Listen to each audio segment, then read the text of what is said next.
calamity suddenly descends, and a series of extreme weather events that strip away human life follow in quick succession, resulting in the complete entombment of human civilization in ice.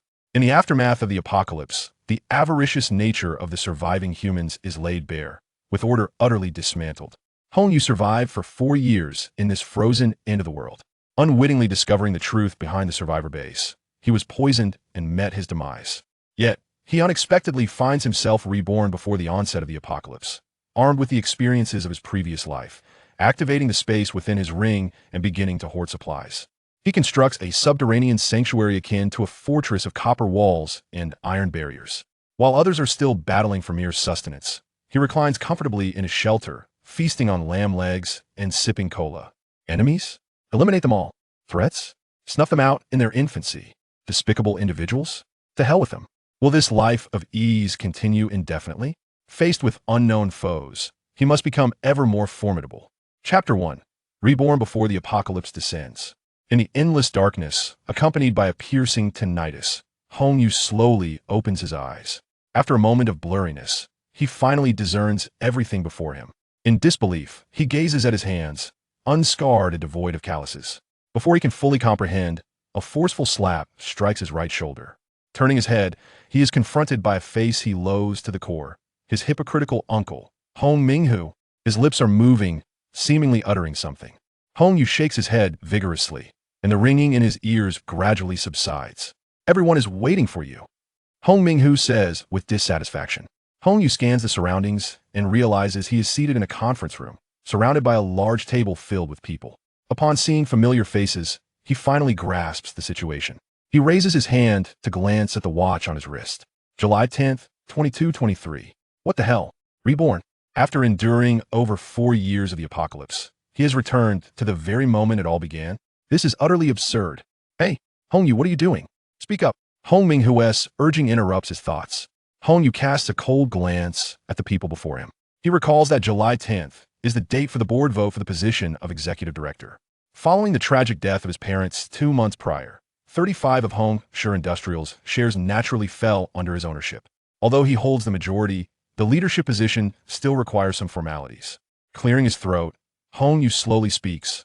Uncles, I am not yet psychologically prepared, so I would like my uncle Hong Minghu to take on the role of executive director for now. Upon these words, the room erupts in astonishment. Hong is relinquishing power so easily.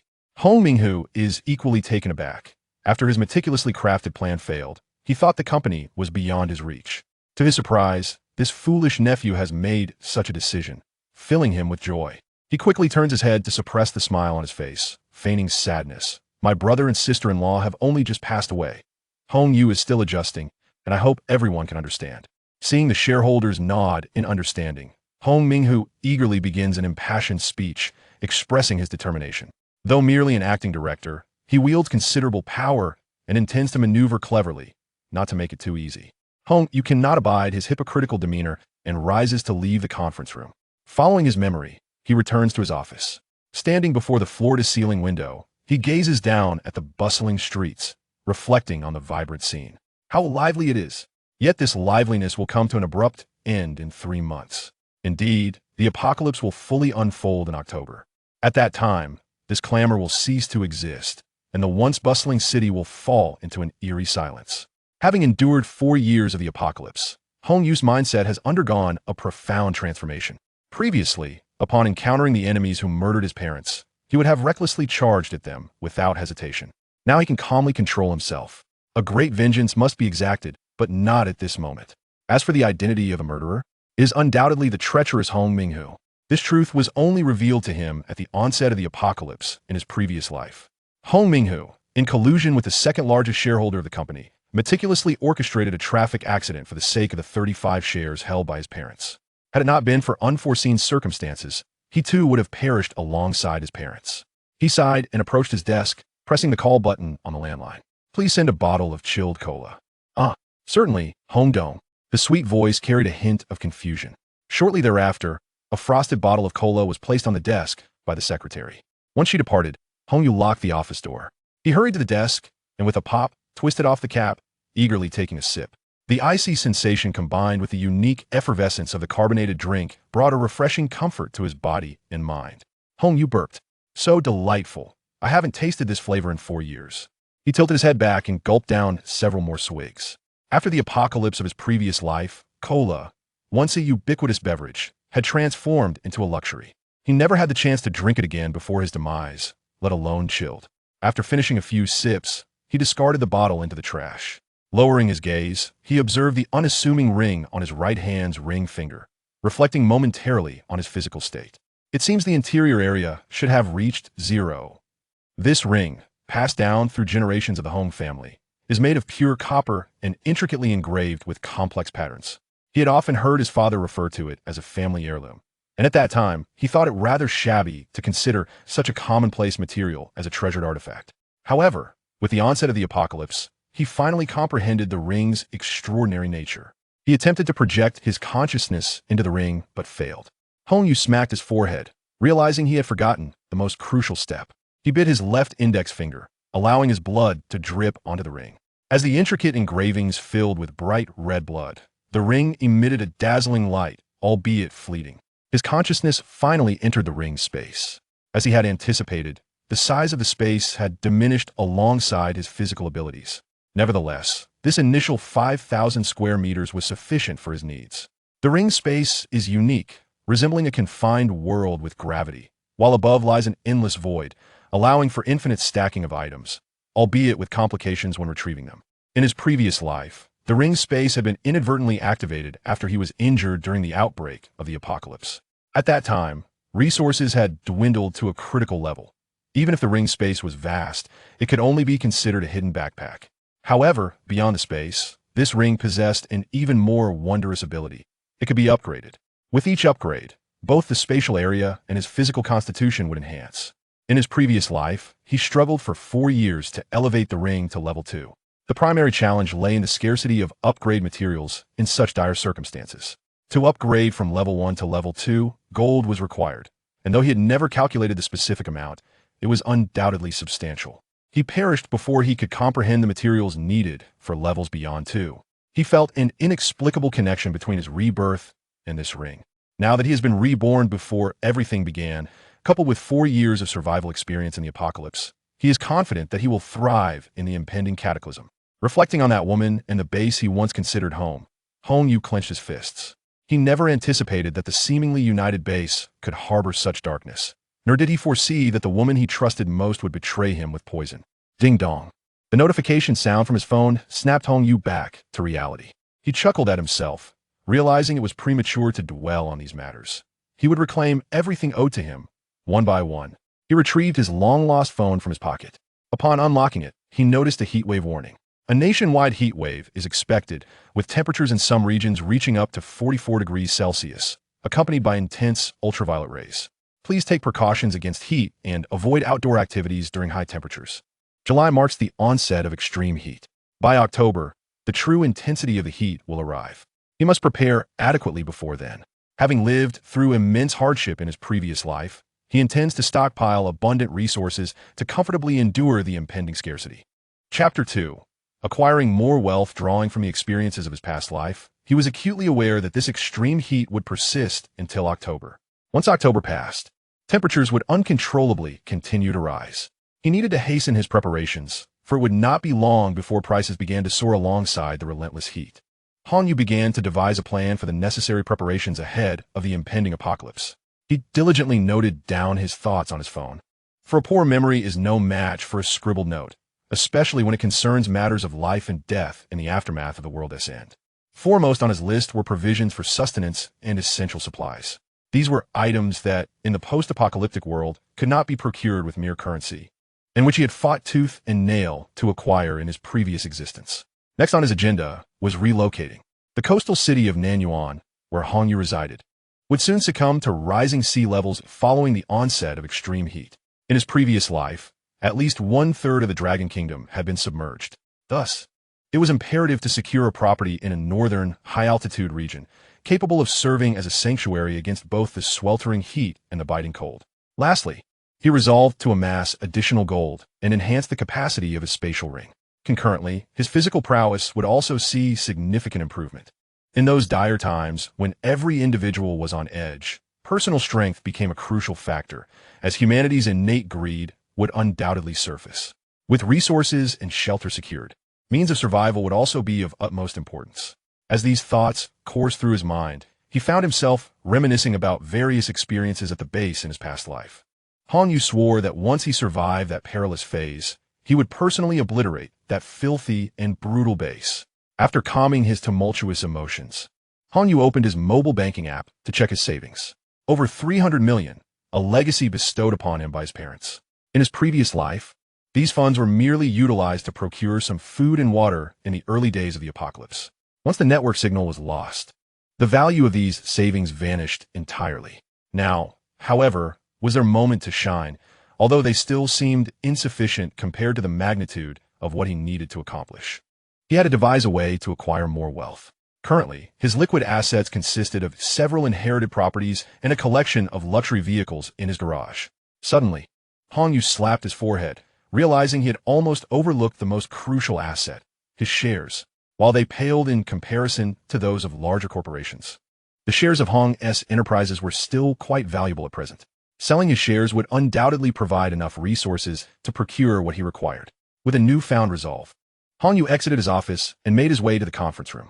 The meeting was still in progress, as the significant personnel changes necessitated collaborative decision-making among the shareholders. As Hong Yu re-entered, the attendees looked up at him with curiosity. Seated in the main position, Hong Minghu, with his legs crossed, appeared momentarily taken aback and cautiously inquired, "Xiao Yu, what brings you back?" He was apprehensive that Hong Yu might retract the recent decisions made. Hong Yu was well aware of his unspoken concerns. "There was one more matter I had forgotten to mention. Fortunately, the esteemed uncles have not yet departed." "What is it?" A curious elderly gentleman seated closest to the head of the table inquired. Hong Yu walked slowly to the main seat, naturally nudging Hong Minghu aside. Hong Minghu's expression darkened. In front of so many witnesses, he could not unleash his anger and stood there awkwardly, frozen. "I wish to transfer all my shares." The assembly was momentarily stunned, unable to comprehend the gravity of the situation. The Hong Corporation boasted a diverse portfolio, yielding substantial profits that had been steadily increasing over the past 2 years, enhancing the value of the shares with each passing day. At such a juncture, was Hong Yu's mind clouded with folly? Doubts lingered in the hearts of many, yet not in Hong Minghu's. His countenance turned nearly ashen. Just moments ago, he had passionately delivered his inaugural speech, only to have his ambitions swiftly dashed. Should Hong Yu's shares fall into the hands of others, the Hong Corporation would face a complete overhaul, thwarting all of his future plans. The elderly gentleman, who had first spoken, regained his composure, and a glint of ruthlessness flickered in his eyes as he slowly addressed Hong Yu. "I'm most curious to understand the reasoning behind your decision, young Director Hong." Hong Yu turned to regard the man, who was named Shi Haoyan, the second largest shareholder in the company, possessing 15 of the shares. Despite his benign appearance, this man was indeed the most treacherous, having conspired with Hong Minghu to orchestrate the earlier accident. In his previous life, he had successfully seized control of the company, while the unsuspecting Hong Minghu had soon met with his demise. Hong Yu resolved not to allow this cunning fox to detect any abnormalities. With a sigh, he spoke, tinged with melancholy. Gazing upon the place where my parents lived, memories of the past inevitably resurface, which compels me to gather my funds and depart from this sorrowful city." This was the premeditated explanation he had conceived before entering, reasonable enough to pass muster. Hong Minghu opened his mouth, ready to interject, but was silenced by a mere glance from Shi Haoyan. "Of course, if the esteemed uncles wish to acquire the shares, I can offer them at a 30% discount based on market value, provided payment is made in full at once." This proposition stirred the interest of all present. Purchasing at such a discount promised considerable profit upon resale. Shi Haoyan narrowed his eyes. His original scheme was to secure the shares without cost. But with Hong Yu publicly announcing such an enticing price, his plans were utterly dashed. He cleared his throat and spoke in a low tone. "You can sell no more than 25 of your shares annually. Even at this rate, the value exceeds 50 billion. Payment in full? You might inquire among those present who could possibly afford such a sum in one go." Hong Yu pondered this and recognized the truth. 50 billion was not a trivial amount that could be conjured at will. To expedite the acquisition of funds, he would have to find a compromise. The shares, amounting to 30 billion for a 25 stake, require an upfront payment of half, with the remaining balance due within a month. This is my final ultimatum. Everyone bowed their heads, deep in contemplation, calculating their assets. Such a price is rare and coveted, and each of them yearns to seize the opportunity. Observing the expressions on their faces, Hong Yu felt a sense of reassurance. Regardless of whether the subsequent funds materialize, securing 15 billion would resolve the procurement of resources. Gentlemen, please take your time to deliberate. Should anyone wish to discuss the acquisition directly, feel free to contact me, he declared, and with that, he turned and exited the conference room. As noon approached, he opted not to return to his office, instead making his way to the underground garage, where after a lengthy search, he finally located his black SUV. After a 40-minute drive, he returned to the home he had been away from for 4 long years.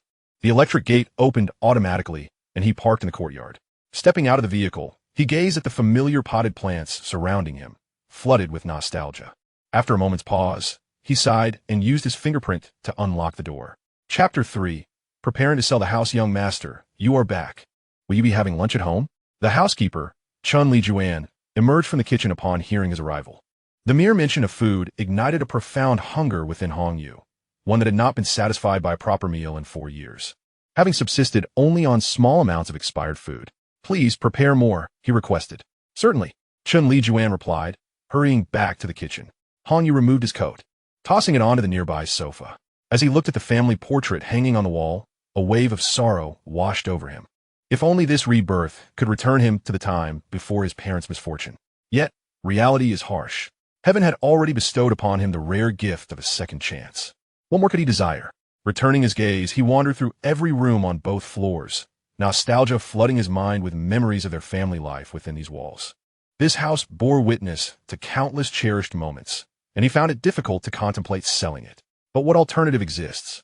Eventually, this place would succumb to the encroaching sea.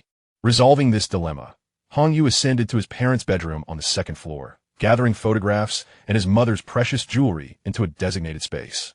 He then visited his father's study, carefully collecting the numerous books that adorned the walls.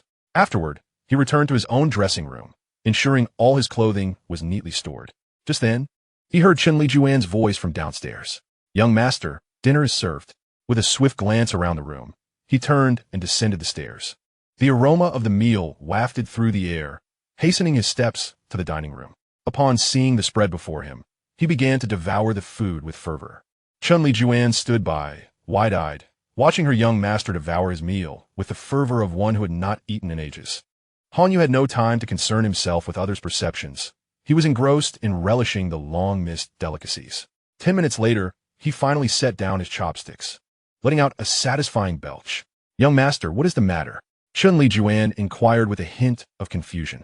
Hong Yu wiped his mouth and, without addressing her question, said solemnly, Annie Chun, you needn't come here anymore.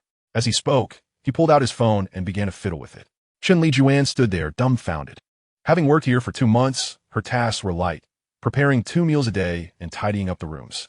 Compared to previous employers who were demanding and numerous, this young master was generally quite kind, never summoning her like a servant. Is there something I did inadequately, young master? Please, you can tell me directly, and I will surely amend it. Don't dismiss me. Hong Yu placed his phone on the table. Do not misunderstand. It is my own reason. I am about to leave this place. Just then, the sound of a notification chimed. I have just transferred you 100,000 as compensation. Chun Li Juan checked her phone and indeed saw the alert for the 100,000 deposit. Thank you, young master. The gratitude in her voice was heartfelt. Earning 10,000 a month here, that sum was significant for her. No need for thanks. Hong Yu rose, donned his coat, and exited. He felt no obligation towards Annie Chun. Everyone has their own life, and he could not dictate the course of her fate. Having made his decision, Hong Yu intended to list his properties with an agency. The liquidation of shares was uncertain, and these properties needed to be converted into cash promptly. He drove to a sizable real estate agency, as the properties he intended to sell were of considerable value. Thus, a reputable agency was essential for a swift sale. Upon entering, he noticed a bustling atmosphere, with 5 or 6 receptionists hastening from their desks at the sound of the door. However, upon seeing Hong Yu's casual attire, they halted, their eyes reflecting disdain and disappointment. Hong Yu glanced down at his clothing, then surveyed the other clients around him, compared to the affluent patrons. His appearance was indeed rather shabby. Just as he hesitated about whether to seek another agency, a well-dressed young lady approached him. "Good day, sir. How may I assist you?" Her voice was somewhat timid, suggesting she had recently begun her employment. "I wish to sell property. Please follow me, sir." The young lady led Hong Yu to her desk. "Please have a seat. Would you like something to drink?" Observing the bashful receptionist before him, Hong Yu chuckled lightly. "No, thank you." Upon hearing this, she sat down and began operating her computer. "Could you please provide me with the details of the property you wish to sell?" Meanwhile, the nearby colleagues whispered among themselves. Xiao Yong really needs to sharpen her perception. Indeed, attending to such a poor fellow is merely a waste of time. Their voices were hushed, yet they still reached Hong Yu's ears. The young lady affectionately referred to as Xiao Yong glanced up at Hong Yu with an apologetic expression. However, Hong Yu remained indifferent to her demeanor, recalling and promptly providing the address of his parents' villa, Tian Ting Yuanyi, number 6. Upon hearing the phrase Tian Ting Yuanyi, the previously murmuring group of individuals widened their mouths in astonishment. That was indeed the most prestigious villa district in Nanyuan City. And number 6? Could there be a mistake? They were acutely aware that this villa area was stratified, with number 110 being the domain of the extraordinarily affluent. Yet, the newcomer Xiao Yong was oblivious to these nuances. After taking note, she raised her head and continued her inquiry. "What is the size?" At that moment, a woman, heavily made up and clad in towering heels, sauntered over to Hong Yu, her face adorned with an overly cheerful smile. "Sir, Xiao Yong is still a novice and not well versed in the business. Allow me to assist you instead. Such a property, worth over 100 million, would yield a significant commission if the deal was successfully closed, and she had no desire to let Xiao Yong reap the rewards unearned." The duality of the woman's demeanor made Hong Yu feel quite repulsed. "No need for that.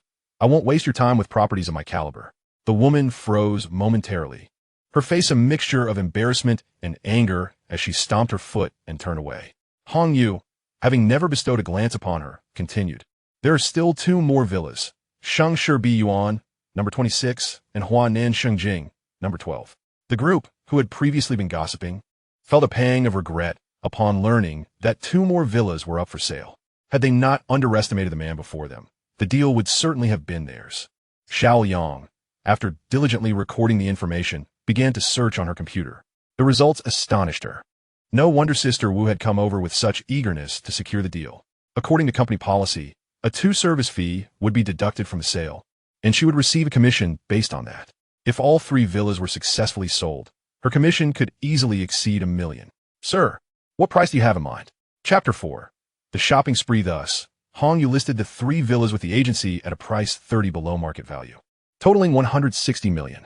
The pace of sales should be brisk, given that these were well-known properties in Nanyuan City. Upon leaving the agency and getting into his car, he spotted a hardware store across the street. Since he was already there, a visit seemed warranted. In a post-apocalyptic world, various tools were indispensable. Most importantly, he needed to familiarize himself with generators. With this thought in mind, he locked the car door and crossed the street. Upon entering the store, he was momentarily overwhelmed by the array of tools surrounding him. He randomly selected a brand-name shop, intending to inquire thoroughly. "Were you looking to purchase, sir?" "We exclusively carry the Yanayaha brand, with guaranteed quality," a bespectacled man cheerfully remarked.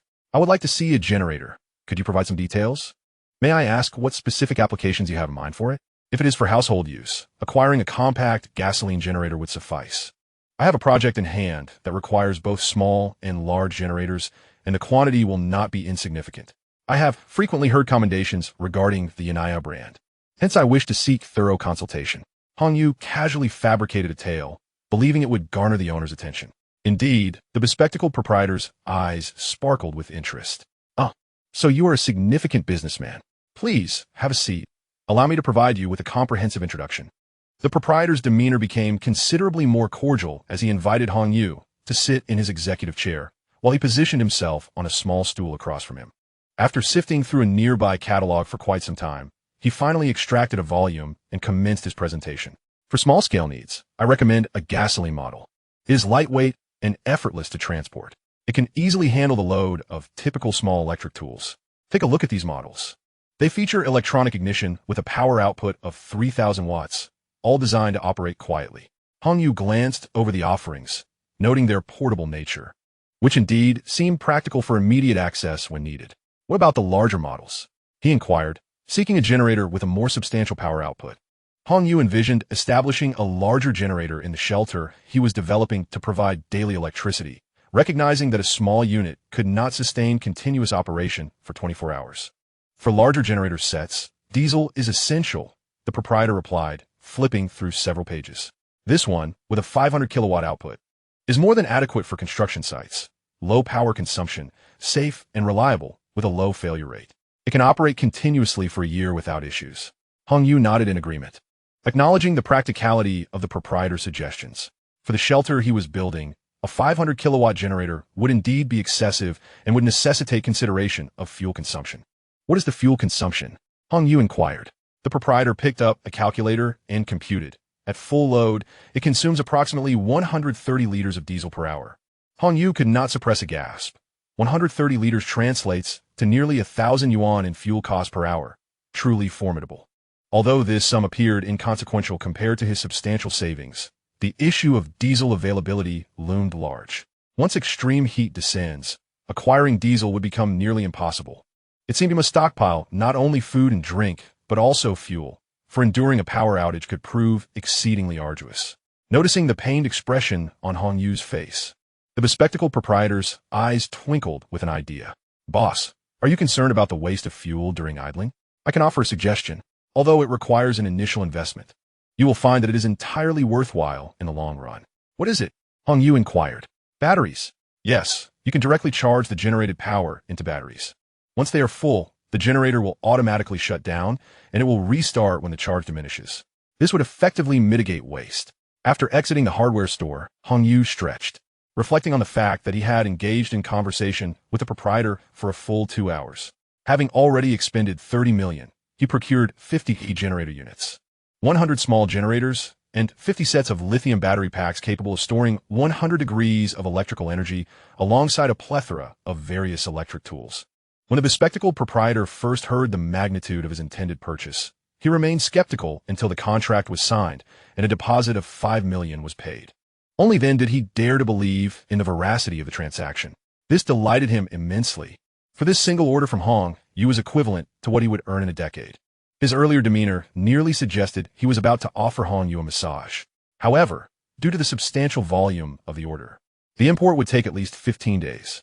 Nonetheless, the proprietor assured that upon arrival, he would deliver it free of charge nationwide, including complimentary installation services. Upon returning to his vehicle, Hong Yu started the engine and quickly exited, as the heat rendered the seats unbearable. Seeking refuge in the shade while the air conditioning cooled the interior, his phone rang. He glanced at the caller ID, and his earlier good mood evaporated. Li Zixuan. How could she dare to approach him again after the torment she caused in his previous life? Upon answering, her uniquely delicate voice emanated from the receiver. Brother Yu, I prepared your favorite sweet treats, and am on my way to your company. The sound made Hong Yu shudder involuntarily. He could hardly fathom how he had once been so infatuated with this foolish girl in his past life.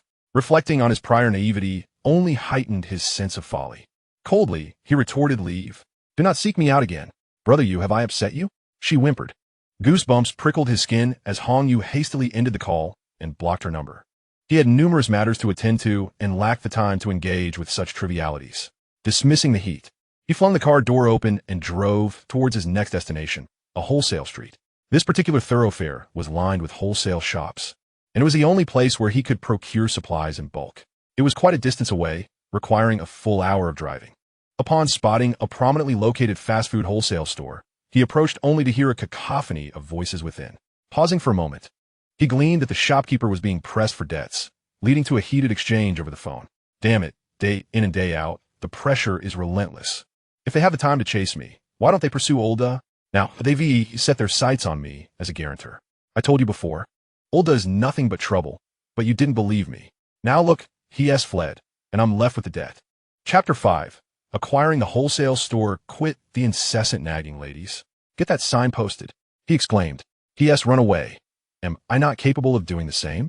Shortly thereafter, a middle-aged woman emerged, affixing a notice on the shop door that read, This store is up for sale. Hong Yu raised an eyebrow. Comprehending the situation, the proprietor had likely guaranteed a loan for a friend, only for that friend to abscond, leaving the creditors to pursue him instead. What a splendid opportunity this is, he mused as he stepped into the store. The establishment was modest in size, roughly 100 square meters, showcasing a variety of samples.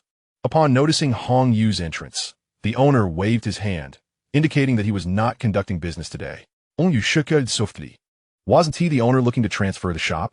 The owner was taken aback. Had someone arrived just after he posted the notice? He quickly donned a smile. Looking to take over the shop? Please have a seat. Hong Yu graciously settled into a chair opposite the owner. How do you intend to proceed with the transfer? May I ask your surname?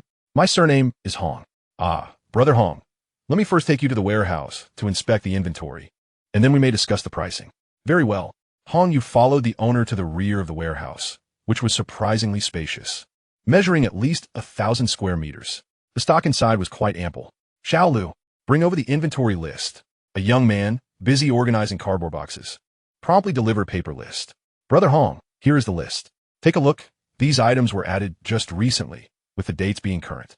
Hong Yu took the list and glanced over it, noting an assortment of instant noodles, biscuits, bread, and various snacks, sufficient stock to supply a large supermarket. At that moment, a delivery truck pulled into the warehouse, and several workers disembarked to begin unloading. Brother Hong, let's return to the office to converse. The two men took their seats, and the owner offered Hong Yu a cigarette, lighting it for him. After taking a deep drag, he remarked, Brother, as you have seen, taking over this shop would be an assured investment. He then retrieved a form from the drawer beside him. Look at this. These are supermarkets that have ordered from me. Once you take over, you'll have an immediate customer base, sparing you the need to seek out contacts on your own. If it weren't for my personal circumstances, I wouldn't be parting with it. Such are the most common lines, and Hong Yu was not naive enough to believe them.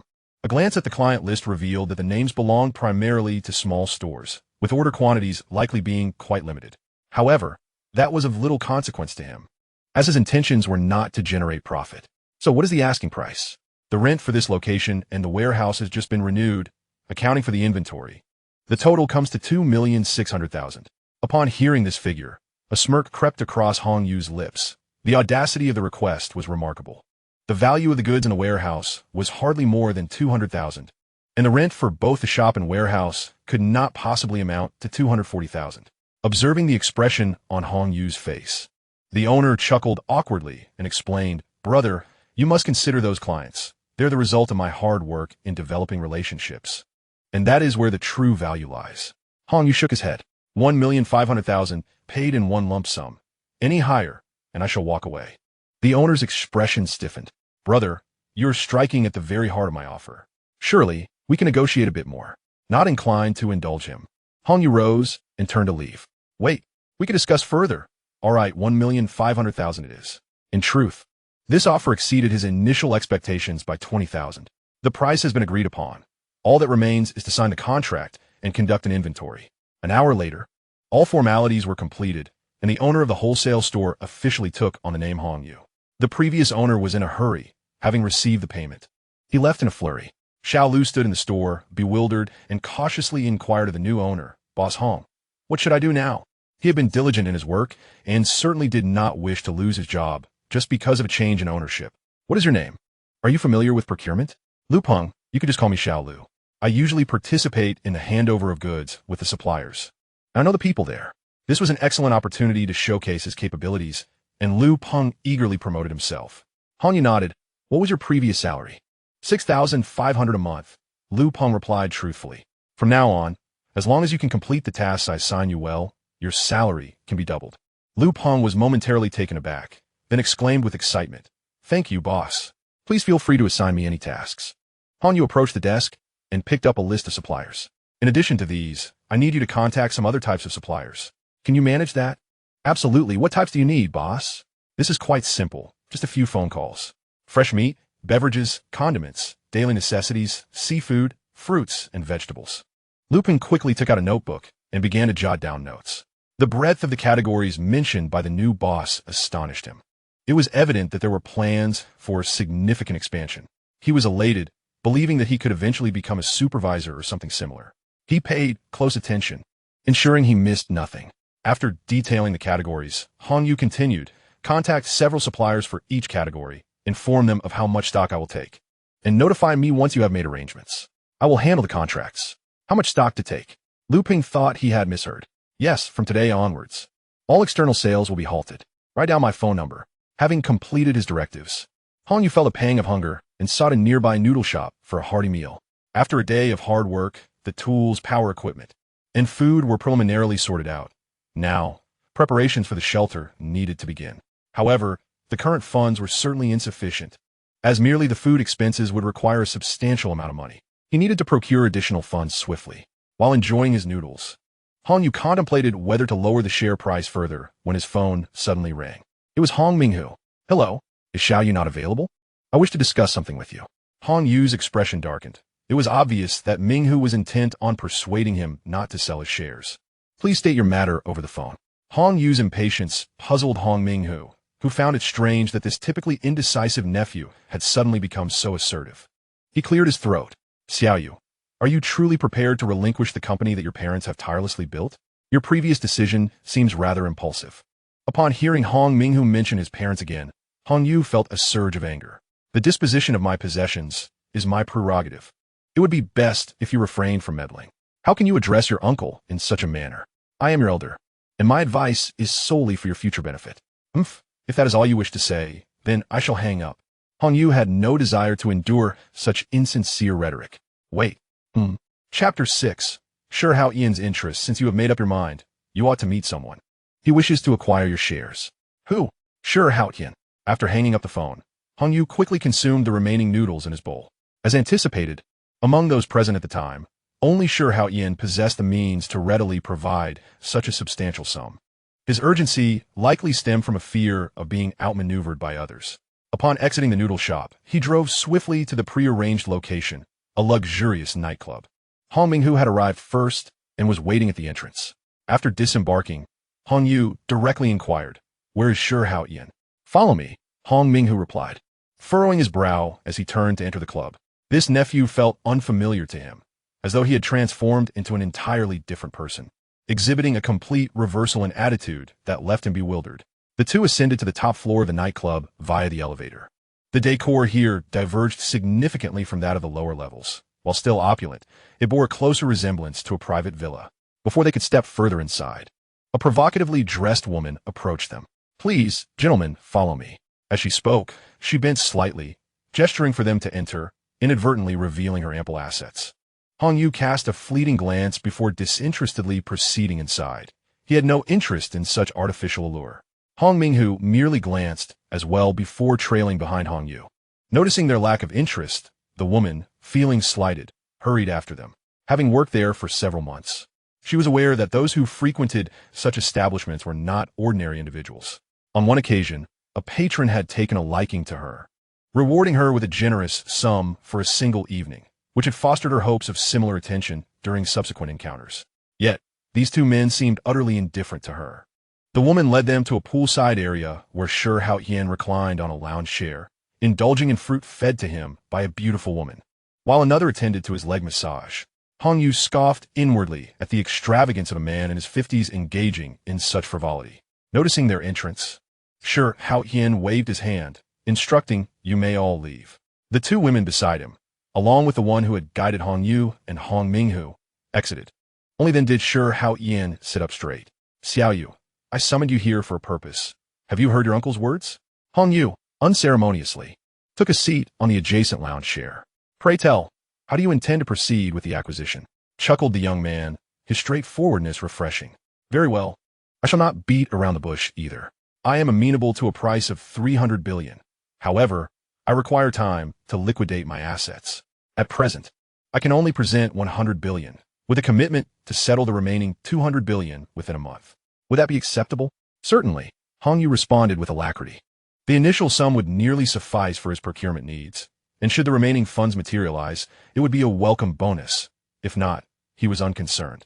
Sure how Ian raised an eyebrow, anticipating a more arduous negotiation, yet found the process unexpectedly smooth, leaving him with a sense of disbelief. "Excellent. It is settled then. I will have my lawyer coordinate with you tomorrow. Is that agreeable?" "Yes. Unless there are further matters to discuss, I shall take my leave." With that, Hong Yu stood up. Sure how Ian was momentarily taken aback by Hong Yu's abruptness, rendered speechless by the absence of customary pleasantries. Well, no need for formalities," he managed to say as Hong Yu turned to depart. Hong Minghu watched Hong Yu's retreating figure, his eyes nearly bleeding with frustration. This nephew had completely disregarded him, leaving without even a word of farewell. Had he always possessed such a demeanor? Only upon hearing Hao Ian's inquiry did he regain his composure. Not at all. He used to heed my words. Now he regards me as a stranger. I cannot fathom why. Hao Ian narrowed his eyes, noting the decisive nature reminiscent of his father's earlier days. If he remains in the company, he will undoubtedly become a significant liability. A smile spread across Hong Minghu's face. Old Sure, the remaining shares he possesses pose no threat. You had previously assured me of this. He had an agreement with Hao Ian. Should this deal come to fruition, he would receive a 15% commission. Although he had contributed little, he would not let this opportunity for additional income slip away. Rest assured, you will receive it, Hao Ian replied. Hong Yu returned home to an empty house. Chun-Li Juan had presumably departed. He had little inclination to dwell on that. The day's exertions had left his unaccustomed body fatigued. He picked up the neglected 15 kilograms dumbbells from the corner, lifting them a few times before his arms grew weary. Once he secured the 100 billion, aside from establishing a refuge, upgrading his ring was of utmost importance. Gold. Hong Yu sighed, reflecting on the intricate preparations required. After enjoying a soothing hot shower, he retired early for the night. The following morning, he was roused by the insistent ringing of his phone. Irritated, he answered, only to find an unfamiliar number. Clearing his throat, he pressed the answer button. Is this Mr. Hong Yu? I am the proxy lawyer for Mr. Sure. If convenient, may we proceed to sign the equity transfer agreement now? 1 hour hence, I shall meet you at the office. Very well. An hour later, Hong Yu sat across from Hao Ian's lawyer in his opulent office. He meticulously perused the agreement, ensuring that the other party had not engaged in any underhanded dealings before affixing his signature. Once the verification was complete, he swiftly received a notification of a 100 billion transfer. At that moment, with a beaming smile, Hao Ian strode through the door, a cigar clenched between his teeth. Haha, Xiao Yu is indeed a man of action. He got it done so quickly. His boastful demeanor starkly contrasted with the benevolent visage he had previously displayed. I sincerely hope you will honor your commitment and promptly transfer the remaining 200 billion to me. I shall take my leave now, as I have no further business here. With the funds secured, Hong Yu had no desire to linger for idle chit-chat. Hao Ian's bravado had proven to be in vain. Stepping out of the office building, the scorching sun began to redden his skin. The temperature rose daily, and the once bustling streets now appeared nearly deserted. He wondered how Lu Peng was faring. If he did not act swiftly, prices would soon escalate. Arriving at the wholesale store he had acquired, he was greeted by a sign announcing a temporary closure. Upon entering, he found Lu Peng engaged in a phone conversation. Noticing un US arrivé. Lu Peng politely nodded before returning to his notes, scribbling furiously. Hong Yu approached and glanced at the incomprehensible script Lu Peng was recording. From the conversation, it appeared he was in contact with a slaughterhouse. Chapter 7. Site selection for the sanctuary. After a brief wait, Lu Peng concluded his call. Parched and reaching for a bottle of water, he took several hearty gulps before turning to Hong Yu. How are the contacts progressing? I've reached out to several manufacturers for alcohol and beverages, but they insist on signing a contract and receiving a deposit before commencing production. The most recent call was with a slaughterhouse. They have a stock of 1,000 tons of beef, lamb, and pork, and can procure more if needed. But again, a contract must be signed first. On you noted, appréciating you pengis efficiency. All right, continue with this. We need to arrange for meat in minimum quantities of 10,000 tons, and the same specifications for the rest. Convey your intentions to them, and once all negotiations are concluded, we will set a time for me to sign the contracts. 10,000 tons? That seems rather excessive, doesn't it? Any manufacturer would be eager to pursue such a substantial order. Doubt crept into Lu Peng's mind, questioning whether this new boss was playing him for a fool. Hong Yu discerned Lu Peng's apprehension. Initiating such grand undertakings right after taking over would raise eyebrows. Send me your bank account number. Huh? Lu Peng hesitated momentarily before hurriedly sending his account details to Hong Yu. Before long, his phone chimed with a notification. Upon checking, he was astonished to see a transfer notification of 1 million yuan. What is this? Lu Peng asked, bewildered. 200,000 is your bonus. The remainder can be allocated as an earnest payment if the other party requires it. You can manage the arrangements. Lu Peng felt a profound sense of gratitude. After just 1 day of acquaintance, Boss Hong had placed such immense trust in him, offering a sum of 1 million. This gesture alleviated his concerns. as the ability to casually produce such a substantial amount was a testament to the new owner's considerable wealth. Thank you, boss. I shall negotiate the price to the lowest possible. Very well, you may proceed with your tasks. I need to finalize arrangements quickly, as I may have to leave shortly. Do not hesitate to contact me at any time. Understood, boss. Next, Hongyu was eager to finalize the location for the shelter. The first place that sprang to mind was Rong City, recognized as a refuge during apocalyptic times. Although it was merely a third-tier city, it had long been celebrated as a summer retreat in the Dragon Kingdom, its high altitude shielding it from the ravages of tsunamis. Following the resurgence of government forces, Rong City had become the capital of the new Dragon Kingdom, housing the infamous Dark Base. Naturally, his shelter would be constructed in Rong City, albeit in a secluded area to avoid potential complications. Settling into his car, he relished the cool air conditioning while booking a flight to Rong City, departing in an hour. The journey was lengthy, and with layover times, it took a full 12 hours for Hongyu to reach his destination. The intense fatigue, compounded by the sweltering heat, made the trip quite excruciating. Upon exiting the airport, he checked the weather forecast for Rome City. A scorching 39 degrees Celsius, still high. Yet a significant relief compared to the sweltering 45 degrees in South Source City, truly deserving of its title as a summer haven. Hailing a taxi, he directed the driver towards the city center. His immediate need was to find a hotel, take a refreshing shower, and rest properly. The 12-hour journey had left him feeling disoriented. After the driver recommended a hotel, Hongyu managed to steal a brief nap in the car. By the time he arrived at the hotel, it was already past midnight. He hastily checked into a room and succumbed to rest. The following morning, after breakfast, Hongyu resumed his busy schedule. After a morning of searching, visiting several real estate agencies, he was yet to find a suitable location. His stomach grumbled incessantly, prompting him to enter a fast food restaurant for a quick bite. He ordered a serving of fried rice and a plate of sauce beef, settling into an empty seat. As lunchtime approached, the restaurant gradually filled with patrons, and soon all the available seats were occupied. A few minutes later, his fried rice and sauce beef were served. After taking a few bites, he noticed a middle-aged man with a stubbled face rush into the restaurant. "Xiao Xing, the usual for me, please." "Coming right up, Li Ge. Find a seat, and it will be ready shortly," a voice from the kitchen replied. The man, known as Li Ge, scanned the room, and his gaze landed on Hongyu. He approached. "Brother, would you mind sharing a table?" "Not at all," Hongyu replied, continuing to eat. Li Ge boldly pulled out a chair and sat down. "You must be from out of town, right?" "Indeed," Hongyu responded. Li Ge was quite loquacious, his chatter uninterrupted since he took a seat. Hongyu engaged in a casual conversation with him. "Li Ge, how's it going? Did that person end up purchasing?" Just then, a man donned in a chef's hat approached, carrying a bowl of noodles. "Li Yi Saihud. Don't mention it. The price they offered was too high. We couldn't reach an agreement. If this continues, I might have to lower the price further, or it will become increasingly difficult to sell. Although the location is somewhat remote, the current price merely reflects the land value. The factory buildings I've constructed are not even accounted for. If I have to lower it again, I might as well invest in piglets and start a farm." The market conditions were poor, property prices were consistently declining, and transactions had become increasingly challenging. "Li Yi, it will be prudent for you to sell sooner rather than later. Enjoy your meal for now. I'll see what I can do to assist you later." After the man spoke, he turned and headed towards the kitchen. Hongyu's eyes brightened upon overhearing their conversation. "Li Ge, what property are you looking to sell?" Li Ge slurped a mouthful of noodles. "I have a plot in the eastern suburbs of the city. I initially intended to establish a factory there, but after the buildings were completed, my partner was involved in an accident. I can't manage it on my own, and the pressure from the loans is overwhelming. So I've decided to sell." Was this not precisely what he had been searching for? Hongyu lost his appetite. "Li Ge, could you take me to see it? I came to Rongqing specifically to acquire land for a cold storage facility, and your location seems perfect."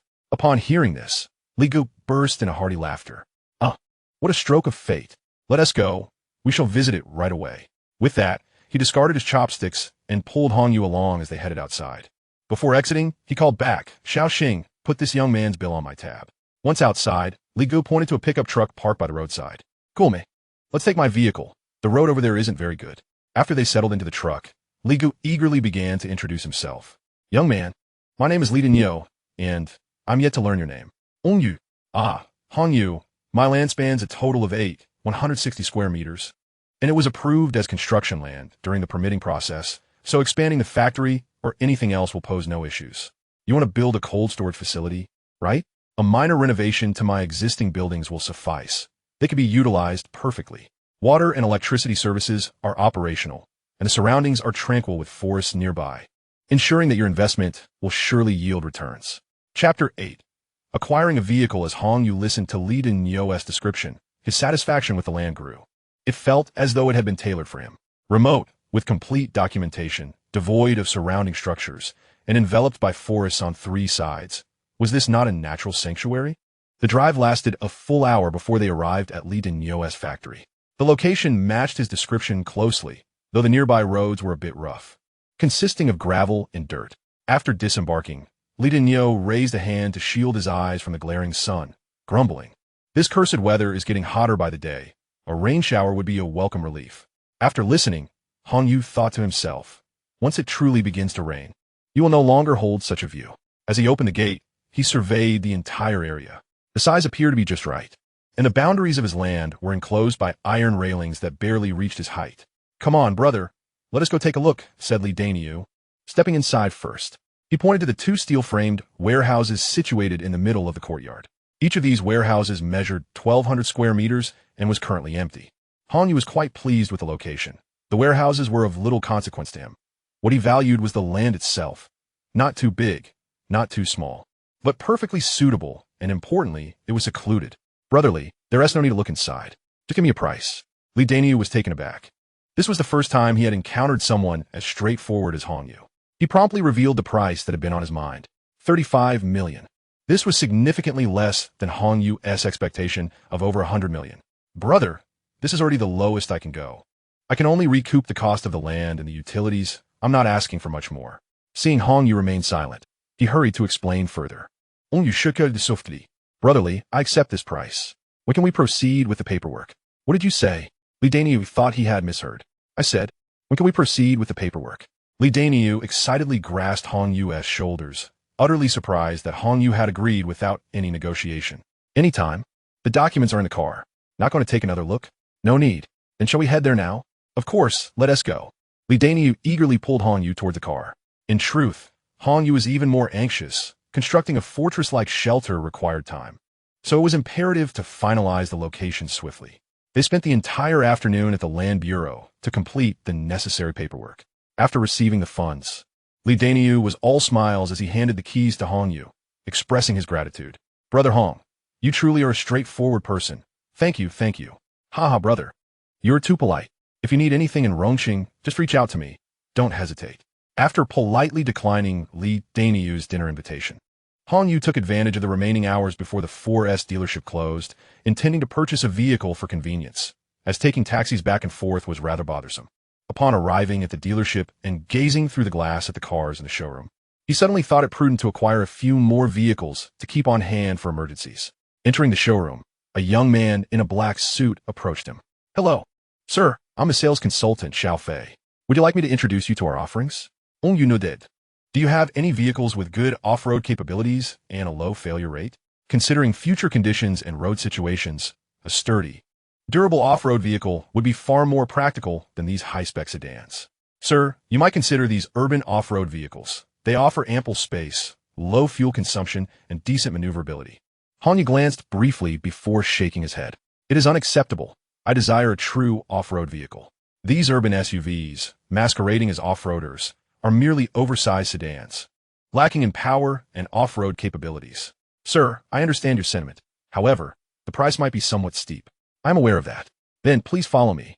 The sales consultant, Xiao Fei, guided Hong Yu through the showroom doors to another section at the back. The vehicles in this area were evidently of a much higher caliber than those previously encountered, with the lowest price exceeding 400,000. Hong Yu indeed spotted several commendable rugged off-road models, yet they fell short of his expectations. Nonetheless, procuring one for transportation purposes was still a viable option. Noticing Hong Yu's gaze, Xiao Fei began his presentation. Sir, the vehicle you are currently observing is the latest model released by Shepherd this year, equipped with a 6.4-liter V8 engine and an 8-speed automatic transmission. The description sounded quite appealing. 650,000? Sir, today happens to be the last day of our promotional event. If you decide to purchase now, I can negotiate with the company to secure the maximum discount for you. Hong Yu raised an eyebrow, recognizing the overt sales tactic. Yet he was indifferent. I can pay in full right now.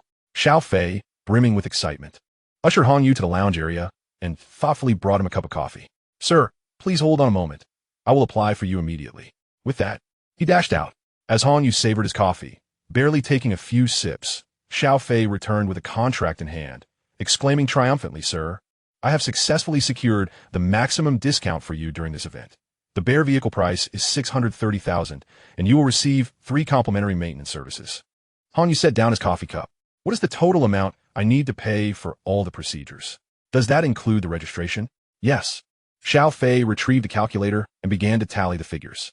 The total comes to 720,000, which includes before he could finish. Han Yu interrupted. No need to elaborate on the details. Can I pay via mobile? Yes, of course.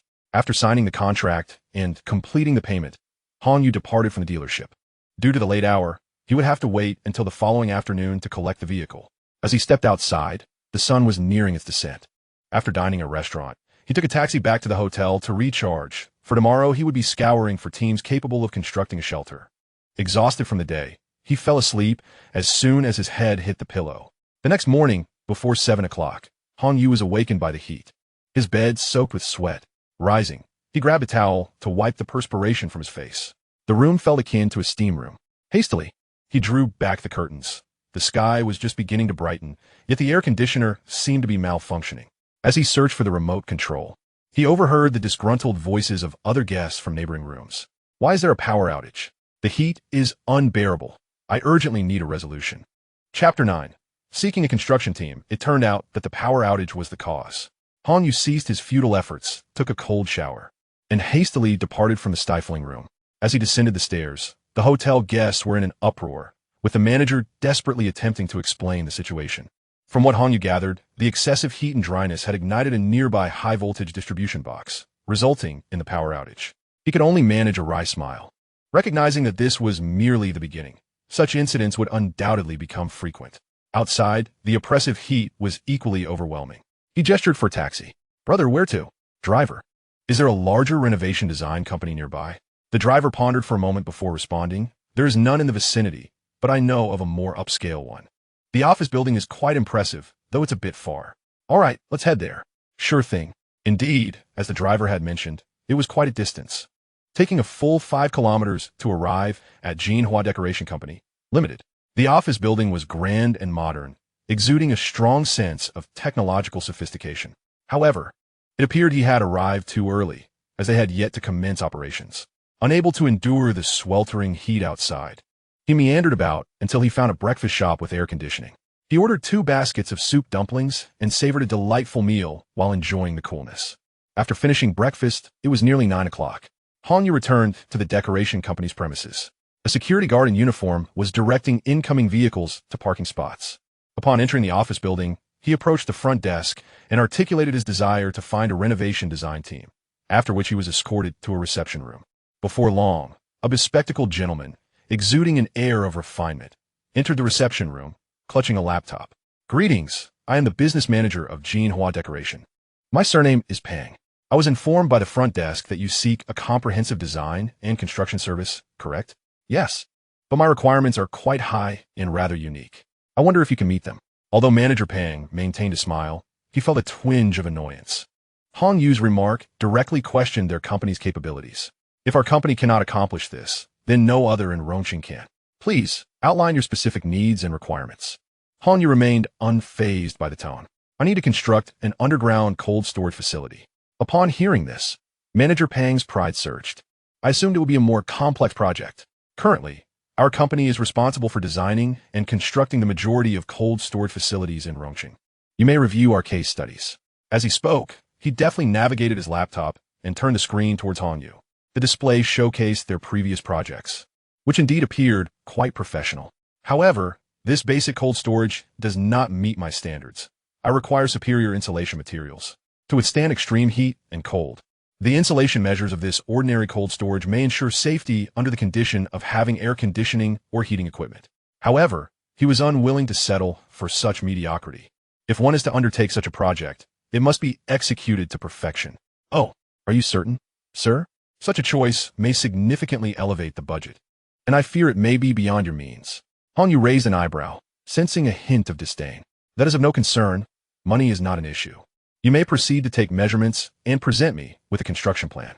Sir, producing a plan requires a preliminary deposit of 3,000 yuan. Should our collaboration not come to fruition, this deposit will be non-refundable. Very well. Once the deposit is paid, can we commence with the measurements immediately? I'm rather pressed for time. No problem. Please follow me. Manager Pang, after receiving the deposit from Hong Yu, summoned 2 designers to accompany him for the site measurements. Upon exiting the building, the designers, holding their measuring tools, looked expectantly at Hong Yu. Sir, where's your vehicle? Hong Yu offered an awkward smile. I arrived by taxi.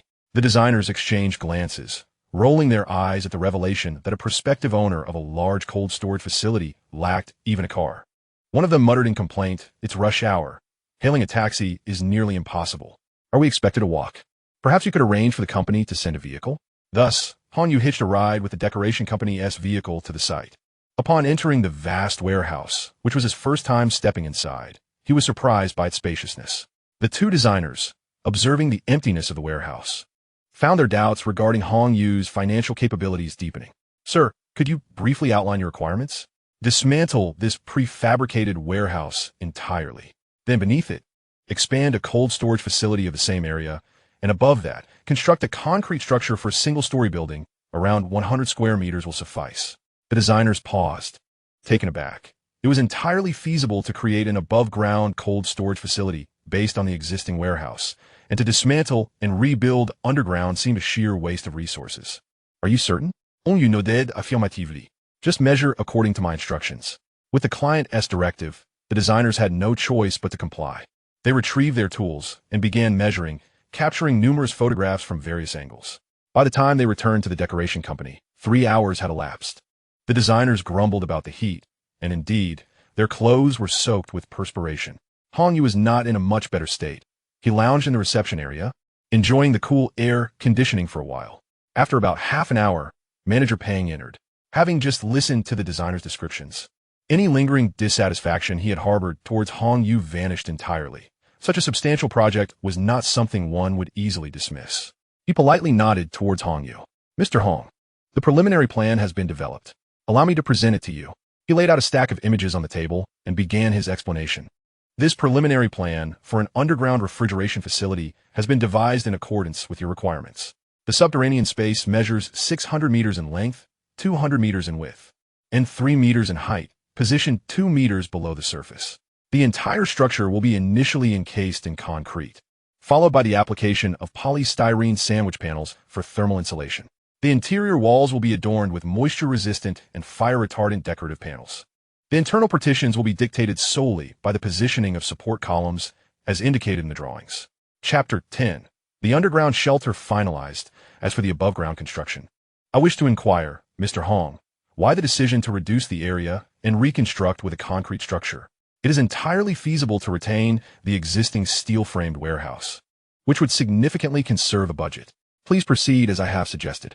Regarding insulation materials, is there anything superior to the polystyrene sandwich panels? There are alternatives. However, the associated labor and material costs would escalate considerably, which I find unnecessary, as the current proposal is already sufficiently robust for a refrigeration facility. I desire the best. In addition to the concrete and insulation layers, I want to add an outer layer of 100mm thick steel plating. Is that feasible?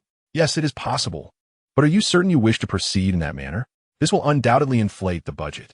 In Manager Pang's understanding, such specifications are typically reserved for military underground installations. For a mere cold storage facility, this seems excessive. Absolutely. The above-ground structure should mirror this, and the connections between underground and above-ground passages must share the same structural integrity, with no dead corners whatsoever. Hong Yu continued to point at the drawings, articulating his vision, unaware of the increasingly rigid expression on Manager Pang's face.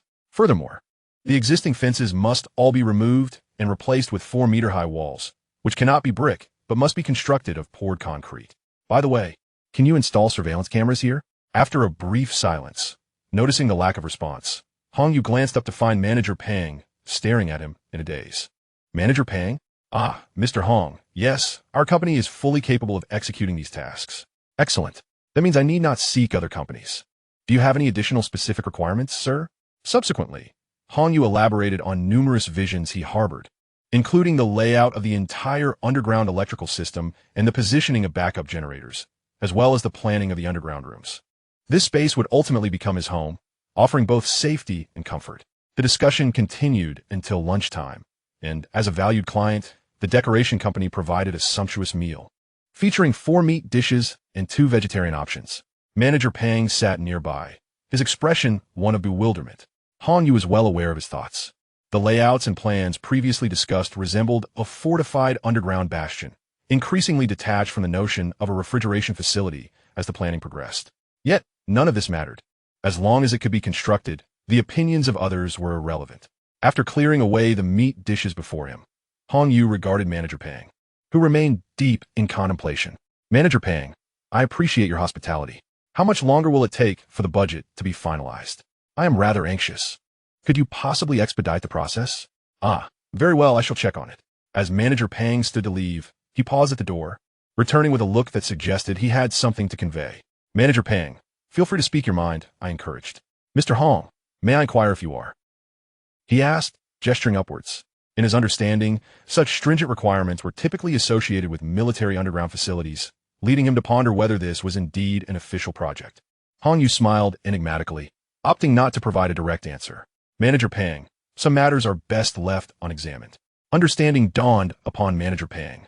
He was now convinced that this project was certainly linked to officialdom. With this realization, he recognized the need to prepare accordingly. Nodding, he exited the reception room. Hong Yu found amusement in his misunderstanding, knowing it would bolster the project's quality assurance. After approximately 20 minutes, Manager Pang returned. Mr. Hong, the budget has been finalized. As per your requirements, the total estimated cost is 23 million. Regarding the timeline, we can only commit to a maximum of 1 month, as it involves concrete strength and material transportation time. This is our utmost limit, although if the weather remains favorable, the overall duration may be slightly reduced. If it is a matter of finances, I can increase the budget. I hope to minimize the timeline as much as possible. Mr. Hong, this is not merely a financial issue. We will endeavor to expedite the process, but we cannot guarantee the extent of the acceleration. You nodded. A month would indeed suffice. Very well, let us proceed with drafting a contract. Once the contractual matters with Jinhua Decoration were settled, Han Yu received a call from the 4S dealership. Manager Pang thoughtfully arranged for a vehicle to transport him there, alleviating his concerns regarding the car. After collecting the vehicle, he sought the nearest gas station to fill the tank. Noticing that it appeared to be a privately owned establishment, he took the opportunity to enter the lobby while the tank was filling. Spotting a robust middle-aged man, he approached and inquired, "You must be the owner?" "Indeed. How may I assist you?" The owner responded courteously. "I wish to purchase gasoline and diesel in bulk. Can you accommodate such a request?" "In bulk? Over 100 tons?" The owner clarified, raising an eyebrow. "Private?" "Yes." The owner waved his hand dismissively. "I'm afraid we cannot sell such quantities to private individuals. Even for businesses, registration and obtaining relevant inspection certifications are required before we can proceed with any sale." "I understand. Thank you, owner." Returning to his vehicle, Han Yu took out his phone to search for information on the matter. As the owner had indicated, procuring fuel involved navigating a complex set of procedures. And even with the necessary documentation, acquiring such a large quantity all at once was unlikely. Attempting to stockpile gasoline and diesel through conventional means appears to be an impossibility, leaving only alternative approaches to consider. After filling both the main and auxiliary fuel tanks, Han Yu prepared to drive back to the hotel. Feeling somewhat bored, he activated the car's display screen. This vehicle was quite commendable, as it came with a complimentary 1-year subscription to satellite television and navigation services. However, should he wish to continue viewing after the year concludes, a renewal fee of 2,400 yuan would be required, a rather steep price. Chapter 11. The theft ring. Upon activating the satellite television, he found it broadcasting local news from Rongqing. One particular report piqued Hong Yu's interest. It detailed a burglary at the residence of a high-ranking official in Rongqing, where a theft ring had absconded with all valuables. As of now, the culprits had not been apprehended. Yet, the official himself was taken in for questioning due to allegations of corruption and bribery. Remarkably, the catalyst for these events was none other than the official's wife. She was the first to discover the theft and promptly chose to alert the authorities. When the police arrived and inquired about the missing items, she shockingly claimed that gold bars from the basement had also been stolen. With that statement, she inadvertently buried her husband deeper into trouble. Subsequently, the police conducted a thorough investigation of the basement and uncovered evidence of heavy objects being stored there. Although concrete proof was lacking, it was inevitable that the official would face scrutiny. Han Yu sighed, contemplating how advantageous it would be to locate this group, thereby sparing him the effort of procuring gold himself. Shaking his head, he dispelled the notion of fortuitously stumbling upon them. After committing such a crime, they would surely have fled the scene, not linger to await capture. Arriving at the hotel, he parked the car and pushed open the door, instantly sensing something amiss. The front desk, which had previously been staffed by 4 young women alternating shifts, was now manned by a single man. Effectively nonchalant, he pressed the elevator button. While waiting, he caught a glimpse of the man at the front desk, who was fixated on him with an unwavering gaze. Having navigated life-threatening environments for 4 years, Han Yu immediately sensed a malevolent intent emanating from man. Ding! The elevator doors opened, and Han Yu calmly stepped inside, reaching his floor swiftly. Upon entering his room, an unsettling feeling washed over him. The man at the front desk undoubtedly bore the mark of having taken a life. An ordinary person would never possess such a gaze. Drawing out his phone to report his concerns, he was interrupted by a commotion from the adjacent room. Setting the phone down, he grabbed the cup from the table and pressed it against the wall, straining to hear the conversation transpiring next door. It was a dispute between 2 men. Skinny, do you have any idea what would happen if Brother Dao heard what you just said? Damn, am I afraid of him? Didn't he promise it would be foolproof? We agreed he'd de-assist us in stealing the gold. Yet where is he now, with the police closing on us? Please take a moment to calm down. Are we supposed to communicate via phone? If he dares to abandon us here, I would risk my life to ensure his demise. The conversation on the other side has grown faint. Han Yu has shifted locations several times, but has yet to discern any clear sounds. However, he has already overheard a crucial piece of information. They just mentioned gold. If all goes as anticipated, it is highly likely that they are the very thieves reported in the news. This is an unexpected opportunity he cannot afford to miss. Yet, considering his current physical condition, he must devise a clever strategy. The man at the front desk is evidently part of their group, and since the hotel staff has also been taken over, they must have been subdued. There are 2 individuals in the adjacent room, one at the front desk. If those staff members have not been killed, someone must be keeping watch, suggesting that there are at least 4 of them in total. Although they can control the hotel for a day, prolonged occupation would inevitably reveal their true intentions, so they will not linger for long. It is not enough to merely confront them. He must first ascertain the location where they are concealing the gold. Han Yu contemplated that the quickest and most reliable approach would be to infiltrate their ranks. In the adjacent room, a man with a scruffy beard sat on the sofa, his expression dark as he fiddled with his phone. Beside him was a gaunt fellow with shifty eyes, who stubbed out his nearly burnt-out cigarette in an ashtray already overflowing with butts. Boss Yang, what did I tell you? He must have caught wind of our plans, and is too scared to show up. And that coward knife I spit on him. What a weakling, the bearded man, referred to as Boss Yang, angrily hurled his phone away. Damn it, he never regarded us as brothers. Once I get out, I will definitely deal with him. The skinny man fanned the flames of anger further. Boss Yang shot him a glare. Calm down. It seems we can no longer transport the gold. How can that be? We finally landed a big score. The skinny man was unwilling to leave empty-handed. Boss Yang kicked over the coffee table in frustration. Do you think I don't want to? I initially planned to smuggle it away unnoticed, but who knew that foolish woman would call the police? Knife surely avoided coming to our aid because of that. Uneducated fools like us, and they still had the audacity to report it? Their heads must have been kicked by a donkey. The skinny man scoffed. Listen, you need to go downstairs and lock the hotel's main entrance with Hazy. Then wait at the back door. We can't stay here any longer. With a huff, the skinny man exited the room. Just as he was about to light another cigarette, the door beside him suddenly swung open, and a young man collided with him, causing the skinny man to fall to the ground due to his frail frame. This young man was none other than Han Yu, who had been patiently waiting for the right moment next door. Before the skinny man could rise, Han Yu boldly unleashed a tirade. Damn, can't you watch where you're going? You fool. The slender man was already seething with pent-up anger, and this time he could no longer contain himself. He reached his lower back and drew a handgun, aiming it menacingly at Han Yu. Are you seeking death? Do you believe I won't pull the trigger right now? Faced with the barrel of the gun, Han Yu's legs weakened, causing him to collapse onto the ground. The slender man stepped forward, pressing the gun against Han Yu's temple, boasting, Care to curse again? Weren't you quite arrogant just moments ago? Brother, I was wrong. I'll compensate you. Please spare me, Han Yu pleaded. pulling out the 3,000 yuan in cash he had prepared earlier. The slender man's eyes lit up at the sight of the money, and he snatched it away. Stuffing it into his pocket, Hong Yu felt a surge of relief, realizing he had successfully baited him. Yet the slender man remained unsatisfied. He raised his hand, ready to strike Hong Yu with the gun. Brother, I have more money. I have plenty in my bank account, Hong Yu exclaimed, hastily producing his wallet. The slender man halted, his gaze fixated on the luxurious wallet before him, igniting his greed. Upon opening it, the first thing that caught his eye was a gleaming business card inscribed with the title chairman of Hong's Industries. This card had been printed by Hong Yu's unscrupulous uncle and was now proving to be fortuitous. The slender man, observing the wallet overflowing with bank cards, concluded that Hong Yu was indeed a wealthy individual. Just then, Yang, the boss, emerged from the room upon hearing the commotion outside. His expression darkened upon seeing the gun in the slender man's hand. What on earth are you doing? Yang, take a look at this. The slender man tossed the wallet to Yang. After a brief glance, Yang's attention shifted to Hong Yu, his eyes narrowing as he seemed to ponder something. After a pause, he commanded, knock him out. Understood. Chapter 12.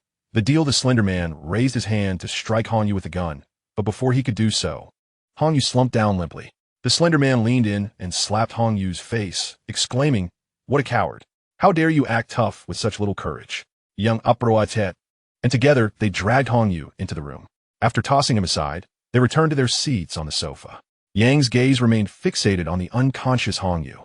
Yang, we can't leave empty-handed without the gold. This kid seems to be a big shot. Let's extort him for something worthwhile, the slender man suggested. Sure. Yang gestured for silence, directing his words at Hong Yu. Kid, stop pretending. I know you're not unconscious. Initially feigning unconsciousness, Hong Yu opened his eyes at Yang's words, wearing a forced smile. Brother, you truly possess discerning eyes. How about we make a deal? How dare you deceive me? The slender man sprang to his feet, rushing toward Hong Yu. Yang intervened, restraining him. Oh, a deal? What kind of deal do you propose? As he spoke, he pulled out a loaded handgun, exuding an air of intimidation. Hong Yu sat cross-legged on the ground. Gentlemen, are you not the thieves featured in today's news? As Yang slowly raised his gun, Hong Yu hastily interjected, do not misconstrue my words. What I meant to convey is that the corrupt official has already been apprehended. In a sense, you two have acted for the benefit of the public. You are not particularly fortunate in your endeavors to procure that gold, are you? I have a proposition that could ensure your efforts are not in vain. Both Yang and the thin man showed keen interest. Spit it out. If you keep us in suspense, I swear I'll put a bullet through you. The thin man exclaimed impatiently. I have come to Chengdu to purchase some gold. And fortuitously, you have the goods while I possess the funds. Why not sell it directly to me? The thin man slapped his thigh, exclaiming, indeed, that's a splendid idea. Don't be foolish. Yang shot him a glare. Continue. I fully understand your skepticism, Hong Yu continued. I have a win-win solution. My vehicle is parked downstairs, and I can personally escort you out of the city. I am a legitimate businessman. You can simply claim to be my hired workers. The police are unlikely to scrutinize too closely. Once we are outside Chengdu, we can locate a bank where I can withdraw cash. I will purchase the gold at market price, leaving it here, and I will find an opportunity to retrieve it later. The thin man glanced at Yang, awaiting his decision. Hong Yu seized the moment to press on. You need not worry about me alerting the authorities. I am driving you. This is a straightforward arrangement. I have no desire to meet an untimely demise. Furthermore, by purchasing your gold, I am effectively in this with you. I am not foolish enough to land myself in prison. Yang, deep in thought, found himself swayed by Hong Yu's argument. This indeed seemed a viable plan, one that could extricate them from their predicament while also allowing them to dispose of the gold. Brother, make a decision. The thin man urged from the side. Yang tossed Hong Yu's wallet to the ground. These cards and that business card cannot prove you possess sufficient funds. Perfect. Everything was unfolding according to plan. A smirk graced Hong Yu's lips as he pulled out his phone, revealing his bank balance. Yang raised an eyebrow, while the thin man stood up to snatch the phone from Hong Yu. 123456. What the hell? You have 11 digits. Yang exclaimed, his excitement palpable as he seized the phone, counting the figures twice, his expression transforming into one of astonishment. The thin man chuckled as he drew his gun. To hell with gold. If we rob you, we'll have everything. Yang quickly restrained the thin man. Put the gun away. I believe our friend Yang here understands this is unlikely. The money in the bank is monitored, and any substantial transfers or withdrawals will draw scrutiny. Even if you manage to withdraw it, The police will likely catch up to you before you can spend a single dime. Damn it. If necessary, we'll just keep you bound. The thin man was reluctant to let this lucrative opportunity slip away. Silence. He is right. Young Acertet, his understanding surpassing that of the thin man. Do you think you can simply seize billions at will? The thin man recognized that his elder brother was indeed more astute than himself, and, having always respected his judgment, he could only resign himself to sit back down. How much gold do you possess? At the opportune moment, Hong Yu inquired about his most pressing question. Yang, the leader, pondered for a moment before responding. 50 gold bars, each weighing 2 kilograms. Hong Yu was taken aback. He had presumed that the individual would possess merely a few dozen pounds. Yet the reality was a staggering 200 pounds. This was no trifling sum. The corrupt official had indeed amassed an impressive quantity of gold bars at home. That amounts to nearly 40 million. I am willing to offer 45 million. What do you think? Yang and the thin man exchanged glances, both recognizing the desire reflected in each other's eyes. 45 million was a fortune they had never encountered in their lives. Their heist plan, reliant on the mastermind, Brother Dao, would yield merely 1 million for each of them. Yet this offer transformed their potential reward into a staggering 40-fold increase. How could they remain indifferent? All right, young Reisol fed firmly. Shall we take a look at the goods? Certainly. They're in the vehicle at the back door. Hong Yu's performance was so sincere, coupled with the allure of the monetary figure, that Yang had nearly placed his trust in his words. The two accompanied Hong Yu down the elevator to the first floor, arriving at the hotel's rear entrance. Outside lay an old street, devoid of pedestrians. Yang pointed to a vehicle covered with a white cloth. Thin man, show Mr. Hong. Hong Yu raised an eyebrow. The change in address was promising. By the way, how many of you are there? My vehicle seats 5. I worry there might not be enough space. While assisting the thin man in lifting the white cloth, he casually inquired. There are 4 of us, it fits. The thin man replied without a hint of suspicion. That's good. Hong Yu's plan had reached its culmination. He had discerned the number of opponents, and now he could seek an opportunity to act. Beneath the white cloth was a black van. The thin man opened the rear luggage compartment, unveiling a military green coat, beneath which lay 4 large black suitcases. Chapter 13. Slaughter of 4. Hong Yu stepped forward and unzipped one of the suitcases, revealing a dazzling array of gold bars. Witnessing the uniformity of the gold specifications, even Hong Yu felt a tremor of awe. He casually picked up a bar to gauge its weight. No issues here, he proclaimed, zipping the suitcase back up and once more draping the military coat over it. With meticulous care, he ensured to touch each suitcase with his fingers, discreetly absorbing all 4 into his space. The thin man remained blissfully unaware of any irregularities as he closed the luggage compartment door. Together, they covered the vehicle with a white cloth. Does Mr. Hong not wish to confirm anything further? Yang, with a jovial demeanor, reminded him. Hong Yu shook his head. I trust you. Let us arrange this. I will escort you out of the city. Very well. I hope Mr. Hong does not attempt any tricks. Though Yang maintained a smile, his eyes glimmered with lethal intent. Hong Yu chuckled softly, his hands tucked into his pockets. Rest assured, I am eager to expedite your departure and seize these gold bars. Yang, the leader, opened the door, gesturing for Hong Yu to enter. Hong Yu, while directing the ring to absorb the gold bars, complied with a reluctant obedience. The ring within his pocket emitted a faint golden glow, and translucent golden filaments connected to the 4 large suitcases. As the gold bars within the cases gradually vanished, an inexplicable energy surged from the ring back into Hong Yu's body, nourishing every cell within him. A wave of dizziness overwhelmed him, causing him to stumble. Yang quickly reached out to steady him, inquiring with curiosity, What is the matter, Boss Hong? It might be low blood sugar. It's nothing. I just need a moment to recover. The thin man and Yang assisted Hong Yu to the bar, seating him on a chair within. The man behind the bar squinted, scrutinizing the dazed Hong Yu. Who is this person? Let the thin one explain. I will fetch the second, and we shall depart shortly. As Yang spoke, he cast a deliberate glance at Hong Yu, clearly indicating for him to be watched. After issuing his instructions, he made his way toward the room at the end of the corridor adjacent to the linen storage. At this moment, the transformation of Hong Yu's body by the ring was nearly complete. His hearing had significantly improved, allowing him to faintly detect a woman's cries for help from the end of the corridor. Slowly lifting his head, he saw the thin man whispering to another man. After a slight movement, his joints cracked audibly. The thin man noticed the commotion and expressed concern. Boss Hong, are you all right? This person is our fortune. We cannot afford any mishap. I'm feeling much better. By the way, there is something I wish to discuss with you two brothers, Han Yu said as he approached them. Just as he was a step away, he abruptly raised his hands and seized the hair of both men, forcefully colliding their heads together. A resounding thud echoed in the air. Blood and other fluids splattered forth, and the impact left their skulls dented. The thin man and the other man stared wide-eyed, lifeless. Han Yu quickly released his grip, grabbing a nearby tissue to wipe away the repulsive remnants from himself. He then peered down the corridor. Yang had not heard the commotion. He had just entered the linen storage room. Han Yu swiftly followed him. "Let me go. Please don't." A woman's heart-wrenching screams pierced the air. "Second, you lecher. Have you begun again?" Yang's displeased voice resonated from within the room. Unfazed, the second man replied, "Yang, since we have nothing to do, why not choose one for yourself? Get lost, tidy up, and prepare to leave. I've just finished. Give me a few minutes, will you? Please, spare me. I promise I won't report you." The woman continued to plead desperately. "Hurry up," Yang exclaimed, "Turning to exit." At that precise moment, Han Yu seized the opportunity, swiftly covering Yang's mouth and forcefully twisting it.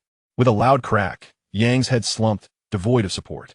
Yang, the second man, hearing the noise, glanced curiously towards the door. This momentary distraction allowed the woman to struggle even more fiercely, her cries growing sharper. Annoyed, the second man turned back and slapped her into unconsciousness. He hastily pulled up his recently discarded trousers, grabbed a nearby handgun, and cautiously approached the door. Han Yu raised an eyebrow. It seemed this fellow possessed quite a keen sense of vigilance. After gently laying Yang's lifeless body down, he crouched patiently, waiting for the right moment. An unsettling silence deepened the second man's unease. "Yang," he called out again, but received no response. He stepped forward, gun raised, expertly peering outside, only to find no one in his line of sight.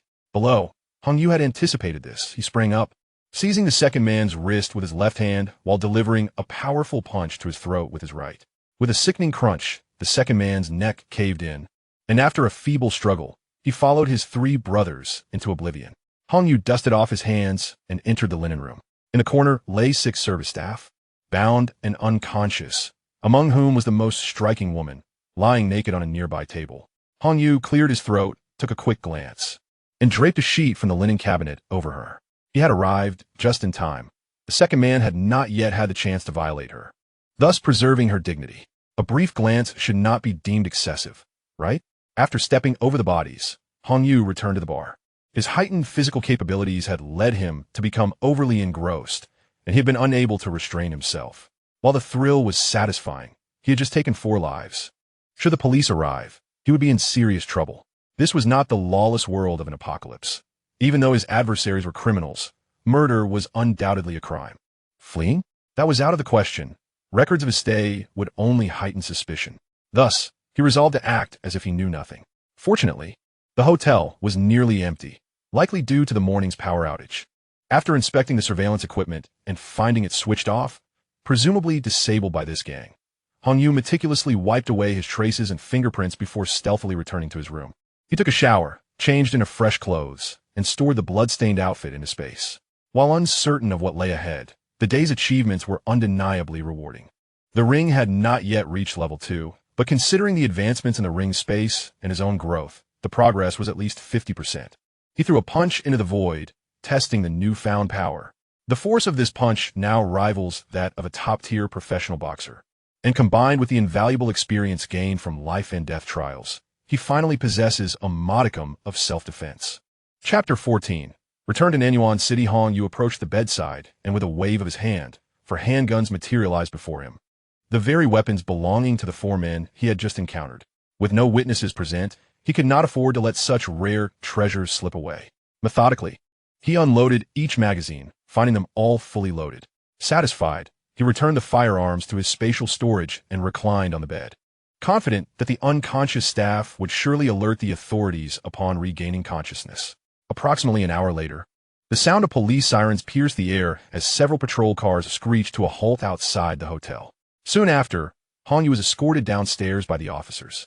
Upon exiting the elevator, he noticed the previously unconscious staff being questioned at the entrance. While the police gathered evidence and cordoned off the scene, Han Yu and a handful of other guests endured a prolonged interrogation. With no fruitful leads emerging from their inquiries, They were subsequently taken to the police station. It was not until the following morning, drenched in perspiration, that Hong Yu emerged from the precinct. According to the police's findings from the scene and subsequent investigations, although he and several other guests could not be entirely exonerated, the absence of stolen goods and the lack of direct or circumstantial evidence to implicate them as perpetrators meant that, by protocol, their interrogation could not exceed 12 hours, and the officers had no choice but to release them. Nevertheless, all individuals present at the hotel during the incident were prohibited from exiting the country for the foreseeable future. This restriction held no sway over Hong Yu, who was far too preoccupied to consider international travel. Despite enduring an entire night of discomfort, Hong Yu felt elated. However, the stickiness of his skin was quite bothersome, and after waiting for an extended period, he finally managed to hail a taxi. Upon arriving at the hotel, he found the entrance cordoned off with police tape, with several officers stationed at the door. As he approached, one of the officers raised a hand to halt him. "You cannot enter here. I am here to retrieve my belongings," Hong Yu explained. "Are you a guest here?" "Indeed. I spent the night at your station. Was I not informed that I could collect my personal items?" Before leaving the police station, he had received confirmation that guests could retrieve their belongings but were not permitted to continue residing there. "Please present your identification." Hong Yu retrieved his ID from his wallet and handed it to the officer. After noting his room number and the items he intended to reclaim, the officer finally permitted him entry into the hotel, albeit with the stipulation that he could not remain for more than 20 minutes. In truth, there was only a single jacket in his room, and whether he retrieved it or not was of little consequence. However, he was genuinely eager to take a shower. Upon entering his room, he immediately dashed into the bathroom. After refreshing himself, he emerged with a clean outfit retrieved from his spatial storage, feeling rejuvenated at last. He placed the discarded clothing into a paper bag, grabbed the coat hanging on the rack, and swiftly made his way downstairs. At this moment, the entrance was quite lively, with police meticulously inspecting the suitcases of several departing guests. When it was Hong Yu's turn, he possessed little more than a paper bag and his outer garment. Thus he was swiftly permitted to leave. Upon returning to the vehicle, he was met with another wave of stifling heat. He promptly started the engine and opened all the windows. A glance at the time revealed that he still had ample time, for the ticket he had booked back to Nanyuan City was scheduled for 3 hours later. He resolved to first visit the site of the shelter. Manager Pang had assured him that work would commence today, and it was prudent to check on the progress before his departure. Upon arriving at the site, he found that work had indeed begun. 5 excavators were actively engaged in various tasks across the area, and the mounds of excavated earth had already risen significantly. To his surprise, Manager Pang was also present, directing a group of workers in dismantling the steel-structured warehouse. At this rate, it seemed the demolition of the existing structures would be completed by midday, an impressive efficiency. One of the workers noticed Hong Yu's vehicle and alerted Manager Pang, who turned and, upon recognizing Hong Yu through the car window, hurried over. "Mr. Hong, you've arrived. Rest assured, our company will certainly keep its promise." Hong Yu nodded in acknowledgement. "Manager Pang, I appreciate your efforts. Once the project is completed, I assure you that your contributions will not go unnoticed." Manager Pang's smile was broad, nearly reaching his ears. Thank you. It's the least I can do. I must take my leave now. You take care." "Very well, Mr. Hong. Safe travels." Such is the reality. Money indeed greases the wheels of society. This adage perfectly captures the current state of affairs. Had Hong Yu not demonstrated sufficient financial clout, Manager Pang would likely have had no interest in engaging in conversation. Turning back towards the city, Hong Yu's stomach growled with hunger. Just as he contemplated what to eat, a call from Lu Peng came through. He had arranged meetings with representatives from various manufacturers and was calling to confirm the timing with Hong Yu. Ultimately, they set the meeting for the day after tomorrow. Almost simultaneously with the end of the call, news arrived from the real estate agent. There was a potential buyer interested in Hong Yu's villa and wished to discuss matters in person. After a quick meal, Hong Yu arrived at the airport early, parking in a nearby free parking area. Another grueling 12-hour journey awaited him. Upon disembarking from the plane, he drove directly to the real estate agency in the car he had parked earlier. Thanks to his enhanced physical condition, Hong Yu felt considerably more energetic than before. Even after 12 hours of travel, he experienced little discomfort. Upon reaching the agency, he learned that the prospective buyer of his villa was the owner of the agency itself. Hong Yu surmised that the owner was likely hoping to profit from the low price. Nevertheless, it mattered little to him. Selling is selling, regardless of the buyer. After an in-person discussion with the owner, Hong Yu made a specific request. The transaction should be conducted in cash. Although the intermediary boss sensed something amiss, he did not dwell on it, as Hong Yu's documentation was impeccable. After their agreement, they scheduled the transaction for the following day. Upon exiting the agency, he made his way to a wholesale store. As soon as he parked in front of the shop, he spotted Lu Peng, impeccably dressed, escorting several individuals out of the establishment. Once they departed, Hong Yu alighted from his vehicle. "Boss, you're back." Lu Peng greeted him with a beaming smile. "You look quite presentable," remarked Hong Yu. Lu Peng sheepishly scratched his head, having recently interacted with various executives from prominent companies. He felt it inappropriate to don his previous work attire while hosting them. Thus he had reluctantly opted for formal wear. "You do look the part. However, it's rather warm." "Haha, it's been exhausting." "Who were those individuals?" Lu Peng inquired as he opened the door for Hong Yu. "They are representatives from 2 fresh meat processing companies. They learned that we are procuring fresh meat in large quantities, so they approached us for a potential collaboration. I asked them to prepare some samples." "Samples?" As they entered the shop, Hong Yu found it perplexing that fresh meat required samples. Chapter 15. The experts surface again. Lu Peng retrieved 2 bottles of chilled cola from the refrigerator, handing one to Hong Yu. They deal in pre-cut and packaged meat products. Much like the sirloin and filet served in upscale restaurants, all neatly labeled. As long as the quality is assured, we can procure as much as we desire. Hong Yu certainly would not overlook such an opportunity. With the ring space having doubled in capacity, an abundance of resources was indeed welcome. The ring possessed a unique feature seemingly tailored for him. Anything placed within it, regardless of when retrieved, retained its original state. When he discovered this characteristic, he found it astonishing. Through continuous experimentation, he theorized that time within the space was static. However, one unfortunate limitation was that living creatures could not be stored. He wondered if the ring would reveal additional capabilities as its grade increased. After hastily gulping down 2 mouthfuls of cola, Lu Peng continued, "By the way, boss, there is something I did without consulting you. We have a considerable number of appointments the day after tomorrow, and our space is too cramped. So I rented a conference hall and hired a few temporary assistants." Upon hearing about the hall, Hong Yu suddenly recalled something. "Xiao Lu, please rent a large warehouse. One suitable for accommodating large trucks for unloading. It can be in a less desirable location, but it must be spacious. Are you planning to store the goods there?" "Indeed." "Understood. I will contact them shortly." Once the contracts are signed the day after tomorrow, a substantial quantity of order goods would arrive in succession. He could not openly transport truckloads of items into the space in front of everyone, so it was imperative to secure a temporary location for storage, allowing him to find an opportunity to discreetly transfer the items into the ring. After some casual conversation and transferring another million in liquid funds to Lu Peng, Hong Yu took his leave. The essential provisions of life have finally been arranged. He returned home, weary from driving. Tomorrow, after handing over the keys, he would bid a final farewell to this abode. Was it a matter of sorrow? Not quite. It was merely a hint of nostalgia. After taking a shower, he set the air conditioning to its maximum cooling and languidly reclined on the sofa, turning on the television. Scanning through the channels, apart from the entertainment programs, many local stations were reporting various incidents caused by the sweltering heat. The nationwide heat warning had escalated from orange to red.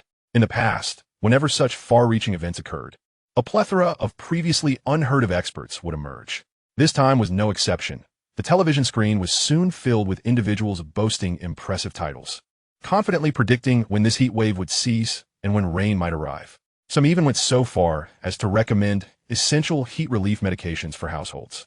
Watching these self-righteous so-called experts, Hong Yu couldn't help but spit in disdain before promptly switching off the television.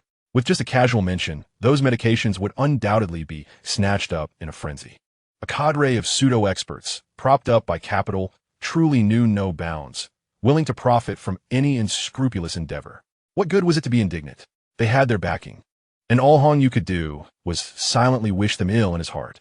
In his previous life, it was precisely because of these absurd experts that ordinary citizens hoarded an abundance of medications, only to find themselves starving to death at home without using a single one. It would have been far more prudent to stockpile food. It was worth pondering that they could spout such nonsense on television with no one to hold them accountable. It was utterly bewildering. Reclining on the sofa, he recalled some memories from the apocalypse. The reasons behind humanity's descent into this cataclysm were a topic of endless debate. Some attributed it to the sun entering an active phase, resulting in a series of climate catastrophes that obliterated humanity. Others claimed it was due to excessive pollution causing the ozone layer to rupture, leading to climatic anomalies. There were even those who posited that, akin to the extinction of the dinosaurs, the Earth had entered a new cycle, heralding the dawn of a new epoch. The most fantastical theories suggested that humanity's manifold sins had provoked divine retribution from the heavens. In short, there was no shortage of chaotic explanations. After 4 years of surviving in the apocalypse, humanity had yet to ascertain the true cause of this calamity. In his previous life, Hong Yu harbored numerous questions, particularly regarding the impending extreme heat. With such an abnormal rise in temperature, how could the sophisticated instruments developed at great expense by powerful nations fail to detect it? The absence of any early warning seemed rather peculiar. He wondered if, in this second chance at life, he might uncover the source of the impending disaster. Lost in thought, Hong Yu gradually drifted off to sleep. However, he was abruptly awakened by the urgent sound of the doorbell. Approaching the door, he saw Hong Ming-hu, his face contorted with anger, pressing the doorbell. With a cold smirk, Hong Yu opened the door. Hong Yu, what on earth are you doing? If you don't want to stay here, just leave. Why sell the entire villa? Moreover, the other 2 matters are inconsequential. How could you sell this residence without consulting me? Hong Ming-hu appeared quite irate, having just entered, and immediately began to interrogate Hong Yu. Ignoring him, Hong Yu settled back onto the sofa. Witnessing this demeanor only fueled Hong Ming-hu's fervor as he tugged at his tie and positioned himself opposite Hong Yu. I must inform you, this villa was left to you by your parents. Although it is legally under your name, I was intimately involved in its purchase and decoration, investing a considerable amount of money. I have a stake in this villa. Hong Yu felt an overwhelming sense of exasperation towards his unscrupulous and mercenary uncle. Even though he was quite young at the time of purchasing the villa, he retained some memories. Back then, Hong Ming-hu had volunteered to supervise the renovations to earn some pocket money. While it sounded commendable, his true intention was to pocket a little extra on the side. Once, he had caught the renovation crew slipping money into Hong Ming-hu's hands, fearing exposure. Hong Ming-hu had even gone so far as to buy a plethora of snacks to seal their silence. Why are you suddenly silent? I shall tell you this. As long as I oppose it, you shall not sell this house. Do you think I was too young to remember? I still vividly recall the snacks you bought for me. Are you unaware whether you were spending money or profiting? Hong Yu raised his gaze, coldly scrutinizing him. For a fleeting moment, Hong Ming-hu's eyes betrayed a hint of panic. Oof. Do not regale me with such trifles. This is the home where my brother and sister-in-law have lived, and for their sake, I will not allow you to sell it. The audacity with which he invoked his own parents ignited an uncontrollable fury within Hong Yu, who kicked over the solid wooden coffee table before him. Startled by this act, Hong Ming-hu barely managed to evade the flying table by throwing himself aside with all his might. Still reeling from the fall, he was swiftly seized by the nape of his neck. Hong Yu gripped his throat tightly and flung him toward the sofa. Bang! Chapter 16. An enemy arrives. Hong Ming-hu let out a heavy grunt as he landed forcefully on the sofa. Fortunately, the soft cushions spared him from injury, though his neck, which had just been grasped, burned with pain. Upon seeing Hong Yu approach him once more, he exclaimed, "What are you planning to do? Do you realize that hitting someone is illegal? I am your uncle." Hong Yu swatted away his finger pointing at himself, planted a foot upon his abdomen, and retaliated with a forceful slap. Smack! A resounding blow sent several of Hong Ming-hu's teeth flying, instantly swelling his left cheek. Hong Yu seized his hair, forcing his face to align with his own. "What have you done? Thinking I am unaware? How can you still have the audacity to mention my parents? Let me go. You little beast. Have you lost your mind?" Hong Ming-hu clawed desperately at the hand, gripping his hair, but his efforts were in vain. The more he struggled, the more his scalp was painfully tugged. A beast? The true beast is you, the one who killed my parents, isn't it? Hong Ming-hu abruptly froze, momentarily ceasing his struggles, beginning to comprehend why Hong Yu had previously exhibited such a demeanor. "Where did you hear that? How could I possibly harm your parents?" "Huh? Still trying to argue, are you? Then allow me to unveil the truth about what transpired between you and Shurhaoyan. To seize the shares belonging to my father, you incited them to take me on a trip, and then Shurhaoyan orchestrated a meticulously planned car accident. Fortunately, I had other commitments and did not attend, which thwarted your previous scheme. Am I not correct?" Hong Ming-hu has been utterly bewildered, and Hong Yu seems to be participating as if firsthand. Another fierce blow from Hong Yu ensued. "Speak." Blood flowed incessantly from Hong Ming-hu's mouth as he mumbled incoherently. "Xiao Yu, you must have misunderstood. How could I commit such an act?" Seeing his stubbornness, Hong Yu seized his left arm and twisted it outward. With a crack, Hong Minghu's arm bent at a 90-degree angle in the opposite direction. Ah! Hong Minghu screamed in agony. If you remain silent, I shall next break your neck. Speak. I'll talk. I'll talk. Hong Yu released his grip on his hair and retrieved his phone from his suit pocket. With no lock screen password. It was fortuitous. He activated the recording function and set it aside. It was all orchestrated by Shi Haoyan. I only learned of it later, and I truly had no part in it. Damn. Still not speaking the truth. Hong Yu cursed, increasing the pressure of his foot on Hong Minghu's abdomen. Don't step on me. It was I. I conspired with him. With the pressure easing, he finally breathed a sigh of relief, not daring to delay, and began to recount his and Shi Haoyan's crimes. His account was largely consistent with what Hong Yu had just stated. The mastermind was Shi Haoyan, who initially approached Hong Minghu, claiming he could help seize control of the company, and then planned everything. Why then did he not act against me subsequently?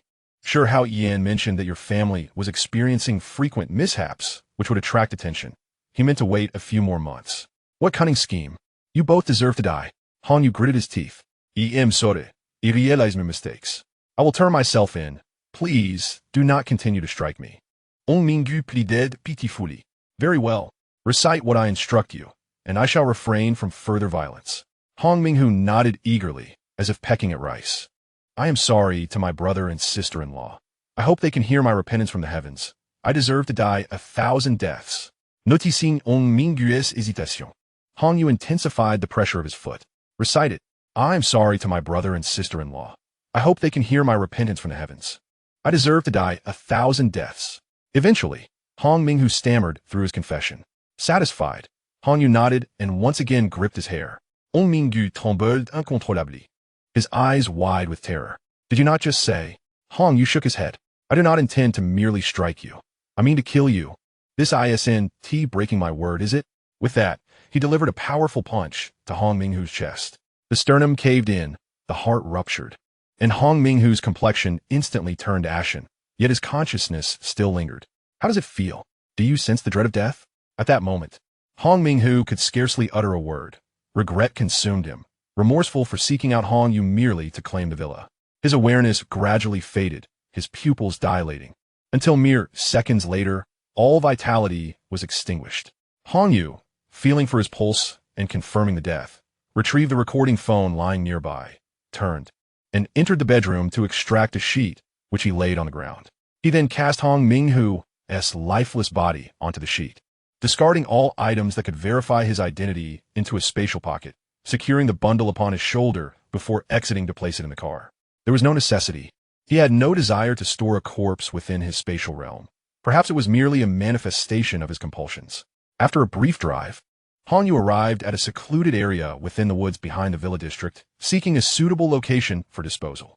This woodland was a renowned camping site in Nanyuan City, bustling with people day and night. He circled the area, but not a soul was in sight. The oppressive heat likely kept everyone indoors, enjoying the coolness of air conditioning. Finding a relatively remote spot with soft soil, Hong Yu began to dig with a spade from his vehicle.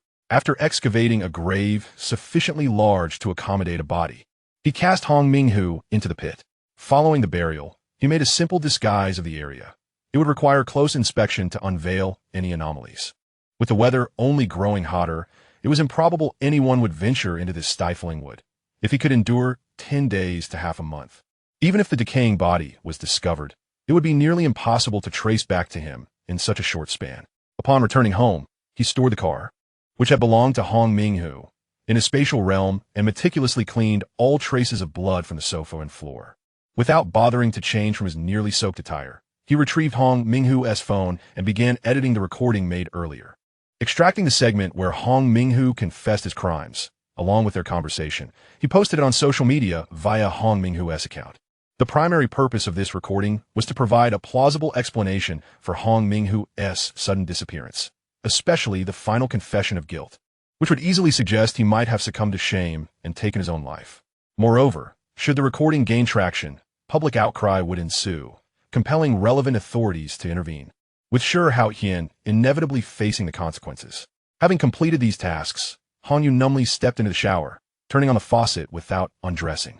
The refreshing, cool water cascaded over him as he slowly closed his bloodshot eyes, murmuring, "Father, Mother, your son has finally avenged you. Rest assured, I shall not spare that sure Houghtian either." Chapter 17. A car full of cash and truth. Han Yu had not intended to embark on his quest for vengeance just yet. His original plan was to wait until chaos ensued before taking action. However, Hong Minghu had hastily come to his own demise. Thus, he could hardly be blamed. Gathering his emotions, Han Yu nonchalantly exited the shower, collapsing onto his bed and succumbing to slumber. He awoke to the bright light of day, feeling refreshed. Rising from his repose, he ordered breakfast via his phone.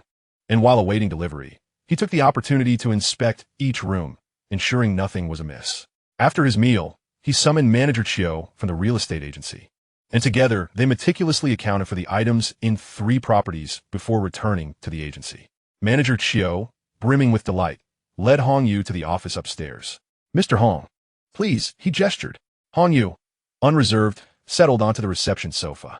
Manager Chiu approached his desk, retrieving a beautifully crafted box, and took a seat opposite Hong Yu.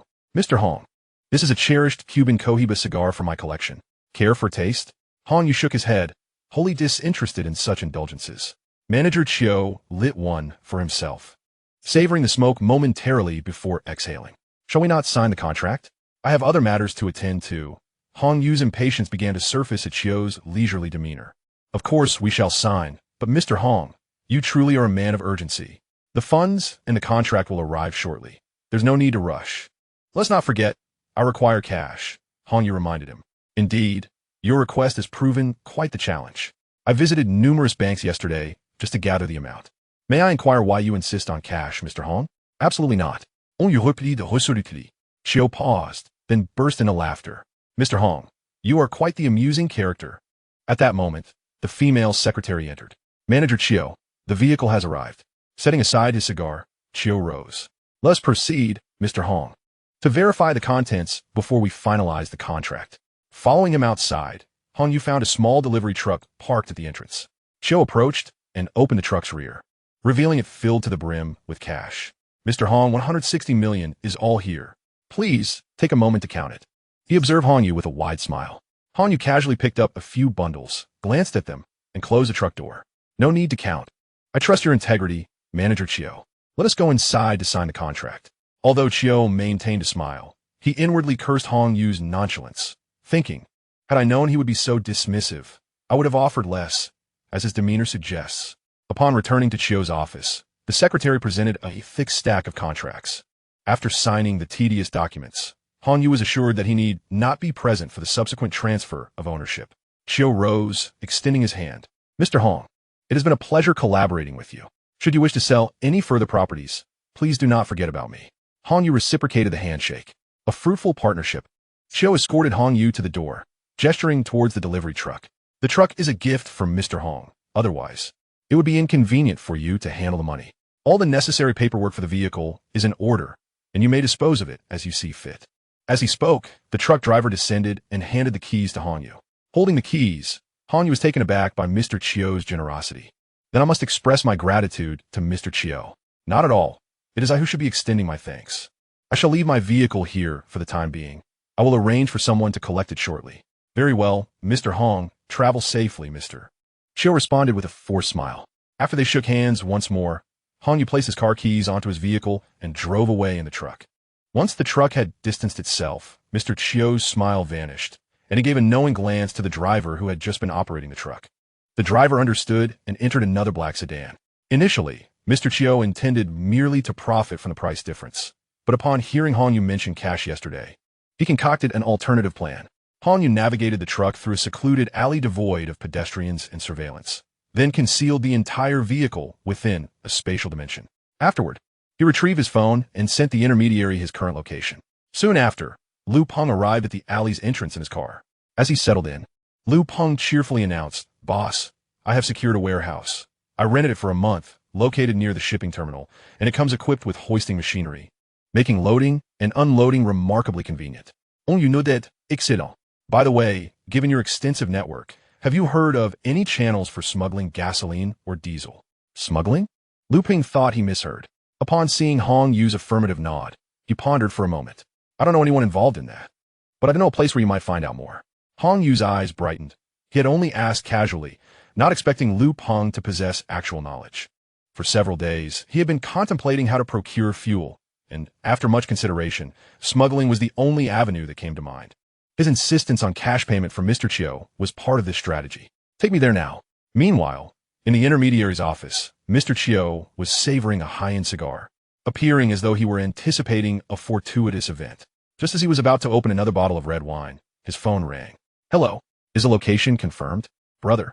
The signal has suddenly vanished. The driver on the other end replied anxiously. What?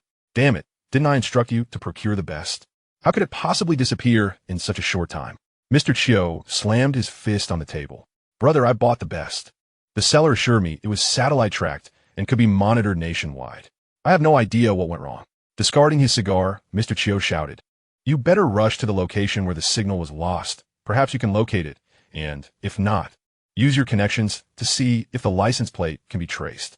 Understood, boss. I'm heading there right now. Unbeknownst to Hong Yu, who was caught in a web of intrigue, he listened attentively as Lu Peng recounted tales from his childhood. Lu Peng, having grown up by the seaside, mentioned that the place where he could gather information was a bar located at the pier. In his youth, the pier was frequented by numerous smuggling vessels. Their captains often indulged in a couple of drinks at the bar after completing their illicit runs. Lu Peng reminisced about the time when they moved away, noting that the crackdown on smuggling had intensified. It had been 4 to 5 years since then, and he was uncertain whether the area still retained its former character. As the car drove on, the distinct scent of the ocean began to permeate the air, and soon, a vast expanse of azure appeared before them.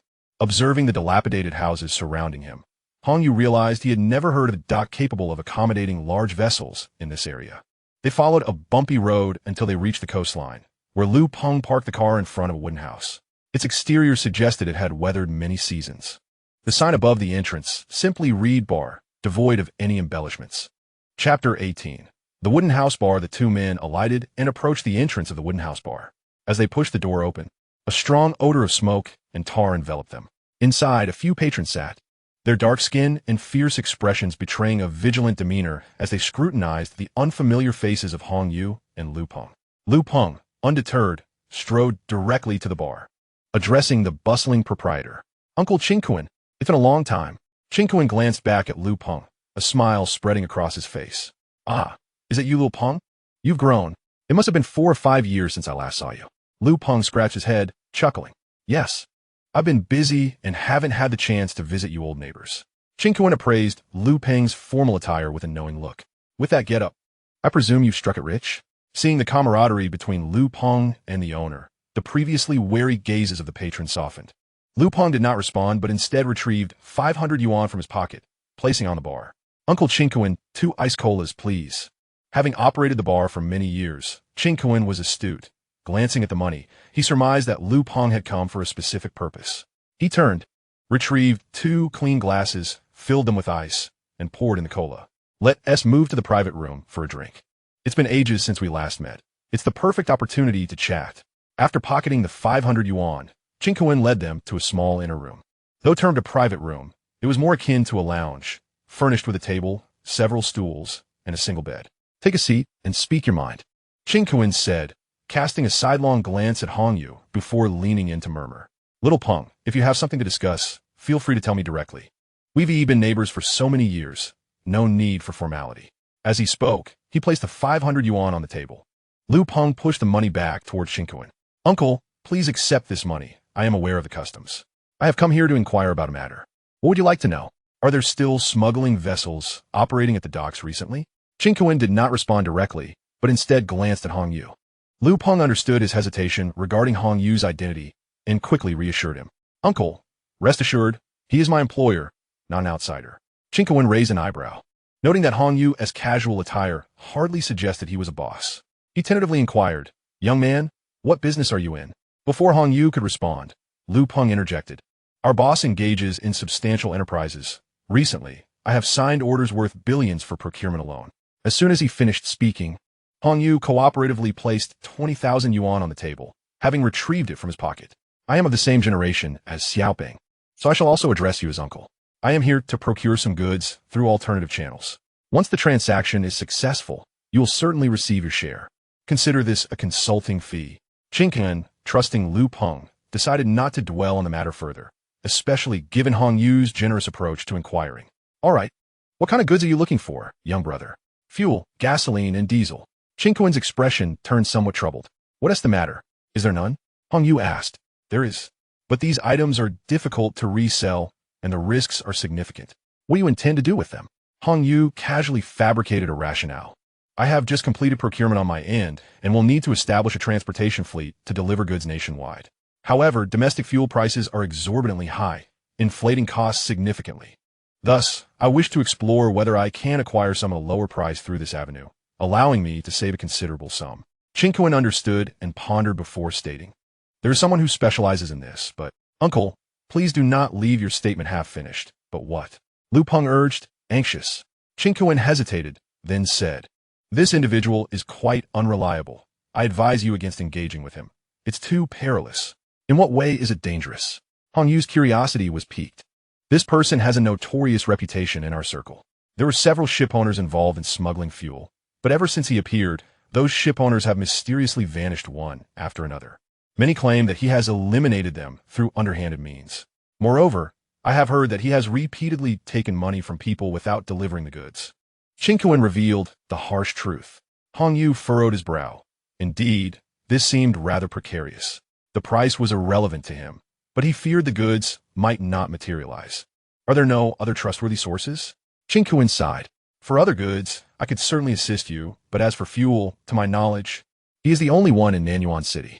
With no alternatives, it seemed they had no choice but to take the risk. What is his name? He is nicknamed Tiger, and his associates are a band of desperados. Where can he be found? A couple of days ago, he set out to sea and should still be away. As you walk westward from the bar, there lies a yard enclosed by a green iron fence at the end of the dock. His underlings are likely gathered there. Hong Yu nodded and placed an additional 20,000 on the table. Thank you, I haven't inquired about anything today, merely accompanying Xiaoping for a visit. The owner, eyeing the 40,000 on the table, could not suppress a grin and hastily replied, Understood, understood. I am well aware of the rules. The two exited the bar and settled into the car. Boss, are we heading there? Lu Peng asked tentatively. Of course we are. We're all desperate men. Shouldn't we prepare ourselves? Lu Peng felt a twinge of concern about potential danger. It's fine. One must inquire after all. Very well. Lu Peng started the vehicle and drove westward. They soon arrived at the location mentioned by Qingquan. The gate was secured with a chain, and within the yard, several tattooed. Shirtless men were engaged in card games, drinking beer. Their vulgar shouts were disconcerting to hear. One man, marked by a centipede-like scar across his face, noticed the car at the entrance, set down his beer, and approached. Do not turn off the engine. Wait for me in the car, Hong Yu instructed before stepping out. What do you want? If you don't wish to get beaten, you better scram. The man growled. Hong Yu maintained a faint smile. Brother, I'm here to discuss a business deal. Is Brother Tiger around? There is no Brother Tiger here. Get lost. The man kicked the iron fence as he spoke. Brother, I'm talking about a deal worth over $1 billion. If Brother Tiger learns that you jeopardized this transaction, I wonder how he would react. Damn it. Can't you understand human language? The man retorted, pulling out a key to unlock the chain and prepared to charge at Hong Yu. Just then, a voice emerged from behind him. Scarface, wait a moment. Chapter 19. Intimidating the small thug, originally fierce, Scarface halted abruptly upon hearing the voice from behind. He turned back in confusion. Hong Yu also glanced over. The speaker appeared to hold a considerable standing among the ruffians. Upon rising, everyone instinctively made way for him. Despite his tattoos, he bore an unexpectedly refined appearance. The man approached Scarface, scrutinizing Hong Yu with disdain. A deal worth over $1 billion? You? Ha ha ha. As Ghost Brother said. Look at this kid. Does he really think he is discussing $1 billion deal? Surely, he must be referring to ghost money. At Scarface's words, the surrounding underlings erupted in laughter. Hong Yu scratched his ear. Setting aside whether I possess such wealth, just looking at your foolishness makes me regret coming here. Each of you resembles a petty thug, unaware of where your misplaced superiority stems from. Damn it, you're courting death. Scarface, infuriated, drew a dagger from his waist and lunged at Hong Yu. Hong Yu regarded him with disdain, his face betraying not a hint of fear. The contemptuous expression on the scarred face only served to infuriate him further. Without a moment's hesitation, he thrust the dagger towards Hong Yu's throat. The surrounding lackeys cheered excitedly, encouraging the scarred man. As the dagger approached, Hong Yu swiftly raised his left hand, seizing the wrist of the scarred man, wielding the knife, while stepping forward with his right foot to forcefully drive his right shoulder against him. Thud! In a clean and decisive shoulder throw, the scarred man grunted in surprise. But before he could react, Hong Yu twisted his body, snatched the dagger, and pressed it firmly against the man's throat with his knee. You are merely a petty thug. Even a primary school student could outfight you. To dare lay a hand on me, I shall take one of your eyes. With that, he brandished the dagger, aiming for the scarred man's right eye. The events unfolded too suddenly for the lackeys to fathom that their leader could be defeated. By the time they thought to intervene, it was already too late. Brother, show mercy, Guide shouted urgently. Hong Yu halted his motion. The blade's tip had already pierced the scarred man's eyelid, and just half a centimeter deeper would surely puncture his eyeball. Guide exhaled in relief. Brother, I apologize for any offense earlier. Let us speak amicably. Hong Yu withdrew the dagger and stood up. The scarred man, paralyzed with fear, dared not move. Beads of sweat forming on his forehead as he feared the man before him might strike again. I initially approached with sincerity, but seeing you all like this, what a waste of my trip. I thought I could procure some fuel in Nanyuan, Hong Yu remarked with a shake of his head, discarding the dagger and turning to leave. Upon hearing that the visitors sought to purchase fuel, Gaij rushed to block Hong Yu's path. Misunderstanding, my brother. Haha, we thought you were here to cause trouble. Just a misunderstanding. On you dead, Ayingish. What? Are we now in a position to negotiate? Not so fast. Scarred man, get up and apologize to this brother. Gaij commanded. The scarred man hurriedly scrambled to his feet, wiped the cold sweat from his brow, and bowed his head towards Hong Yu. I was impulsive earlier. I apologize, brother. Observing the man's cowardly demeanor, Hong Yu couldn't help but sneer inwardly. A so-called desperate criminal, yet he was far less daring than those reckless individuals from the apocalypse. Nonchalantly, he waved his hand. Come, brother, let us discuss this inside, Gaij suggested, leading Hong Yu further in. Upon entering the courtyard, Hong Yu sensed the malevolent gazes of the surrounding lackeys, were it not for Gaij's demeanor. They might have searched forward. However, Hong Yu remained unfazed. This way, please. Gaij gestured toward a nearby wooden house, with his hands in his pockets. Hong Yu swaggered inside and plopped onto the sofa. Gaij took a seat across from him, squinting as he spoke. Brother, your skills earlier do not seem to belong to an ordinary person. Those moves resembled military combat techniques. Hong Yu smiled. It was evident that this man was attempting to extract information, clearly lacking trust in him, having trained for several years in free combat. I find myself unimpressed by the feeble opponents outside. A few encounters would suffice to dispatch them effortlessly. The younger members guarding the entrance bristled at my words, their irritation palpable. If you dare repeat that, one of them retorted, his bravado evident. You boast excessively. I'll make you regret it. He challenged anyone who disputed his strength. As Hong Yu prepared to rise, the imposing figure of Ghost Brother swiftly interjected, silence.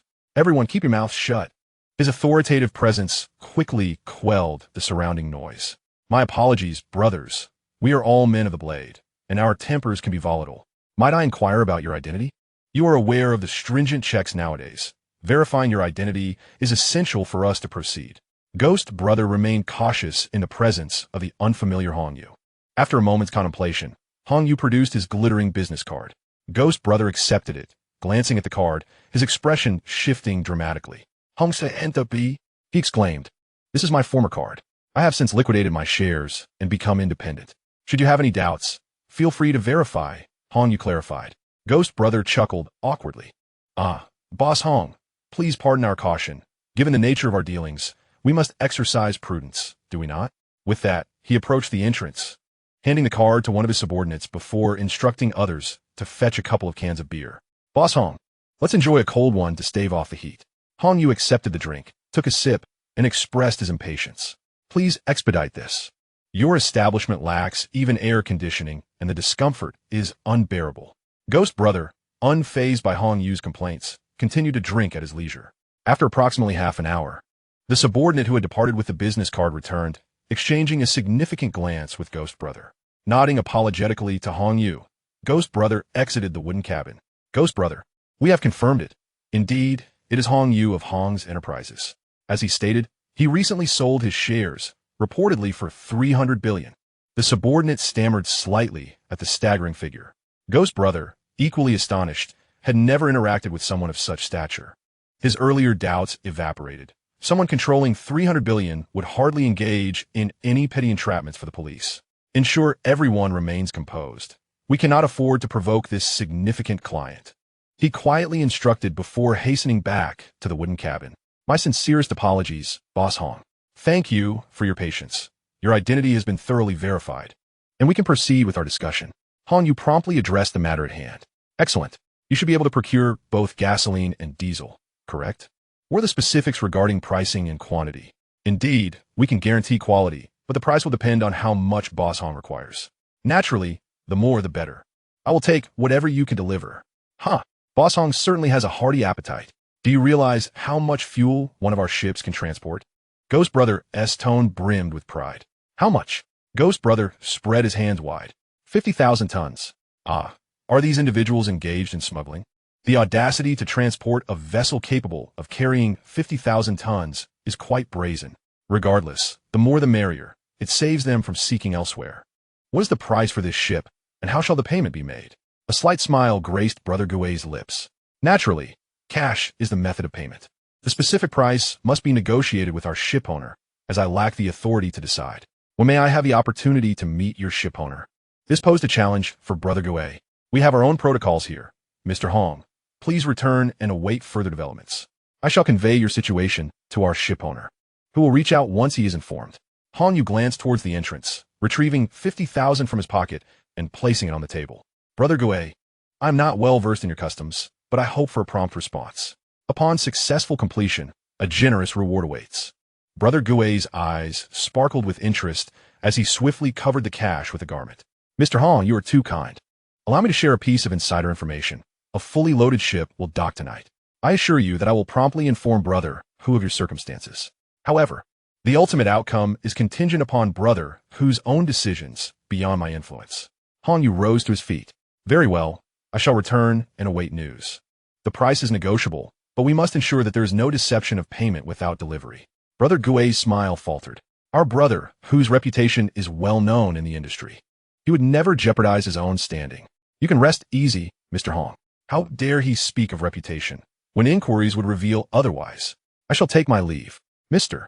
Hong, allow me to escort you. Upon stepping outside, Hong Yu surveyed the dilapidated dock with a hint of skepticism. Is it certain that such a large vessel can dock here? Mr. Hong, one must not judge by appearances alone. This port is the earliest in Nanyuan City capable of accommodating vessels of 10,000 tons. Brother Guay asserted confidently. Very well, I shall rest easy then. Upon returning to the vehicle, Lu Peng scrutinized Hong Yu with concern. Boss, are you injured? No, they were merely a bunch of insignificant pests. Let us depart. After exiting the port, Lu Peng gazed at Hong Yu with admiration. Boss, your actions just now were incredibly impressive. They seemed paralyzed with fear. Has the deal been secured? Sort of. We just await their call. Now, let us visit the warehouse you rented. Certainly, boss. The shipping dock is quite distant, and on the journey. Hong Yu closed his eyes, contemplating the night's operation. Indeed, he intended to exploit the situation without monetary expenditure. Through the incidental dialogues earlier, he had gleaned the information he sought. The ship's arrival tonight was certain, and the freighter would dock at the very old port. With these two concrete pieces of information, he could efficiently orchestrate his subsequent plans. Boss, we have arrived. The two men alighted from the vehicle, and after Lu Peng presented the rental documents to the management personnel, he drove into the storage area. Inside, rows upon rows of colossal warehouses stretched before them. Following the directional signs, Lu Peng arrived at the warehouse he had rented, designated as 0321B. Hong Yu stepped out and gazed up at the warehouse, its exaggerated height eliciting a nod of approval from him. As the electric door lifted, the sign on the left introduced the warehouse facilities, an area of 15,000 square meters, equipped with various types of lifting equipment, suitable for storing goods that required specific temperature and humidity conditions, along with an option to activate the climate control system. In short, it was quite advanced. However, these details held little significance for Hong Yu. His purpose for visiting was to assess the surrounding environment and the surveillance layout, so he could mentally prepare himself. After a thorough observation, it became evident that both the exterior and interior of the warehouse were laden with cameras, complicating his plans. To covertly transport supplies into the space, he would first need to address the surveillance issue. Otherwise, he might meet his end before the apocalypse even arrived. Earlier, He noted that the entire monitoring system was located within the entrance office of the administrator, which made things more manageable. "Let us go," Han Yu declared, turning to open the car door. "Huh? Boss, aren't we going to take a closer look?" Lu Peng asked, bewildered. They had traveled quite a distance only to stand at the entrance and leave after a brief glance. "There's no need. It looks quite satisfactory." "All right then." After dropping Lu Peng back at the wholesale store, Han Yu drove to a nearby large supermarket, indulging in a shopping spree where he acquired a substantial amount of food, beverages, and some practical items. Following that, he visited a shop that sold diving equipment and purchased a complete set of diving gear. For whether he could exploit the night depended on this equipment. Having procured all necessary items, twilight began to descend as Han Yu returned to the dock area. After parking the car at a distance, he walked to the dock where he had previously met with Ghost Brother. This region comprised nearly abandoned docks, with only a few dim lights casting their glow. Han Yu ascended a large, concave rock that afforded him a view of the sea and Ghost Brother's dock. He retrieved some snacks from his space, consuming them while he waited. Although night had fallen, the air remained stiflingly warm, making each breath a challenge. To alleviate his discomfort, he fetched 2 small fans from his space, placing them beside him for some semblance of relief. Time passed, and suddenly a horn echoed from afar. "Moments latte." 3 brief flashes of bright light illuminated the dock. Han Yu stowed his belongings back into his space and rose to gaze toward the source of the horn. In the distance, he could faintly discern flickering lights. It appeared they were confirming safety. Leaping down from the rock, Han Yu donned his diving gear and slowly approached the harbor, awaiting the opportune moment. An hour later, aided by 3 tugboats, a massive oil tanker gradually approached the dock. And by this time, Han Yu had successfully swum to the side of the tanker. Ghost Brother and his underlings at the dock began to bustle about, preparing for their tasks. Once all the ropes were securely fastened, the Ghost Brother gathered his subordinates at the foot of the boarding ladder and shouted, "Welcome home, Tiger Brother." At that moment, a few individuals descended from the oil tanker, led by a bald man adorned with a vividly inked tiger head on the back of his scalp. The Ghost Brother eagerly approached him, a stark contrast to his demeanor during the day. "You must be exhausted, Tiger." The tiger patted the Ghost Brother's shoulder. "Is everything well at home, little ghost?" "All is well. All is well. Everything is normal. Have you prepared fine wine and meat?" "It is all ready. I shall bring it aboard." "Good." Later, fetch some women to entertain the brothers on the ship. After a month of hard work, they deserve to unwind. After giving his instructions, the tiger led his companions toward the wooden cabin. Chapter 21. The collapse of Tiger Brother. The Ghost Brother turned to his nearby subordinate and commanded, "You all go and bring the wine and meat aboard. Be swift." "Understood, Ghost Brother." Though the subordinates were weary, they dared not delay before the tiger. Hastily loading the prepared iron barrels and wooden boxes onto a cart bound for the ship. As they busied themselves, the Ghost Brother hurried to catch up with the tiger. "Tiger Brother, I have a matter to report to you." "What is it?" The tiger paused and inquired, tilting his head. "Today, someone came to discuss a significant business deal with you." He wishes before the Ghost Brother could finish. A cacophony of gasps and the sound of rushing water erupted from behind them. The group turned in unison, their expressions mirroring astonishment. They beheld the enormous oil tanker that had just been moored at the dock, now utterly vanished from sight. The Ghost Brother was the first to regain his composure and rush to the spot where the boarding ladder had been placed. "Where is the ship?" The tiger and his companions also hurried over, gazing in confusion at the empty dock. "What happened? Did the ship sink?" the tiger murmured. The Ghost Brother dashed to the side, seizing a powerful flashlight from a nearby bench and illuminating the churning waters below the dock. Tiger, there are people down there." Following the beam of light, the tiger and his crew indeed spotted several individuals struggling in the turbulent sea, and there were quite a few of them. At this moment, the ship's first mate recognized the figures below. "This is bad. There are people. Quick, we must go save them." Without hesitation, the group rushed to the other side of the dock to launch a small boat for rescue. Countless trips later, they finally managed to bring all 30 or so individuals who had fallen into the sea back to safety. The tiger surveyed the bedraggled crowd and solemnly asked, "Who can tell me what exactly transpired? How did the ship suddenly sink? What did you all do?" A drenched, bearded man stood up to explain, "Tiger Brother, we did nothing. I was just in the cabin, and then everything around us suddenly vanished. Much like Lao Mang, I had just opened a bottle of beer. Yet before I could take a sip, the vessel beneath my feet vanished. Indeed, I had just awoken in the cabin, and upon opening my eyes, I was greeted by the sight of stars, only to find myself plummeting downwards. I was ensnared by a whirlpool, and the ship was nowhere to be seen. It seemed to have evaporated into thin air. The crew, having personally experienced the ordeal, began recounting their tales, each face adorned with an expression of disbelief. Lao Hu, gritting his teeth, glared at these speechless sailors, drawing a pistol from his waist. Do you think I'm easily deceived? Vanished? How could a ship suddenly disappear? If anyone dares to lie, I swear I'll put a bullet in them. He was convinced that the crew's actions had precipitated the ship's demise. The first mate, who had just descended to assist in the rescue, rushed forward to restrain Lao Hu's raised weapon, saying, "Brother Hu, do not act rashly. They speak the truth. I have just confirmed that our ship is not below. Moreover, even if it had sunk, it would not do so in an instant." Lao Hu shoved the first mate aside, aiming his gun into the sky and firing indiscriminately until the magazine was empty. He then turned to the gathered crowd, bellowing, "Can someone tell me what the hell is going on?" While the smugglers were still in a frenzy, Hong Yu had already crawled ashore from where he had just submerged. Discarding his oxygen tank, he struggled to remove his breathing apparatus, collapsing onto the rocks, gasping for breath. He had underestimated the situation. This was the first time he had retrieved such a substantial object since acquiring the ring space. He anticipated some exertion, but never to this extent. It nearly cost him his life. Now, he was not only physically drained, but also exceedingly weary, had it not been for his remarkable perseverance. He might not have made it back. After resting for a considerable time, he finally regained some strength and discarded his diving gear into the space. Although his energy had partially returned, his fatigue lingered. He splashed a bottle of water over his head, forcing himself to awaken, and made his way toward the vehicle. At that moment, he could hardly afford to consider the oil tanker in his space. If he fell asleep here, once dawn broke, he would undoubtedly be discovered by the likes of Guego, leading to his utter ruin. After navigating through a series of twists and turns, he finally arrived at his car, started it, and swiftly departed the port.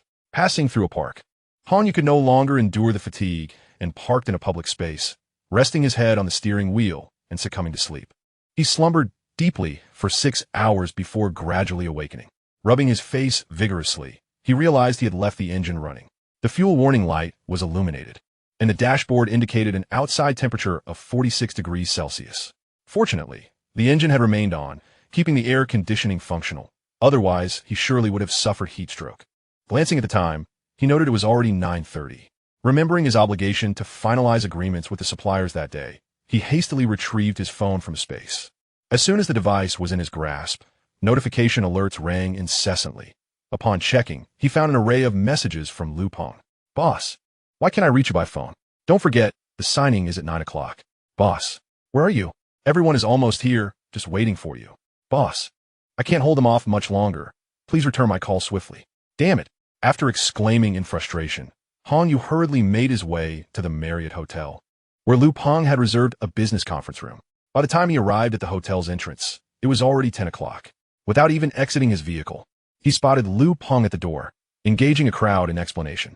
He quickly turned off the engine, exited the car, and rushed over. "Ladies and gentlemen, I sincerely apologize for the delay. I was held up by unforeseen circumstances." Lu Peng turned around, visibly relieved and with tears welling in his eyes as he looked at Han Yu, his voice trembling. "Boss, you finally made it." He had been reassuring the crowd on Han Yu's behalf. Yet internally, he had been anxious, fearing that Han Yu might abandon the venture. "So you are the esteemed boss Hong? It's been quite the wait for us," remarked a young man from the group. Besides him, the others refrained from openly expressing dissatisfaction, as they were all eager for the lucrative deal to be finalized and the commissions to be secured. "My apologies, this was my oversight. Please, everyone, let us head inside to sign the contract." The group promptly returned to the hotel. Han Yu patted Lu Peng on the back. "Well done. I'll ensure you receive a bonus later." Lu Peng's face finally brightened, and he wiped the sweat from his brow. "Boss, your face. Let's go inside." Han Yu interrupted him, pulling him toward the hotel. Chapter 22. Contract signing. Upon entering the hotel's conference room, Han Yu was taken aback. The spacious room was filled to capacity, with at least 100 attendees. He turned to Lu Peng, bewildered. "Are all these people here to sign contracts?" "Yes. I feared there would be too many, so I requested that each company send only one representative." "Goodness, doesn't that mean there are hundreds? How long will this take to sign?" Han Yu's mind raced with anxiety. "But you instructed me to gather them all together," Lu Peng said, looking somewhat forlorn. Han Yu found himself at a loss for words. "All right then, let us expedite the signing. We must aim to finish today. Lu Peng guided Hong Yu to the front row of the conference room, and just as they sat down, 6 young individuals, roughly Lu Peng's age, rushed over to Hong Yu. "Hello, boss." They chorused in unison. Hong Yu nodded in acknowledgement. Lu Peng pointed at 2 of them. "You two will sit next to the boss and are responsible for recording the amounts and quantities of items on the contract. Pay close attention. If I find any discrepancies, it will cost you each 100 yuan. Understood?" They replied in unison, "Yes." After they settled beside Hong Yu, Lu Peng turned to the remaining 4. "You 4, please distribute these contracts to everyone, allowing them to fill in the necessary information before collecting them back for me. Understood?" After issuing his instructions, Lu Peng didn't forget to emphasize the importance of diligence. "Greetings. As long as you perform well without any errors, bonuses will be awarded upon completion of the task." Observing the 4 individuals spring into action, Lu Peng procured a chair and positioned it opposite Hong Yu. He then produced a blank contract and placed it on the table. The contracts are all based on a standardized template. Please take a moment to review it. If everything appears satisfactory, you will only need to verify the amounts and items before signing and making the advance payment. Hong Yu picked it up and perused the document. All liability clauses were meticulously detailed, nearly universally applicable to the items he intended to purchase.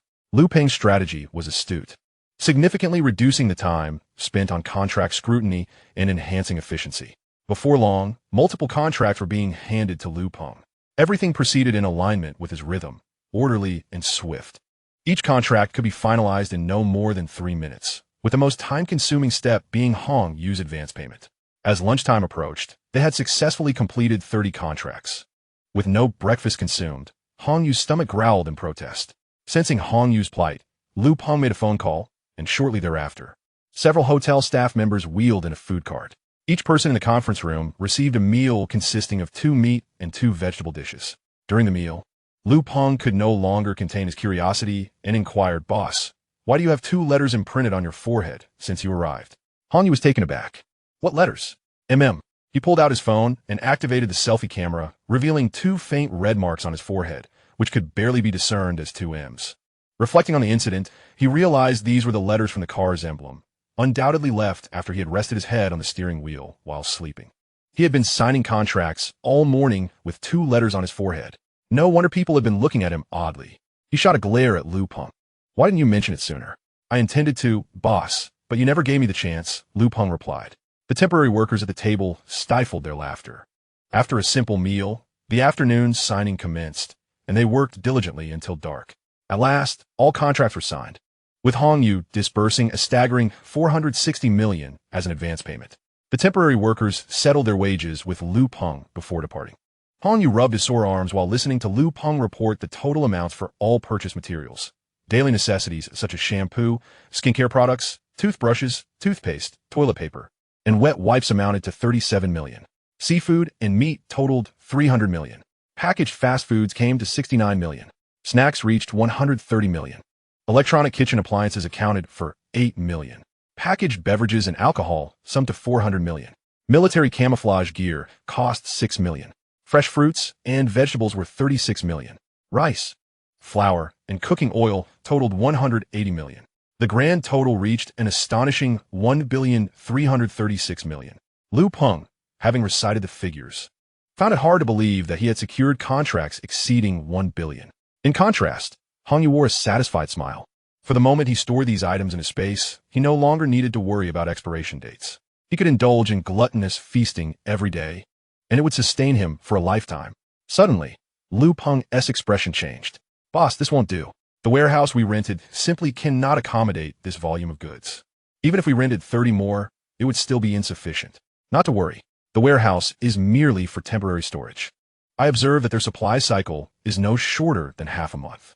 Each night, I will arrange for a batch to be transported away. If you want to be doubly cautious, you can go and rent another storage space shortly. That should suffice." Hong Yu had already planned this out when signing the contract. Goods would enter the warehouse during the day, and he would clear it out at night. "Understood, I'll contact them right away." Lu Peng was about to dash off when Hong Yu called him back and transferred 500,000 to him via his phone. "Thank you for your hard work these past few days. This 500,000 is your bonus."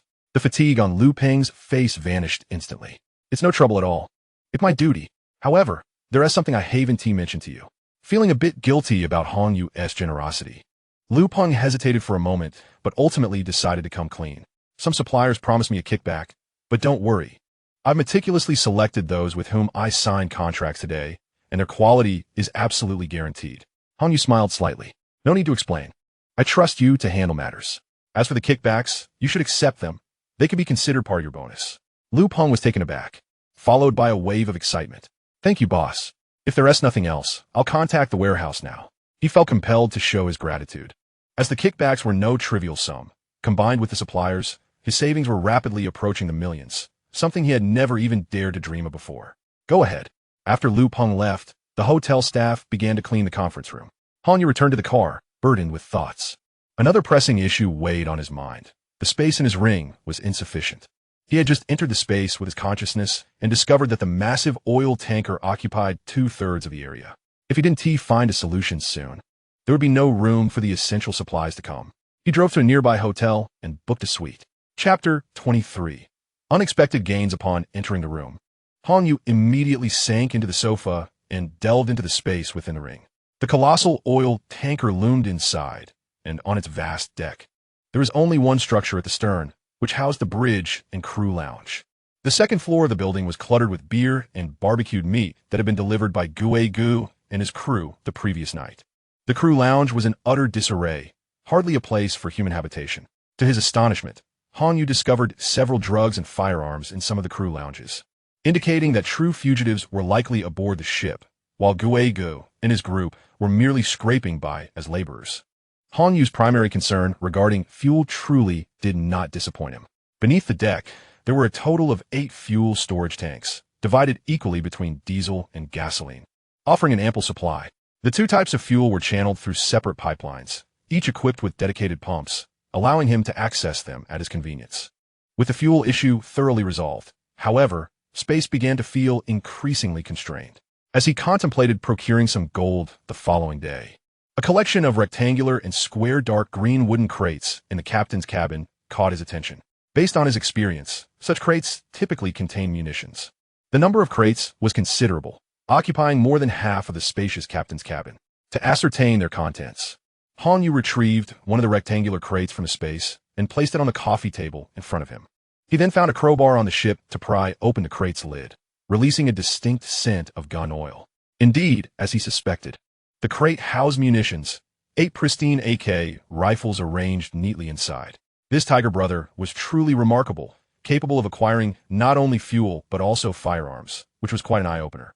After returning the crate to the space, he proceeded to pry open a square crate, which was filled to the brim with bullets and magazines.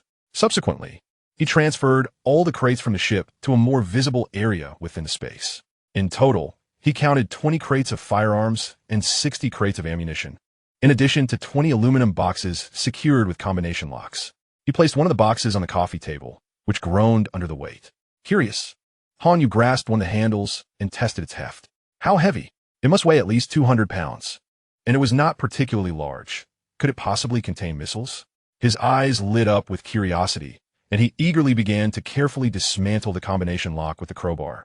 Being cautious not to exert too much force, the lock proved to be quite sturdy, taking a considerable amount of effort to pry open. Rubbing his hands together in anticipation, Han Yu opened the box, and an involuntary exclamation escaped his lips. Wow! The contents of the box prompted his outburst. Ha ha! I truly am favored by fortune. What I wish for comes to pass. Indeed, the box was filled with gold bars, precisely what Han Yu desperately needed. This unexpected windfall lifted his spirits immensely. He could hardly contain his excitement as he hastily pried open all the aluminum boxes. A staggering 2,000 kilograms of gold bars dazzled his eyes. Based on his prior experience and the amount of gold consumed during the previous upgrade of his ring, he estimated that an additional 100 to 200 kilograms of gold would suffice to elevate the ring to level 2. With such a surplus suddenly at his disposal, a daring thought began to form in his mind. What would happen if he compelled the space to absorb all this gold? Without hesitation, he decided to proceed. Retrieving all 20 boxes of gold into the space, he settled into the sofa, closed his eyes, and prepared himself. Before long, the ring on his hand began to emit a faint golden radiance, with golden liquid continuously flowing within the intricately carved patterns. The space was filled with countless golden threads connecting to the gold bricks, enveloping the entire area in a resplendent glow. As the bricks gradually vanished, beads of perspiration began to form on Hong Yu's forehead, and his body involuntarily trembled. A low exclamation escaped his lips, and the light from the ring suddenly intensified, illuminating the room in a brilliant gold. Subsequently, golden threads erupted from the ring, piercing into Hong Yu's body. The consumption of the gold bricks accelerated, causing the entire space to tremble, nearly jettisoning Hong Yu's consciousness from reality. The throbbing pain radiating from his body contorted his facial expression.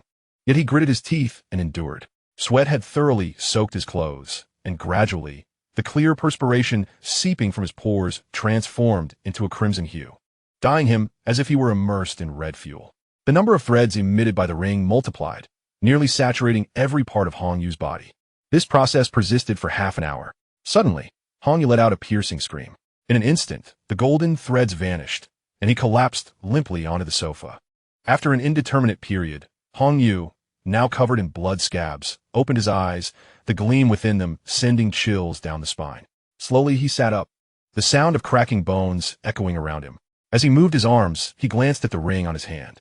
The previously intricate patterns had vanished, leaving behind a plain, unadorned band. A smile graced Hong Yu's face. The ring had successfully upgraded to level 2. Delving into the space, he sensed that its area had expanded more than tenfold, far surpassing the dimensions of the second-level ring from his previous life.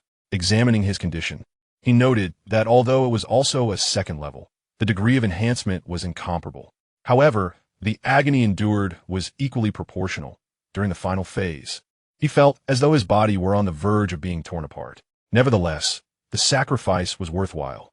Clenching his fist, he struck the solid wooden coffee table before him. With a resounding crack, the table shattered into fragments. Feeling unsatisfied, he rose, assumed a stance, and unleashed all his strength in a single punch, producing a sound akin to a breaking wind. The blood scabs on his arms flew off like raindrops. Releasing a breath, Hong Yu retracted his fist with satisfaction. Not only had his spatial capabilities expanded, but his physical strength had also transcended that of his previous life. Closing his eyes to absorb the surroundings, his senses sharpened remarkably. With focused concentration, he could hear the television in the adjacent room with crystal clarity. Upon inspecting the space once more, he noted that out of 20 boxes of gold bricks, 5 remained unabsorbed. He felt content. The achievements he had fought so hard for in his previous life were now so effortlessly attained. What more could he possibly desire? The remaining gold bricks would not go to waste, as gold had become a universal currency in the apocalypse. Although its purchasing power fell short of that of food, it could still be useful for various endeavors. With this, the issues that had previously plagued him were resolved, yet new challenges loomed ahead. He remained unaware of the upgrade items required after reaching level 2. Chapter 24. 15 days flew by. Hong Yu glanced at the time and was astonished to find that it was already past 7 in the morning. He looked down at the dried bloodstains on his clothes, swiftly removed them, and placed them in a bag before heading to the bathroom for a refreshing shower. Emerging feeling revitalized, he soon realized his stomach was growling in protest. After dressing, he hung a do not disturb sign on his door and made his way to the dining area. Having paid a full month's rent, he was entitled to complimentary meals at the hotel 3 times a day. Selecting a breakfast that suited his palate, Hong Yu found a corner and devoured it hungrily. Perhaps due to the rapid enhancement of his physique, his appetite today was more than 3 times greater than usual. Once satisfied, he received a call from Lu Peng. "Boss, the trucks delivering the goods have arrived one after another and are currently unloading at the warehouse. Do you have any further instructions?" Hong Yu pondered for a moment. "Just monitor them as they unload. It would be best to categorize the items by type. Keep an eye on things during the day. If it becomes too overwhelming, hire some additional help. I will arrange the shipments for the evening." "Understood." Taking advantage of the daylight, Hong Yu decided to purchase some additional necessities. At the clothing wholesale market, he acquired a substantial quantity of disposable underwear, socks, and apparel suitable for various seasons. Upon reflection, he realized he would likely never exhaust the supply in his lifetime. After lunch, he visited several specialty stores to procure outdoor gear, including tents, cooking equipment, inflatable mattresses, sleeping bags, and jackets designed for inclement weather. As he exited the last outdoor equipment store, he noticed that darkness had enveloped the surroundings. Shaking his head in exasperation, Hong Yu recognized that shopping was not merely a pastime for women. Even a man like him found it hard to resist the allure of such places. Convinced that everything was a necessity, Lu Peng sent a message indicating that the unloading of the current shipment would not be completed until midnight. Seizing the opportunity, Han Yu made another trip to the electronics store to purchase items he would need later that night before returning to the hotel for some rest. At 1 in the morning, clad in a black tracksuit, Han Yu arrived at the storage area. He meticulously surveyed the terrain and, from a shadowy spot devoid of illumination, scaled the wall with ease. After undergoing physical enhancement, his speed had become astonishingly swift, and it wasn't too long before he reached the vicinity of the warehouse he had rented. Glancing at the surveillance camera facing the warehouse door, he skillfully ascended the wall to the location of the camera, extracting a small black metal box the size of a matchbox from his waist pouch. He affixed it above the surveillance lens before releasing his grip and gracefully descending to the ground. He then retrieved a remote control from his waist bag, activating the device. The screen on the remote illuminated, revealing the footage from the entrance camera. Subsequently, he pressed a green button. This device was a surveillance disruptor he had purchased at a considerable price from the electronics market, allowing him to freeze the camera feed at will, unnoticed by the security personnel within a limited range. With a swagger, Han Yu approached the entrance. To test its efficacy, he produced a stick from his space, mimicking the action of prying open the electric rolling door. After a brief pause with no response, he stepped inside. The sight within the warehouse was truly astonishing. Numerous wooden crates piled high, nearly filling the entire space. Recalling the location of the internal surveillance, he climbed atop the crates and affixed another small black box to the lens. He waved his hand in front of the camera to confirm the feed was indeed frozen. And satisfied, he applauded softly. Following Lu Peng's classification system, he began to systematically absorb the crates into his space. The task was substantial. It took him a full 3 hours to clear the entire warehouse of its inventory. By the end, he was drenched in sweat, but fortunately, thanks to his enhanced constitution, he did not collapse as he had when collecting from the oil tanker previously. However, the mental fatigue left him feeling somewhat drowsy, prompting him to lie down and rest in the warehouse. As dawn broke, Lu Peng arrived at the warehouse. Noticing Han Yu sleeping on an inflatable mattress in the corner, he hurried over. "Boss." Han Yu opened his eyes. "You're here? Why are you sleeping here?"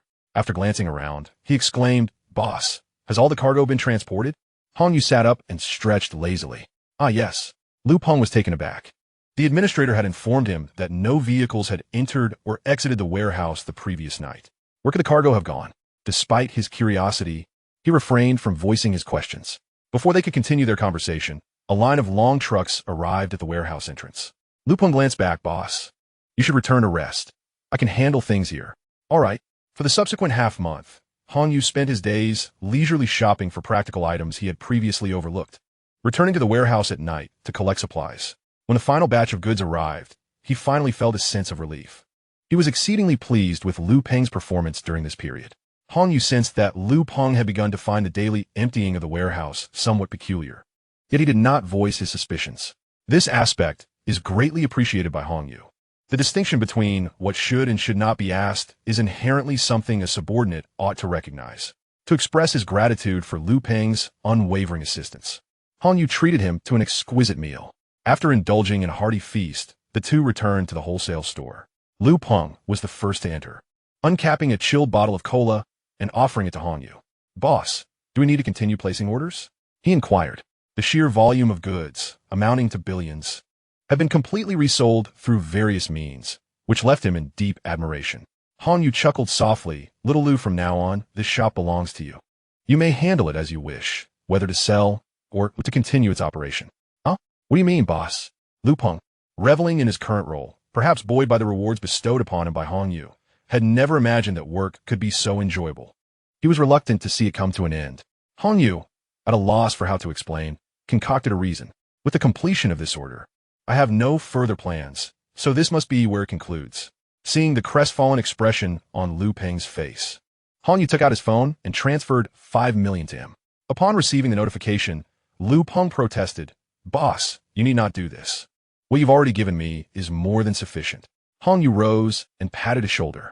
"Little Lu, this is what you deserve. You've worked hard during this time. I will soon be leaving Nanyuan City. Perhaps we shall meet again in the future."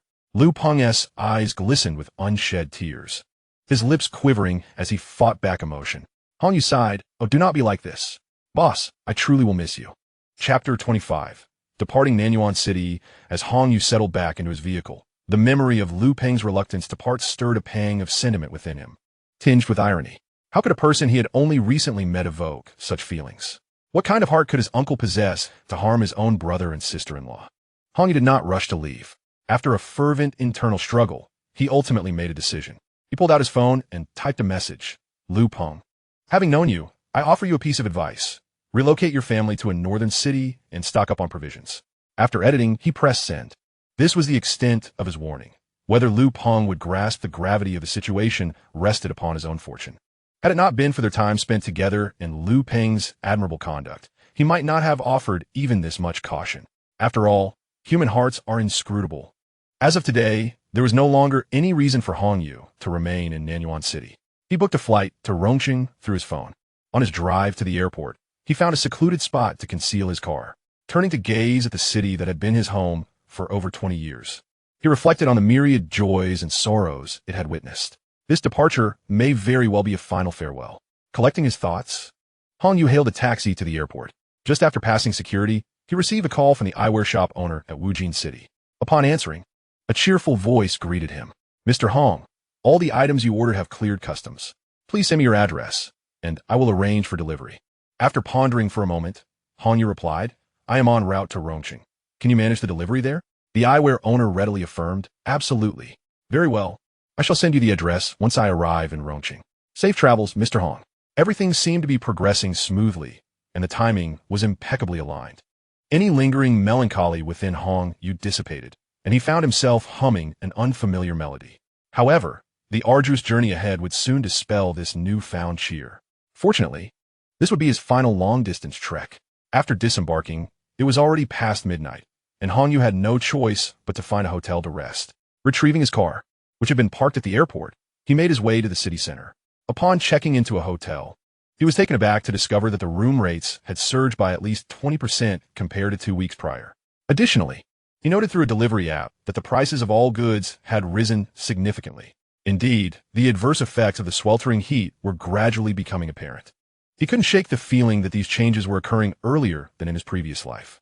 Nonetheless, it no longer concerned him, as he had already procured all the essentials he required. Tossing his phone aside, he succumbed to a deep slumber. The following morning, Hong Yu was awakened by a barrage of high-temperature alerts. This had been the pattern for the past fortnight.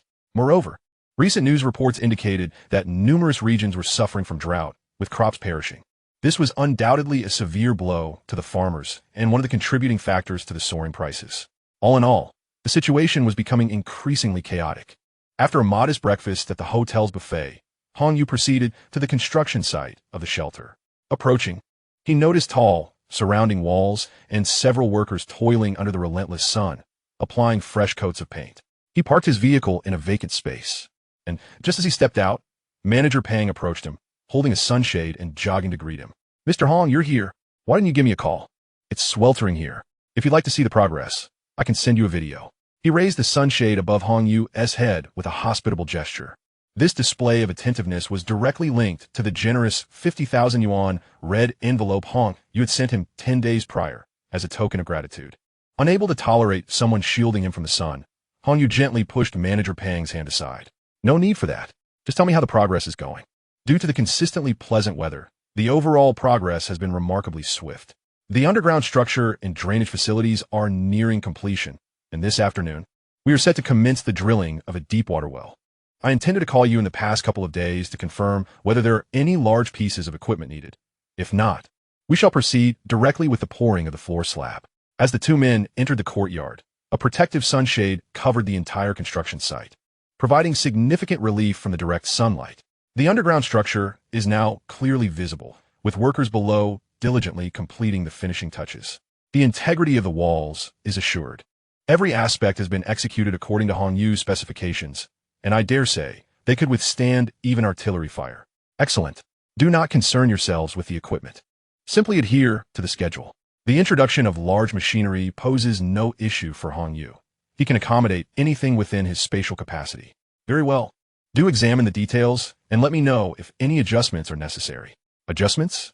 Manager Pang appeared perplexed, as the previous plan included all essential foundational renovations. What further embellishments could possibly be required? Hong Yu retrieved his mobile phone and opened the recently organized blueprints. This is it. While manager Pang scrutinized the plans on his phone, Hong Yu produced 50,000 in cash and pressed it into his hands. Is this insufficient? No, no. Mr. Hong, you misunderstand. Rest assured, I will execute the work to your specifications and ensure there are no delays.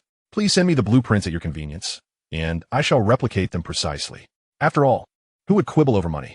Given the previous two payments totaling 100,000, Manager Pang's mindset was simply to fulfill the benefactor's wishes.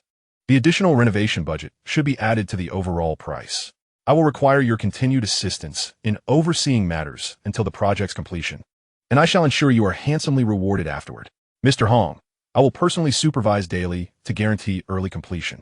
A broad grin revealed Manager Pang's gleaming white teeth, his delight evident as his smile nearly reached his ears. Thank you for your hard work. Mr. Hong, please drive safely and do not hesitate to call me if needed. After departing the construction site, Hong Yu drove back to the city, seeking a temporary location to store the generator equipment. After a morning of searching, he finally found a vacant lot that was spacious, surrounded by high walls and devoid of surveillance, perfect for his needs. He contacted the owner and secured a month's rental for 5,000. Once the location was confirmed, he sent the details to the owner of the glasses shop. Just as he settled back in his car, the shop owner called. Mr. Hong, is this the location you sent for the delivery? Indeed, if shipping costs are involved, I am willing to cover them. With a chuckle, Boss Hong remarked, there's no need for concern. I shall arrange everything. You won't incur any additional costs. I will cover it all. Just await the delivery. After hanging up the phone, Hong Yu reclined in his seat, feeling a sense of relief. Everything was finally settled. Now, he merely awaited the completion of the shelter.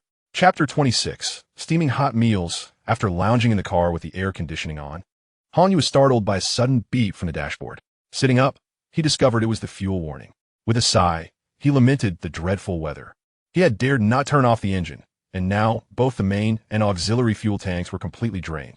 Adjusting his seat, he searched for a nearby gas station on the navigation system. After filling the tank and making the payment, he was shocked to find that the price per liter had increased by 2 yuan.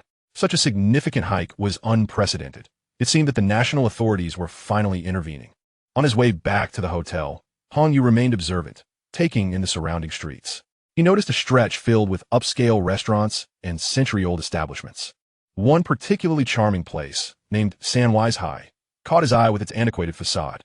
From its name and entrance alone, it was evident that the offerings within were exceptional. After parking his car, he approached the entrance of Sanwaizhai. Just as he was about to push the door open, deafening firecrackers erupted behind him. Turning his head, he saw that a hotel across the street was hosting a wedding. Inspired by the lively scene, an idea struck Hong Yu. Given the nature of space, he could easily order a selection of his favorite dishes, ready to be retrieved whenever he desired, all while ensuring they remained piping hot. This would be far more convenient than preparing meals himself. Moreover, he had ample funds. At his current rate of expenditure, it was unlikely he would ever deplete his resources before the onset of the apocalypse. The thought of enjoying ready-made, delicious meals made Hong Yu's lips curl into an involuntary smile. Entering Sanwaizhai, he was impressed by the effort that had gone into the decor. It exuded ancient charm, evoking a sense of being transported back in time. Welcome. How many in your party, sir? A hostess clad in a qipao greeted him warmly upon his arrival. Is your owner present? On Yuan Kuayod. The hostess appeared slightly puzzled. May I ask what you wish to discuss with our owner? We are a film crew here for location scouting in Rongqing, and we do like to order some of your signature dishes. The quantity may be substantial, so I wish to speak with your owner. Hong Yu fabricated an excuse. Please hold on a moment, the hostess replied, swiftly heading towards the kitchen. After a few minutes, a middle-aged man dressed in traditional Tang attire followed her, approaching Hong Yu. Sir, let us discuss this in my office. Hong Yu accompanied him to the owner's office and took a seat on the sofa. The owner produced a menu adorned with images and handed it to Hong Yu. Sir, would you prefer a set menu or a la carte? Hong Yu did not provide an immediate response, perusing the menu in his hands. What are the signature dishes at your esteemed restaurant, Sanwaizhai? Upon hearing the term signature, the proprietor spoke with a hint of pride. Sanwaizhai is a venerable establishment with a century-long legacy. We boast an extensive array of signature dishes. As he spoke, the owner gestured towards the first few pages of the menu. These are our most popular offerings, and the images are authentic representations, precisely mirroring the actual dishes. Hong Yu's gaze lingered on familiar names such as braised lion's head, crystal pork knuckle, soy sauce duck, braised pork ribs, goboru, and raw beef, causing his mouth to water. I think I shall order a la carte. Would you kindly take note? Certainly, the owner replied, retrieving a pen and paper from his side. Hong Yu began to recite the names of the dishes from menu. Initially, the owner wrote diligently, but as Hong Yu continued, a frown began to form on his brow. This fellow speaks eloquently, yet he neglects to order any of our specialty dishes, opting instead for a mere selection of inexpensive stir-fried vegetables. After noting down over 20 items, the owner could no longer contain himself. Sir, does your film crew adhere to a vegetarian diet? Without looking up, Hong Yu continued to scan the menu. No. Those were merely dishes I do not wish to order. Please add a plate of sweet and sour cabbage. I want all the other dishes, 100 portions of each. The owner abruptly halted mid-sentence, looking up with uncertainty. Sir, are you jesting? 100 portions? Is there a problem? Seeing that Hong Yu appeared earnest, the owner set down his pen and explained, Sir, we are a specialty establishment, not a large hotel. Even without considering your previous elections, we simply cannot accommodate such an order. Furthermore, even if we could, we cannot guarantee that every dish would be served at its optimal freshness. Could we reduce the order? Do you require this quantity all at once? If you grant us 3 days to prepare, I could accept this order. However, it would disrupt our regular business. The owner appeared troubled. Their establishment relied heavily on repeat customers, and fulfilling this order would jeopardize that.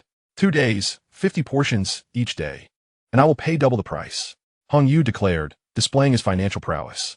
Upon hearing the mention of double the price, the owner's eyes gleamed as he calculated in his mind. Accepting this order could yield an impressive revenue of 1.4 million over 2 days with substantial profit. Very well. We shall accept the order. At worst, we can temporarily suspend operations for 2 days and then use the profits to launch some promotional activities. Hong Yu raised an eyebrow, thinking to himself, indeed, money can move mountains. I shall return tomorrow at noon to collect the 50 portions. Though it is a large quantity, I trust you will not compromise the quality of your signature dishes. No problem. I will begin preparations as soon as I see off the current customers, ensuring timely completion. Regarding the flavor, I implore you, good sir, to place your trust in the esteemed reputation of our century-old establishment, the proprietor assured. After leaving a deposit of 700,000, Hong Yu commenced his search for the next venue. As he passed by a bustling noodle shop, he observed the lively atmosphere within. Upon entering, he noticed patrons relishing their meals, indicating that the taste must be exceptional. He ordered a serving of fried sauce noodles and settled into a corner to indulge. In the sweltering heat, savoring a bowl of refreshing fried sauce noodles was undeniably delightful. Surveying the surrounding diners, he noted the variety of offerings: buns, dumplings, siumai, chive pockets, stuffed pancakes, and rolled pancakes, an impressive array indeed. The kitchen, visible through transparent glass, was expansive, with trays of buns numbering in the dozens. This establishment's culinary delights must be secured. For Hong Yu, these dishes represented true gastronomy. The mere thought of awakening each day to enjoy steaming hot meat buns was immensely gratifying. One must pay homage to the temple of the 5 viscera. Otherwise, what purpose is there in merely surviving in a world turned upside down? He swiftly finished his noodles and approached the ordering counter. With the same determination, he found the proprietor and offered double the usual price to reserve the shop for 2 days. Chapter 27. Trouble. Such noodle shops typically operate on thin margins and high volume. Thus, the doubled price was an irresistible temptation for them. Hong Yu inquired further and learned that the establishment also served breakfast. He would not overlook the daily favorites: soy milk, fried dough sticks, twisted dough sticks, tofu pudding, various congee, and marinated eggs. After exiting the noodle shop, Hong Yu strolled along the street, entering any establishment that caught his eye. He even indulged in desserts, which he usually shunned. What harm is there in sweets? Who knows when a craving might strike? After several hours of exploration, he returned to the entrance of Sanwei Zhai. To his dismay, a sign announced that the establishment was temporarily closed.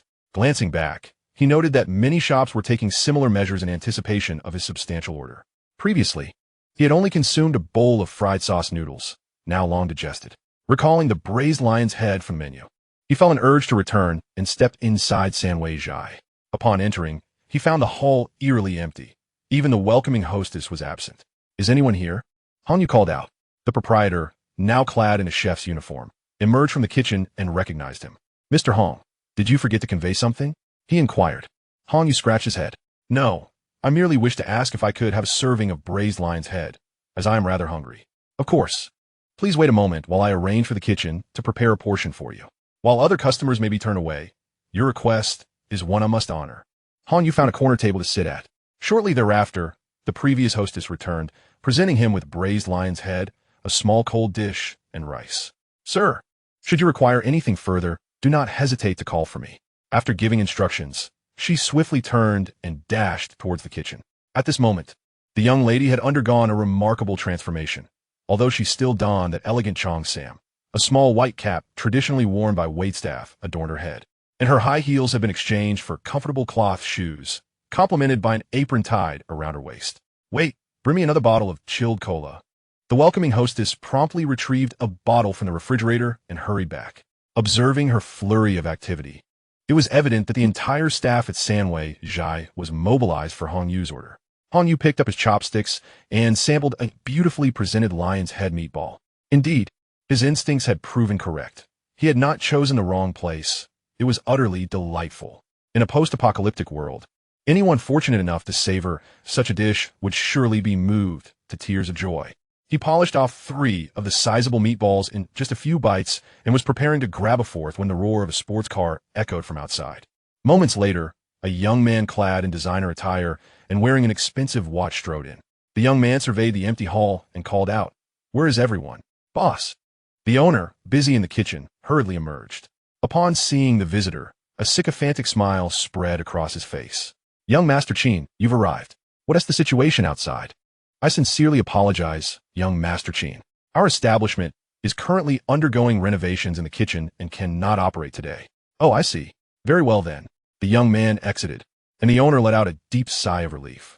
Curious about the palpable fear displayed by the owner, Hong Yu inquired, "Boss, who is that person that intimidates you so?" The owner sighed again. Mr. Hong, you're not from around here, so you wouldn't know? Fortunately, he couldn't see you from where you are seated. He is the son of the secretary of the Rongqing City Committee. He has a reputation for being overbearing, and if I had told him that we couldn't accommodate him due to your substantial order, he would have certainly made scene. Such individuals are not to be trifled with. There was a Western restaurant that faced dire consequences for being fully booked and unable to serve him. It ended rather unpleasantly, and the place was vandalized. Why not report him? Hong Yu asked, perplexed. Report? What good would that do? At most, a few petty thugs would be arrested for a few days, and then we would have to endure retribution from their associates. It's simply not worth it. The owner lamented. Mr. Hong, I must return to my duties and will not keep you any longer. Hong Yu nodded. Powered, a double-edged sword indeed. In the following 2 days, apart from fetching meals, Hong Yu spent his time wandering the streets, acquiring various items to stave off boredom. He purchased a projector, a television, and an array of gaming consoles, particularly indulging in a collection of joystick gaming machines that evoked fond memories from his childhood. Just yesterday, he had acquired every DVD from a local shop, encompassing a wide range of films, television series, music, and skits, including a selection of films that the owner discreetly presented to him. At this moment, he was scouring a pharmacy, purchasing everything he could, regardless of its potential use. In the current space, the accumulated pharmaceuticals are sufficient for him to establish a large pharmacy. He took out his phone and noted that the items sent by the glasses dealer were also nearing arrival. He drove to the rented yard, where several container trucks had just arrived, and the glasses dealer was personally overseeing the unloading. After discharging dozens of containers and settling the remaining payments, he sent them on their way and began to stow the goods into the space. Initially, the glasses dealer had promised to handle the installation and debugging, but Hong Yu had declined. He possessed ample knowledge in this regard. With the blueprints and instructions at hand, he could easily figure it out himself.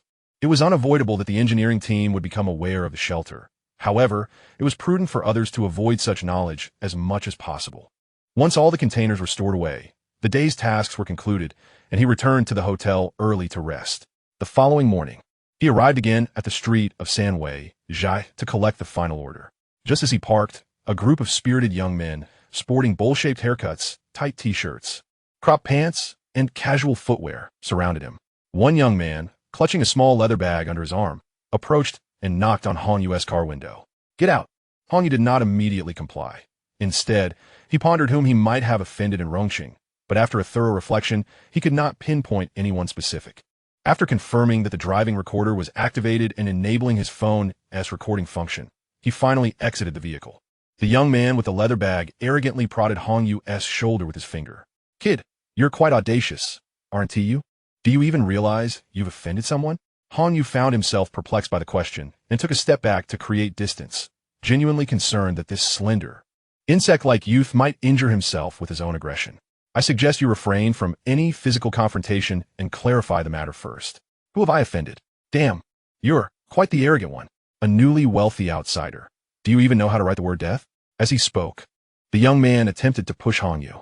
Anger flared within Hong Yu, and he swatted away the hand that intruded into his space. You can speak all you want, but if you lay hands on me, don't blame me for being rude. Hearing Hong Yu's words, several of the spirited youths burst into laughter. Ha ha, rude? What do you mean by rude? Look around. We have more than a dozen people. The youthful group, akin to a pack of hounds, rubbed their hands together in anticipation, causing Hong Yu to sweat profusely, though it was merely due to the heat. The blazing sun exacerbated his irritation. In a sudden motion, he seized the collar of the nearest young man, lifting him as one would a chick. The young man, taken aback by Hong Yu's unexpected aggression, found himself unable to react. As he attempted to break free, he realized that the grip on his collar was as unyielding as a vice. Hey, let go of me. You're asking for trouble. The spirited young men around, witnessing their elder being restrained, bared their teeth and charged forward.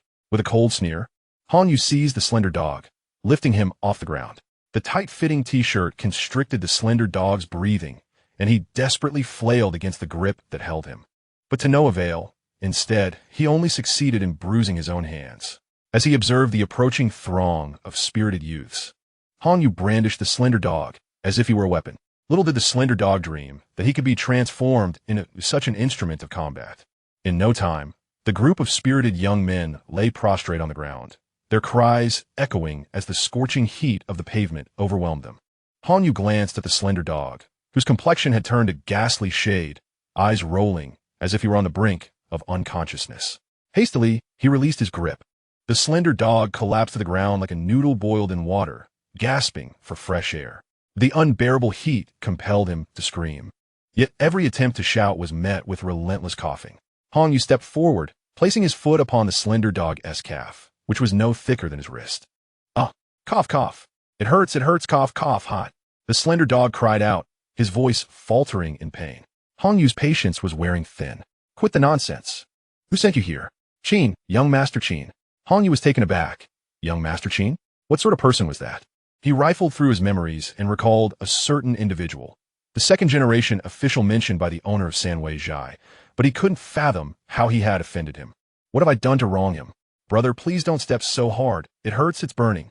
The slender dog's calf creaked under the pressure, and he could scarcely articulate his pain, convinced that his backside and back were now scorched.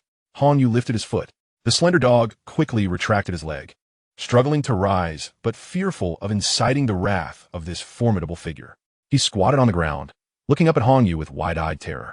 Brother, young Master Qin said you embarrassed him and ordered us to bring you to meet him. Embarrassed him? Nonsense. I've never even interacted with him. Seeing the darkening expression on Hong Yu's face, the slender dog hastily added, I really don't know the details.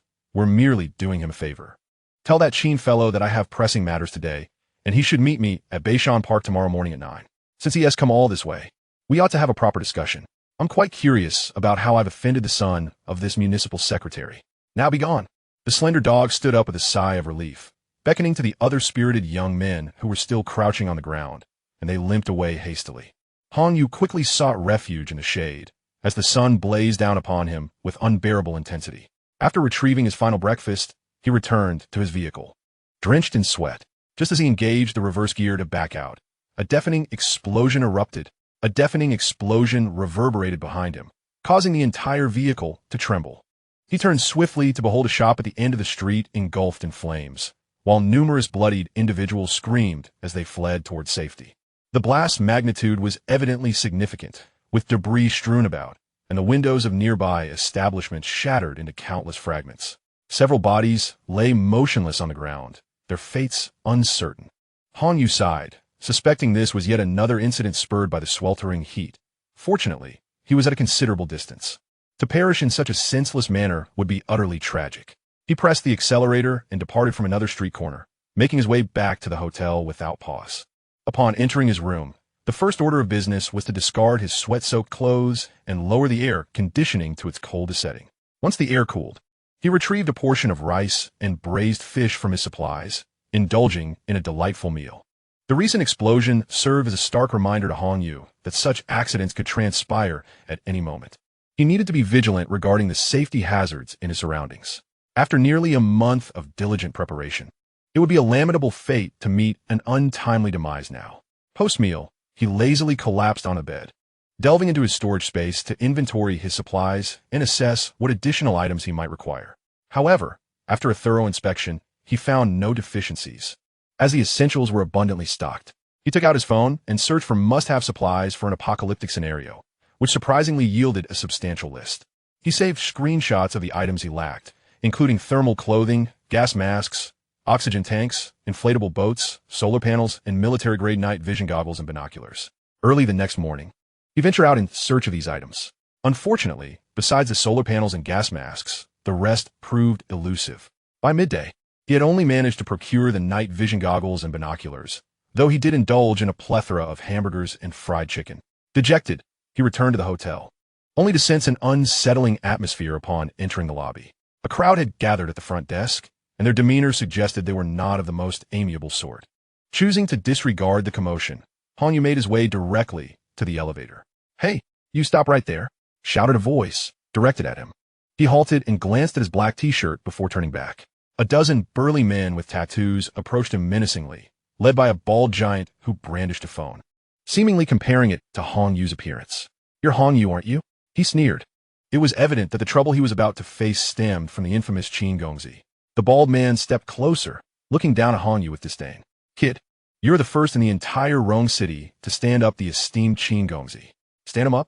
Hong Yu suddenly recalled that he had indeed stood someone up, as his thoughts had been consumed by his procurement plans that morning, causing him to completely forget about the previous engagement.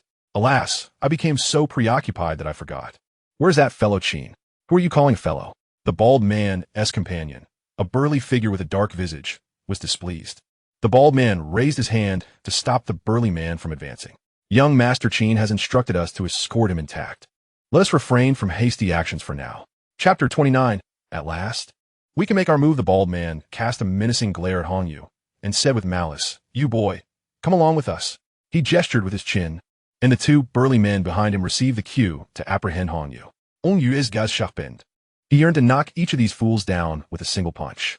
However, he refrained, aware that one of the hotel surveillance cameras was aimed directly at them. Engaging in a scuffle here would undoubtedly lead to dire consequences. "No need. I will walk myself," he replied. The bald man raised an eyebrow. Well, you seem rather sensible. Better to comply than to face the repercussions." Seemingly anxious that Hong Yu might flee, they encircled him as they exited the hotel and entered a waiting business vehicle. Remarkably, to capture him, they had assembled quite an impressive force, totaling 7 vehicles. The elongated convoy gradually departed the city, arriving at the entrance of an abandoned warehouse. Without needing prodding, Hong Yu opened the door and exited the vehicle, stepping into the warehouse ahead of them. His eagerness to embrace his fate left the burly men bewildered. Indeed, the insufferable young Master Qin, whom Hong Yu had encountered previously at Sanwei Zhai, lounged in a chair at the center of the warehouse, legs crossed. Beside him stood the scrawny man whom Hong Yu had treated as a mere plaything the day before. At that moment, the man had a leg in a cast, and he angrily pointed at Hong Yu as he entered. "Young Master Qin, it's him. This brat is utterly arrogant. Despite my telling him your identity, he still dare to act. He clearly holds you in contempt." At this juncture, the burly men who had been left behind by Hong Yu also entered, sealing off the warehouse's entrance and blocking any escape for Hong Yu. After sizing up Hong Yu with a trembling leg, young Master Qin extracted a pack of cigarettes from his pocket, lit one, and took a deep drag before speaking. "I hear you're quite wealthy, huh? You've rented out an entire street of restaurants, leaving my brothers without a place to dine for days. And yesterday, you broke one of my men's legs. How do you propose we settle these accounts?" Hong Yu scoffed, flexing his hand. "You, the son of a municipal party secretary, are causing trouble over such trivial matters? Did you grow up eating feces? Has your father never taught you how to conduct yourself?" Young Master Qin slammed his thigh and sprang to his feet. You, what about me? You look like a complete fool, with that gaping mouth and bulging eyes. Do you genuinely believe yourself to be handsome? Trying to play tough. But do you even comprehend what society entails? A naive fool, still clinging to his mother's milk, dares to challenge your brother youth. The young Master Qin was infuriated by Hong Yu's profoundly insulting words, his eyes reddening with rage. Trembling, he pointed at Hong Yu and bellowed, "Kill him." As soon as the command left Qin's lips, one of the burly men produced a spring knife from his pocket and advanced toward Hong Yu. Hearing the footsteps, Hong Yu turned around, casting a disdainful glance at the imposing figure before him. "Trash! You're looking for death." The burly man flicked open the spring knife, took a few swift steps, and viciously lunged at Hong Yu's abdomen. The onlookers wore malicious smiles, eagerly anticipating the moment Hong Yu would bleed and beg for mercy. However, the outcome was utterly unexpected. Just as the burly man unleashed his strike, Hong Yu's long leg kicked him away, sending him crashing to the ground, lifeless. His eyes rolling back. Stunned, the bald man rushed forward to check on his comrade. Although he was not dead, several ribs were likely fractured. His eyes blazed with fury as he glared at Hong Yu. "How dare you injure my brother? Even if you're skilled in combat, you will pay for this today. Come on, everyone, take him down and kill him." With a command from the bald man, all the burly men charged forward. Hong Yu first kicked away the two men at the front, then turned and dashed straight towards the bald man. Their gazes clashed, and the bald man felt a sense of foreboding, his heart sinking. He turned to flee, but was a moment too late. Hong Yu's powerful hand clutched his bald head, fingers digging into his scalp with great force. Then, with a downward thrust, he slammed the man's head into the ground. With a resounding thud, the bald man's face hit the earth, raising a cloud of dust. Yet, Hong Yu was not finished. He lifted his leg and delivered another kick, sending the bald man sliding along the ground, face down. With their leader being assaulted, the others forgot about attacking Hong Yu and rushed to check on him. When they flipped the bald man over, they were left utterly dumbfounded.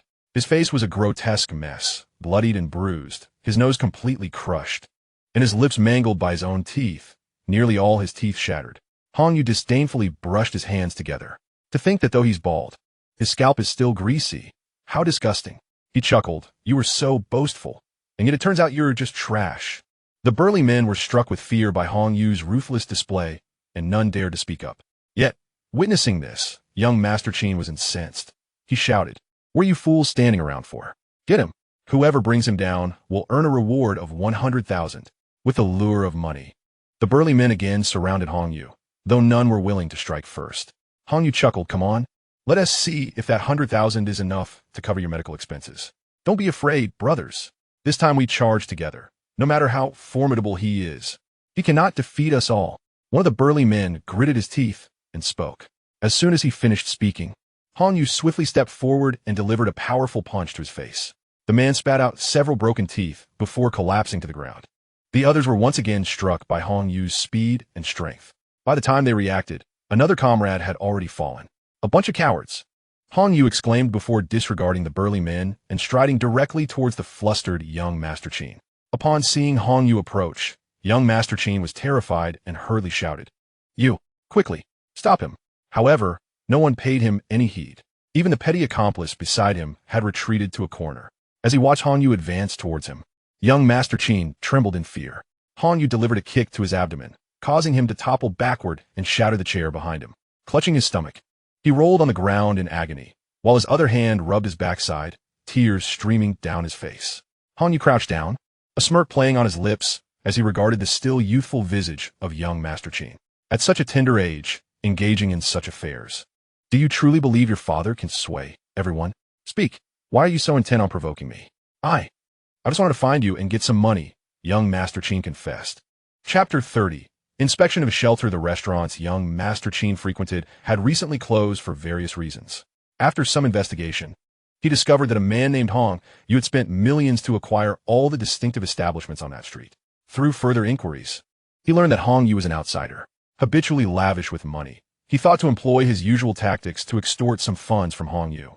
Little did he expect to encounter such resistance. "You are truly naive." With that, Hong Yu landed a punch on his face, knocking him out cold. Hong Yu then turned to the trembling accomplice cowering in the corner. "You tell this naive fool that I have recorded everything that transpired today. Should he dare to trouble me again, I will ensure his father receives due notoriety online. Do you understand?" If it weren't for Hong Yu's concern that his plans might be thwarted, he wouldn't have wasted so many words.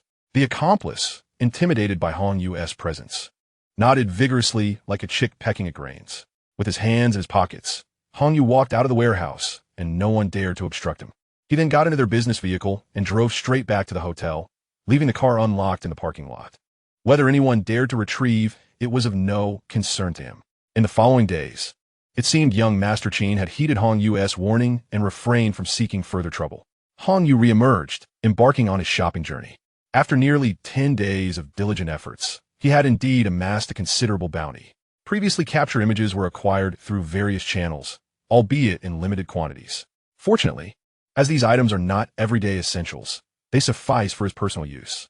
Recently, the global landscape has undergone significant transformations. Several Western nations have witnessed waves of protests due to soaring prices, with some regions descending into riots and engaging in frenzied acts of looting. The situation is even more dire in certain African countries, where the perennial scarcity of water has driven citizens to the brink of desperation under the relentless heat. Within days, the death toll from water shortages has surged into the tens of thousands.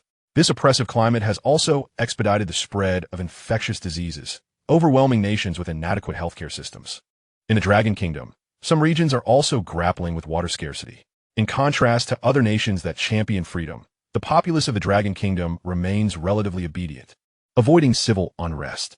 However, domestic hospitals are facing enormous challenges as the number of patients suffering from severe heat stroke continues to rise. Existing medical resources, stretched thin by the vast population, are wholly insufficient. The government is endeavoring to address these issues, yet the results have been minimal. The highest recorded temperature nationwide has reached a staggering 48 degrees Celsius. Official explanations for this extreme heat, much like in previous years, are convoluted and perplexing. On television and online, a slew of self-proclaimed experts, adorned with various ostentatious titles, have surfaced, inadvertently promoting their so-called home remedies. These opportunists profiting from national calamities are truly despicable. A handful of individuals seem to have recognized the gravity of the situation and have begun stockpiling essential supplies. Standing at the entrance of the hotel, Hong Yu is enveloped by the distorted, wave-like heat outside, accompanied by a burnt odor. The streets are devoid of pedestrians. Today marks the completion of a shelter. Thankfully, the construction at the shelter has been finalized, bolstered by Hong Yu's generous heat subsidies. Otherwise, in a few more days, no matter how much he offered, the workers would likely refuse to continue. Strangely, during this time in his previous life, Hong Yu recalls that such extreme temperatures had not been reached. Could the apocalypse truly have arrived ahead of schedule? Settling into the car, which has been running for over 10 minutes, both the seat and steering wheel remain scorching. Hong Yu retrieves a spray bottle he had prepared in advance, dousing the seat before he can manage to sit down. Upon arriving at the shelter, Manager Pang, who awaits outside, appears transformed, his complexion darkened in an alarming manner. Mr. Hong, everything has been constructed according to your specifications. Allow me to show you around. Manager Pang greets him enthusiastically. Thank you, Manager Pang. Your efforts are greatly appreciated. On you répond courteously. Ah, Mr. Hong, what you say is quite unnecessary.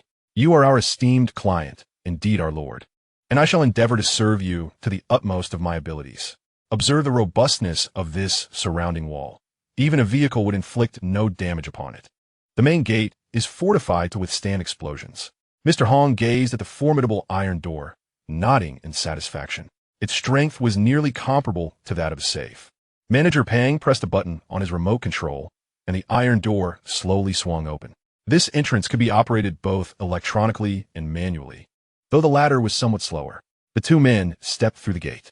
The ground of the courtyard was solidified, appearing rather empty. Upon arriving at the flat structure resembling a fortress, Manager Pang proudly remarked, Mr. Hong, take a look at this building. I made slight modifications to the original blueprints, raising the overall height to 3.5 meters and adding a platform atop. Mr. Hong silently approved. He had not considered that this platform could serve as a lookout post. Noticing Mr. Hong's gaze directed at the security door, Manager Pang quickly produced a uniquely designed key.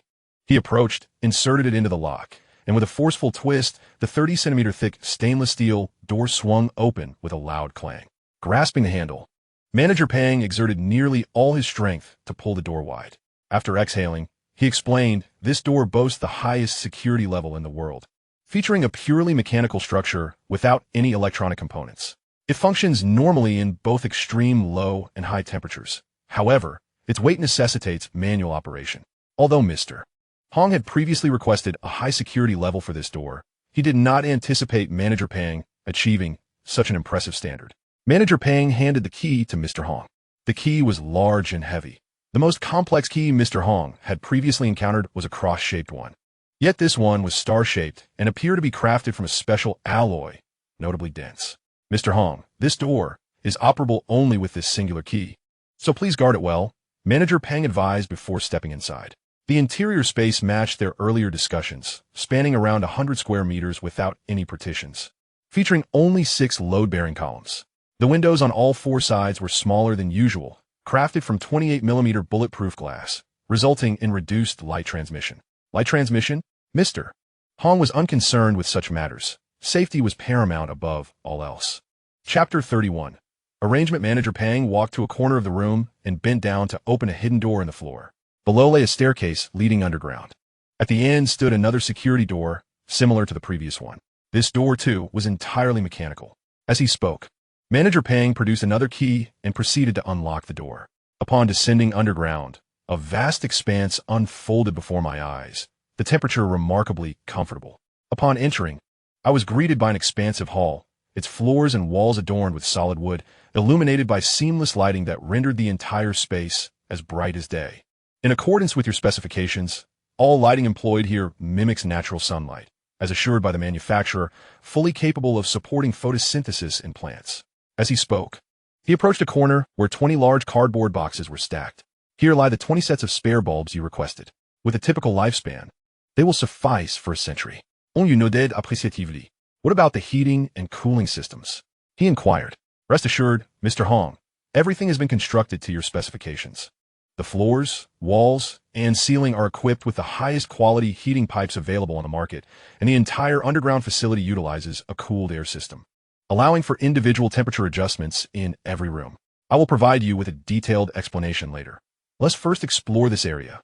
Manager Pang led Hong Yu into a spacious room, approximately 70 square meters in size, located to the left. This is the control room for the entire underground facility, where monitoring, power supply, and equipment for all rooms can be managed and controlled. Hong Yu approached the monitoring system positioned at the innermost part of the room. The wall directly in front of the control station was adorned with an array of screens, leaving no blind spots inside or outside the premises. To the left was a comprehensive power control system, seemingly quite intelligent. This system not only adjusts the intensity of power supply automatically, but also identifies and indicates any faults in the electrical grid or circuits surrounding the premises. On the right side of the power box hung a small device, a signal amplifier I had specially installed to counteract any potential signal deficiencies underground. To the right was the control console for all rooms, allowing for the setting of temperature and humidity in each space, with the system automatically adjusting according to preset values. While outdoor temperatures could also be monitored here. As they exited the monitoring room, Manager Pang gestured to an adjacent room.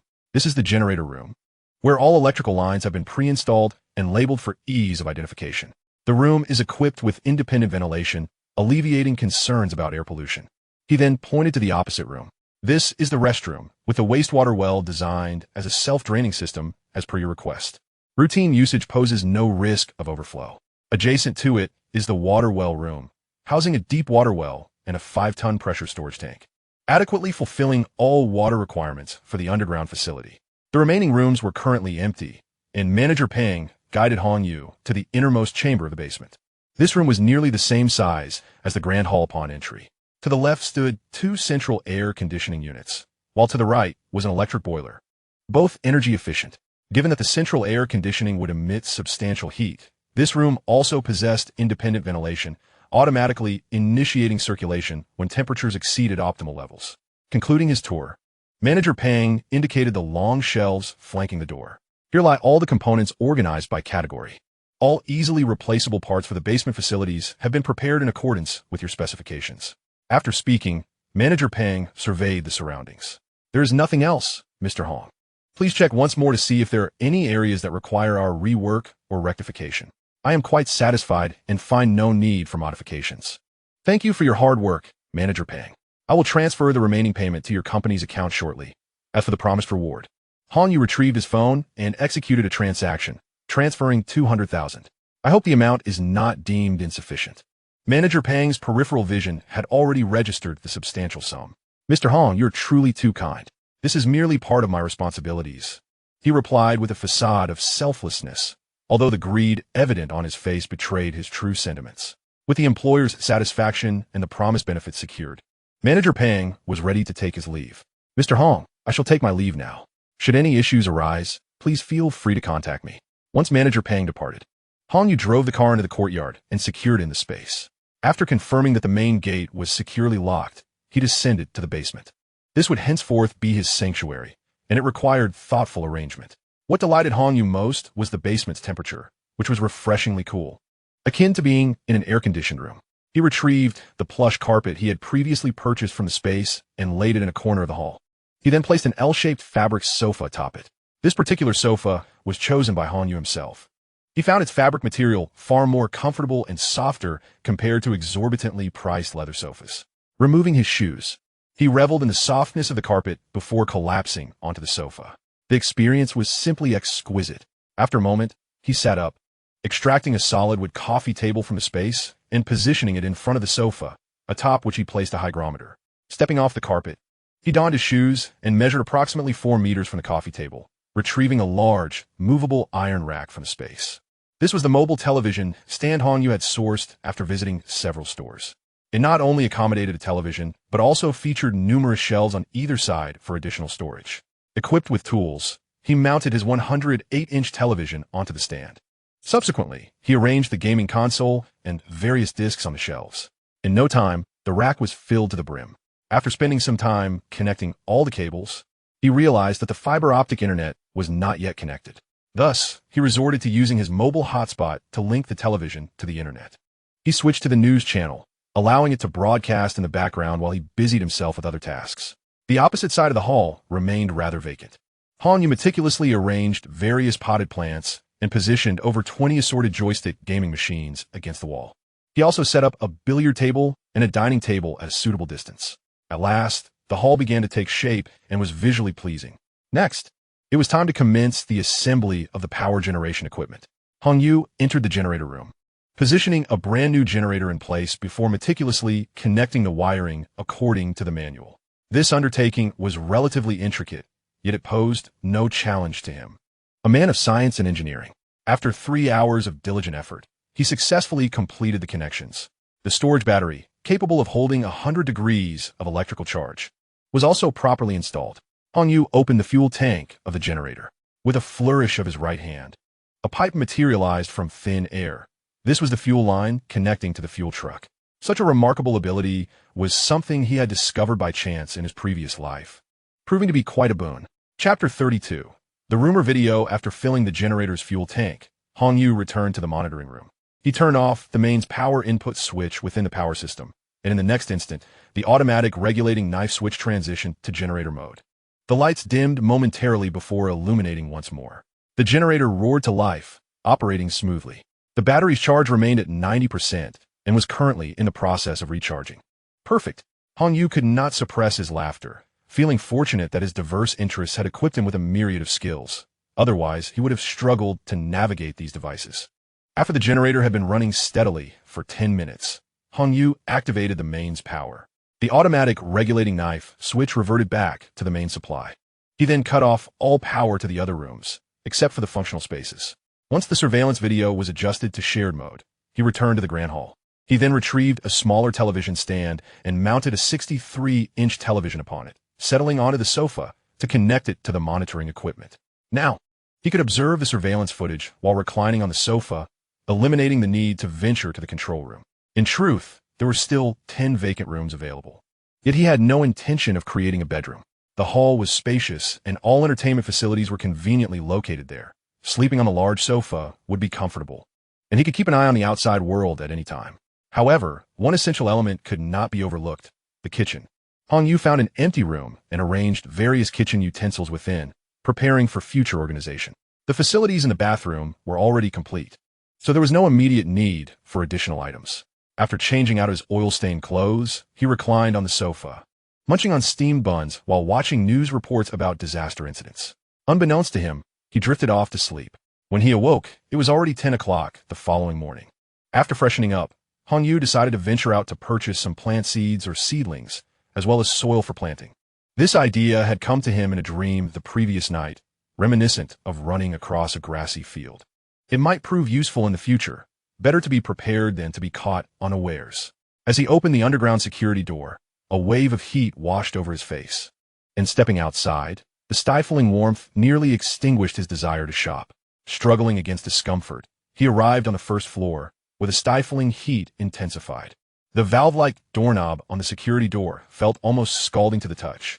Upon reaching the courtyard, the blazing sun hung high, and in an instant, the beads of sweat that had just formed on his skin evaporated.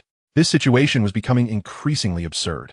After securely locking the door, he retrieved his car from the spatial realm, started it, and drove towards the city center. Upon arrival, he noticed that many shops had already closed, leaving only the larger malls operating as usual. After searching for a while, Hong Yu returned empty-handed. Ultimately, these were not essential items. If they were unattainable, so be it. The moment he descended back underground, he finally felt a sense of comfort. He fetched a chilled bottle of cola from his space and drank it down in one go. The refreshing sensation was simply exquisite. Hong Yu resolved that he would no longer venture outside unless absolutely necessary. It was exhausting, stripping down completely. He reclined on the sofa and began browsing short videos. Currently, many major cities were experiencing power overloads, leading to frequent blackouts. This predicament was particularly burdensome for those reliant on air conditioning to sustain their comfort, and many took to short video platforms to vent their frustrations. As he scrolled, one video captured Hong Yu's attention. In a dimly lit room, a figure donned in a hood and mask sat before the camera, their voice altered. Citizens of the Dragon Country, I offer you a sincere life-saving reminder. Stock up on drinking water and food. The temperatures will rise day by day, and the situation concerning water and food shortages across the Dragon Country will grow increasingly dire. This is a test from the Earth. I hope you can endure. Remember my warning. Goodbye. The video's view count was modest, yet the comment section was abuzz with activity. Curiosity piqued. Hong Yu clicked to read a few. Stop spreading alarmist rhetoric. This person must be running a supermarket at home, creating a sense of crisis to profit. He mused. He actually found the suggestion reasonable. Better safe than sorry. I'm off to stock up on provisions. He decided. Creating panic? Where are the officials? Shouldn't such accounts be banned immediately? He could hardly believe it. He had a relative working in government, and just a few days ago, during a visit, he had seen them stockpiling food in a garage, hiding it away. When he inquired, they merely claimed it was due to a sale, but in retrospect, it seemed suspicious. Perhaps you shouldn't judge too harshly. If they are truly family, they would surely confide in you if there were any issues. Let us report these maliciously misleading videos together. Various discussions flowed endlessly, yet few possessed clear-headedness. Just as Hong Yu was engrossed in the unfolding drama, the screen went black, and the video was taken down. Shaking his head, he continued scrolling. After a few more posts, he stumbled upon an official debunking video. As the sweltering heat descends, the internet has become rife with individuals spreading baseless rumors to capture attention. It is imperative for the public to remain skeptical of tales regarding stockpiling food and water. Experts have unequivocally predicted that the current heat wave, instigated by unusual solar activity, will revert to normalcy within a fortnight. The subsequent discourse has grown tiresome for Hong Yu, who merely scoffs in disdain. How utterly perfunctory. Yet, the masked man earlier seemed to possess some knowledge. However, that thought quickly faded from Hong Yu's mind. The chaotic happenings outside bore no consequence for him. All he desired was to luxuriate comfortably in his shelter. He tossed his phone aside and rose to select a comedic film from the television stand. He arranged an assortment of snacks on the coffee table, relishing the delightful combination of munching on treats while watching a movie. For an entire week, Hong Yu remained ensconced in his underground sanctuary, never venturing outdoors. When fatigue struck, he would sleep. When hunger beckoned, he would eat. And when boredom loomed, he would indulge in films or games, living in utter contentment. At that moment, the external temperature soared to a staggering 48 degrees Celsius.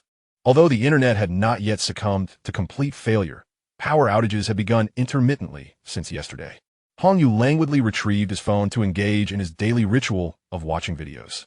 Each day, he would peruse the latest updates on the dire situation outside.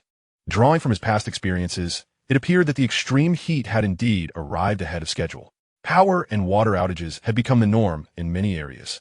with protests mounting yet yielding no results. Even the presence of officials had diminished significantly. This crisis was not confined to Long Country. Other nations were grappling with even graver circumstances. Chapter 33. Manager Pang arrives with associates upon awakening today. Hong Yu discovered that his own power supply had been interrupted.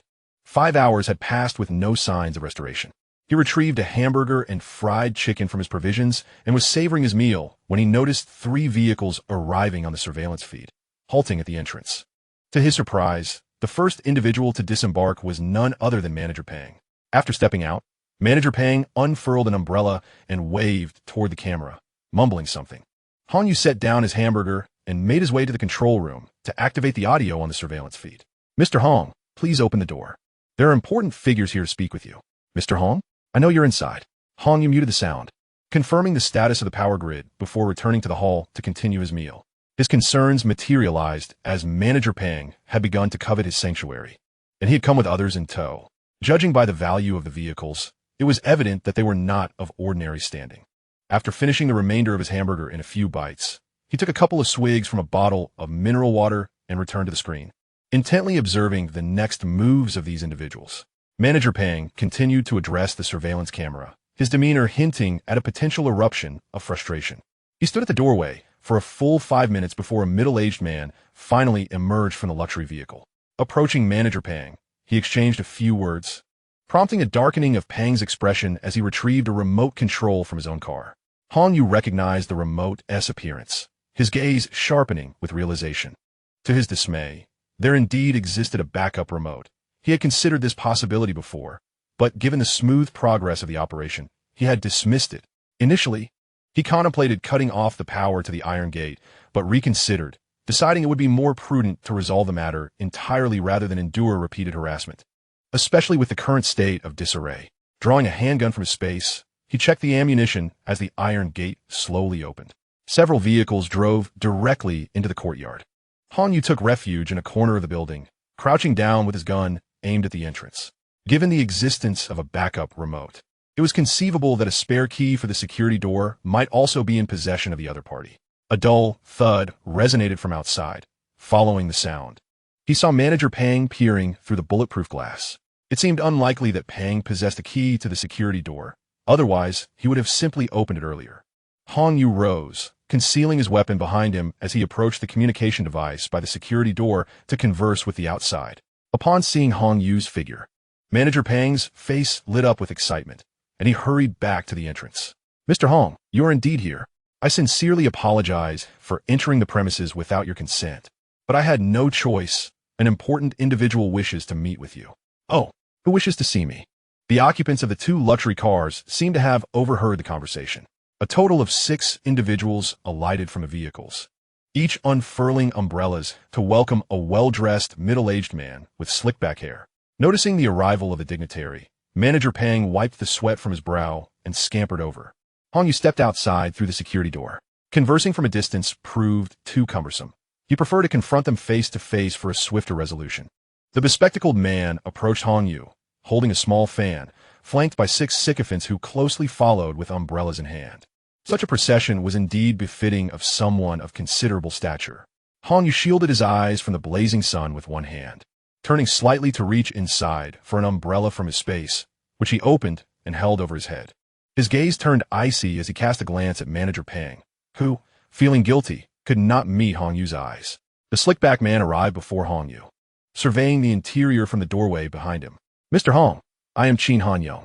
I have come to inform you of a requisition order recently issued by the government." "Requisition?" Hong Yu was somewhat baffled by the man's intentions. "Indeed, given the extraordinary circumstances, the government requests that you temporarily relinquish the rights to this underground facility. Rest assured, appropriate compensation will be provided." "Is your surname Qin? Your visage seems remarkably familiar. Could you be the esteemed father of that young Master Qin? You are Secretary Qin?" Qin Hanyong raised his chin, speaking with a hint of arrogance. "Indeed. Ha ha ha. You are quite amusing. Requisition? What a charming term. Yet your true intention is to claim it as your own, is it not? It appears the apple does not fall far from the tree. You are indeed cut from the same cloth." Qin Hanyong's expression shifted. "This is an official directive. Should you dare to defy it, you will bear the corresponding legal consequences."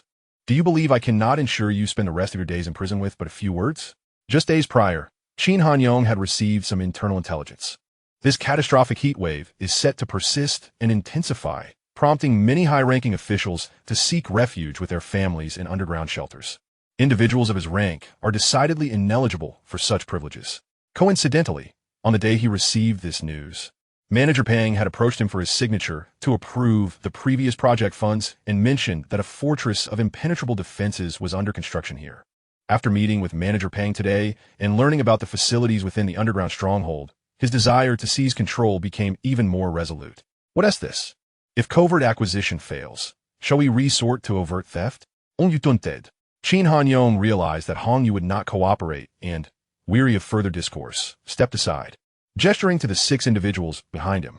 Upon receiving the signal, the 6 advanced, one of them growling menacingly, "You are unlawfully insulting a public servant and resisting law enforcement. Come with us." Hong Yu shook his head, recognizing that this was merely the beginning, their vile natures already laid bare. "In that case, do not blame me." Hong Yu's cryptic words left them bewildered. Qin Hanyong, however, laughed triumphantly. "Ha ha ha, do not fret. You shall find yourself in a cell. And this underground fortress will no longer concern you. Ha ha ha." Hong Yu smirked, reaching for the gun at his waist. The 6 who had intended to seize him halted upon seeing the weapon in his hand. Yet, this was but a fleeting moment before the lead man, with a bulbous nose, bellowed with laughter. "Ha ha, boy, do not think that brandishing a toy gun will intimidate us. We have no time to play pretend." With that, he rushed forward to snatch it away. Without hesitation, Hong Yu raised the gun and pulled the trigger. Chapter 34. All resolved. A gunshot rang out. The man with the bulbous nose collapsed, the bullet penetrating his skull, splattering blood and brains onto those behind him. They stood frozen in shock, paralyzed by fear. In their minds, even if the gun in Hong Yu's hand were genuine, they could never fathom that he would dare to commit murder in public. As for Hong Yu's expression at this moment, it bore no trace of the tension typically associated with murder. Rather, a smile graced his face. "Oh dear, I truly apologize for splattering you all. Yet, it hardly matters, for soon you too shall lie there." The 5 surviving sycophants discerned the implication behind Hong Yu's words, and, disregarding Qin Hanyong, turned to flee. However, Hong Yu would not permit them such an opportunity. Bang, bang, bang, bang, bang. In rapid succession, he discharged 5 shots, and the 5 men collapsed instantaneously, each bullet striking true to their heads. Qin Hanyong and Manager Pang's legs buckled, causing them to slump to the ground. In their heightened state of anxiety, they remained oblivious to the searing heat of the ground beneath them. Hong Yu wiped the smile from his face, his gaze turning frigid as it fixed upon the 2. Manager Pang was so terrified by that glance that he wet himself. "What seems to be the matter, gentlemen? Is the ground not hot?" Only then did they become aware of the fiery pain where their skin met the earth, and they sprang up abruptly. Hong Yu leveled his gun against Qin Hanyong's forehead. "Secretary Qin, what was it you just said? My memory tends to falter. Do repeat it." Qin Hanyong's meticulously coiffed hair, now damp with sweat, clung disheveled to his forehead, presenting a woefully pitiful sight. Stammering for what felt like an eternity, he ultimately cast aside his dignity and fell to his knees. "Mr. Hong, a magnanimous man does not hold grudges against the petty. I beseech you, spare me." His hands fervently rubbed together at his chest. "Oh dear, is that truly how you feel? What happened to your earlier bravado, Secretary Qin? I preferred your previous demeanor.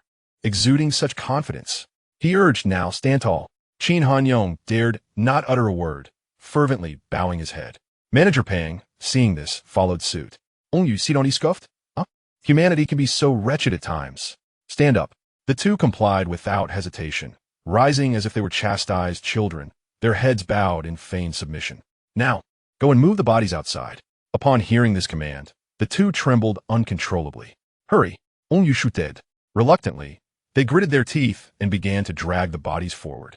The cunning Qin Hanyong seized the feet of one corpse, much to the dismay of Manager Pang, who was not only splattered with blood, but also forced to stare into the gaping, lifeless eyes and the gory remnants of the shattered skull. Observing their obedience as they transported the bodies, Hong Yu tucked his gun in his waist and picked up the handheld fan that Qin Hanyong had dropped, leisurely strolling behind them. After directing them to deposit all 6 corpses in a designated spot, he retrieved 2 shovels from his space and tossed them to them. "Dig a larger pit. In such scorching weather, after having moved 6 heavy corpses. They were utterly exhausted at this moment, leaning against their knees, struggling to catch their breath. Han Yu swiftly drew his gun and fired a shot at one of the corpses. The 2 men were startled, instantly regaining their strength, and began to dig a grave with shovels. Hurry up, Han Yu urged, feeling the oppressive heat. Whenever their movement slowed, even slightly, he raised his gun and fired 2 shots into the corpse. Fortunately, the soil here was not too hard. Within half an hour, the pit was finally dug. Qin Hanyong and Manager Pang were now slumped in the grave. Han Yu crouched at the edge, aiming his gun at Qin Hanyong's head. Before he could plead for mercy, Han Yu pulled the trigger. Manager Pang, terrified, urinated himself again, summoning the last of his strength to beg. Mr. Hong, I was wrong. I truly realize my mistakes. Please, spare me. Han Yu scoffed. Manager Pang, have you considered your conscience? How much have I done for you? Is this how you repay me? Spare you? Did you even think about bypassing me before coming here today? If I let you go now, who knows what kind of company you would bring next time? I won't. I truly won't, Mr. Hong. I swear I know my mistakes. Please trust me one more time. Han Yu shook his head. Trust you? You are not worthy. Bang. After burying the bodies, Han Yu stored the 3 cars they had driven into his space. He intended to clean the bloodstains, but upon turning back, he discovered that the blood had already evaporated in the high heat, leaving only some dark, dried traces. He quickly locked the door and returned underground. The outside heat was unbearable, making even breathing feel like torture. Han Yu removed his clothing and took a cold shower, feeling somewhat refreshed. Having just dealt with 8 lives, his heart remained unperturbed. With 4 years of experience behind him, he understood human nature more clearly than anyone else. If he had not taken action to eliminate them today, the next time could have brought 80 or 800 people. There are indeed those who are genuinely trustworthy and selfless, but it is evident that they bear no relation to those 8 individuals. Therefore, for his own preservation and to honor the second chance bestowed upon him by fate, they had to die. 8 individuals went missing simultaneously, one of whom was a high-ranking official in the city. Under normal circumstances, this would have caused an uproar. Yet now, not even a ripple was stirred. For days had passed, and neither the internet nor the authorities had released any reports regarding the matter. This indicated that the situation had become dire, leaving the authorities with no time to address such issues. The outside temperature had reached a scorching 50 degrees Celsius, and the water and electricity supply in the entire city of Rome could only last half a day. Various fire incidents were rampant, and numerous lives have been claimed by ailments triggered by the extreme heat. The authorities have become so preoccupied that they can hardly attend to anything else, while the common people lament, their grievances falling on deaf ears. Han Yu reclined on the sofa, his legs crossed, sipping chilled cola and scrolling through his phone. At that moment, he suddenly noticed a tricolor corgi, black, white, and yellow, on the surveillance feed at the entrance of the yard. The little creature stumbled to the threshold before collapsing. Observing the frail being on the screen stirred an unusual sensation within Han Yu. His past experiences had unveiled the ugliness of human nature. One could describe him as heartless, devoid of compassion. Yet, to be frank, he regarded some individuals as lesser than a dog. A mere morsel thrown to a dog would elicit a wagging tail, while some people, despite having benefited from your kindness, would still seek to bring you to ruin, coveting all that you possess. Thus, faced with such a small creature, he found himself unable to act with cruelty. Chapter 35. The tricolor corgi sighing. Han Yu set down his cola, unfolded a sunshade, and hurried outside. Upon opening the yard gate, he was astonished to discover that the corgi was accompanied by a tiny puppy, also adorned in the same tricolor. Judging by its size, the pup seemed to have just reached a month old, its tail still intact. The mother dog appeared to be in a state of unconsciousness, although she still breathed. It was faint. The little pup, panting, struggled to nudge its mother with its nose, occasionally emitting soft whimpers as if attempting to rouse her. Han Yu took a few steps forward, discarding the sunshade, and swiftly lifted both the puppy and its mother, dashing into the house. Once in the basement, he gently placed the mother dog on the ground. The puppy, unsure of his intentions, regarded him warily and attempted to ward him off with its diminutive voice. For the moment, Han Yu paid it no mind. He retrieved a bottle of mineral water from his space, cradling the mother dog's head. He carefully poured water into her mouth. With the refreshing liquid, her eyes fluttered open, filled with a pleading gaze directed at Han Yu. At that instant, he was at a loss as to what her expression signified. Upon seeing her mother awaken, the puppy affectionately nuzzled against her lips. The mother dog then nudged the puppy towards Han Yu with her nose. It was only at that moment that Hong Yu comprehended her intention. She wished to entrust her little one to him. Gently, he stroked the mother's emaciated body and caressed her forehead. Rest assured, your child will be well cared for. Seemingly understanding his words, the mother dog summoned her last ounce of strength to lick Hong Yu's hand before closing her eyes. With a deep sigh, Hong Yu lifted the little puppy before him. The pup, with its round, shiny black eyes, curiously examined Hong Yu. Its previous wariness now vanished. The adorable creature melted the icy corners of his heart. Given your tricolor coat, I shall call you Little Black from this day forth. Do not be disheartened.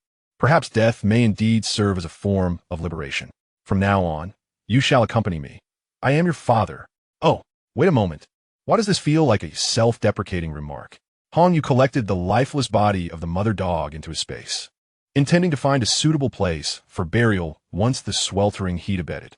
Thus, he acquired his very first pet, a tricolor, short-legged corgi pup named Xiao Hei, who, incidentally, had not been docked. Oh, I almost forgot to mention, he's a little male dog. In this bleak, post-apocalyptic world, he provided Hong Yu with a semblance of companionship. However, it soon became evident to Hong Yu that the situation was far from simple. Over the course of half a month spent with Xiao Hei, he found himself utterly exhausted. Beyond the basic needs of eating, drinking, and sleeping, he had to engage in playtime. Otherwise, the little creature would pout in displeasure. Despite the challenges, the experience was filled with joy. Wherever Hong Yu ventured, Xiao Hei would faithfully trail behind him, even during the most private moments. The little fellow would watch intently, as if worried that Hong Yu might entertain the thought of consuming his own excrement. This little companion possessed a remarkable intelligence, having already learned to accurately relieve himself on the designated potty pads. Hong Yu had transformed one of the vacant rooms into Xiao Hei's exclusive restroom. The days of eating and sleeping had become fulfilling with the addition of this small creature. The L-shaped sofa was shared between the two of them, with Hong Yu occupying the upright section, while Xiao Hei sprawled across the horizontal portion. Due to his short legs, Hong Yu fashioned a small stool to assist Xiao Hei in climbing onto the sofa, alleviating the need for him to be carried every time. One evening, Hong Yu retired to bed early. Suddenly, Xiao Hei opened his eyes and unsteadily made his way to Hong Yu's embrace, nudging his little head insistently against Hong Yu's palm, where he wore a ring. Upon contact, the ring emitted a faint glow that was nearly imperceptible to the naked eye. Hong Yu was roused from his slumber by the gentle licking of Xiao Hei's moist tongue. A glance at the clock revealed it was already 10 in the morning. Hungry? Xiao Hei seemed to respond with an enthusiastic wag of his tail. Hong Yu sat up, scooped up Xiao Hei, and carried him to his food bowl, adhering to the routine of preparing a serving of coarse grain biscuits soaked in goat's milk. Thankfully, there was an ample supply of these biscuits and packaged goat's milk from his previous shopping, or Hong Yu would have been at a loss for what to feed him. He contemplated offering meat, but was concerned about Xiao Hei's delicate digestion due to his small size. Xiao Hei managed to wriggle free from Hong Yu's grasp and dashed to the food bowl, devouring his meal with great fervor. After Hong Yu completed his morning routine, he picked up his phone to browse the latest updates. The internet was still functioning normally. The outside temperature, which had risen to a staggering 55 degrees Celsius a few days prior, had ceased to climb further. However, the calamities continued unabated. Such extreme temperatures rendered outdoor survival impossible for humanity. The official announcement regarding the extreme heat disaster had finally been released. In essence, it conveyed that the authorities would strive to ensure the sustenance of every citizen during this crisis. Given that the power system is unable to meet the current demands, it is hoped that the public will refrain from using high-energy appliances. Recently, all underground parking lots in the urban area will be open for free, allowing everyone to seek refuge from the heat. With such assurance, the negativity online has considerably alleviated. At this moment, Little Black has finished its meal and is lazily making its way to its designated restroom. Hong Yu tossed his phone aside. Well then, the duty of the caretaker has commenced. Half a month has swiftly passed. After a relentless month and a half of scorching heat, the parched earth finally welcomed its first rainfall. With the arrival of rain, the temperature has returned to normal. However, this rainfall occurred a full 2 months earlier than Hong Yu's previous life. It remains uncertain whether this anomaly is attributed to his rebirth, for the timeline is utterly misaligned. This rain bestowed hope upon the despairing populace. Many took to the streets to embrace the long-awaited droplets, rejoicing fervently. Yet, as Hong Yu observed these news reports, he could not help but shake his head. These individuals remain oblivious. The rain they perceive as a harbinger of hope is, in fact, the true prologue to the apocalypse. The mass demise of humanity commenced with this very rain. Chapter 36. An unexpected visitor. Woof, woof, woof. Little Black's barking pulled Hong Yu back to reality. Glancing sideways, he noticed the little creature barking at the surveillance screen. Due to the recent high temperatures, only a few cameras were functioning properly. However, the images were so blurred that only vague outlines could be discerned. Hong Yu picked up Little Black and entered the monitoring room, magnifying the image at the entrance. It was then that he discerned several dark figures moving outside. They appeared to be human. Rubbing Little Black's forehead, he thought to himself that this little fellow had indeed proven its worth, having instinctively learned to guard the house, even via surveillance. To ascertain the situation outside, Hong Yu prepared to venture out. The electric grid had remained operational, and anyone attempting to scale the wall would meet a shocking fate. After donning his coat and checking the bullets in his handgun, Hong Yu opened the security door that had remained shut for a month, stepping into the building's ground floor. The rain fell heavily outside, rendering visibility through the bulletproof glass quite poor. A glance at the thermometer indicated that, due to the rainfall, the temperature had returned to a comfortable 30 degrees Celsius. After a moment's hesitation, Hong Yu decided to crack the security door open slightly. The voices from outside streamed in. "Brother Chi, what should we do? This door is certainly locked, and there's an electric grid above. We can't get in. What's the rush? Haven't I already sent Xiao Bin back to fetch the items? Once he returns, we will be able to enter," replied the man referred to as Brother Chi. "Brother Chi, do you think what we're doing won't land us in trouble? Besides, your theory is merely conjecture. What if it doesn't turn out as you expect? Look, there are cameras up there." Brother Chi scoffed. "Trouble? What nonsense! Who still has the leisure to concern themselves with such matters? I shall tell you, during my tenure here, I surmise that the proprietor of this place must be extraordinary. The layout and style within are certainly not characteristic of a mere cold storage facility. It is evident that some insider information must have been acquired, prompting the construction of this underground refuge. It took me a month to realize that this place is likely stocked with abundant provisions. Do you not desire any? As for the surveillance, take a good look. It is nearly melted away. It will be a miracle if it still functions. Of course, I desire it. I have been on the brink of starvation this past month. The meager rations provided each day scarcely suffice for a single meal. Precisely. Hence we must find a way in today, come what may. However, Chi, if the identity is indeed extraordinary, might there not be many individuals inside? What if we are outmatched? Worry not. For this very purpose, I have brought along some equipment. Enough of the idle chatter. Secure the ladder properly." Hong Yu felt exasperated. The individual referred to as Chi must have been a former worker here, possessing quite a sharp mind to deduce that this is a sanctuary. Moreover, he has brought tools. This warrants caution. To prevent him from attracting more individuals, it is imperative to eliminate them. Yet, Hong Yu was curious as to how they planned to circumvent the electric fence. Gently pushing open the security door, he moved to the upper platform, shielded by the sound of rain. He produced an umbrella to cover the already damaged surveillance camera and retrieve a new one from his supplies to replace it. After swiftly locking the door, he returned underground. Little Black had been waiting at the door. Upon seeing him return, it wagged its tail excitedly.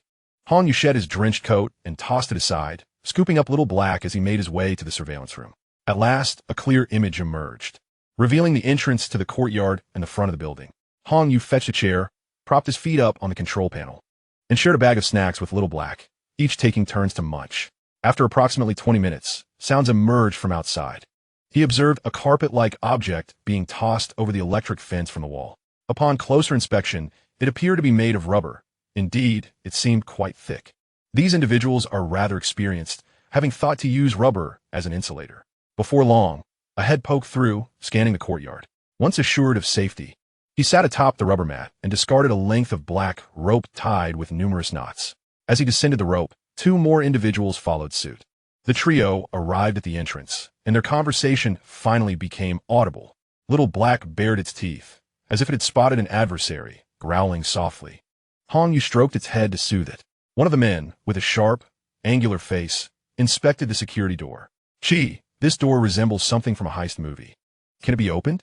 The man known as Chi Gu sported a full beard, and after placing his backpack on the ground, he extracted a hammer from within. He struck the security door forcefully. "Damn, what sort of iron is this? It's so hard that the hammer hasn't left a single mark." "Let us check the windows." Hong Yu raised an eyebrow. deducing that Chi Gu was merely involved in the earlier project and was unaware of the specifics regarding the security door and bulletproof windows. Before long, the trio returned to the entrance. Chi Gu appeared disheartened. Damn it, a vault door and bulletproof glass. How are we supposed to get in? Koi. It must be as you said inside. Otherwise, a cold storage wouldn't be so extravagant. We have to get in. On you exclaimed. Chi Gu, somewhat agitated, shouted back. Damn, do you think I don't want to? How do you propose we enter? Can you pry this door open? Koi. I have an uncle who manages explosives at the mine. Should I ask him for some explosives? Suggested a slightly plump youth who had remained silent until now. Chi Ji's eyes widened. Really? That is splendid. Let us return now. You find a way to contact your uncle for more. If it comes to it, bring him in as well, and we'll split whatever we find inside. All right, his home is nearby. Let us go there right away. After reaching this agreement, the three gathered up the scattered tools and prepared to head back.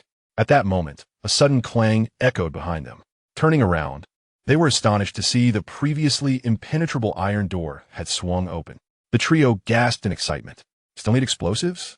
You're quite greedy, a fourth voice startled them. Chi Gu's expression shifted as he drew a homemade gun, aiming it towards the entrance. The iron door slowly opened, revealing an empty interior.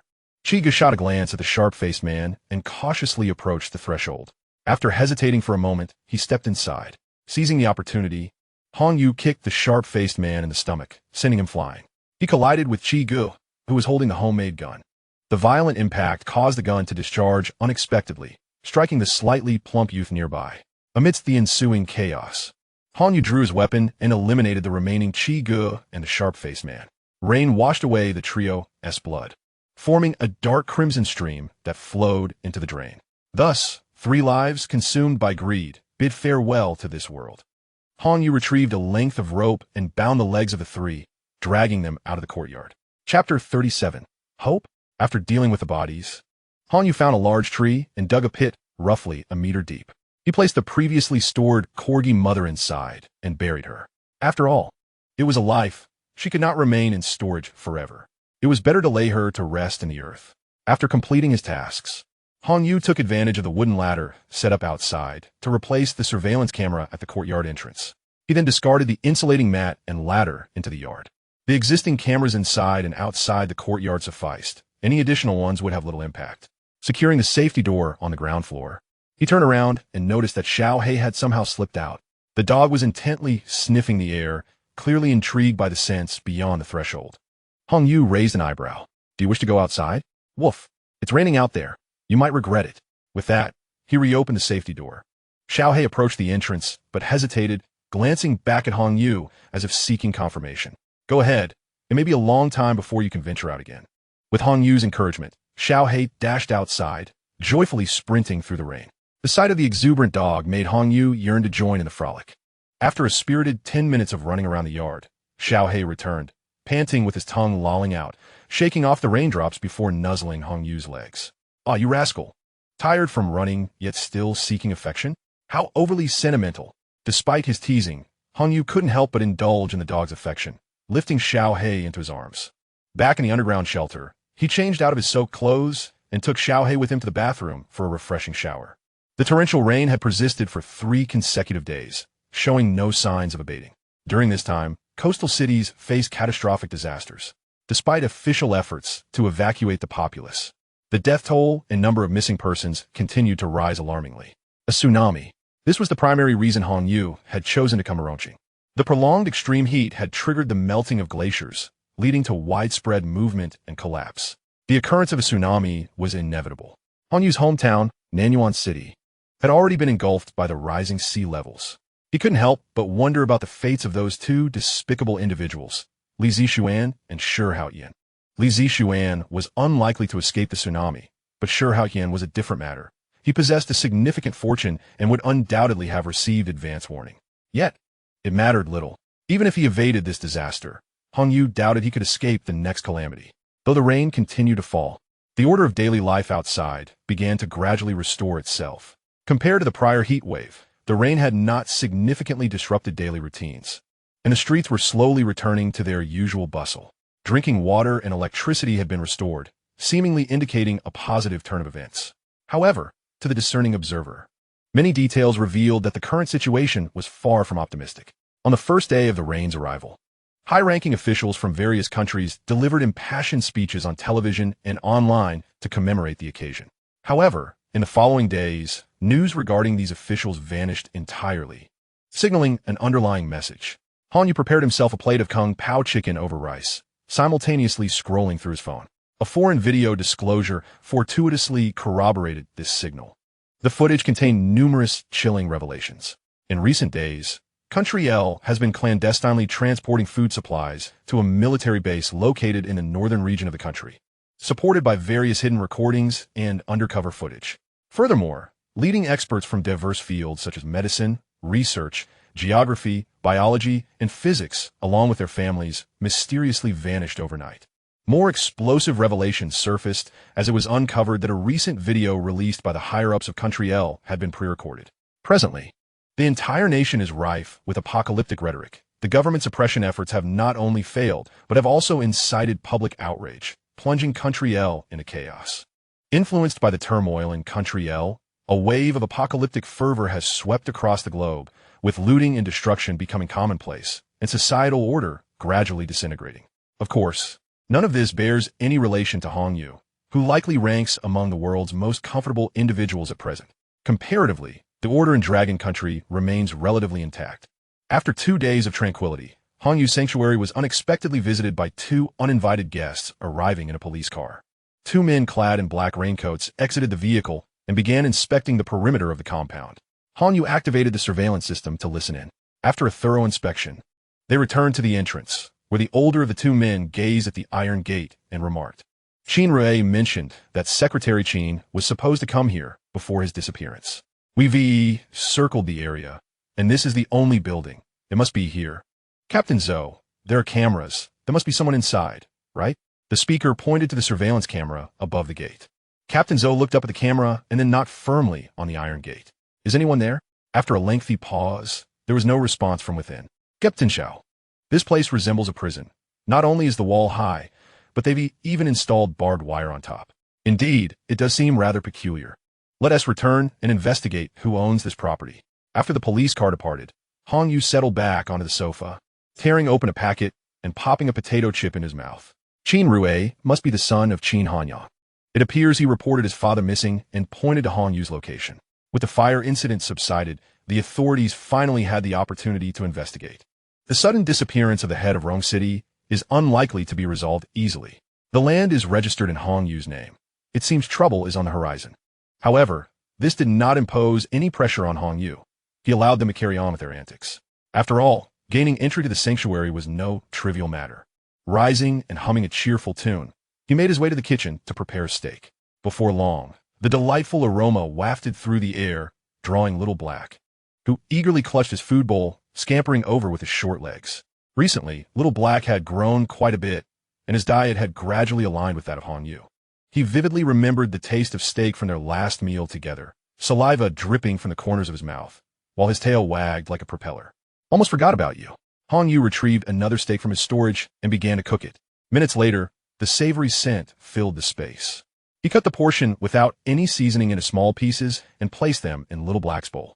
Then, he picked up his own serving and headed outside.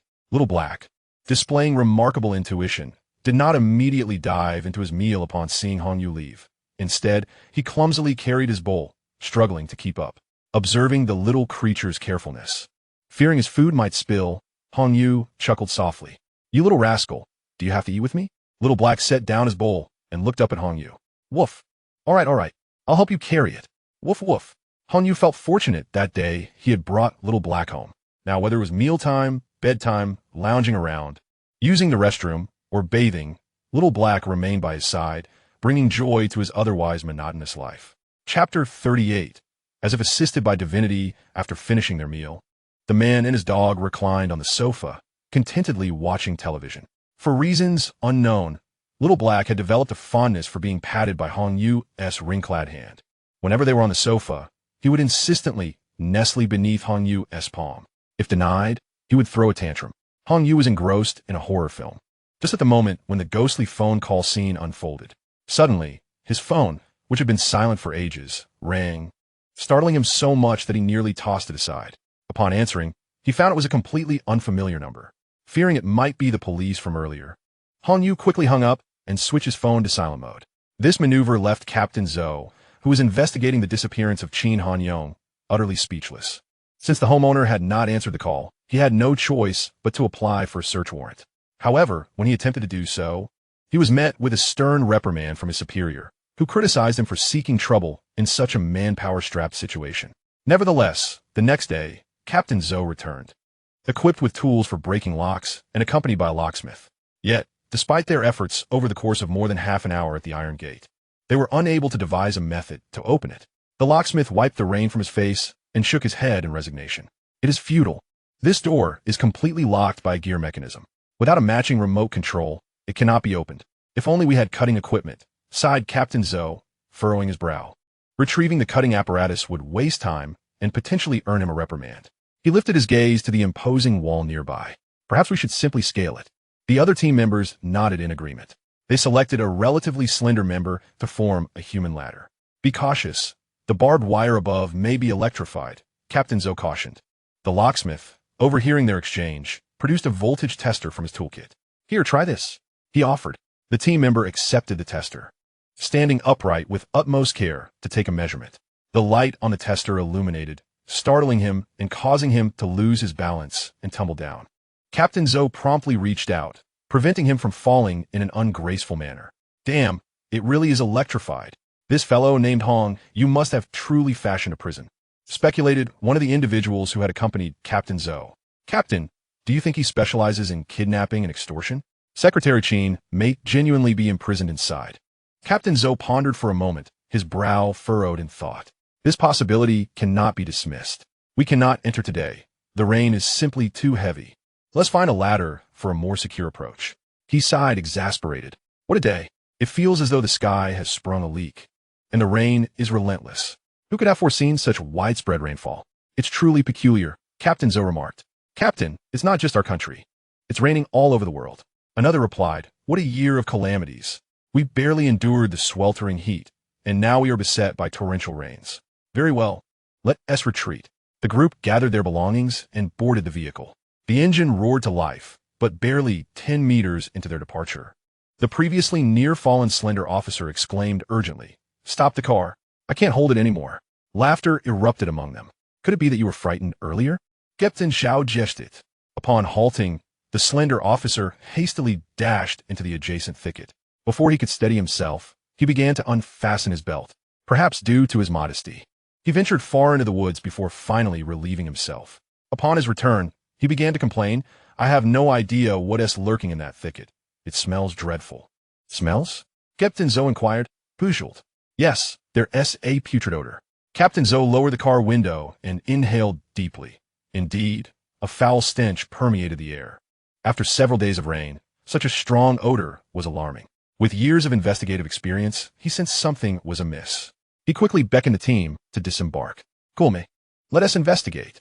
They followed the slender officer's path into the woods, and as they progressed, the putrid scent grew increasingly potent. The pungent odor was so overwhelming that Captain Zhou could not help but pinch his nose. It was unmistakably the stench of decay. Spread out and search the vicinity. See if there are any signs of freshly turned earth. Moments later, a voice cried out, over here, there's a human hand. The 8 individuals, previously shot by Hong Yu and hastily buried, were in a shallow grave. Recent rains had washed away the top layer of soil, exposing the remains. Based on their clothing and personal effects, several highly decomposed bodies have been identified. Naturally, Hong Yu, whose residence was in close proximity, became the prime suspect. Unbeknownst to him, as he languidly watched movies in his basement, he learned of his wanted status only upon seeing the news of the discovered bodies. The following day, before he even awoke, his yard was besieged by a fleet of police vehicles. The diligent little guard, Xiao He, was barking incessantly at the surveillance feed.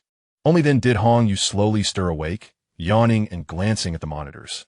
The screens displayed numerous police cars, and, at the entrance, officers were setting up equipment to cut through the iron gate. Damn it, Hong Yu cursed under his breath. Had the bodies not been discovered, they likely wouldn't have resorted to such drastic measures, and now he was in quite a predicament. The iron gate was surely doomed, causing him immense distress. He scooped up Xiao He and contemplated how to extricate himself from this dilemma. As sparks began to fly from a gate, he still could not devise a suitable solution. Suddenly, the surveillance feed went dark. Outside, the officers clad in raincoats all simultaneously looked up at the sky. Within 10 seconds, torrential raindrops began to pour down. It was as if a thick fog had enveloped the area, drastically reducing visibility. Even the surveillance cameras became futile, revealing nothing. Hong Yu let out a soft gasp, placing Xiao He down and rushing to the first floor, with Xiao He closely following. The sound of the rain was audible even through the soundproofing of the building. Through the bulletproof glass, visibility remained non-existent. Xiao He, straining to see over the wall with his short legs, was unable to glimpse the outside world. Hong Yu lifted him up, unable to suppress a chuckle. Ha ha, Xiao He, look at how fortunate your master is. He then affectionately ruffled the little guard's tiny head. As the rain intensified at this critical moment, it was a fortuitous turn of events. Drawing from his previous life experiences, he recalled that after the initial surge, even elevated areas would be susceptible to flooding. With impending chaos looming, the authorities would likely be too preoccupied to pursue him further. After returning to the basement to freshen up, he retrieved a few large meat buns and beef soup to celebrate. Of course, Xiao He also received a meat bun as a treat. Chapter 39. The power grid is triggered as the rain intensified abruptly. Those who had been preparing to resume their normal lives were plunged once again into despair. The torrential downpour, with visibility reduced to less than 2 meters, rendered stepping outside an agonizing endeavor, as even the slightest contact with the rain would sting painfully. Many inadequately constructed buildings and windows succumbed to the relentless deluge. The streets, overwhelmed by the sheer volume of water, transformed into riverbeds, with the swift currents swirling tumultuously. High-rise structures fared somewhat better, yet the ground floors and basements were not spared, all succumbing to the inundation. Had Hong Yu not foreseen this when designing the underground shelter, incorporating backflow prevention devices for the ventilation and drainage systems, this place would likely have been submerged as well. Shortly after the rain intensified, the municipal power supply was completely cut off. Hong Yu understood that from this moment onward, the city's electricity would never be restored. The relentless rain would annihilate power generation facilities worldwide. The network was utterly paralyzed, rendering mobile phones mere ornaments. He retrieved radio equipment from his space, connecting it to the external signal antenna, and adjusted the frequency to the public channel designated for emergencies. The airwaves were chaotic, inundated with distress calls about collapsed homes and missing family members. Hong Yu sighed, acknowledging that in the face of such an unavoidable catastrophe, survival would now hinge solely on fortune. He adjusted the volume to a barely audible level and proceeded to the generator room to assess whether the ventilation system could still function under such heavy rainfall. If it faltered, the generator's continued operation would soon fill the entire basement with carbon monoxide. Fortunately, the ventilation facilities were operating normally, aided by the fact that he had concealed the ducts within the outer wall. The current rainfall was manageable for the wall's height. However, the generator was quite loud, prompting Hong Yu to hastily shut the soundproof door. Returning to the main hall, he indulged in some joystick gaming. Meanwhile, Xiao He lay sprawled on the sofa, blissfully unaware and lost in dreams, occasionally smacking his lips. After a while, Hong Yu noticed the humidity within the room rising. He went to the control room to reset the humidity thresholds before returning to the dining table, where he savored a crystal pork knuckle from Sanwei Zhai. The exaggerated rain persisted for an entire month. Now, any region of the world at a lower altitude had been submerged. The death toll and the number of missing persons were beyond reckoning, far too many to tally. The distress calls on the radio had dwindled in frequency, yet official disaster guidelines were occasionally broadcast. The authorities had listed several relatively safe cities, among which Rongqing was included. Moreover, it has been reported that many cities are establishing temporary shelters with a daily allocation of food supplies. Given this information, it is certain that a considerable number of individuals seeking refuge will be drawn to the city of Rome.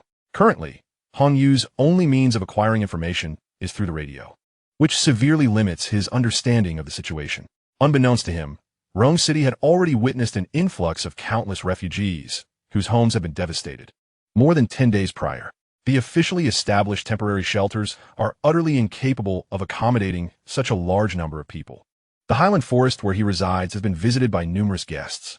However, due to visibility constraints, they are only aware of the existence of a wall and are oblivious to the presence of a building within. Among these visitors, there are still some individuals with excess energy. In the underground space, Hong Yu plays exhilarating dance music while swaying to the rhythm and preparing curry chicken, intending to serve it over rice for his meal. Just then, the rice cooker emitted 2 beeps, indicating that the rice was ready. As he took a plate and filled it halfway with rice, preparing to ladle the curry chicken over it, an alarm suddenly blared from the underground. Hong Yu's expression stiffened, and he hastily set down the plate and rushed to the control room. After silencing the cacophonous alarm, he turned to the power grid control panel, which indicated that the western section of the grid had been triggered. How could this be? Why would it suddenly activate at such a time? Could it be due to the rain? As he pondered this, the alarm was triggered once more, this time from a different location on the western wall. Subsequently, alarms began ringing from surrounding walls in succession. This could not be a malfunction. Could it be that someone was attempting to scale the wall? That seemed to be the only possibility, but to trigger all the surrounding power grids would require a significant number of individuals attempting to climb simultaneously. Hong Yu now realized the gravity of the situation. He quickly activated the audio feed from the surveillance system. Amidst the chaotic sound of raindrops, voices of people could be discerned, occasionally punctuated by screams. Although he could not ascertain the specifics of their conversations, it was clear that the area outside the courtyard was now teeming with people. Refugees? Only the homeless would wander outside in such inclement weather. They must have been drawn here by the elevated terrain and the trees that offered shelter from the rain. While their presence outside was inconsequential, their attempts to breach the courtyard were unacceptable. Should even one manage to enter, the yard would soon be overcrowded, potentially rendering the door impassable. Yet, he found himself at a loss. If he were to shout through the camera to disperse them, it would only serve to entice them further. It would be more prudent to inform them that there were occupants within and that it was quite safe. Nevertheless, he could not let his meal go uneaten. Wasting food was an affront to his principles. He brought the curry chicken and rice to the control room and, while observing the blurry surveillance footage, began to eat. After a month, Xiaohei's corgi form has begun to take shape, weighing in at 15 gene. It seems the sumptuous diet has contributed to his plumpness. However, he has also grown increasingly lethargic, spending most of his day in slumber. Once Hong Yu has finished his meal and the outside world quiets down, it becomes evident that many have perished due to the frequency of the alarms. In the days that follow, the commotion outside intensifies each day. Hong Yu makes it a point to check the first floor daily, yet he observes nothing amiss. Nevertheless, this routine has instilled in Xiaohei a habit of frolicking on the first floor each day. As another month passes, the noise from outside grows ever louder, and the surveillance cameras on Hong Yu's wall have been destroyed. He has lost all sense of the external situation. The power grid, however, continues to function, with alarms ringing out numerous times each day, a sound he has grown accustomed to. Preoccupied with his own tasks, he has been diligently loading bullets into all the firearms in his space, as well as spare magazines. This endeavor took him several days to complete. Today, as usual, he brings Xiaohei to the first floor to play. Holding a small ball, he prepares to toss it when the rain, which had become a familiar sound, suddenly ceases. Realizing something, he rushes to the bulletproof glass to investigate. The rain has stopped, allowing him to finally discern the situation in the courtyard, where a multitude of dark figures lie beneath the walls. Just as he examines the scene intently, a face unexpectedly appears before the window. Startled, Hong Yu shivers at the sight. The figure has long hair and a scruffy beard, resembling a specter from a horror film. Expressionless, the figure stands there, peering in with its dim eyes, but the darkness within the room conceals everything from view. Xiaohei enters a defensive stance, growling at the face beyond the bulletproof glass. The figure attempts to bang on the glass, but upon realizing it cannot breach it, retreats. Hong Yu swiftly returns to the basement. The surveillance camera on the first floor appears to be functioning normally. With the torrential rain ceased, the visuals finally clarify. The scene captured by the camera is indeed spectacular. A heap of bodies lies beneath the walls, stacked like a small mountain. The individual Hong Yu had glimpsed earlier is rummaging through the pile of corpses, seemingly the only one alive who has entered the courtyard. Just as Hong Yu grows curious about what the figure is searching for, the camera suddenly shakes. A fierce wind has kicked up outside, nearly lifting the person searching through the bodies off the ground. The surveillance camera, too, succumbs to the elements, rapidly losing signal. Sighing, Hong Yu approaches the radio, attempting several public frequencies, but all he encounters is a cacophony of static, with even the previous official broadcasts now silenced. He had completely severed his ties with the outside world. Chapter 40, The Onslaught of the Frigid Storm. The hurricane arrived with startling swiftness, yet departed just as quickly. lasting less than half an hour before it ceased. Not only did it fail to disperse the clouds above, but it thickened them further. Although it was ostensibly daytime, the scene resembled a moonlit night. Those who endured the tempest felt a renewed sense of life, believing that the calamity had finally passed. Unbeknownst to them, a truly devastating disaster was already advancing from the coastline towards the interior. A near-congealed frigid storm was rolling in from the depths of the ocean. Wherever the storm traveled, even the seawater rapidly froze into ice. The southern cities, submerged by the ocean, were utterly encased in an icy layer by the suddenly arriving frigid storm. The storm swept across the inland regions with alarming speed. Those who had barely survived the heat and torrential rains were transformed into ice sculptures in their despair and unwillingness. Rongcheng was no exception. The entire city had turned into an ice-bound fortress. The lives of those who had fled were brought to a tragic end. At this moment, the world was eerily silent, with only the crisp sounds of objects freezing echoing in the air. The first floor of Hongyu's shelter had transformed into a vast expanse of white, littered with shards of ice. Even the safety door was encased in a thick layer of ice crystals. With the sudden temperature drop, the shelter's heating system activated. At this time, Hongyu was nestled with Little Black beneath a down comforter. The initial wave of the frigid storm was overwhelmingly powerful. In the extraordinarily insulated underground, coupled with the heating system, the indoor temperature had fallen to a mere 4 degrees Celsius above zero. One could only imagine the plight of those sheltering in ordinary buildings at that moment. Little buddy, who would have thought you would become a source of warmth one day? Hongyu praised, holding the warm, plump Little Black. Little Black rolled its eyes. It had seemed to be enjoying the situation. The two, a man and his dog, shared the warmth of the bed for 5 hours until the indoor temperature began to rise gradually. Once it reached a comfortable 15 degrees Celsius, Hongyu emerged from the covers, feeling rejuvenated. Due to the drastic temperature changes, many areas indoors had formed droplets of water, especially near the safety door, where the ice crystals had pooled into a small puddle. To prevent any damage to the underground facilities, he needed to address the water issue promptly. After 2 hours of cleaning, the task was finally complete. At this point, the indoor temperature had risen to 18 degrees Celsius. Hongyu and Little Black enjoyed a steaming bowl of beef noodles. After their meal, he made his way to the control room. Outside, the temperature remained alarmingly high, with the underground monitoring system having a range limit from minus 50 degrees to 80 degrees above zero, although the thermometer currently reads minus 50 degrees. Hongyu is acutely aware that the actual temperature outside is far more severe. If it were not so, the heated underground environment would not have taken 7 hours to reach a mere 18 degrees Celsius. The heating system, struggling to meet his preset target of 25 degrees, continues to operate at full capacity, resulting in an immense consumption of electricity. Under the present circumstances, there is no choice but to endure this expenditure. Should the heating cease, the indoor temperature would swiftly plummet to freezing. After confirming that both the generator room and heating apparatus are functioning optimally, he selected a suspenseful series and resumed lounging on the sofa, cocooned in a down blanket. According to his mobile records, each catastrophic phase has indeed occurred earlier than in his previous life. However, the resultant effects remain consistent. In his prior existence, following this icy siege, the global population of survivors dwindled to fewer than 400 million, a fraction of less than 5% of the world populace. This small percentage predominantly consisted of the elite. Given the current circumstances, it appears history will repeat itself. Ordinary civilians, lacking adequate protection against the cold, are unlikely to endure. Much like the unfortunate souls outside his courtyard, who have likely transformed into mere ice pops. After a tranquil day passed, snow began to fall outside, a thick, feathery blanket enveloping the world. Upon rising, Hongyu noticed the indoor temperature had risen to a comfortable 20 degrees Celsius. Stretching lazily, he inadvertently dislodged the small black cat still nestled in the blankets, sending it tumbling to the floor. After rolling on the carpet, the cat stood up and expressed its displeasure with a vocal protest. My sincerest apologies. I did not intend to, he exclaimed. How about I reward you with a generous meat bun as compensation?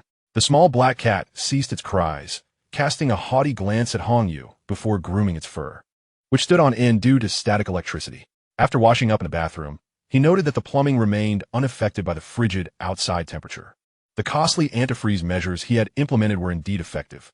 With the meat buns prepared, Hongyu meticulously inspected all underground facilities once more. Aside from a minor issue with the generator's oil consumption, everything else was functioning normally. Outside, the temperature still languished at minus 50 degrees Celsius. Hong Yu realized it was time to consider future plans. Although the current external temperature renders life impossible, it would not be long before it stabilized around minus 45 degrees. At that juncture, those who survived the bitter storm would venture out in search of essential supplies. If these individuals possessed thermal imaging devices, they might not detect the well-insulated underground structures, yet the warmth escaping through the vents would be unmistakable. A determined seeker could easily locate his refuge. Though the likelihood is slim, one must be well prepared for any eventualities. Moreover, it is crucial for him to seek an opportunity to venture outside and clear the ventilation openings on the walls. Otherwise, once the snow accumulates to a certain depth, these openings will undoubtedly be covered. Should the ventilation system fail, the exhaust from the generator would become trapped, leading to a nightmare scenario. Hong Yu retrieved a set of cold weather gear, ensuring it fits snugly before attempting to descend to the first floor. However, upon reaching the security door, he found himself unable to turn the handle despite exerting all his strength. It had frozen shut. Fortunately, he had anticipated this, or he would have been left to languish underground. He took out a heater, adjusting it to maximum power, directing the warm air at the security door. Once everything was set, Hong Yu turned around to see Little Black still asleep. He approached and scooped it up. Would you like to experience the sensation of a frozen wilderness? Little Black, with its big eyes wide open in confusion, stared blankly at Hong Yu. All right. Since you seem so intrigued, I shall craft a special cold weather outfit just for you. If Little Black could speak, it would undoubtedly express its disdain. When did I ever express interest? Hong Yu tossed Little Black onto the sofa and hurried to the dining table, retrieving a cold weather mat to begin his work. An hour later, his proud creation was in its preliminary form. For Little Black, that hour was sheer torment, as it was constantly lifted and measured by Hong Yu. Chapter 41. News of Survivors. Hong Yu picked up his masterpiece, glancing toward the sofa. Huh, where's Little Black? To his surprise, Little Black was not lounging on its favorite sofa. He rose and searched the entire hall, finding no trace of it. Suddenly, he felt a gaze upon him. Following the direction, he saw Little Black peeking out from its designated restroom, half of its head visible, looking at Hong Yu with an expression full of disdain. Hong Yu paid no mind to that, swiftly approaching to pick up Little Black and begin the fitting process. After some effort, the outfit was finally in place. At that moment, Little Black resembled a ball. Hong Yu took a few steps back. Come on, Little Black, take a couple of steps. Little Black remained motionless. It was then that Hong Yu realized the 4 tiny legs were simply too stiff to bend. Oh dear, I may have made it too thick. But your legs are rather short as well. I'll need to think of a solution. Another hour passed, and Little Black's specialized cold weather outfit was finally completed. Although it remained cumbersome, it was at least able to move on its own now. Equipped with this, coupled with Little Black's innate ability to withstand the cold, it could accompany Hong Yu for outdoor activities once the temperature rose slightly.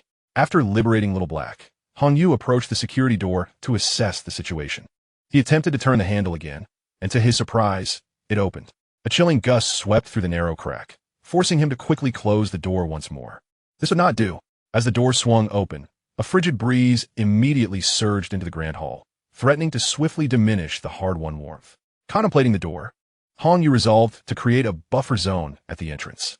Without hesitation, he retrieved several outdoor canopy supports from his space, and, with the aid of insulating mats, erected a modest 3-meter shelter for a single person, directly facing the security door. Once the shelter was assembled, he meticulously sealed all surrounding joints with aluminum foil tape, ultimately fashioning a small door. After donning a thick down jacket and mountaineering boots, he slipped into his thermal suit and opened the protective door. A wave of cold air enveloped him, and within moments, frost began to form in the narrow passage. Experiencing the effectiveness of his thermal gear, he felt no chill whatsoever. As the mist cleared, a vast expanse of white unfolded before his eyes. The surrounding walls and even the staircase were coated in a thick layer of frost. Pointing a heater towards the entrance, he ascended the stairs at a measured pace. The scene on the first floor mirrored that of the ground level. The walls and ceiling were blanketed in frost, and the outer security door was firmly frozen shut. With a wave of his hand, he summoned a thermometer from his space and placed it on the ground. The gauge flickered rapidly before settling at a chilling minus 65 degrees Celsius. Retrieving the thermometer, Hong Yu felt a slight chill creeping in. Reaching the bulletproof glass, He produced a pickaxe and began to laboriously scrape away the thick frost that had accumulated. After considerable effort, he finally cleared the glass. Subsequently, he took out a portable heat gun, melting the layer of ice that obstructed his view. Only then could he vaguely discern the scene outside. The snow had piled up to the bottom edge of the bulletproof glass. The outside world remained a vast white expanse, devoid of sunlight, shrouded beneath a dense canopy of clouds. Shivering, he realized that even after a brief exposure, the cold was becoming unbearable. Sighing, he retreated underground. While his thermal suit might shield him from immediate danger, he was acutely aware that unforeseen circumstances could arise. With the snow still 2 meters shy of blocking the ventilation shaft, there was ample time to prepare. This buffer passage proved invaluable, despite the tumult. The indoor temperature remained unaffected. After exchanging his frigid thermal suit and down jacket for warmth, Hanyu nestled with Little Black under the covers. Little Black whimpered, utterly powerless to resist. 7 days of indulgent living had passed, and the indoor temperature was gradually rising. Hanyu remained vigilant, monitoring the external temperature. Today, he ventured to the first floor for a test, finding the temperature had climbed to minus 52 degrees Celsius. He began to cautiously advance the heater, preparing to thaw the frozen security door on the ground floor. Just as he busied himself with the task, the radio finally crackled to life. Hanyu hurriedly set down his tools and raced back underground, where a woman's voice was calling through the radio. Is there still a rescue team available? We are trapped on the second underground floor of the Xinfeng supermarket with over a dozen people. Is there anyone who can come to our aid? The voice of the speaker trembled, presumably affected by the encroaching cold. Hurry, someone. The items around us are about to burn out, and if this continues, we will all succumb to the frost. After a few seconds, another man's voice suddenly emerged from the radio. Hello, can you hear me? Yes, we can hear you. Is this the rescue team? Please come and save us. A minute of silence ensued from the man's side. Are you still there? Can you hear me? May I ask if you're the rescue team? I am not from the rescue team. Do you have any food there? What are you doing? This food belongs to all of us, and we're on the brink of freezing to death while you still care about food. It seemed a dispute had arisen on the woman's side, with opinions divided. After a prolonged wait, a voice was heard again. We have food here. What is your situation?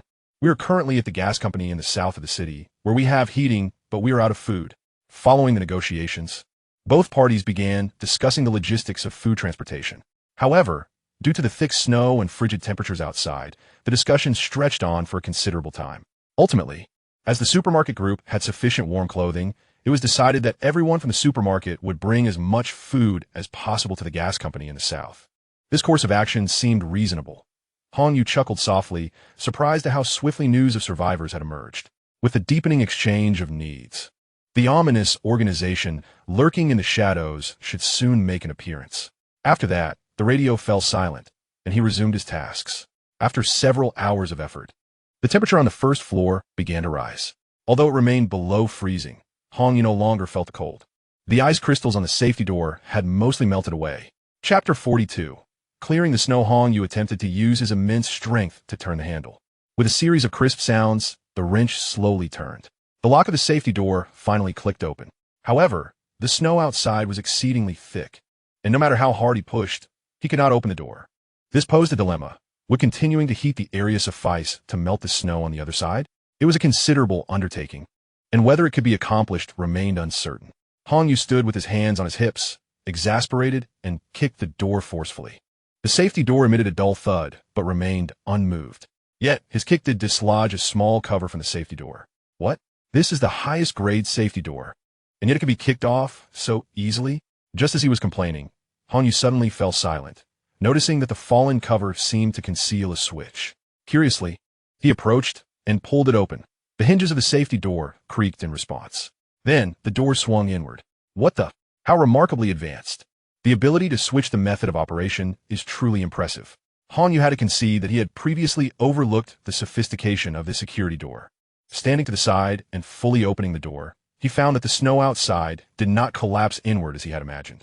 Peering out, he was confronted by a wall of pure white snow. No wonder he had been unable to push it open despite exerting all his strength. Well then, more work awaits. Hanyu retrieved a shovel from his space and set to work. The snow was quite compact, and it took him a full 10 minutes to break through to the ground. After carving out a few steps with the shovel, he ascended. The soft snow, which reached up to his knees, hindered his progress. At this moment, The snow in the courtyard was merely a meter shy of surpassing the surrounding walls.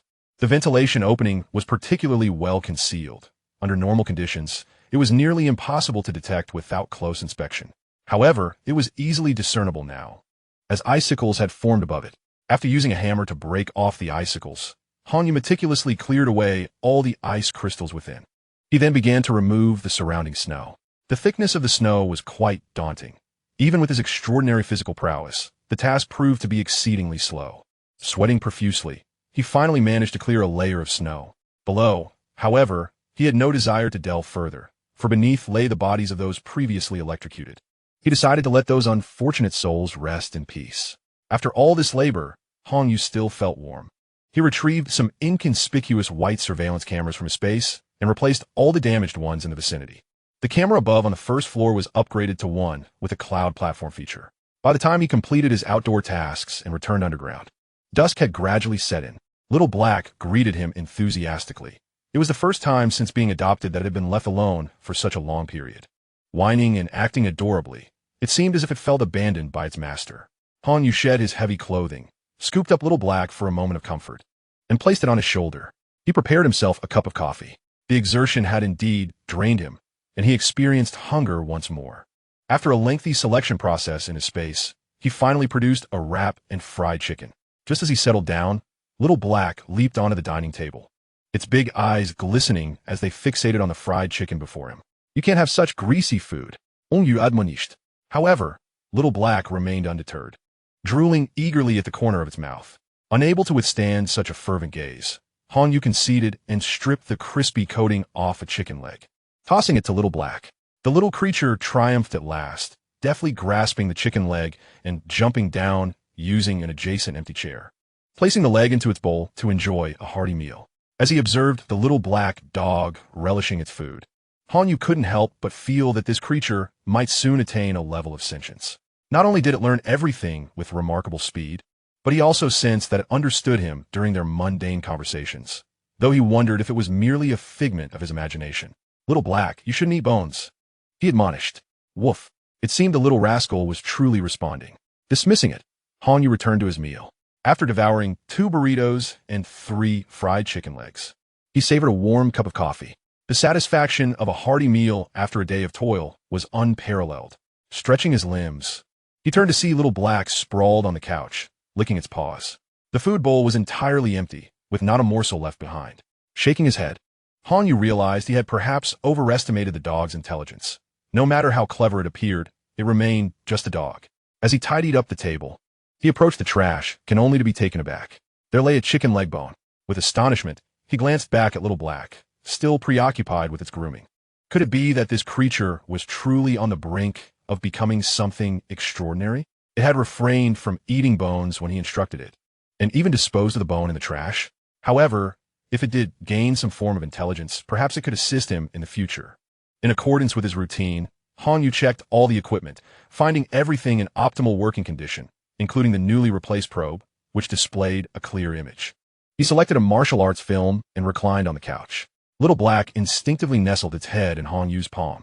That day, having just finished breakfast, he was startled by a rumbling noise emanating from the monitoring system. Hurriedly, he dashed to the control room, adjusting the camera to survey the surroundings. The sound seemed to grow closer, yet nothing was visible after a thorough scan. Upon closer inspection, the noise resembled that of a helicopter. Raising the camera, he confirmed his suspicion. A helicopter was flying overhead. Judging by its shape and color, it appeared to be a privately owned aircraft, which circled above before departing. Furrowing his brow, he approached the radio station, cycling through several public channels, but encountered nothing but silence. If it were a rescue operation, they would surely communicate via radio or use a loudspeaker to announce the presence. The helicopter's mere circling and subsequent departure suggested ulterior motives. While pondering the possibilities, the radio suddenly erupted into chaos, with fragmented shouts and disordered sounds. Adjusting the signal strength slightly, he discerned a familiar voice. Help! Help! Someone save us! They're going mad, killing everyone. We can't hold on much longer. It was the woman who had previously cried for help in the supermarket. Then, with a crash, the transmission ceased entirely. Once the temperature stabilized, all manner of strange beings began to show themselves. By this time, It stood to reason that the individuals from the supermarket had likely met up with the personnel from the gas company, armed with supplies. The individuals who ventured to seize their belongings likely overheard their previous conversations on the radio. Clearly, this was a meticulously orchestrated operation. Chapter 43. A man and a woman once again.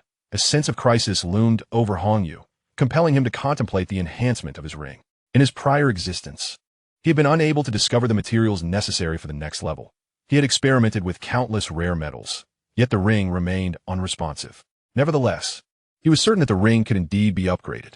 This conclusion felt as if the ring had communicated it to him directly, an indescribable sensation. What could it be? Could it not offer a hint? Hong Yu lamented as he gazed at the ring adorning his finger. Naturally, the ring offered no reply. After lowering the volume of the radio, he meticulously tested every item within the room and space, ultimately collapsing onto the sofa in despair. Did he have to venture outside in search of materials? That seemed an insurmountable challenge in the frigid weather. He retrieved pen and paper and approached the dining table, beginning to catalog all the items he had previously attempted. Outside, as Hong Yu had anticipated, many of the surviving individuals were succumbing to desperate thoughts due to hunger and cold. Among the survivors from the gas company and the supermarket, totaling 28.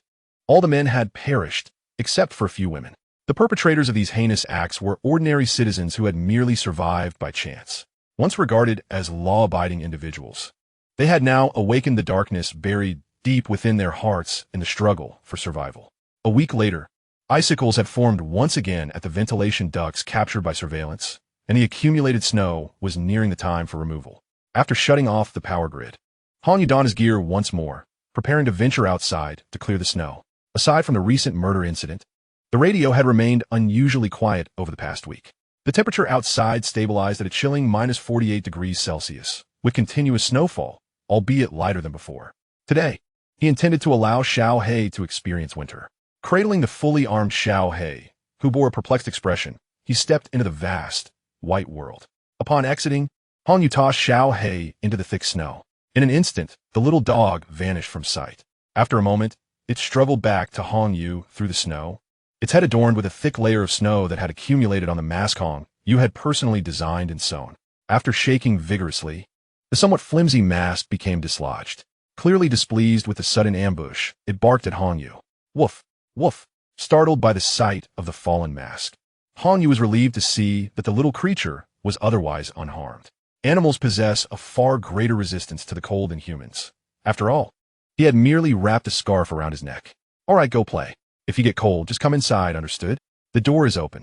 With Xiao Hei's intelligence, he trusted that the little one would not endanger itself in the cold. Upon hearing those words, the little black creature widened its eyes momentarily, then began to vigorously shake its body, swiftly extricating itself from the uncomfortable winter attire, and darted into the snowdrift. Watching the little black figure vanish in a flash, Hong Yu managed a wry smile. After all, it was a result of his labor over the past few hours, and yet it exhibited such disdain. Lowering his head, he resumed his work.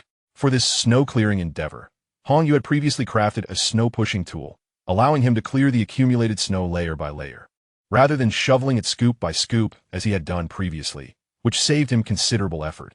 Thanks to his sheer strength, this clearing operation progressed exceptionally smoothly and swiftly. Within half an hour, he had already achieved the results comparable to his last attempt. After retrieving a ladder to clear the ventilation opening, he had just jumped down when the little black creature suddenly sprang out from the snow beside him, tugging at his pant leg. Hong Yu looked down in confusion. After the little one released his pants, it bared its teeth and growled towards the direction of the back mountain. What was happening? The little black creature maintained its defensive posture, as if something were about to harm it. A look it had previously displayed when it encountered that mysterious figure lingering in the yard. Hong Yu climbed back to the top of the ladder, brushing aside the accumulated snow on the wall to gaze toward the back mountain where the little one was on guard. The trees stood tall and dense, obscuring any view. And just as he prepared to descend, he heard a faint call from afar. Revealing his ears from beneath his hat, he concentrated to listen intently. Indeed, there were some very faint sounds emanating from the distance, growing ever closer. The little black creature continued to show its bared teeth, but did not let out a loud cry. It was evident that there were either people or animals moving about over there. To be on the safe side, Hong Yu jumped down from the ladder, stowed it away, and picked up the little black creature, retreating to the underground. Once back underground, the little black creature reverted to its usual demeanor, rolling on the carpet to shake off the snow and water droplets before leaping onto the sofa to groom its paws. Hanyu was already accustomed to its almost sentient behavior. He removed his clothing and made his way to the control room, directing the surveillance camera toward the back mountain, activating the audio to discern whether the presence outside was human or animal. After sipping coffee and waiting for a while, movement finally stirred from the back mountain, with two figures appearing one after the other. The two individuals were bundled up so thickly that they resembled balls. "You little wench, stop right there!" The person behind shouted, brandishing a wooden stick toward the one in front. Hanyu raised an eyebrow, zooming in on the woman ahead. She was so heavily wrapped that her features were entirely obscured. However, he could see that she was carrying several bags of bread. The snow was deep, and their pace was not swift. The woman glanced up at the surrounding wall, then changed direction, simultaneously tossing one of the bags of bread in the opposite direction. The man, upon seeing this, ran to retrieve the bread and shouted at the retreating woman, "You little wench, do you think bread will appease me? You're also mine. I shall now wait at your hiding place. If you wish to freeze to death, do not return." Ha ha ha. Hanyu controlled the camera, relentlessly pursuing the woman. She glanced back briefly before vanishing swiftly into the woods. The scene shifted back to the man, who lay on the ground, contentedly consuming the bread he had just acquired. Evidently, the earlier chase had depleted much of his energy as he remained on the ground for a while before rising. At this point, he noticed the wall before him, and, as he approached it, his gaze lingered on the surveillance camera facing him. Subsequently, the man made his way to a nearby tree. The snow was thick, allowing him to reach a branch. After testing its sturdiness, he began to climb up along the branch. The man's figure was no longer visible in the frame. Chapter 44. The helicopter reappears. Hong, you cursed his misfortune. He dared not move the camera any longer. However, he had just cleared the snow in the yard. From a higher vantage point, it would be easy to discern signs of habitation. The man's next actions further solidified Hong Yu's suspicions.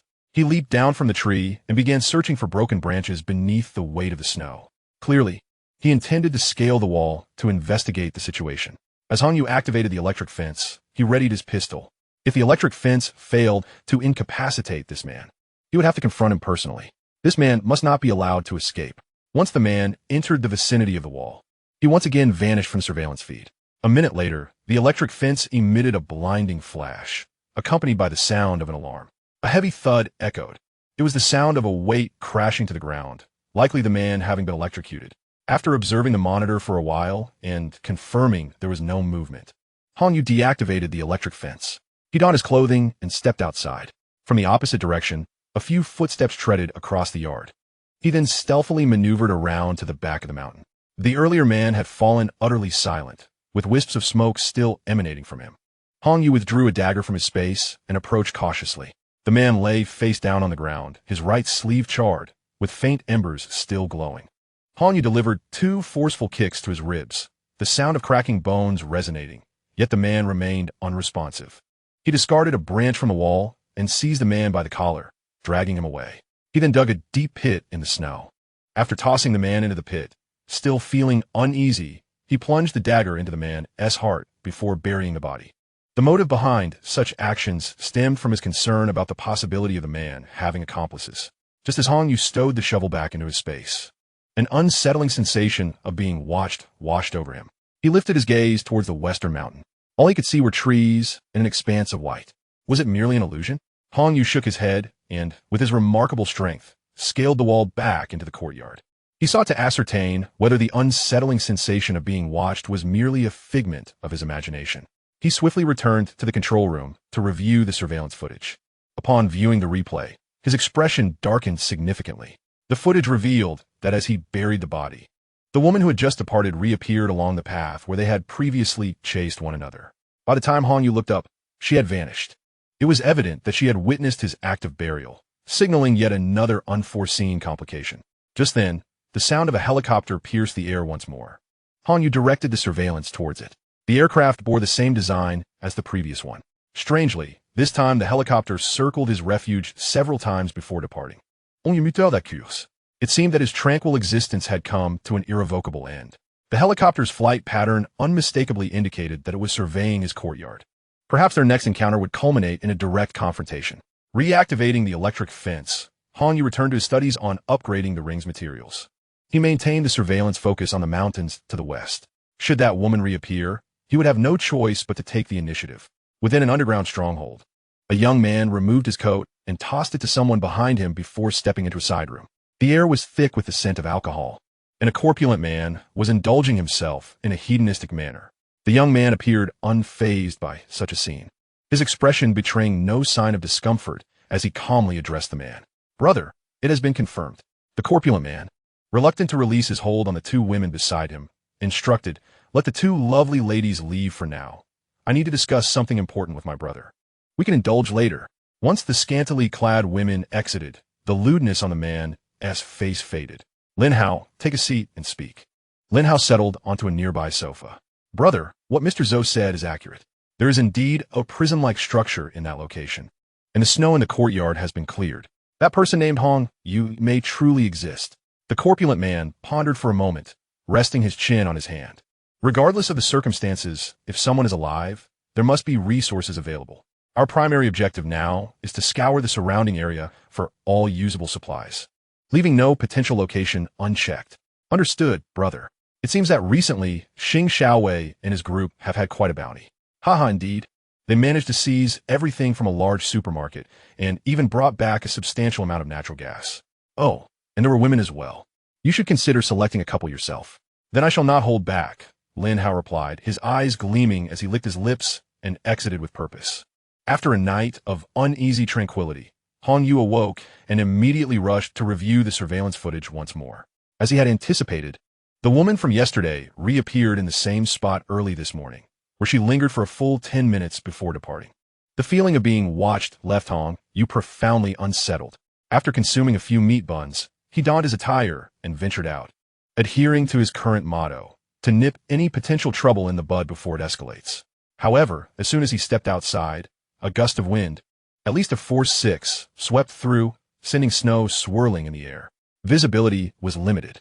Securing the door behind him, he crossed the yard and, utilizing the properties of his snowshoes, began his ascent towards the western hillside. After walking a few meters, he suddenly spotted the corpse, previously buried under the snow, now unearthed, and the man's clothing was nowhere to be found. Could it be that the woman's presence was not merely a concern for the shelter, but rather a desire to reclaim the man's garments? Regardless of her motives, he needed to locate the individual first. Gazing at the frozen, pallid body, an idea struck him: thermal imaging. This would greatly facilitate the search for living beings. However, the thermal imaging devices he had procured were handheld and not military grade, thus limited in range, yet it was certainly better than relying solely on the naked eye. He retrieved the thermal imager and aimed it at a shelter, observing that, apart from the internal ventilation ducts glowing yellow, no other areas registered any heat. Satisfied, Han Yu tucked the imager into his coat and continued his ascent.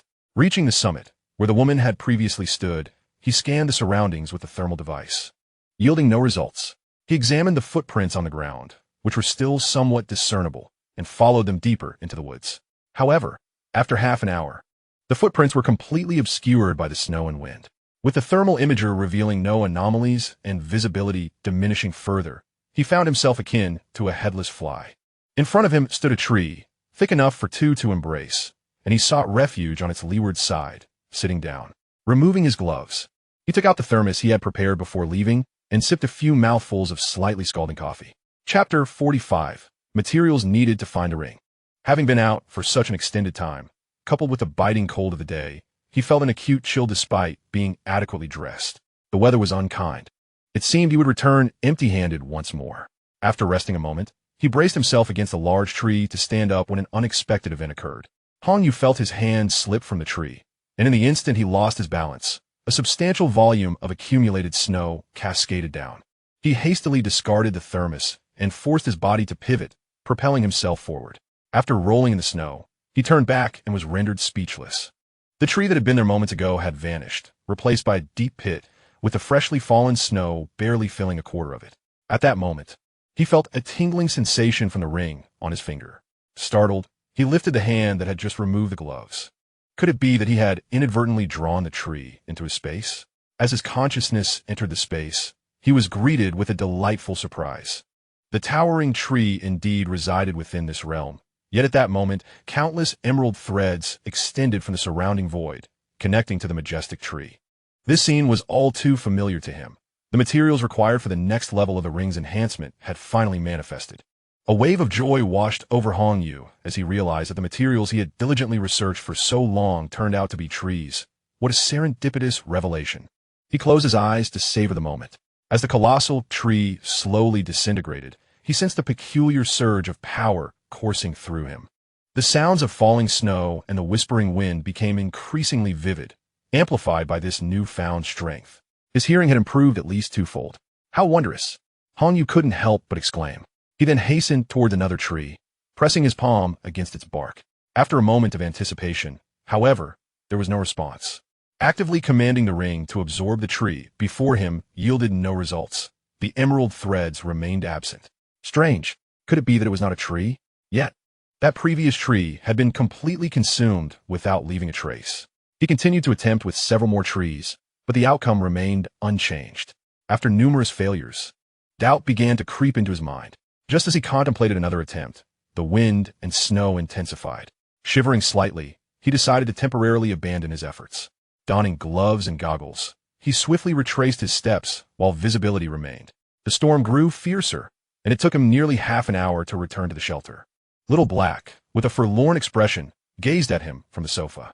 After shedding his clothes, which had grown stiff from the cold, he enveloped Little Black in a hearty embrace. The disheveled creature struggled free and nudged its food bowl. "On you hungry? You little rascal ate quite a bit this morning. How can you be so famished already?" Despite his grumbling, Hong Yu retrieved 2 large meat buns and placed them into Little Black's bowl. Then he reclined on the sofa, beginning to analyze the details of his earlier experiences. The ring had indeed actively absorbed that tree, yet his attempts to replicate the effect yielded nothing. He delved into the space to inspect the trees he had previously collected. He seemed to grasp the truth. The combined size of the trees he had gathered paled in comparison to that of the earlier specimen. Could this be the key?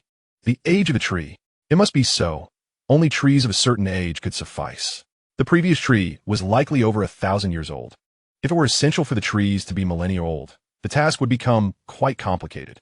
Though he was uncertain of how many ancient trees resided in the forest behind the mountain, he had encountered only that singular tree thus far. This posed a dilemma. Nonetheless, he had ultimately discovered a path to enhancement, and with that revelation, Hong Yu's spirits finally lifted.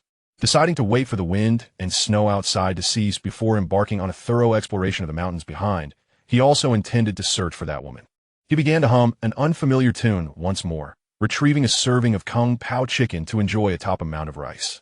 After finishing his meal and tidying up the remnants of his feast, he unfurled a detailed map of Rongqing upon the dining table. The wooded expanse of the rear mountains was considerable. Based on his pace, a complete search would take no less than a week, provided the weather remained calmer than the tempestuous snowstorm of today. To the rear of Rongqing lies a forest park, an ancient nature reserve of considerable age. One could surmise that there would be a plethora of ancient trees within its confines. However, the distance was somewhat daunting, with a straight-line measurement of 10 kilometers. Walking there would undoubtedly require a longer detour. Although he possessed a snowmobile, its loud commotion rendered it imprudent to utilize in such uncertain circumstances. Moreover, an additional concern lingered.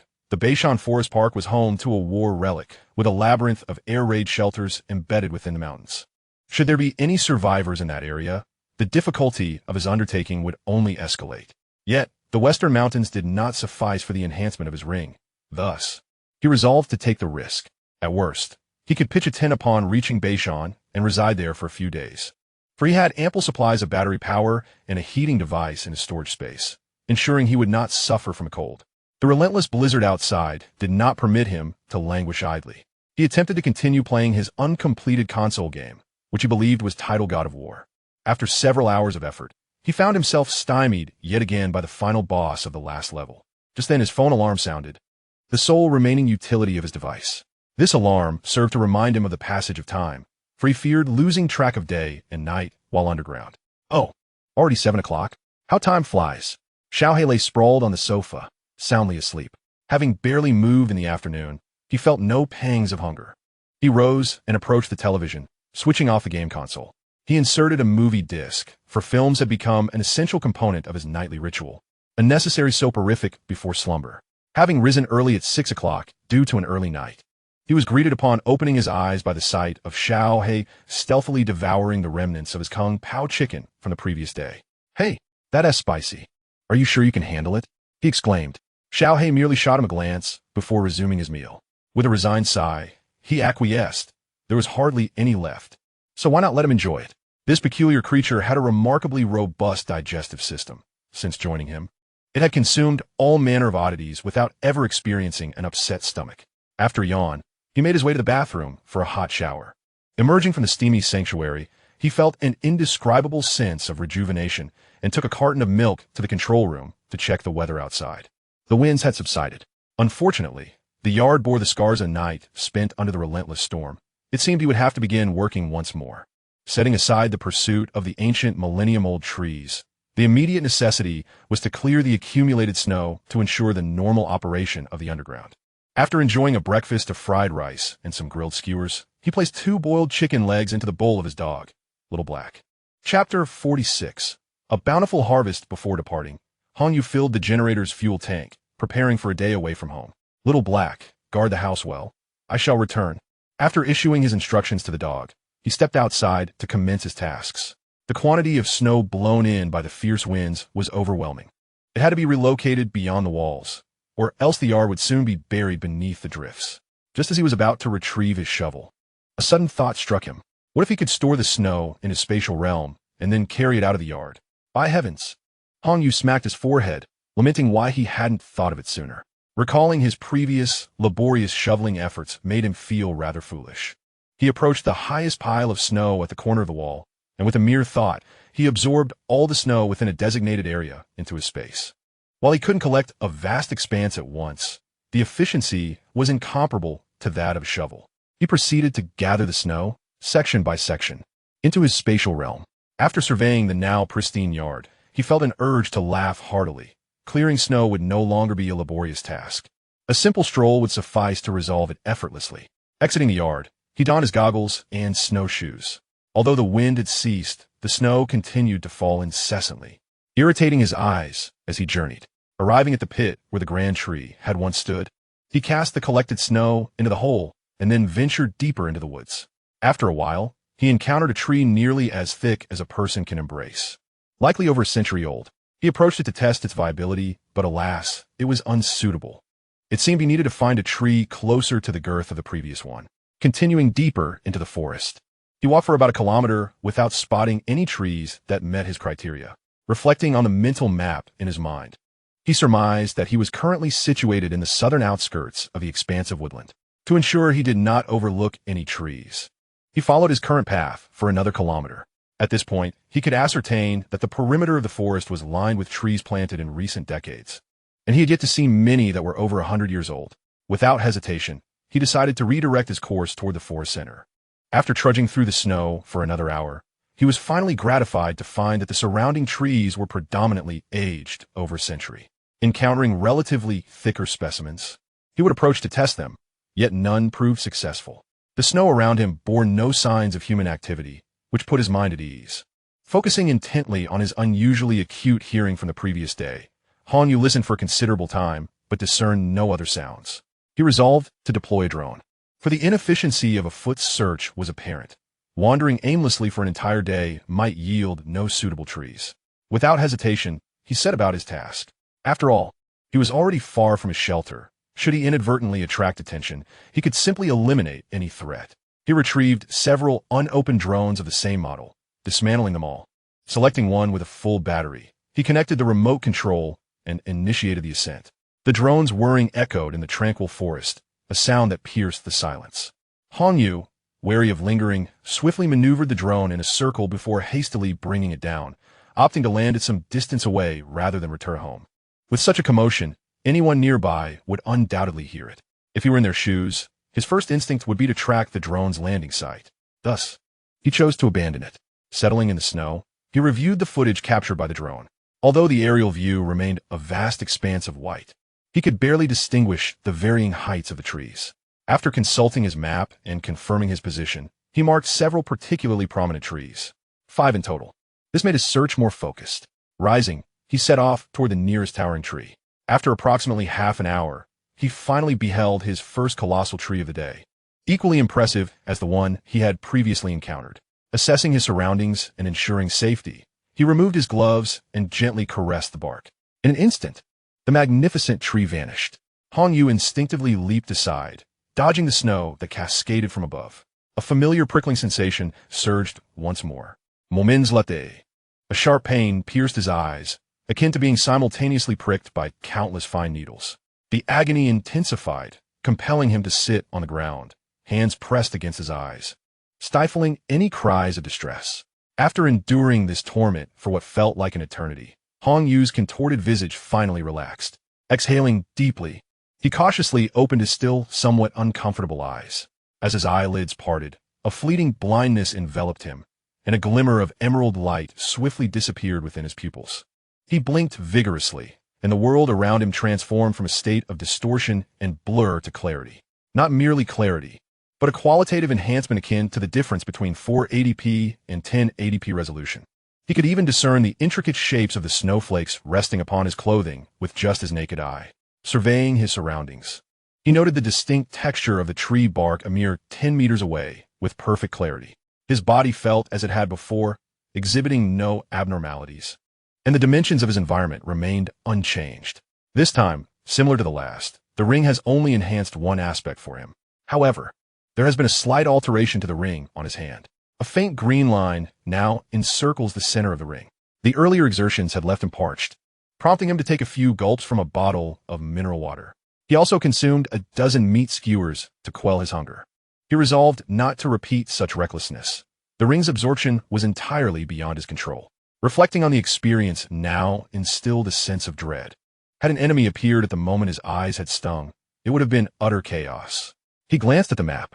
The nearest tree was still a 20-minute trek away, given his previous pace. The snowshoes on his feet proved to be of little use on the soft snow. Indeed, the most efficient means of travel would have been a snowmobile. Alas, Hong Yu sighed, lamenting his lack of strength. If only he were powerful enough to be invincible. Then he could do as he pleased without concern for anyone else. He hoped that the ring would one day elevate him to such an indomitable state. After finishing the last skewer, he plunged the stick into the snow and resumed his journey. The next tree did not disappoint. It was yet another towering millennial tree. This time, he had learned his lesson. He first dug a snow pit nearby and then set up a discreet white tent within it. Approaching the towering tree, he waved his hand and quickly slipped inside the tent. Chapter 47. Self-taught mastery. A few minutes later, Hong Yu emerged from the tent, invigorated. His sense of smell. Surprisingly, this enhancement had sharpened his olfactory perception. He could easily detect the cumin aroma lingering on his gloves, which he had stowed in his pocket. The first absorption of gold had improved his overall physical capabilities. This time, he had first experienced an enhancement in hearing, then in vision, and now in smell. It seemed that this level of enhancement pertained to the five senses, with taste and touch remaining. Could it be that 2 more trees would suffice to complete the upgrade? That would be exceedingly easy. Compared to gold, 5 millennial trees posed no challenge at all. Such smooth progress uplifted his spirits as he stowed the tent and continued toward his next destination. However, disappointment awaited at the next tree. Though it appeared grand, its age did not meet the requirements, and the ring remained unresponsive. Truly, the path to good fortune is fraught with challenges. He glanced at the time.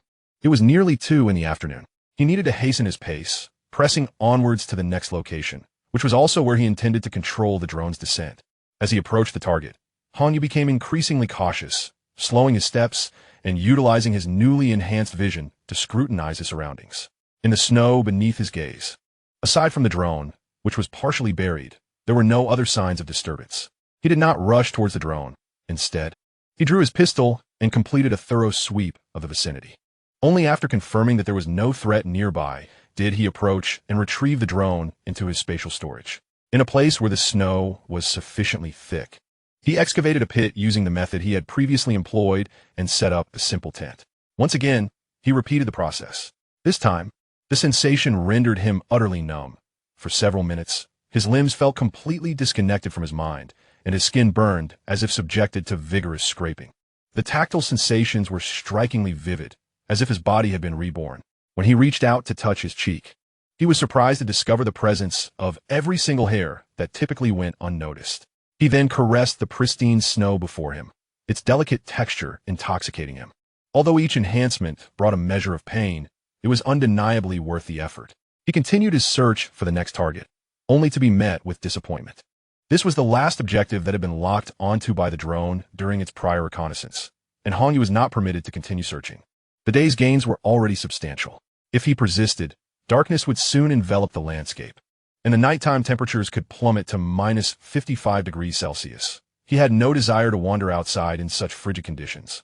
However, the thought of descending the mountain filled him with delight. He retrieved a pair of skis from his space, and with no wind or snow to hinder him, he was finally able to ski down the mountain.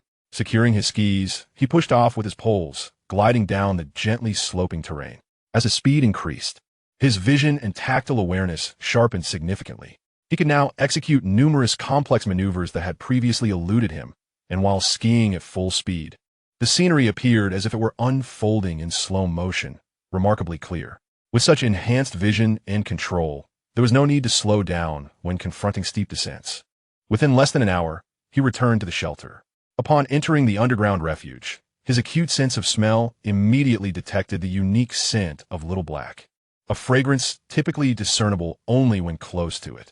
Remarkably, he had developed a canine-like sense of smell.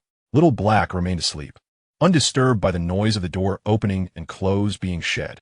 The 2 chicken legs in its bowl had vanished, leaving only bones resting in the trash can. To test his olfactory abilities, Hong Yu leaned toward Little Black's designated toilet area. What was this? There was no scent whatsoever. That was unusual. He could usually detect its presence. He hurried to the room and was astonished to find the urine pad completely clean. No accidents, no orination. That was implausible. It had already been a day, and Little Black was habitually punctual with its bathroom breaks, adhering to a twice-daily routine without fail. Could there be an issue with its health? With this thought, Hong Yu's concern escalated, and he sprinted back to the main area. Scooping up Little Black to examine it closely, checking every angle, and gently squeezing its belly, Little Black opened its sleepy eyes, gazing at him with annoyance. After a thorough inspection, he found no apparent issues. He then retrieved a piece of beef jerky from space, waving it enticingly in front of Little Black. The Little Black dog caught a whiff of something, his eyes widening as his tail began to wag excitedly. Hong Yu placed him on the ground, teasing him with a piece of beef jerky, which seemed to lift his spirits. Only then did he feel a sense of relief. Hey, why haven't you gone to the bathroom today? The Little Black dog was preoccupied with gnawing on the jerky, completely ignoring him. Hong Yu shook his head in resignation, realizing that the pup was likely fine. Perhaps it was simply a change in schedule. That was the only explanation he could muster. He brewed a cup of milk tea to warm himself and, after checking the underground facilities, felt hunger pangs surfacing. He placed a piece of previously cooked steak into the Little Black dog's bowl and sat down to enjoy a plate of cumin beef himself. Craving the flavor more than usual today, the enhancement of his tactile senses was evident. The chopsticks felt like an extension of his body, deftly grasping even the tiniest grains of cumin with precision. After discarding the meal container into the trash, he tied up the nearly full garbage bag and stored it in the designated space. This was his unique method of waste disposal. The deck of the oil tanker had become his makeshift refuse heap. After all, the space would not harbor mold or spoilage, and he could deal with it at a more opportune time. Selecting a comedy film, he carried his tea to the sofa, just as the main feature began. The Little Black dog finished his meal and headed towards the bathroom. The bathroom? Hong Yu was taken aback, glancing at his watch to realize it was indeed time for the dog's second bathroom break. He quietly followed, peering into the bathroom. He was utterly astonished to find the little creature pushing a small stool towards the toilet. It then jumped up and squatted, beginning to relieve itself. What a revelation! He had never taught it this behavior. How had it learned? Suddenly, it dawned on him. In the film they had watched yesterday, a military dog used the toilet. Had the Little Black dog self-taught from the movie? Moreover, it had adapted the method, while the dog in the film had long legs to straddle the toilet. This clever pup, aware of its shorter stature, had used its nose to nudge the stool into place. Once it had finished, the little rascal returned the stool to its original position and strutted out proudly. Hong Yu stood there, momentarily dumbfounded. The next scene nearly caused him to stumble. The little dog scampered to the door and rubbed its backside on the new doormat he had laid out the previous day. That night felt exceedingly long.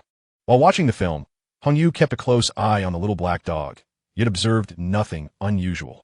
It would get up to drink when thirsty and move to the other side of the sofa when feeling warm. Most of the time, it nestled in his lap. After drinking a bit too much, the little one seemed to need to relieve itself again. To test the pup, Hongyu kicked his slippers a little farther away. "Little black dog, bring me my slippers." Little Black glanced up at Hongyu, then jumped off the sofa and retrieved the slipper in its mouth. Hongyu picked it up and affectionately rubbed its chubby face. It had truly transformed. The little creature made him feel that its companionship transcended mere pet ownership. It was akin to having a genuine little sprite by his side. As a new day dawned, a gentle breeze began to stir outside, but it remained merely a whisper of wind for the moment. Following his plan to be away from home for the day, he set about completing his preparations. Just as he donned his clothes, Little Black clung to him, fiercely biting at his shoelaces, refusing to let go.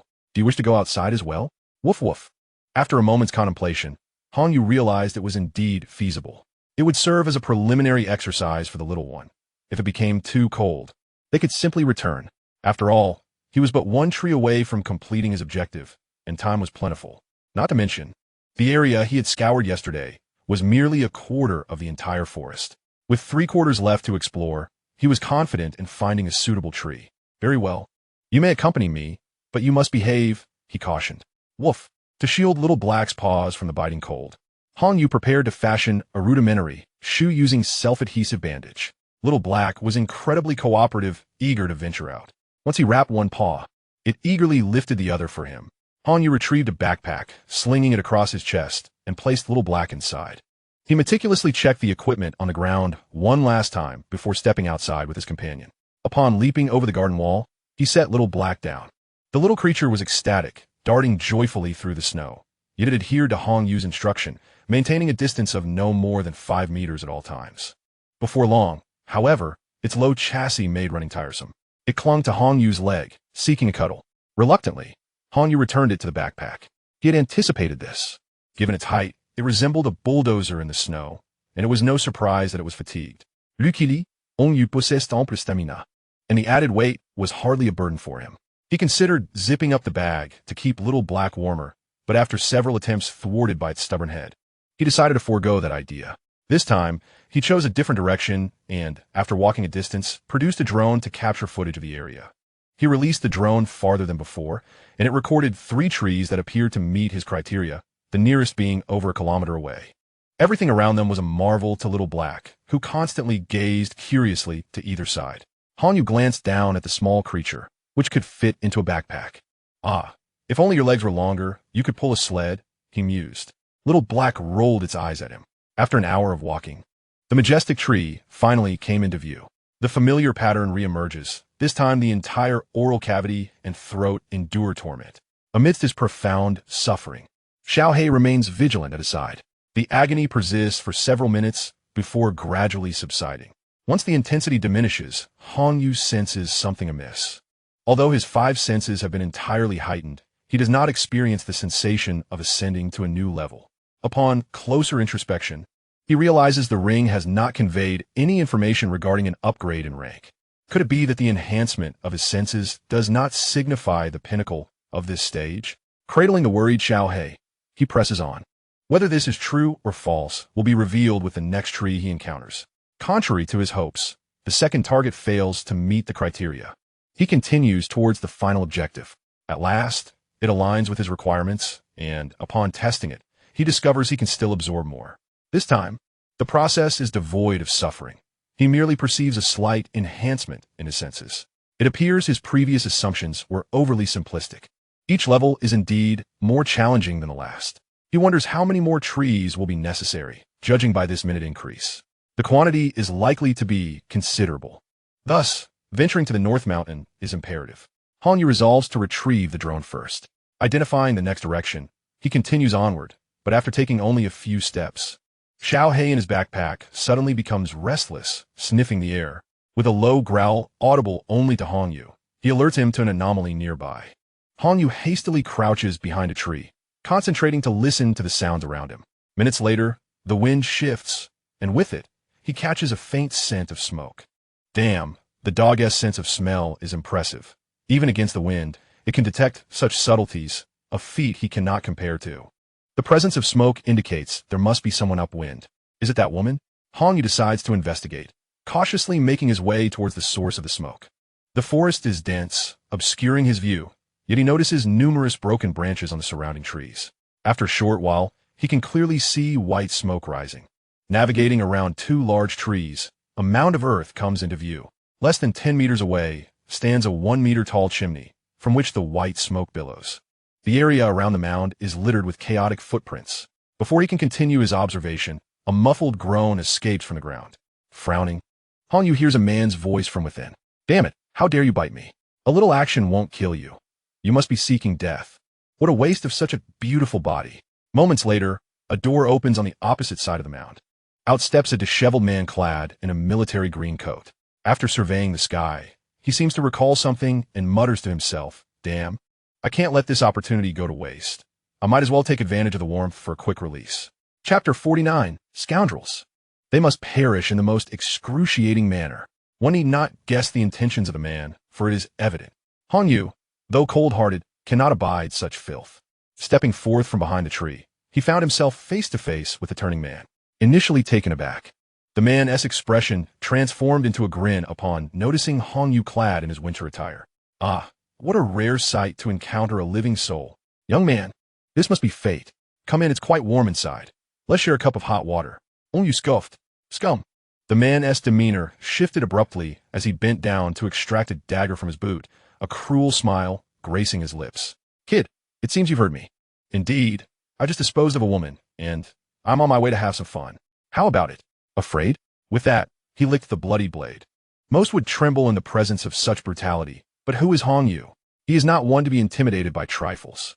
Raising his hand in a gesture reminiscent of drawing a firearm, the man erupted into laughter.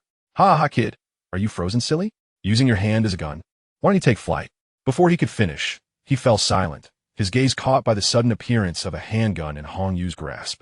The man's expression stiffened, and he quickly concealed his dagger behind his arm, forcing a smile he deemed amiable. Please don't shoot. I was merely jesting. I'm a good person, really. I said that out of concern for you, taking my food. Hong Yu sneered. You truly are a creature capable of bending and swaying. Are you now waiting for me to lower my guard, so you could hurl that dagger at me? The man's face paled at the revelation. Without hesitation, he flung the dagger towards Hong Yu. Unfazed by the incoming projectile, Hong Yu raised his left hand and casually caught the dagger between his fingers. Seeing this, the man turned to flee. Run? Do you truly think you can escape? With that, Hong Yu cast the dagger towards the man's waist.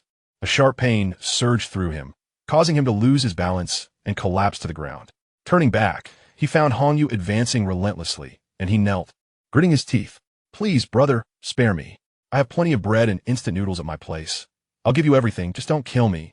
Days of monotony awakened a mischievous inclination in Hong Yu. Bread?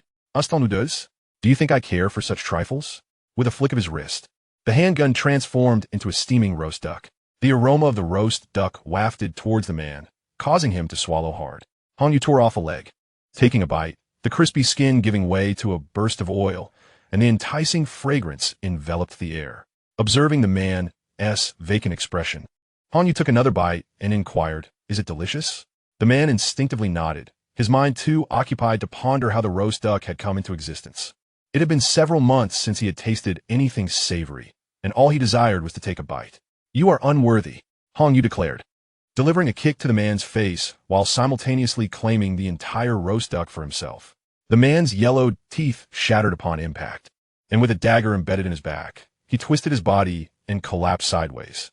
Hong Yu stuffed a duck leg into the mouth of the small black creature nestled against his chest, grasped one of the man's hands, and drove his knee into it. With a sickening crack, the man's arm broke, leaving only flesh barely attached. A heart-wrenching scream pierced the air, dislodging snow from the trees above. Scum like you must perish in the most excruciating manner. With that, Hong Yu stomped twice, shattering the man's kneecap. Another kick landed harshly on the man's ribs, gradually increasing the pressure. Blood gushed from the man's mouth, rendering him speechless. Crack, crack, crack. One by one, the man's ribs fractured, piercing his innards. Within moments, he breathed his last. Hong Yu withdrew his foot and spat upon the corpse. In the struggle for survival, where the weak are devoured by the strong, such brutality was expected. Yet this man's intent to commit such vile acts was intolerable to him. Turning, Han Yu pushed open the makeshift wooden door woven from grass and entered the cave within the earthen mound. As he stepped inside, a wave of metallic scent invaded his nostrils.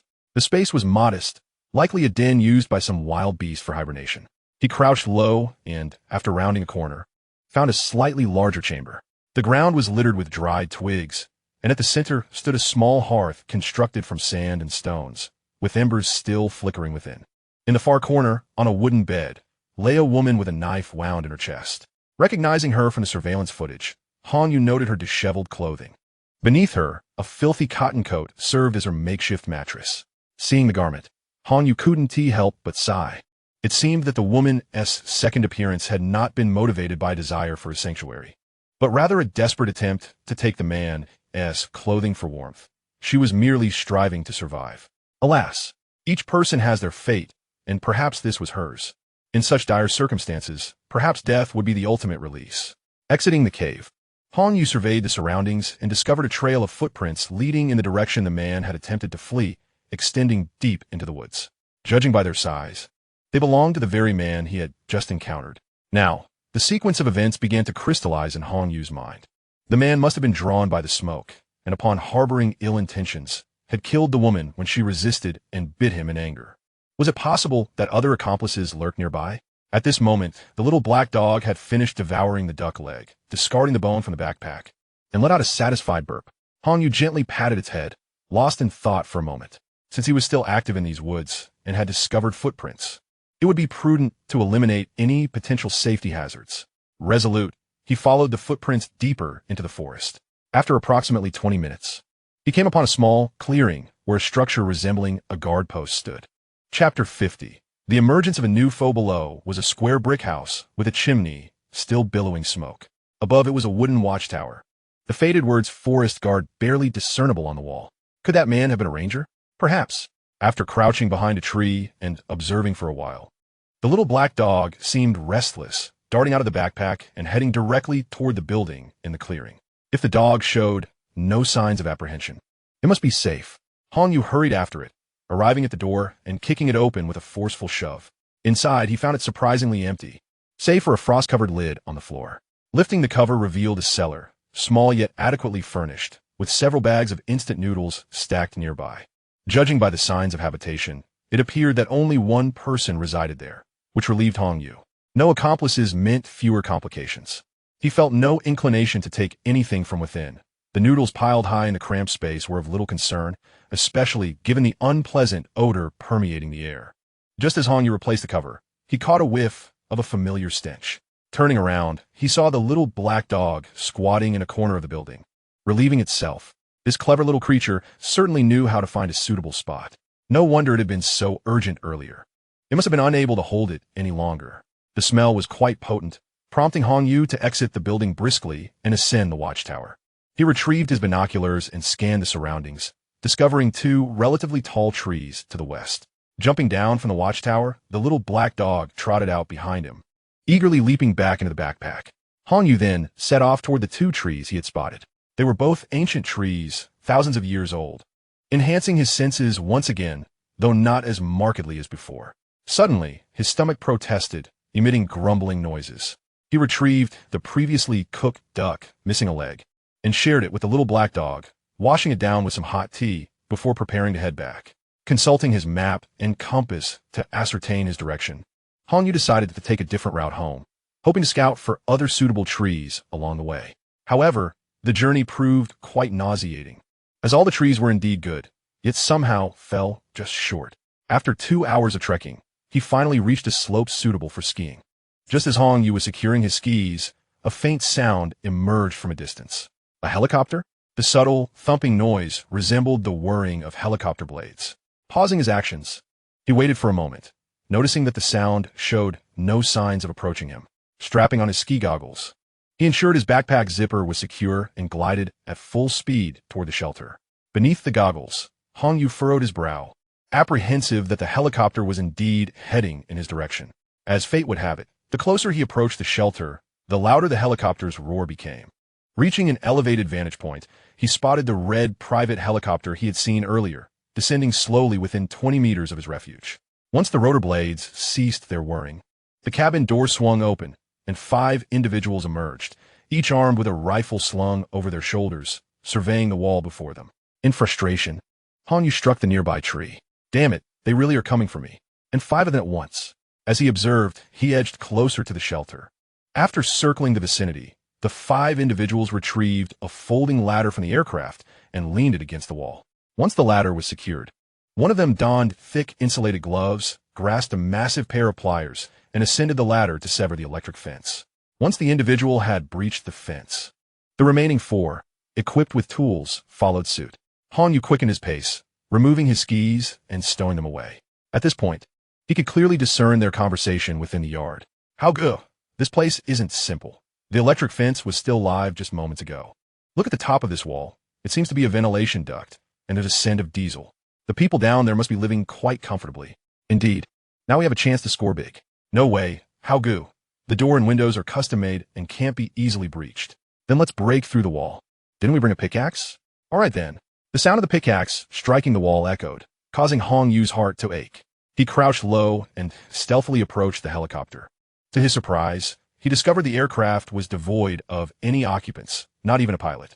Raising an eyebrow, he thought, what a splendid gift, practically a freebie. Without hesitation, he claimed the helicopter for himself. A sense of elation surged within him. Trading the damage to the electric fence and wall for a helicopter was indeed worthwhile. He quietly retreated a bit, concealing himself behind a tree, and tossed a bag of trash toward the spot where the helicopter had been. The sound of plastic hitting the ground was jarring, capturing the attention of those in the yard. Wait, there's something outside. The hammering ceased. Hanyu observed a head peering through the breach in the electric fence. What the hell? What's got you so worked up? Hoo ye. The helicopter is gone. Are you out of your mind? Get down. The individual complied and descended, only to be replaced by another wearing a fur hat. The scene before him rendered him speechless. Quick, get out, he shouted while hastily vaulting over the wall, scanning the surroundings for the helicopter. 4 others emerged as well, one of whom stood by the garbage bag, staring vacantly for a moment. Brother How did the helicopter turn into a garbage bag? Brother How, the man wearing a mink fur hat, approached the garbage bag and examined the marks on the ground. This was indeed the location where the helicopter had previously landed. The imprints of 2 supports remained visible in the snow. The others gathered around. Could it have been stolen? Are you an idiot? If it had been stolen, wouldn't we have heard it? Brother How, what is going on? How could such a large helicopter simply vanish? Brother How kicked the one who had just spoken, sending him sprawling. How the hell should I know? You ask me, and I ask who? Observing from the side, Hanyu drew his AK from his space and aimed at one of them. Bang! One person collapsed to the ground. The remaining 4 hastily grabbed their rifles from behind and began to fire wildly into the woods where Hanyu was concealed. With a cold smirk, Hanyu fired his 2nd and 3rd shots, each finding its mark. In less than a minute, only Brother How, wearing the mink hat, remained standing. As Brother How emptied his gun, he discarded it and bent down to retrieve his companion's weapon. Bang! A bullet landed in the snow right before him. Don't move. If you dare to twitch, the next bullet will be in your head. The languid yet menacing tone of the voice rendered Brother How frozen in place, afraid to make any further movements. Chapter 51. The North Mountain Air Defense Shelter. Hanyu emerged from behind the trees, shouldering his AK. Upon seeing Hanyu, Brother How immediately crouched down with his hands on his head, his actions remarkably practiced. Don't shoot, I surrender. Hanyu stepped forward and pressed the gun against his head. How'd you find this place? Noticing his hesitation, Hanyu fired a shot at the ground by his feet. No, I'll tell you. It was someone named Zhou who informed us. Xiao. Hanyu had no recollection of that surname. Could it be another worker who had previously participated in the construction of the shelter? What does he do? Brother How glanced sideways at the gun's muzzle and replied, he used to be a policeman. Seems he was a captain. What else did he say? He mentioned that this is an underground refuge and that you are a murderer. Brother How was quite forthcoming. Damn, that makes sense. It must be the cop who investigated him earlier. What are you all about? Why are you still in touch with the police? We are merely a group of survivors who have managed to endure, gathered together by our leader to form a small gang. One requirement for joining our group is to provide sufficient supplies or leads for supplies. That policeman joined using your lead, but until the lead is confirmed, he can only be considered an outer member. Hanyu narrowed his eyes. You have quite the set of rules. What is your leader's name? How many people are in the gang? His real name is Xie Hongyi. He once seemed quite affluent. The helicopter was his. There are currently over 40 men in the gang, and quite a few women, though I cannot ascertain the exact number. Brother How spoke earnestly. How many rifles do you possess? Numerous, yet only those most trusted by the boss may access them. Han Yu fell into contemplation. Possessing both helicopters and firearms indicated that Xia Hongyi must have been a significant figure. Did he issue the orders for your arrival? Indeed. He commanded us to eliminate you and return with all available resources. Where's your stronghold? Han Yu continued to inquire. In the Beishan Air Defense Tunnel. Are there ample supplies? Noticing Han Yu's interest, Brother Hao rolled his eyes. Abundant. We recently seized a considerable amount of resources. You're Brother Hong, are you not? If Brother would consider joining us, we have heating equipment and plenty of women. Oh, you even know my name? Brother Hao detected a notable softening in Hong Yu's tone and displayed a servile smile. Of course, the police officer named Zhou mentioned it. Brother Hong, you are the hero who vanquished the corrupt officials. I, Lin Hao, have long admired you. Although I came bearing orders, truth be told, I had no choice. One must bow beneath the eaves. Ah, skilled actor indeed. He was spouting nonsense, seemingly forgetting he had previously labeled Han Yu a murderer. Your standing in your gang appears quite elevated. Is it as simple as saying I wish to join? On you probed. Naturally, I'm the only licensed pilot. If you wish to join, we can eliminate Xia Hongyi, and I shall acknowledge you as the boss. Then, women and provisions will be in abundance. He presented what he believed to be the most enticing offer, hoping to sway Hong Yu. Though the leadership might change, at least he could secure his current position in life. Hong Yu shifted the gun's muzzle away, crouching down to meet Lin Hao's gaze. Oh, how enticing. I'm almost tempted. How many helicopters do you have? Lin Hao also relaxed somewhat, though his hands remained protectively over his head. None left, just that one from earlier. Can you tell me where the aircraft went? How could it just vanish so mysteriously? Hong Yu smiled enigmatically. Do you wish to know? There is someone who can enlighten you. Who? Lin Hao tilted his head in inquiry. The King of Hell. Ah, bang. The bullet entered Lin Hao's mouth and exited through the back of his skull. Red and white matter splattered across the ground as his body collapsed backward. What he deemed tempting held no allure for Hong Yu. Had it not been for the need to gather more details, he would not have spared Lin Hao's life. Now that all necessary questions had been posed, he served no further purpose. Though he had never piloted a helicopter, he possessed a flight game controller and simulation games. With sufficient practice, he would surely master it. At that moment, Xiaohei unzipped the bag and poked his head out, curiously observing the scene before him. Hong Yu dragged the 5 corpses aside and covered them with snow. After dealing with the bodies, the wind began to rise. He stowed away the rifles and folding ladder into the space before leaping into the courtyard. Feeling a chill, he decided to temporarily leave the damaged electric fence as it was, planning to repair it when the weather improved the following day. As soon as he entered the underground, Xiaohei eagerly jumped out of the backpack to drink water. Hong Yu removed his clothing and, with a heavy heart, sat on the sofa. He focused his consciousness to examine the helicopter in the space, discovering it was a turbine-powered model capable of accommodating 6 passengers. Strangely, the rifles they had used were police-issued semi-automatic weapons. This gang was not to be underestimated. They not only possessed aviation fuel for the turbine helicopter, but also utilized police firearms. Today, the aircraft had not returned, indicating that they would likely return, but without transportation. It would not be easy for them to reach here from Beishan. Xia Hongyi, Beishan Air Defense Cave. Hong Yu realized he needed to take the initiative to eliminate this threat. Otherwise, he would be on guard every day. If he happened to be away and the shelter was compromised, the losses would be catastrophic. Rising, he approached the dining table, spreading out a map to study the route to Beishan. Hong Yu contemplated setting off for Beishan the following day after repairing the electric fence outside. He aimed to catch the intruders off guard, eliminating them all at once to avoid future complications. However, modifications to the generator were necessary. If he were gone for several days, the fuel in the tank would be insufficient. Should the underground pipelines freeze, restoration would pose a challenge. After pondering in the generator room for a while, he retrieved several large capped barrels from space. He drilled holes in the bottom of each barrel, connecting them with fuel lines, and placed a spare fuel pump from the generator into one of the barrels, linking it to a main pipe that would feed into the generator as fuel tank. Finally, he equipped it with a float switch to control the pump's operation. This ingenious solution perfectly addressed the issue of inadequate fuel supply. Roughly estimating, with the fuel from these barrels, the generator could sustain operations for at least a week. To be cautious, he also connected 2 additional battery packs in parallel with the existing battery group. Chapter 52. Flight experience. After testing the entire setup, everything functioned properly.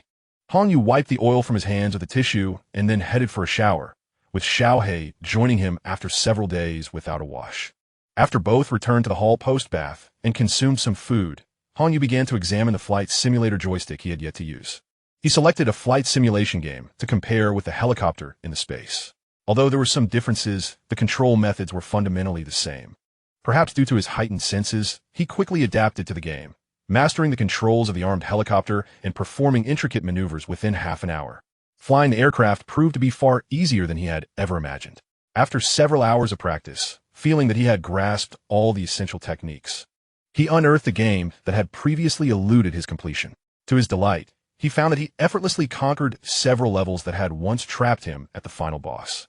Could this be a manifestation of innate talent? After a while, fatigue began to creep in, prompting him to select a film, and before he knew it, Han Yu had drifted into slumber. At 5 o'clock the following morning, Han Yu found himself wide awake, tossing and turning, unable to reclaim the embrace of sleep. The previous night had been filled with dreams in which he piloted a helicopter, discovering a vibrant paradise amidst the vast expanse of ice and snow. Perhaps this was the deep-seated passion that lay dormant within him.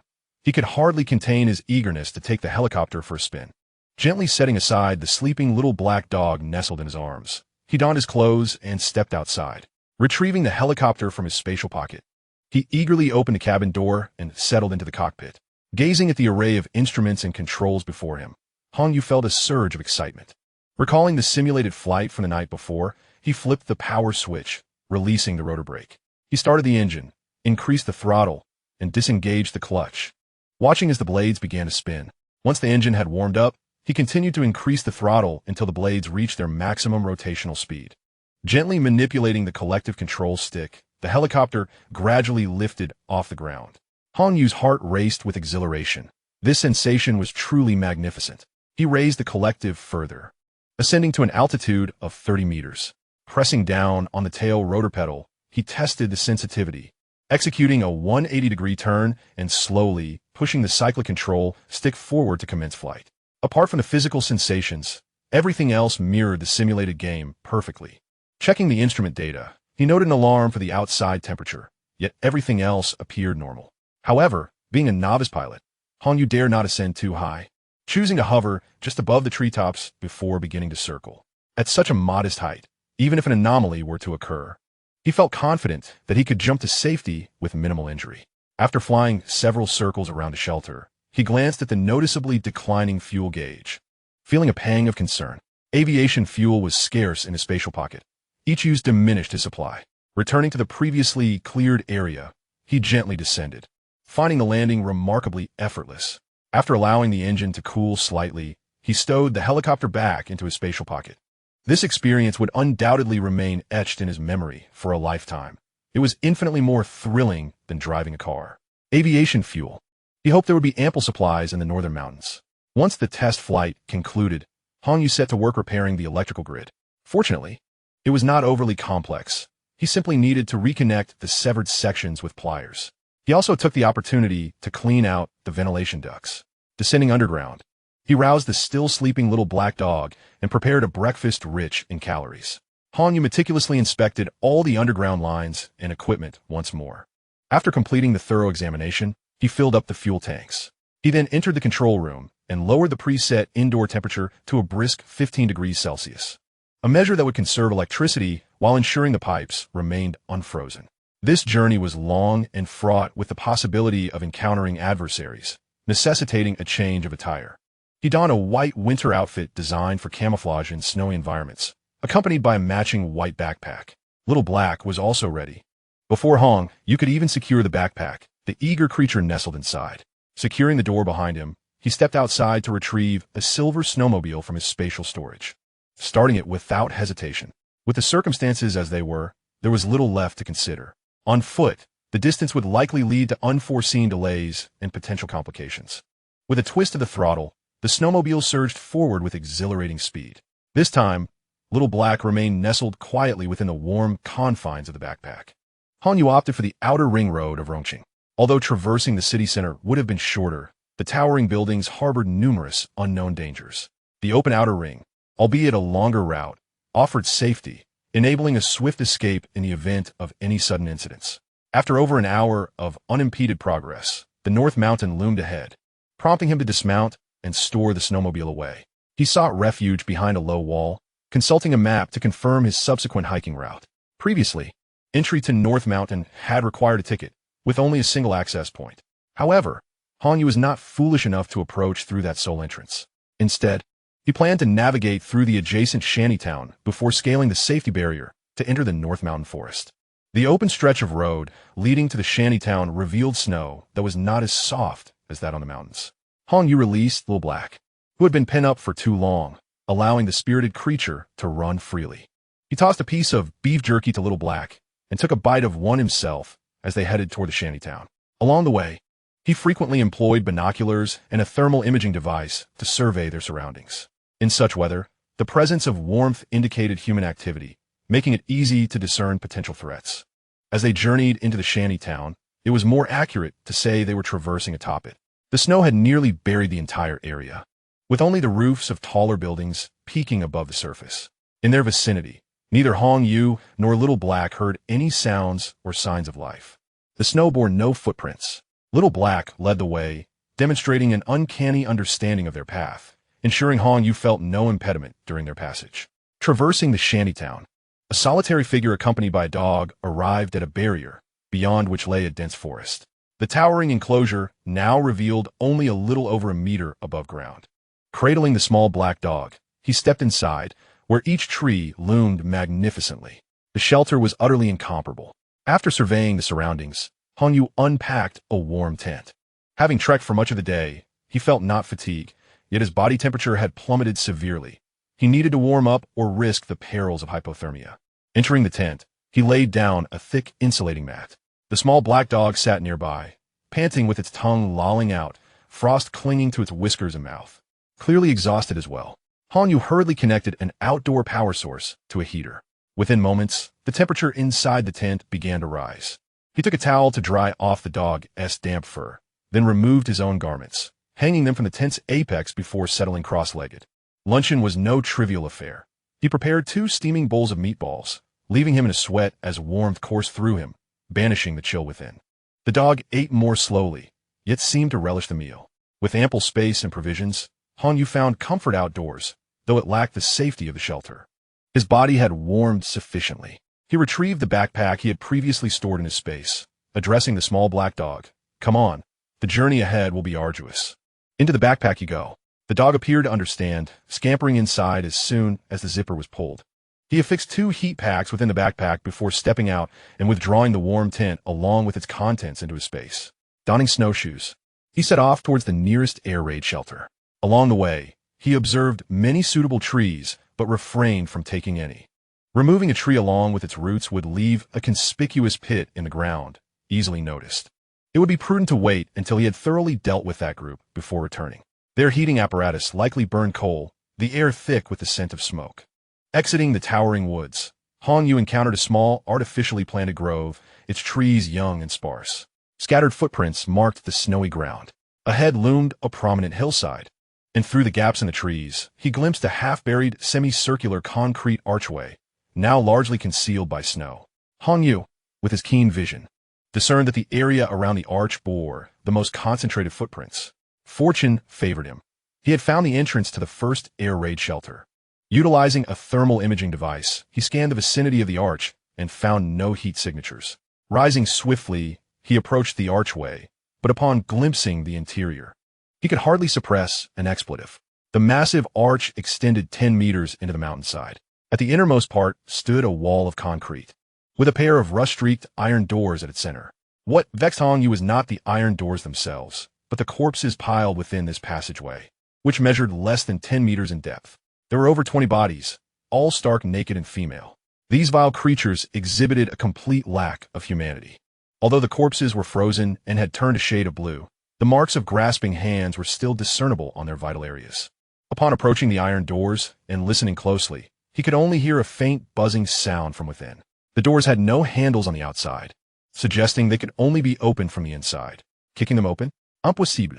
Setting aside the feasibility of such an action, the noise it would create would undoubtedly attract a multitude of people. As the saying goes, two fists cannot contend with four hands. And Hong Yu had no desire to take such a reckless risk. Just as he was surveying the area for any detachable sections, his backpack's little black companion suddenly emitted a soft whimper and began to struggle to leap down. Hong Yu crouched down, and the little creature jumped out, scurrying towards a corner of the wall. Upon reaching the corner, it began to dig at the stones with its short legs. Puzzled, Hong Yu approached and whispered, "What's the matter? Is there something wrong here?" The little black creature turned its gaze upon him with intensity. Hong Yu tentatively kicked at the stone, only to discover that it was movable. Upon closer inspection, he realized that this corner of the wall must have been damaged previously, and they had temporarily blocked the breach with snow and stones to prevent drafts. Unable to contain himself, he scooped up the little black companion and showered it with affectionate kisses. This little fellow was exceptionally clever. After placing the little creature back into his backpack, he retrieved his entrenching tool and began to gently pry the stones embedded in the snow. In a short while, he had excavated a passage large enough for a person to squeeze through. Peering inside, he found darkness, illuminated only by a flickering incandescent bulb in the deep corner. Struggling to stay alight, the passage appeared to be expansive, evidently a hiding place for aircraft during wartime to evade bombings. As he crawled into the passage, he found the temperature inside to be moderately chilly. Listening intently, the echoing hum filled the air. He chambered a round in his pistol and cautiously advanced deeper. Upon reaching a bend in the passage, Hong Yu could discern human voices, albeit too distant and muddled by echoes to make out their words. On the walls of the opposite side of the turn, dim bulbs were affixed every 30 meters, each accompanied by an iron door beneath it. The nearest iron door to him was rimmed with thick frost, indicating a significant temperature difference between the inside and outside. Approaching the door slowly, he found that it was surprisingly soundproof. Only as he drew near could he faintly hear the sound from within, breathless gasps of a man and a woman, accompanied by a series of creaking noises. Well then, it appeared they were engaged in some rather compromising activities. Hong Yu gently tapped on the iron door. "Damn it, De Zhuang, are you trying to play tricks again? Wait a moment while I put on some clothes." An impatient voice emanated from within. Shortly after, the door creaked open. Hong Yu swiftly slipped through the gap, seizing the man by the neck and pressing a gun against his forehead. The man attempted to scream, yet no sound escaped his throat. "I strongly advise you to remain silent." The man gazed in terror at the weapon pressed against him, nodding repeatedly. After delivering the warning, Hong Yu turned his head to glance at another woman within the room as he closed the door. The woman lay naked on the bed at the innermost part of the room, staring blankly at the ceiling, her only movement being the rise and fall of her breath. Resembling a vegetative state, on a rusty bedside table beside her lay a semi-automatic rifle and a walkie-talkie. According to Lin Hao, those who possess firearms must be individuals trusted by Xia Hongyi. Hong Yu eased his grip slightly and spoke in a low tone. "If you wish to avoid suffering, you will cooperate fully. Do you understand?" "I understand clearly," the man replied. Hong Yu reached behind him, stowing his handgun and producing a dagger, pressing it against the man's throat. "It seems you enjoy the privilege of a single room. Your status within your gang must be considerable. What is your name?" The man's lips trembled as he spoke. "Please don't kill me." Hong Yu pressed the dagger forward, piercing the skin of his throat. "Answer my questions directly. If you utter another word of nonsense, I will end you." Chapter 54. Entering the air raid shelter, the man's complexion turned pale with fear, and fearing the dagger would penetrate deeper, he hastily replied, "Please, I will tell you. They all call me No Air. I don't hold much status in the gang. I'm merely on guard duty these past few days, which is why I'm in this room. Are there other occupants in the small rooms of this corridor?" No, this is the only room with functioning heating nearby. Everyone else is inside." "What about the corpses outside?" Neo Air's expression stiffened, hesitating, but the pain in his throat forced him to reveal the truth. They all die because of us. If you're interested in women, I can offer you this one." He gestured towards the woman on the bed, speaking as if discussing a trivial object. Hong Yu struggled to contain his anger. How deep is this air raid shelter? What is the distribution of personnel? Are there any other exits? A barrage of questions left Neo Air momentarily dazed, instinctively responding. "It's not very large inside. If you go further, it's only about 100 meters. Many things have become unusable, and there are leaks everywhere. So we've blocked them up. Most people are concentrated in the innermost area, with a few outside who haven't passed the test yet. There's another exit at the other end of the tunnel. Where's that person named Xia Hongyi?" "Xia Hongyi? Sir, are you referring to our leader?" It seems that Neo Air is unaware of their leader's true name. Noticing Hong Yu's nod, he continued, "Their SA place at the back, similar to the equipment room, where he resides. How many official members are in your gang? And how many possess firearms?" "Sir, I'm truly not well informed. I've only recently joined and Haven T met many people." Hong Yu pressed the blade of his knife against the wound on Neo Air's throat. Neo Air's eyes widened in alarm. Sir, I'm telling the truth." Seeing his expression seemed sincere, Hong Yu forcibly grasped his hair and dragged him to the bedside table. He waved the intercom in front of him and inquired, "Can this be used?" Enduring the agony of his scalp being torn, Neo Air replied, "Honestly, it can be used. We all communicate with each other using this intercom." A small plan formed in Hong Yu's mind. "Now, contact the person you're closest to and inform him that the woman is dead and to come help." As he spoke, he pressed the knife against Neo Air's groin. "Speak recklessly, and I'll ensure you become a eunuch." Neo Air tightened his sphincter, feeling the coldness of the blade even through his padded trousers. "All right, I will cooperate." Hong Yu pressed the intercom's switch while warning him again with the knife. Muir swallowed hard. Dazhuang, come over here. That woman is dead, and I can't move her alone. Come help me." After a brief moment, a man's voice crackled through the intercom. "Damn, have you grown all that muscle for nothing? You can't even move one woman? I'm having a great time. Just wait a moment." Neo Air looked helplessly at Hong Yu, indicating that the other party was not coming, and he had no way to compel them. Hong Yu did. Judging by the attitude of the person on the other end, they would eventually arrive. "You are quite cooperative and obedient, so I shall grant you a swift end." With that, the knife swiftly sliced through Neo Air's throat, and Hong Yu stepped back 2 paces. Neo Air clutched his neck, blood gushing forth, staring at Hong Yu in disbelief. "You." His final words were cut short as he gasped for breath. Hong Yu wiped the blood off the knife with Neo Air's padded coat and placed the intercom into his jacket pocket. At that moment, the woman on the bed turned her head slightly, her gaze seemingly regaining some clarity. Upon witnessing Neo Air's fate, a faint smile curled at the corners of her mouth. Hong Yu approached the bedside and pulled a nearby quilt over her. The woman gazed deeply at Hong Yu, then, with a hoarse voice, pleaded, "Please kill me." "Thank you." With a soft sigh, Hong Yu observed her condition. There was not a single intact part of her body, especially below. He could only wonder how long she had endured such inhumane torment. Listening to her faint breaths, he understood that even without his intervention, her time was limited. He nodded slightly at the woman, who gradually closed her eyes, a murky tear trickling from the corner of her eye. Hong Yu thrust the dagger sharply into her temple, and she succumbed instantly, blissfully unaware of any pain. This was the most humane method he could conceive, and he pulled the blanket over her face. He then turned to inspect the gun on the bedside table, discovering to his dismay that the magazine contained only 3 bullets, a rather unfortunate calculation. He stowed the firearm away, concerned that any ensuing struggle might inadvertently harm the small creature nestled against his chest. He removed his backpack and secured it on his back, with the little one obediently remaining inside. Leaning against the wall by the door, he awaited the arrival of a man named Zhuang, devising a plan to lure them in one by one, eliminating as many as he could. Should this tactic fail, he had a contingency plan in mind. Why didn't Hong Yu storm indirectly?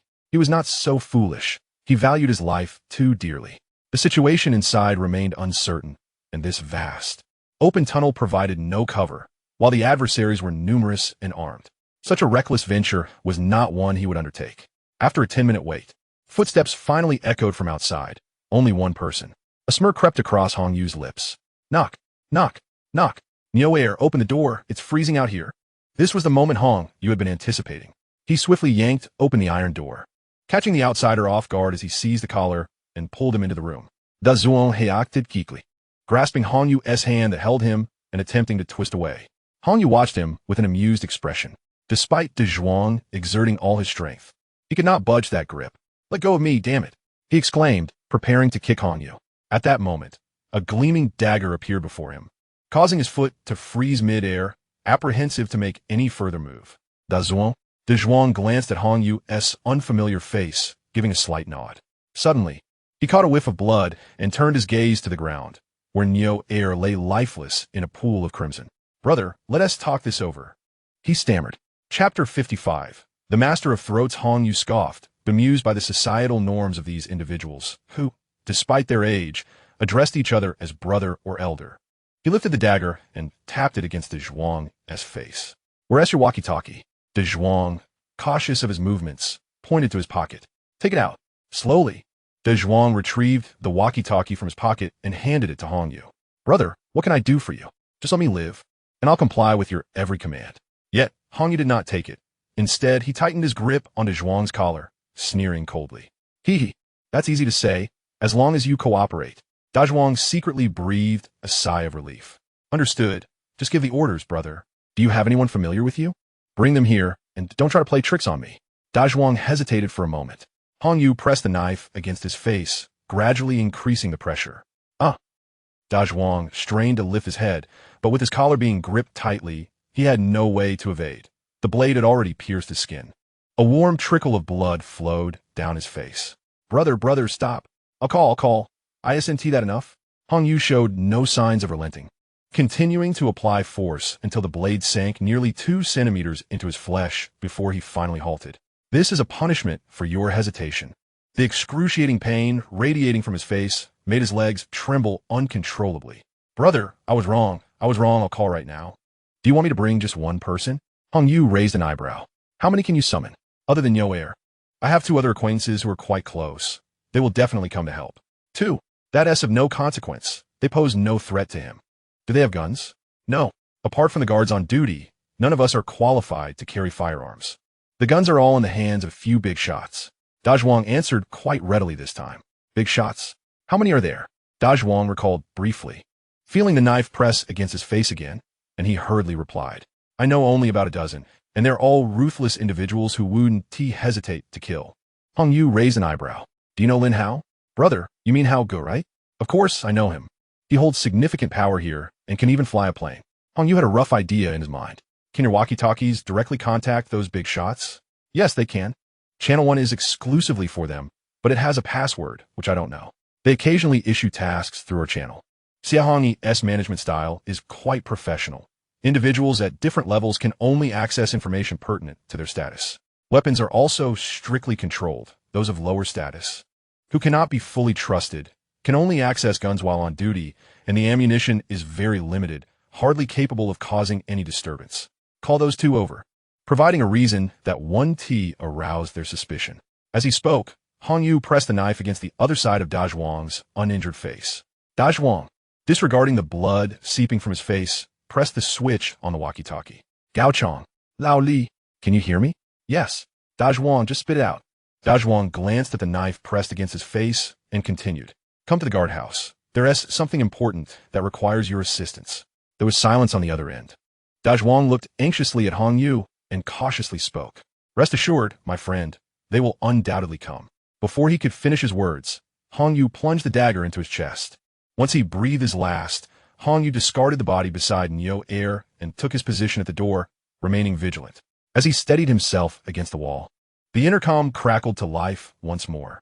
De Zhuang, does something good await us? Do share with the brothers. This was clearly not the voice of the previous 2 men. De Zhuang, Lao Gao, have you managed to procure some delectable treats? Don't keep it to yourselves. Share with the brothers. Another voice chimed in. He could not allow them to continue this charade. Hong Yu retrieved the intercom, covering his mouth with his hand, mumbling indistinctly. Damn it, this faulty intercom. I can't hear a thing.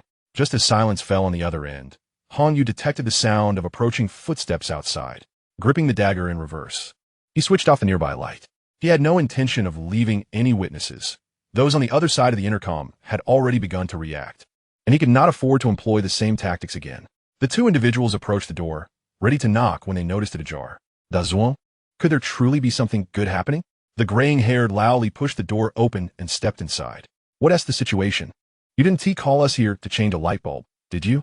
The room was shrouded in darkness, with the incandescent bulb outside, casting no light within.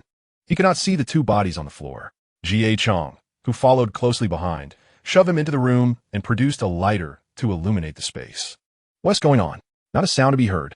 The feeble glow of the flame barely illuminated the area. Jie Chong continued to advance. But before he could properly assess the room, the door slammed shut behind him with a loud bang. Startled, Jie Chong turned back to complain. Lao Li, are you out of your mind? You nearly scare me to death. There was no reply, and puzzled, he turned back, directing the flickering light towards the source of the silence. Lao Li, he called out, his heart racing, just as tension gripped him. A face illuminated by the firelight abruptly appeared before him. What the hell? The fright caused him to tremble, and the lighter slipped from his grasp, extinguishing as it fell to the ground. Instinctively, he stepped back, but as he did, a chill coursed through his throat. In the next moment, his body was drenched in warmth. Pain pierced his neck. He tried to scream, but no sound emerged. Clutching his neck in a futile attempt to stem the flow of blood, he realized it was hopeless.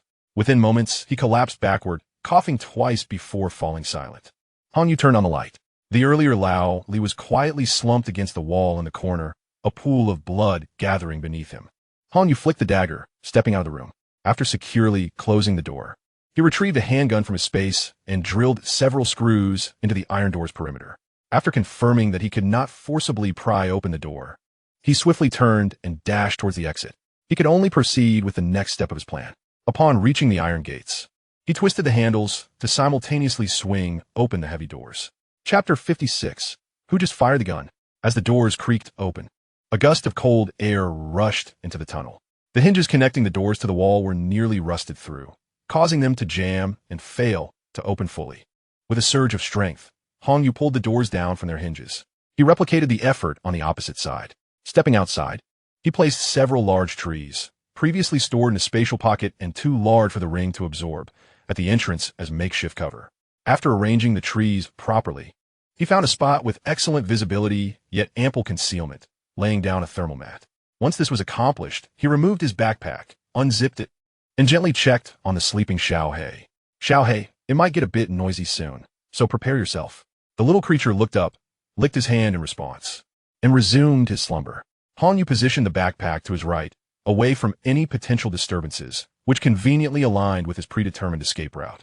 Ensuring Xiaohei was settled, he retrieved an AK-47 along with several fully loaded magazines for inspection.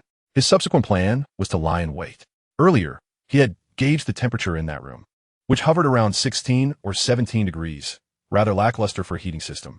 Opening the doors to allow the cold air to infiltrate the tunnel would likely overwhelm their feeble heating apparatus. In this day and age, people are acutely sensitive to the cold. Once they realize the drop in temperature, they would be compelled to investigate. At that moment, Hanyu would be ready. Was he not concerned about their escape? Certainly not. There was no chance they could flee.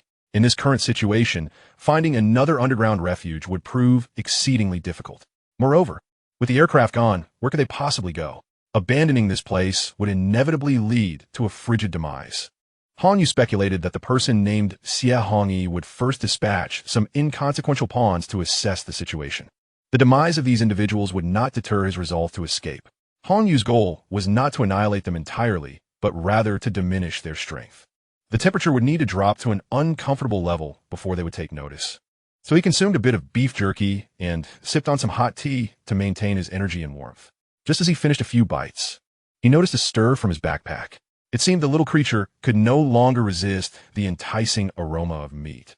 With a tug on the backpack's drawstring, Xiaohei's small head popped out, followed by his large ears. His moist, black nose sniffed eagerly at the surroundings. Ah, what a ridiculous situation, thought Hanyu with a chuckle, as he retrieved a few strips of beef jerky and placed them into his backpack. After Little Black returned, he meticulously zipped up the bag, readied his firearm, and disengaged the safety. 20 minutes later, 5 disheveled individuals emerged from the depths of the tunnel, making their way towards Hangyu's exit. They were clad in an assortment of garments: floral cotton jackets, down jackets, military overcoats, anything that could be thrown on. One among them tightened the layers of his cotton jacket and grumbled, "What on earth is Neo Air doing? Why is such a strong wind blowing in here? Who knows? I called him on the intercom earlier, but he didn't respond. If he doesn't get his act together, I'm going to give him a good beating." Huh? Wait a moment. Why is it so bright over there? The door can't possibly be open, can it? Damn it. They must have forgotten to close it. Shit. Bang, bang, bang. New air. After a brief pause, there was no response from within the room. It seemed deserted. Why can't this door open? Let's go outside and check it out. The 5 of them abandoned their attempt to enter the guard station and headed towards the exit.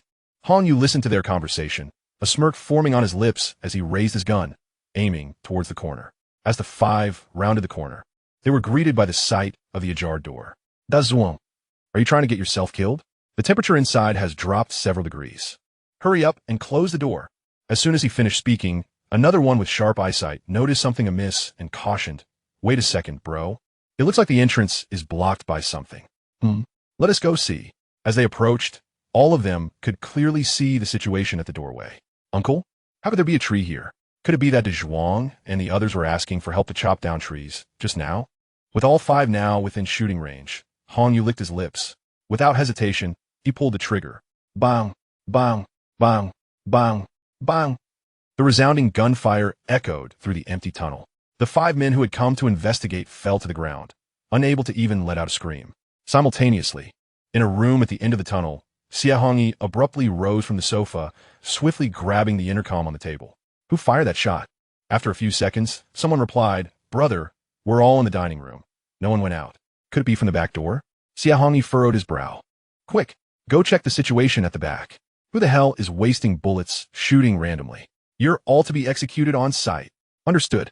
Xia Hongyi had never anticipated an incursion in such dreadful weather. He merely suspected some trickery from guards.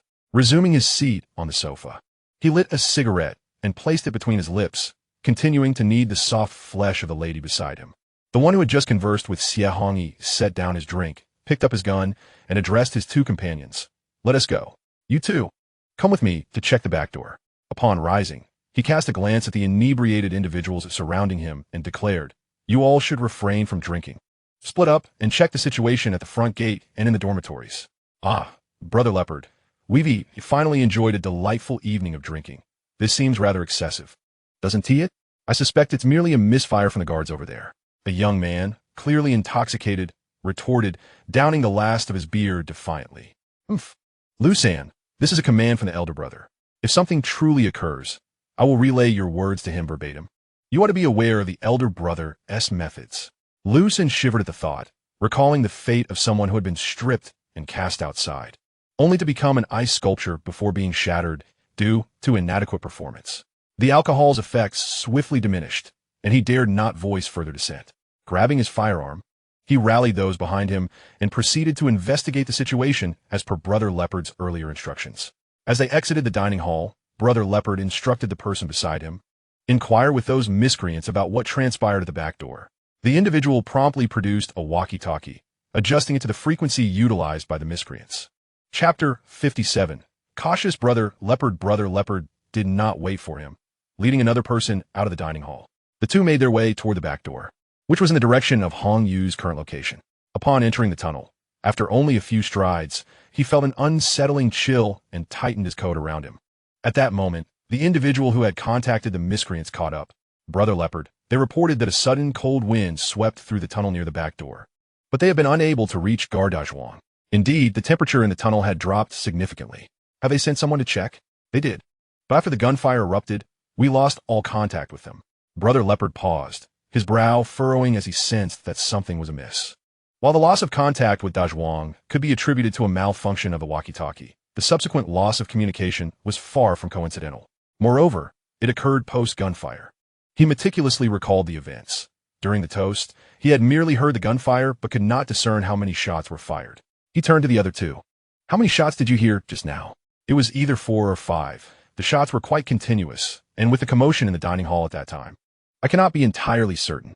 Brother Leopard's countenance darkened. An unsettling feeling crept down his spine. At that moment, another individual reflected and confidently stated, "Brother Leopard, my hearing is quite acute. I can affirm that there were no fewer than 4 shots." Brother Leopard stroked his chin, retrieving his walkie-talkie. "Elder brother, the situation seems rather peculiar.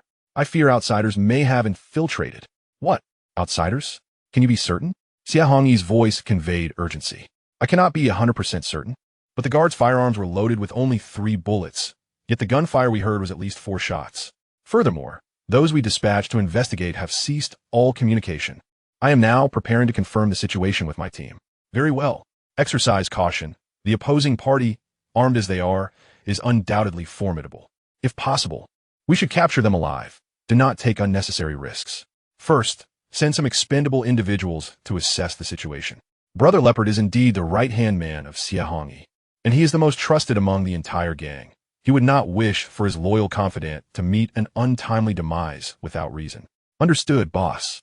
As soon as the call ended, Xia Hongyi addressed the others via intercom, urging them to remain alert.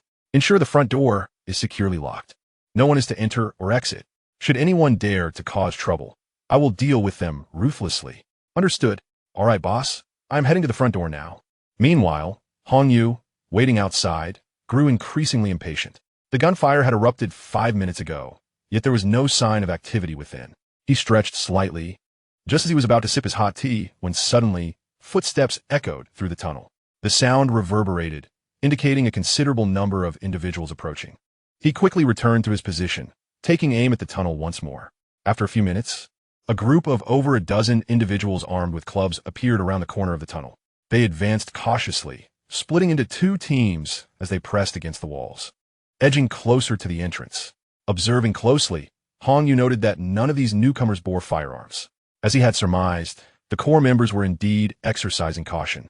The first batch sent was merely a group of pawns.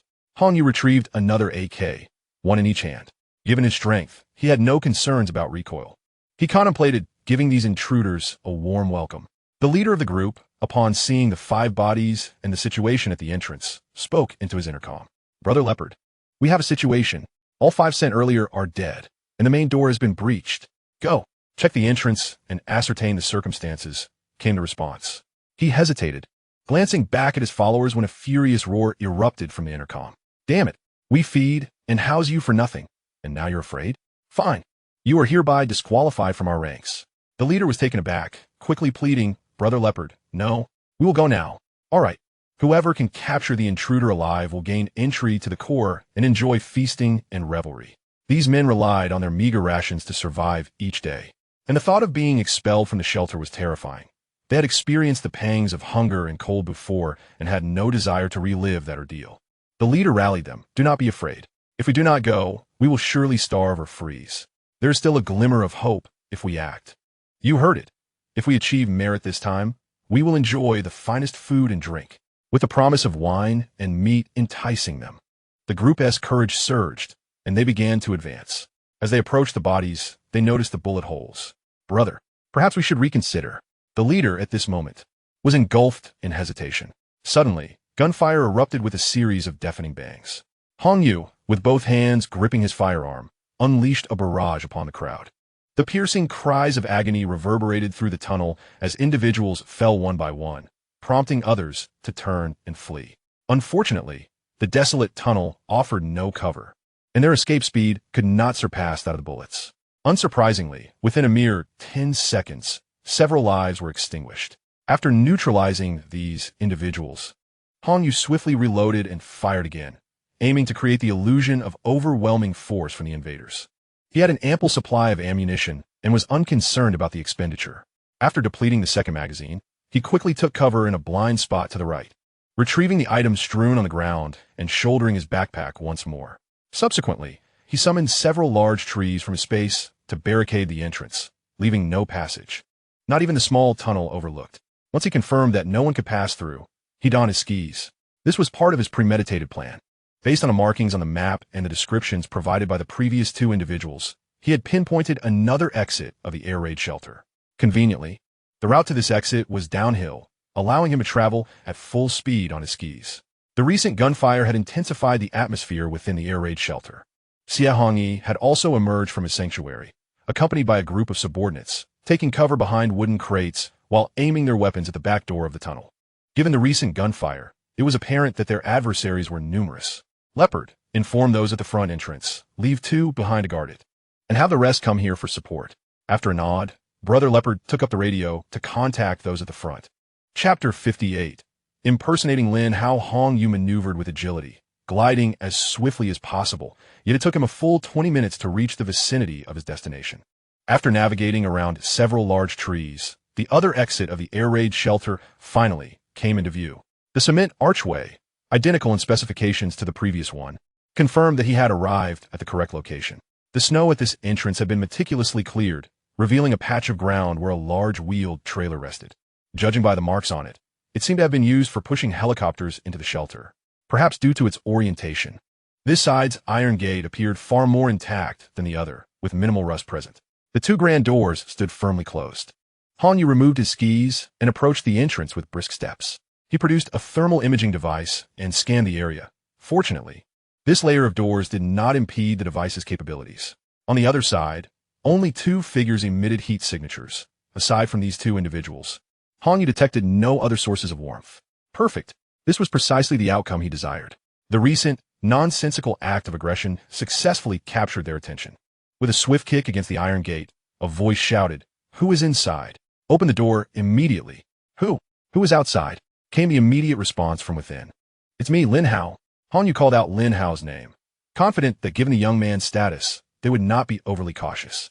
Moreover, with the iron gate separating them, it would be impossible for them to accurately discern the authenticity of the voice. "Oh, so it's Brother Hao."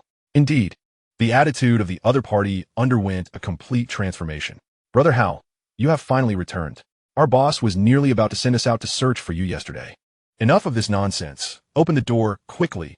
"Brother Hao, you might need to wait a moment. We're not sure what has happened at the back door. Everyone has gone that way. Just a moment ago, our boss issued a strict order that no one is to enter or exit through the front." Onyu, brimming with arrogance, kicked the iron gate again, bellowing, "Damn it, I return, and you dare not open the door? Is the boss instructing you to guard against me?" The more audacious he became, the more the people inside would be convinced of his identity.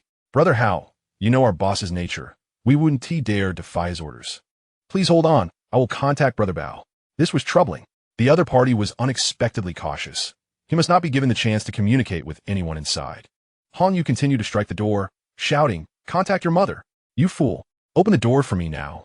I'm nearly freezing to death. If you don't let me in soon, I'll strip you all bare and toss you outside." Silence fell within, and after a brief whispered discussion, Hanyu heard the sound of the bolt sliding. Raising an eyebrow, he deftly grasped his dagger in a reverse grip. As the iron gate opened, he swiftly slipped through the small gap, dispatching the man who was still pushing against the door with a single stroke. Another man, moving the bolt, was about to scream in alarm upon witnessing his companion's demise. There's someone. Before he could utter another word, Hanyu stepped forward, seized his jaw, and with a swift twist, snapped his neck, leaving the man's face frozen in shock. Having dealt with these two, Hanyu began to survey his surroundings. The front entrance revealed a long tunnel, culminating in a turn that diverged from the previous direction. However, compared to the other side, this area was considerably livelier, and the temperature had risen significantly. Aside from the vicinity of the entrance, which remained open, about 20 meters and was largely filled with coal, leaving only a narrow passage for a single person to navigate. Observing the abundance of coal, Hanyu could not help but raise an eyebrow. There was indeed a substantial amount, certainly over 100 tons. He would not let such a valuable resource escape his grasp. As he ventured deeper, he casually gathered the surrounding coal into his space. Letting you be self-satisfied in peace would have been much better than provoking me. Onward. He could already hear the sounds from around the corner, indicating that their main force was not far off. Hanyu took out the thermal imaging device, glancing at it as he walked. The insulated walls rendered his subpar equipment ineffective. However, he noticed that two rooms on the right were propped up from the outside with wooden sticks, and sporadic cries of women could be heard from within, suggesting they were places of confinement. He lowered his footsteps and slowly approached the end of the corner. "Brother, it's been so long. Why is there no movement over there? Have they left?" "Don't be foolish. It hasn't been long at all. They're likely waiting for us to walk into their trap. Let us hold on a little longer. Once they grow impatient, they will definitely come in. But brother, if we delay any further, the temperature in our tunnel will drop drastically. I'm already feeling cold. Can't you discern urgency? If you can't wait, go check the back door." After a moment of silence, he added, "You all need to be patient. When the fighting starts, if anyone dares to run, you know what will happen." At that moment, Hanyu arrived at the corner and cautiously peeked around to assess the situation. It was a vast space, roughly the size of 3 or 4 basketball courts. Scattered across the central area were numerous wooden crates. The right side of the space was lined with several iron doors of varying sizes. At that moment, around 20 individuals crouched behind the crates, guns drawn, aiming toward another tunnel. Hanyu immediately fixed his gaze on the man positioned furthest back. Dressed in fur, he looked like a bear compared to the others in their overcoats and padded jackets. He was clearly a person of significance. Siahangi? It seemed only he could afford to dress in such a manner. Hanyu mentally simulated the forthcoming confrontation. If he were to take advantage of their unpreparedness and suddenly open fire, given his accuracy, he could likely take out a few at this distance. However, with all the crates providing cover, they would undoubtedly switch positions immediately after the first shot, leading to close-quarters combat, which was not what he desired. After contemplating his next plan, He turned and walked towards the entrance, glancing at the man whose neck had been twisted. Han Yu approached and stripped off the man's overcoat. Thankfully, he hadn't used a knife earlier. Otherwise, it would have been unusable. He removed his backpack, donned the somewhat musty overcoat, and swapped his hat for the ear-protecting cotton cap the man had worn. Feeling something was still missing, Han Yu smeared some coal dust on his face. The coat was adequate, its hem reaching his knees. With the dim lighting in the tunnel and the coal dust camouflaging him, he should not be easily recognized. Chapter 59. Is this an attempt to negotiate with me? Han Yu glanced at the backpack in his hand. It was too conspicuous. Approaching the iron gate, he placed his backpack on the ground and unzipped it. Xiaohei poked its head out. Xiaohei, stay here obediently and do not come out. Wait for my return. On you souffly instructed. To his astonishment, Xiaohei nodded in a remarkably human-like manner before lying down obediently. Han Yu rubbed his nose and zipped the backpack shut again before retracing his steps. As he neared the corner, he cleared his throat and gradually broke into a run. Brother, my walkie-talkie is out of battery, and Hao Gu is back from outside. Are we letting him in? Han Yu exclaimed in an urgent tone, his voice nearly cracking. The group, who had been focused on their ambush, flinched at his sudden shout. As Han Yu rounded the corner, a group of men glared at him fiercely, while his gaze remained fixed on the man clad in fur. Upon seeing him, the man erupted in curses. What the hell are you shouting about? If he has coming, just let him in. A surge of joy filled Han Yu.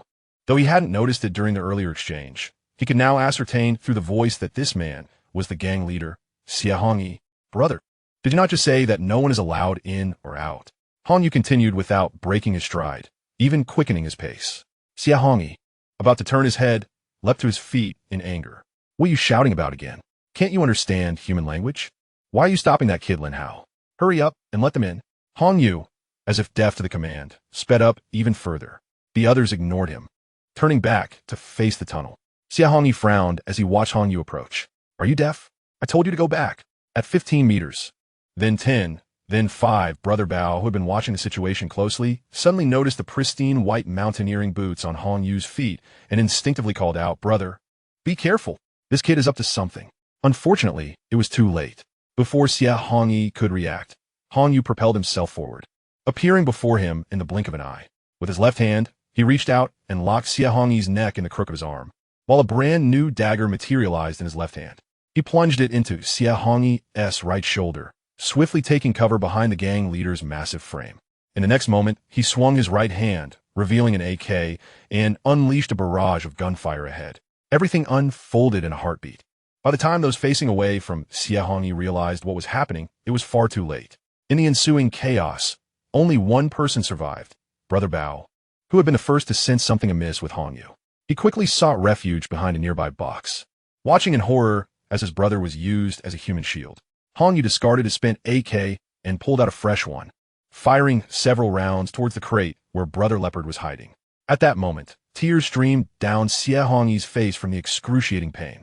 The dagger embedded in his shoulder seemed to have pierced through his scapula, and with every movement of Han Yu, he felt as though his bones were being scraped. The agony was unbearable, compounded by the choking grip around his neck, making even the simplest act of breathing feel like a luxury. He had attempted to resist, but the fur coat he wore rendered him incapable of mounting an effective counterattack, and the gun he had clutched fell to the ground as he winced in pain. Xia Hongyi, is it? Such a pleasure to finally meet you. But do refrain from struggling, or the dagger will plunge even deeper. Before Xia could respond, Han Yu twisted the dagger in his wound 90 degrees. Ugh! Xia Hongyi winced, cold sweat pouring from him, his face contorted with visible veins. Han Yu pressed his knee into Xia Hongyi's waist and leaned forward slightly to glance at the wooden crate not far ahead. Brother over there, it seems you are the last one left. Come out, or your dear elder brother may soon meet his demise. Han Yu sought to gauge the man's reaction. I didn't expect you to be so loyal. Han Yu raised an eyebrow. Are you attempting to negotiate with me? Very well, toss your weapon aside and slowly stand up. Brother, don't jest. If I discard my gun now, will I even survive? How about this? You release my brother, and then we both drop our weapons and sit down to discuss things properly. In these dire times, perhaps only we remain alive in Rong City. We must unite to endure until this calamity passes. Wouldn't you agree? Surprisingly, Leopard's wit was sharp, and he articulated such profound reasoning. Han Yu decided to play along. What you say does seem reasonable. Shall we collaborate moving forward? Ha ha ha. Brother, you truly are a straightforward person. I, Leopard, enjoy befriending individuals like you. Henceforth, we shall be friends. Leopard responded cheerfully. Suddenly, Han Yu shifted the conversation. However, I have just slain many of your companions. You won't hold a grudge, will you? Brother, you think too much. Those were worthless fools, lacking any skill, merely indulging in drinking, feasting, and women, a sheer waste of provisions. But you, my brother, are different. You alone can match 100 of them. Getting rid of these burdens brings me joy. Han Yu felt a wave of contempt. This leopard could ramble even more than he could. Good. Agreed. I shall release your brother now, and we will both discard our firearms. Excellent. Han Yu gradually loosened his grip. On the brink of asphyxiation, Xia Hongyi gasped desperately for air, his legs buckling as he collapsed to the ground without Han Yu's support. The human shield could not falter at this moment. Han Yu forcefully positioned him in front of himself. Brother Leopard, I've released your elder brother. Come out and meet him. I shall drop my weapon right now. Upon hearing the sound of the firearm clattering to the ground, Leopard cautiously peeked out, noticing the AK lying not far from him, and he sighed in relief. Though he yearned to shoot Han Yu on the spot, Xia Hongyi stood between them, preventing him from taking the risk. Deep down, he held no respect for Xia Hongyi, but was compelled to remain under his command due to Xia Hongyi's substantial supply chain in other cities. The first time Xia Hongyi encountered Leopard, he had divulged information about the storage facilities to him. The storage had been managed by Xia Hongyi's brother, and although many supplies had been hastily sold off during the rampant price hikes, the remaining stock was still quite impressive, with various photographs and videos as proof. Leopard was convinced and willingly assumed the role of subordinate. However, the storage was located in the northernmost grasslands of Longhua, requiring a 3-hour flight from Rongqing to reach. Thus, they had refrained from making any hasty moves, thankful that the supplies here could still endure. Yet, with consumption, the resources would inevitably deplete. Hence, they agreed that as soon as they secured enough aviation fuel, they would set off. The precise location was known only to Xia Hongyi, which explained why Leopard was determined to protect Xia Hongyi's life. Leopard slowly rose from behind the wooden crate, but did not discard his firearm. The muzzle remained trained on Han Yu's direction. Observing this action, Han Yu snorted disdainfully, raising his right hand to rest on Xia Hongyi's shoulder, mimicking the act of shooting. Brother Leopard, it seems you are preparing to go back on your word. Upon seeing Han Yu's empty hand, Leopard confirmed that his adversary was unarmed and burst into laughter. Ha ha ha, brother, you are still too young. Let my elder brother go, cooperate with me, and perhaps I can spare your life. As he spoke, he raised his concealed gun, yet hesitated to fire, for all he could aim at was Han Yu's solitary eye. Very well, then I must bid you farewell, Han Yu said cheerfully. Leopard felt an inexplicable tightening in his chest at these bewildering words. In the next instant, he witnessed an AK materialize in Han Yu's previously empty hand. Magic? That fleeting thought crossed his mind before a bullet greeted him between the brows. A spray of blood erupted from the back of his head, and Leopard collapsed to the ground. Xia Hongyi, clutching his right shoulder, watched as his last glimmer of hope fell, his face draining of color. Turn around. A voice as chilling as death commanded from behind him. Fearful of resistance, he slowly turned. Han Yu, with his AK in hand, tilted his chin, compelling him to meet his gaze. Do you recognize me? Xia Hongyi, evading his stare, shook his head. Aren't you the one who sent Lin how to kill me? Have you forgotten so soon? Han Yu observed him with a hint of amusement. After a moment of recollection, Xia Hongyi responded. You are the Han Yu mentioned by that person, surnamed Zhou? Ah, it has come back to me. How does it feel to have failed in your murderous intent and instead find yourself on the brink of death? The corners of Xia Hongyi's mouth twitched. He was at a loss for words, fearing that a single misstep could cost him his life. Han Yu jabbed the barrel of his gun into Xia Hongyi's chest. You and your ilk, how many lives have you ravaged? Without the constraints of law, have you lost all sense of humanity? As he spoke, the sound of an iron door opening nearby caught his attention. If you wish to live, return at once. On you belowed. The room attempting to open was Xia Hongyi's exclusive chamber, where two women, tormented by him, were eager to glimpse the unfolding situation outside. However, as the door creaked open, before they could even peek out, a thunderous shout rang out, and the door swiftly shut again. Though Han Yu faced away, the ensuing screams offered him a grim insight into the scenario. He forcefully shoved Xia Hongyi. You certainly know how to play, don't you? Two at once. It's a travesty that scum like you still draws breath. Xia Hongyi, suppressing the pain from the jab, trembled as he spoke. This young brother, you misunderstand. They are all here of their own volition. I beseech you, grant me a chance at life. Everything here, including the women, is yours. I will leave at once. What was your relationship with that leopard? Xia Hongyi, fearing that Hongyu would take out his anger on him for the earlier deception, hurriedly clarified. No. He is merely a subordinate of mine, rather treacherous in nature. Hongyu chuckled softly, finding this revelation somewhat surprising. Based on their previous confrontation, the leopard appeared to be a particularly astute individual. If not for the advantages of his extraordinary abilities, he wouldn't have succeeded so effortlessly. If they were not kin, then why, at such a critical juncture for self-preservation, would he exhibit such concern for Xia Hongyi's fate? Had their roles been reversed, he would have undoubtedly eliminated Xia Hongyi, using him as a human shield before securing his own escape. For the leopard, this would be the optimal strategy. With Xia Hongyi gone, he would rise to power, claiming all resources and women for himself. To resist such temptation and refrain from firing his weapon throughout this ordeal. Could it be that Xia Hongyi possessed a reason to live? Hongyu pondered this possibility, his left hand once again gripping the dagger embedded in Xia Hongyi's shoulder. Now, I present you with an opportunity for survival. I trust you will seize it wisely. Xia Hongyi gazed in terror at the hand gripping the dagger, nodding incessantly.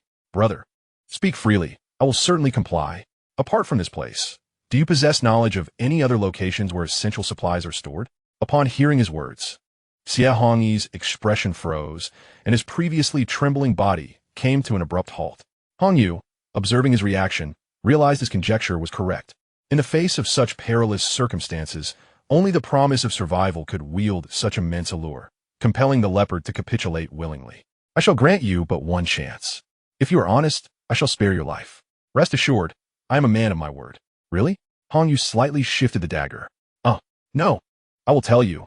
I will reveal it now. Please stop. Hongyu ceased his movements. Xia Hongyi exhaled deeply, fixing his gaze on Hongyu as he spoke slowly. You are correct. I indeed know of a location stocked with abundant life-sustaining supplies. It is precisely this knowledge that has made the leopard unwaveringly loyal to me. However, that place is quite distant, and I cannot guarantee that the supplies remain. The individual overseeing that storage area is my brother, and I lost contact with him when the heavy rains commenced. Where's this place? What supplies does it contain? It is situated in the suburbs of Holland City, a northern border town in Longhua. A few years ago, I invested in constructing a warehouse specifically designed for large supermarkets or shopping malls as a transit point. The variety of goods within is extensive and comprehensive, yet I am uncertain whether they have been relocated. My reluctance to leave stems primarily from this uncertainty. Chapter 61. Xia Hongyi's tragic demise. You had no recollection of Holland City, but being the northernmost border town, it was indeed far away. How many people remain in the air raid shelter apart from the deceased? Xia Hongyi laboriously pointed to the 2 rooms previously propped up by wooden sticks that Hongyu had seen. Those 2 large rooms contained several men and over 30 women. There are 2 more in my room, and the rest are likely gone. So many women? When we discovered other survivors, we executed the men who were of no use and only brought back the women. Having spoken so smoothly, Xia Hongyi suddenly realized his error and glanced at Hongyu with apprehension, attempting to clarify. This was not my command. It was the decision of the leopard, Xing Xiaowei. And Lin Hao. Where's the man surnamed Zhou? With the others locked away in the room to the left. Excellent. Your cooperation is appreciated, and your answers satisfy me. Thus, I shall spare you. However, before Xia Hongyi could rejoice, Hongyu abruptly thrust the dagger upward and then swiftly drove it into his unscathed left shoulder. The previous strikes had irrevocably damaged the nerves in Xia Hongyi's arms, rendering them completely incapacitated. Hongyu kicked the screaming Xia Hongyi aside. Hongyu removed his coat and pulled the scarf wrapped around his neck up to conceal his face. Xia Hongyi struggled desperately to rise from the ground and flee, but without the support of his arms, he could only writhe on the floor like a maggot. As he saw Hongyu approaching, he shouted with all his might. You said you wouldn't kill me, didn't you? Hongyu shrugged nonchalantly. I have no intention of killing you. With that, he kicked the fur hat off Xia Hongyi's head, grasped his hair, and dragged him toward the room that had just been opened. Throughout the journey, Xia Hongyi howled and begged for mercy, ultimately losing consciousness. Whether from lack of oxygen or pain, he could not tell. Upon reaching the doorway, Hongyu found it locked from the inside. He lifted his foot and delivered a powerful kick, sending the already flimsy door crashing inward. Stepping into the room, he observed 2 disheveled women huddled together in the corner. Trembling incessantly, Hongyu surveyed his surroundings. The room was well appointed. Against the innermost wall stood a row of antiquated control panels, relics from decades past, some still operational, likely managing the heating and electricity of the entire air raid shelter. The space was vast, the temperature comparable to that of his own sanctuary. Indeed, Xiaohongyi lived quite comfortably. In the center, a set of leather sofas and a lavish king-sized bed occupied one corner. A coffee table boasted an array of premium spirits, while a television mounted on the wall displayed explicit foreign content. Hongyu tossed Xiaohongyi onto the floor and addressed the two women, who dared not lift their gazes. "Come here, both of you." Their bodies visibly trembled, yet they reluctantly looked up at Hongyu. Upon seeing the bloodied Xiaohongyi lying on the ground, their expressions shifted from terror to a semblance of relief. Hongyu observed them closely. The two exchanged glances, wiped away their tears, and crawled closer to Hongyu, beginning to bow repeatedly while chanting their gratitude. "What are you thanking me for?" One girl, appearing to be around 20, mustered the courage to speak. "Thank you for killing this scoundrel. Thank you for avenging our deceased sister." "Do you hate him?"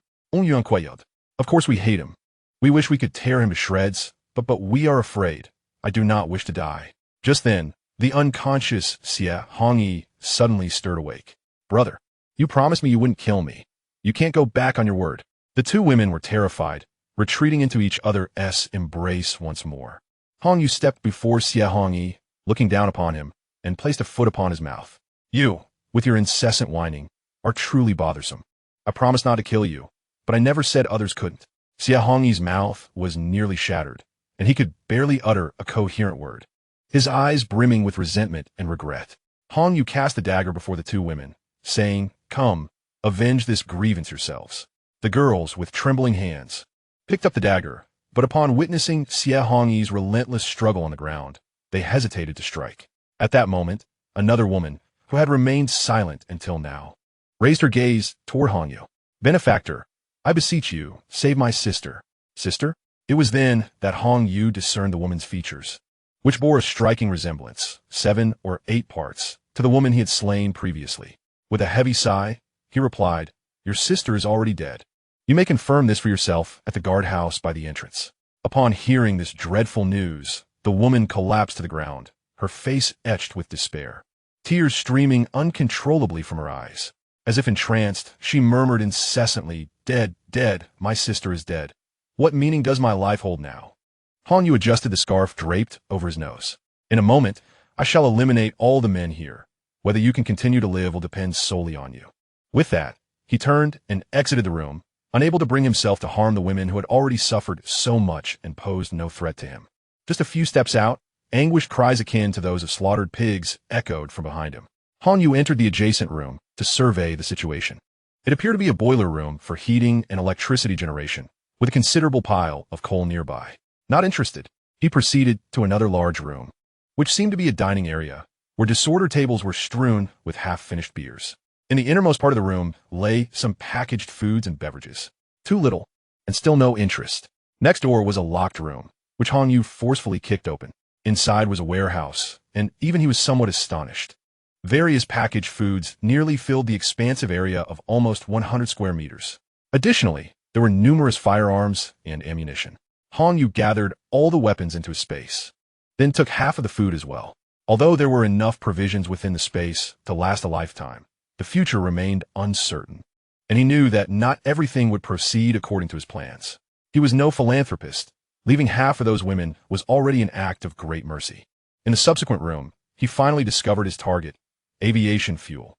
However, the supply was limited, consisting of only 7 large iron barrels. It was no wonder that Xiaohongyi had not ventured to Ho-Hote. With such a meager amount of fuel, the helicopter could hardly fly far. Should they fail to find a warm refuge along the way, they would inevitably meet their demise. Chapter 62. The women's transformation after securing all 7 barrels into his space. Hongyu stepped out of the room. The wails of Xiaohongyi persisted, but from the somewhat feeble tone, it was evident that his end was near. He continued to explore several more rooms, and in one of them, he stumbled upon a radio and a rather intriguing map. This map encapsulates the entirety of Chengdu, vast and comprehensive, with nearly every street and alley depicted. Notably, it is adorned with numerous doodles, circles, and triangles marking various points of interest. Han Yu first cast a glance at the area where his refuge was located, which was circled prominently. What could this signify? He did not ponder it deeply, choosing instead to stow away the radio and the map, intending to examine them further upon his return. The remaining rooms were merely dormitories for 2 or 4 individuals, and after a thorough exploration, Han Yu found nothing of value. The areas designated for normal activities were limited, leading him to the entrance of the holding cells. At that moment, 2 women had already tortured Xie Hongyi to death, standing at the door, their hands stained with blood as they gazed in Han Yu's direction. With a swift kick, Han Yu dislodged the stick propping the iron door. As the door swung open, a nauseating stench of feces and urine wafted from the dimly lit room, nearly causing him to retch despite the scarf covering his face. He turned away to retreat to a more open area where he could breathe more easily. After taking a few breaths of fresh air, he shouted towards a room. "Everyone inside, come out now." Soon, 6 disheveled men emerged, squinting as they adjusted to the light. Upon their immediate gaze falling upon the corpses strewn across the floor, their expressions shifted to one of terror upon seeing Han Yu brandishing an AK-47. Han Yu pointed to a spot 5 meters in front of him. "Gome, stand in a line here." The 6 men, seemingly accustomed to following orders, quickly moved to the designated position. One of them, catching sight of the leopard's corpse behind a box, mustered the courage to say, "Sir, thank you for eliminating those scoundrels." Han Yu furrowed his brow. Was it not as he had imagined? He had envisioned that those left behind by Xie Hongyi were surely a cadre of nefarious individuals. Setting aside these thoughts, he focused on the one man among them whom he must eliminate. "Which of you bears the surname Zhou?" The 6 men paused, and soon 5 pairs of eyes fell upon the middle-aged man in a military coat, his face adorned with stubble. Han Yu's gaze was icy as he scrutinized the man. "Officer Zhou, you have done quite well, trading my information for your life. From your perspective, perhaps it was the right choice. But who would have thought you would cross paths with me?" Officer Zhou abruptly lifted his head, brushing aside the hair obscuring his eyes. Yet he could glean nothing of Han Yu's concealed features. However, he had already discerned that this man was none other than Han Yu, the very subject of his prior investigation. He finally understood why conflict had erupted so suddenly in the air raid shelter, and why those once so arrogant and untouchable had all met their demise. He was rendered speechless, fully aware that his profession had granted him insight into the calamity his revelation would bring upon Han Yu. He felt remorse for the oath he had once taken. Bang! Han Yu chose not to engage in further conversation, swiftly terminating the man with a single shot. This individual had undoubtedly scrutinized all of his records while investigating the prior case. He could not allow anyone possessing such intimate knowledge of him to escape alive. The other 5, who had harbored a fleeting hope of survival, were startled into submission by the sudden gunfire, collapsing to the ground. "Please, spare me. I was forcibly brought here. I've done nothing wrong." One pleaded. Yes, I'm in the same predicament. Ever since I was taken, I've been imprisoned and have committed no offense." Echoed another. "Me too. My entire family was slaughtered by them. Had I the power, I would have avenged them long ago."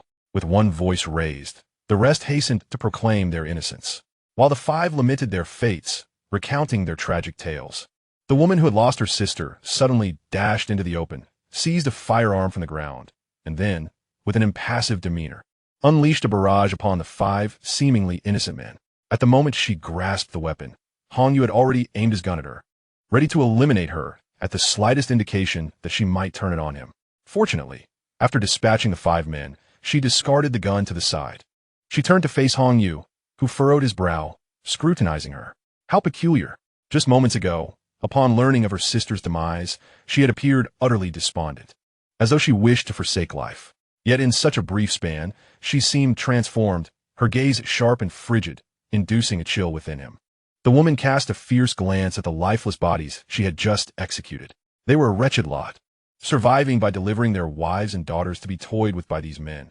No, they were even less than beasts. They deserved a fate of 1,000 tortures. As she uttered these words, Han Yu's keen senses detected a subtle tremor from the girl standing at the doorway. He paid it little mind and continued to observe the woman. It was only logical. How could Xie Hongyi leave behind those deemed worthless? The woman, noticing Han Yu's glance toward the door, called out to the girl, "Come here." The girl, as if deaf to her command, trembled at the threshold. Showing no inclination to approach, the woman slowly advanced towards her. Han Yu watched in confusion, uncertain of her intentions. "No, please, don't come any closer." I beg you, don't kill me. The girl's legs buckled, and she sank to the ground, desperately pleading for her life as she struggled to crawl back into the room. The woman drew forth the dagger that Hong Yu had previously cast to them. With swift strides, he seized her hair and relentlessly plunged the knife into her back until the girl breathed her last. The woman released her grip, turned, and returned to her original position with remarkable composure, stating, "My dear, this girl would resort to any means to survive. When threatened, she would betray anyone, revealing all. Her mother was brutally killed by Xia Hongyi and his men while trying to protect her, yet she displayed no sorrow. She has seen you, although not in your true form. She must not live." The chilling calmness was unnerving, and that was precisely how Hong Yu felt at the moment. "What is your name?" he inquired. "Xia Ryu. I only did it to protect my sister," she replied. Chapter 63. The trouble is completely resolved. Hong Yu understood. It was clear now. If Xia Ryu originally possessed such a disposition, she would never have sold her body to survive, allowing those vile individuals to desecrate her. Such a pity that her self-sacrifice ultimately failed to save her sister's life. "And what about you? Under threat to your life, would you betray me?" Xia Ryu met Hong Yu's gaze directly. "My dear, I have no desire to utter grandiloquent phrases. Even if I did, I would not believe them myself. I can only say that I am responsible for the deaths of everyone here. You were never present." Hong Yu chuckled softly. This woman was far from simple-minded. Her ruthless decisiveness, combined with her intellect, was essential for survival in this apocalyptic world. Noticing that Hong Yu had been silent for a while, Xia Ryu continued, "My dear, there are still members of their gang alive. This morning, a man named Xing Xiaowei took 3 others out and has yet to return. You must be cautious." After delivering her warning, she tidied her disheveled hair and bloodied visage, speaking lightly, "My existence indeed poses a threat to you. With my vengeance fulfilled, I shall return this life to you." Before her words had fully escaped her lips, Xia Ryu suddenly reversed her grip on the dagger and, without a hint of hesitation, plunged it toward her heart. Hong Yu was taken aback. His muscles tensed and propelled him forward at full speed towards Xia Ryu. With a gentle smile, she slowly closed her eyes as the blade pierced her skin. At the critical moment, a large hand swooped in and knocked the dagger from her grasp. Xia Ryu slowly opened her eyes, meeting Hong Yu's profound gaze. She quickly averted her eyes. It was undeniable. Xia Ryu was far more striking than her sister. Had circumstances been different, she would have perfectly aligned with Hong Yu's aesthetic, explaining why Xia Hongyi kept her close. Speaking of Xia Hongyi, he was indeed quite cunning. Managing to conceal the existence of Xing Xiaowei under such dire circumstances, likely intending to wait for those individuals to return before staging a counterattack. Alas, his plans had crumbled. Hong Yu took a few steps away, stating, "There is no need for such actions. You have not seen my face, nor do you know my name. Your threat is negligible. Do you know when Xing Xiaowei and his companions will return?" Xia Ryu nodded vigorously, tears glistening in her eyes, and turned to run towards the spot where the dagger had fallen. After picking it up, she meticulously wiped away the bloodstains with her clothing, cradling it as if it were a precious treasure. "My benefactor, please go. I shall take care of Xing Xiaowei and his cohorts." Hong Yu glanced at her with a sense of resignation and shook his head. "Just stay alive." With that, he took a step towards the main entrance. "I will never forget the kindness shown to me today. The dagger shall serve as a token. In the future, should you require my assistance, I am prepared to brave any peril." Upon hearing her words, Hong Yu paused momentarily. A subtle smile curled at the corner of his mouth beneath his scarf. In the future? He pondered, uncertain if they would ever cross paths again. After turning the corner and confirming that Xia Ryu had not followed him, he retrieved half of the coal he had previously stored and returned it to its original position. He then hastily made his way to the entrance, donned his backpack, and exited the air raid shelter. However, Hong Yu was not yet ready to leave. He could not ascertain whether Xing Xiaowei was aware of the shelter's location. As Lin Hao was, he needed to handle this matter himself to feel at ease. He approached a concealed spot on the side of the shelter, took out the tent he had used earlier, crawled inside, and activated the heater. At that moment, Xiaohei struggled in the backpack. As soon as the zipper was pulled, it leapt out and dashed through the partially unzipped flap of the tent. Hong Yu curiously opened the tent and observed Xiaohei squatting a short distance away, clearly having held it in for quite some time. After Xiaohei finished its business and returned, the two of them replenished their energy and warmed up while straining to listen for any sound from outside. After their meal, Hong Yu took out the previously marked chaotic map and began to study it. After pondering for a while, he deduced the meaning of the circles, They likely indicated locations suspected of containing supplies. The places marked with an X within the circles must have been either thoroughly searched or looted. However, he was still unclear about the specific meanings of the triangles and squares, as there were no references available. And those areas marked with triangular shapes on the map did not reveal any structures. An hour later, Hong Yu and Xiao He finally discerned faint voices in the distance. "Xiao He, you wait here." The eager little dog obediently sat in place. Hong Yu donned his clothing and exited the tent. As he waited, the individuals finally approached. But being positioned downhill, he could only hear the crunch of footsteps in the snow. Based on the sounds, there seemed to be 4 of them. Hong Yu crouched in the snow, aiming towards the source of the noise. After several minutes, 4 men, clad as if they were balls, entered Hong Yu's line of sight. From their conversation, it became evident that they were indeed Xing Xiao Wei's small unit. It appeared they had returned empty-handed, each one grumbling and cursing in frustration. As they lay exposed, Hong Yu pulled the trigger.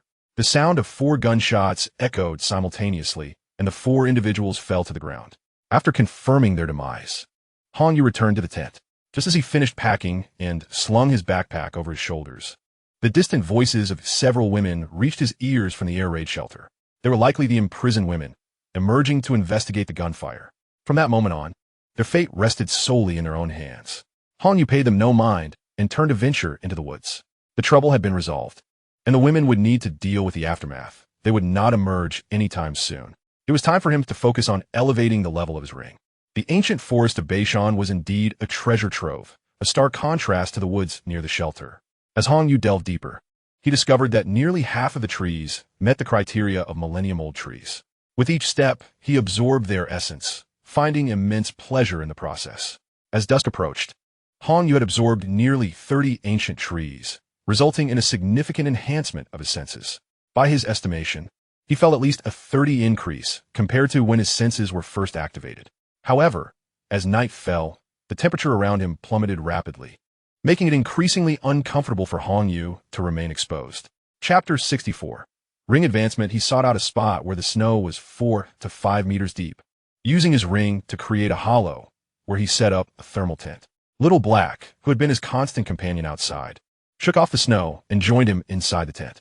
Once the temperature inside the tent stabilized, he used a wet wipe to clean the dirt from his face and don a new set of cold weather gear.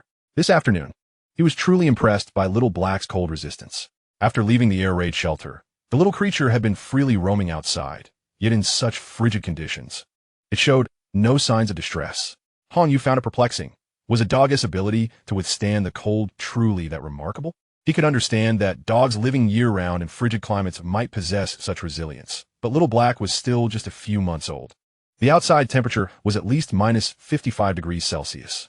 How could such a young pup endure it? Picking up Little Black, who was busy grooming itself, he noted with astonishment that there were no signs of frostbite, nor did it shiver in the slightest. Truly incredible. After preparing a generous bowl of beef noodles, they shared the meal.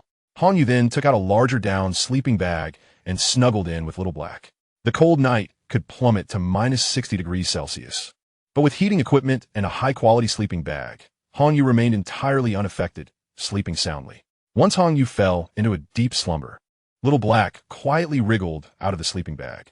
It settled by Hong Yu's feet, instinctively taking on the role of a guard. There was no need for commands. It was simply that aware.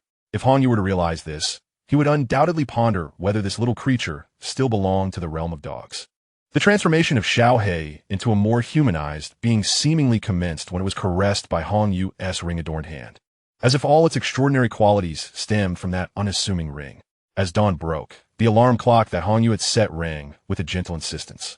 He reached out to silence it, stretching comfortably, having enjoyed a restful slumber, oblivious to the slightest chill in the air. Sitting up within his sleeping bag, he glanced around, noting that the warm breeze from the corner of the tent continued to circulate, although the outdoor power bank, capable of storing 10 degrees of electricity, had begun to flicker with a warning of low battery. Just then, Xiao He affectionately burrowed into his embrace, its large, glistening eyes fluttering shut in slumber. Hong Yu felt a twinge of confusion. "Xiao He, are you not yet rested? You can sleep soundly here in the tent while I tend to the surroundings. If anything arises, I shall be able to hear your call." Upon opening one eye to peer at Hong Yu, Xiao He quickly succumbed to deep sleep once more. Hong Yu rose, gathered his sleeping bag, and gently nestled Xiao He in the center of it. He intended to remain in the vicinity of the tent for the day, as there were plentiful trees nearby that met his requirements, thus eliminating the need for any lengthy excursions. This snow-blanketed depression provided ample shelter from the wind and was remarkably concealed, ensuring the tent's security and sparing him the hassle of constant back and forth. After wiping his face and hands with a wet wipe, Han Yu retrieved a warm porridge and sausage to serve as breakfast. The small tent soon filled with the savory aroma of pure meat sausage. Yet to his surprise, Xiao He, typically sensitive to such scents, remained undisturbed, continuing to sleep soundly. Reluctantly, Han Yu set aside a bowl with some porridge and sausage for Xiao He. Before stepping outside, he replaced the depleted power bank with one that was fully charged. Exiting the tent, he glanced at the thermometer he had placed outside the previous night. Even in the early morning, the temperature remained disturbingly low at minus 56 degrees Celsius. Han Yu could not suppress a shiver. However, he resolved to endure the cold, seizing this opportunity to absorb the essence of ancient trees, lest he be haunted by lingering dreams through the night. He could only hope that the resources from the northern mountains would elevate his ring-S grade once more. Otherwise, he would need to search elsewhere. A busy day commenced anew. After absorbing 10 colossal trees, he noticed the absorption rate of the ring had drastically slowed. Previously, he could completely absorb one giant tree in approximately 5 minutes. Now, it required at least 10. Consequently, despite his relentless efforts throughout the morning, he had only managed to absorb 18 trees. The ring still showed no signs of advancing to a higher grade. Upon returning to the tent, he found Xiao He awake, savoring the breakfast left for it. After hastily consuming his own lunch and warming up, he donned a new set of cold weather gear and resumed his labor. Xiao He remained behind, guarding the tent. Thus, he devoted an entire 3 days to this endeavor, and with the trees previously absorbed, the total count had astonishingly reached 97. Yesterday, a fierce wind swept through the mountains, disrupting his progress. As soon as the morning breeze subsided, he hurriedly resumed his tasks. During this time, he finally comprehended why the little black creature would doze off during the day. It was no wonder that the little fellow remained vigilant throughout the night without feeling tired. The 98th tree absorbed the energy for a full half-hour, but Han Yu sensed that the moment he had long anticipated was approaching swiftly. The 99th tree. This time, there was a significant commotion, as the ring on his finger erupted in a brilliant emerald glow. Han Yu hastened back to the tent, acutely aware of the ring's impending evolution, uncertain of the effects it might have on his body. He certainly did not wish to suffer in the cold outdoors. As he had anticipated, the emerald light emanating from the ring gradually solidified into countless threads. He watched in astonishment as these threads pierced into various parts of his body, accompanied by excruciating pain. It was far worse than the first time. It felt as though his entire skeletal structure was being shattered, with every muscle in his body sending forth agonizing sensations akin to tearing. His eyes, mouth, and nose felt as if they were being mercilessly crushed. His vision and hearing gradually faded, yet the pain remained unabated.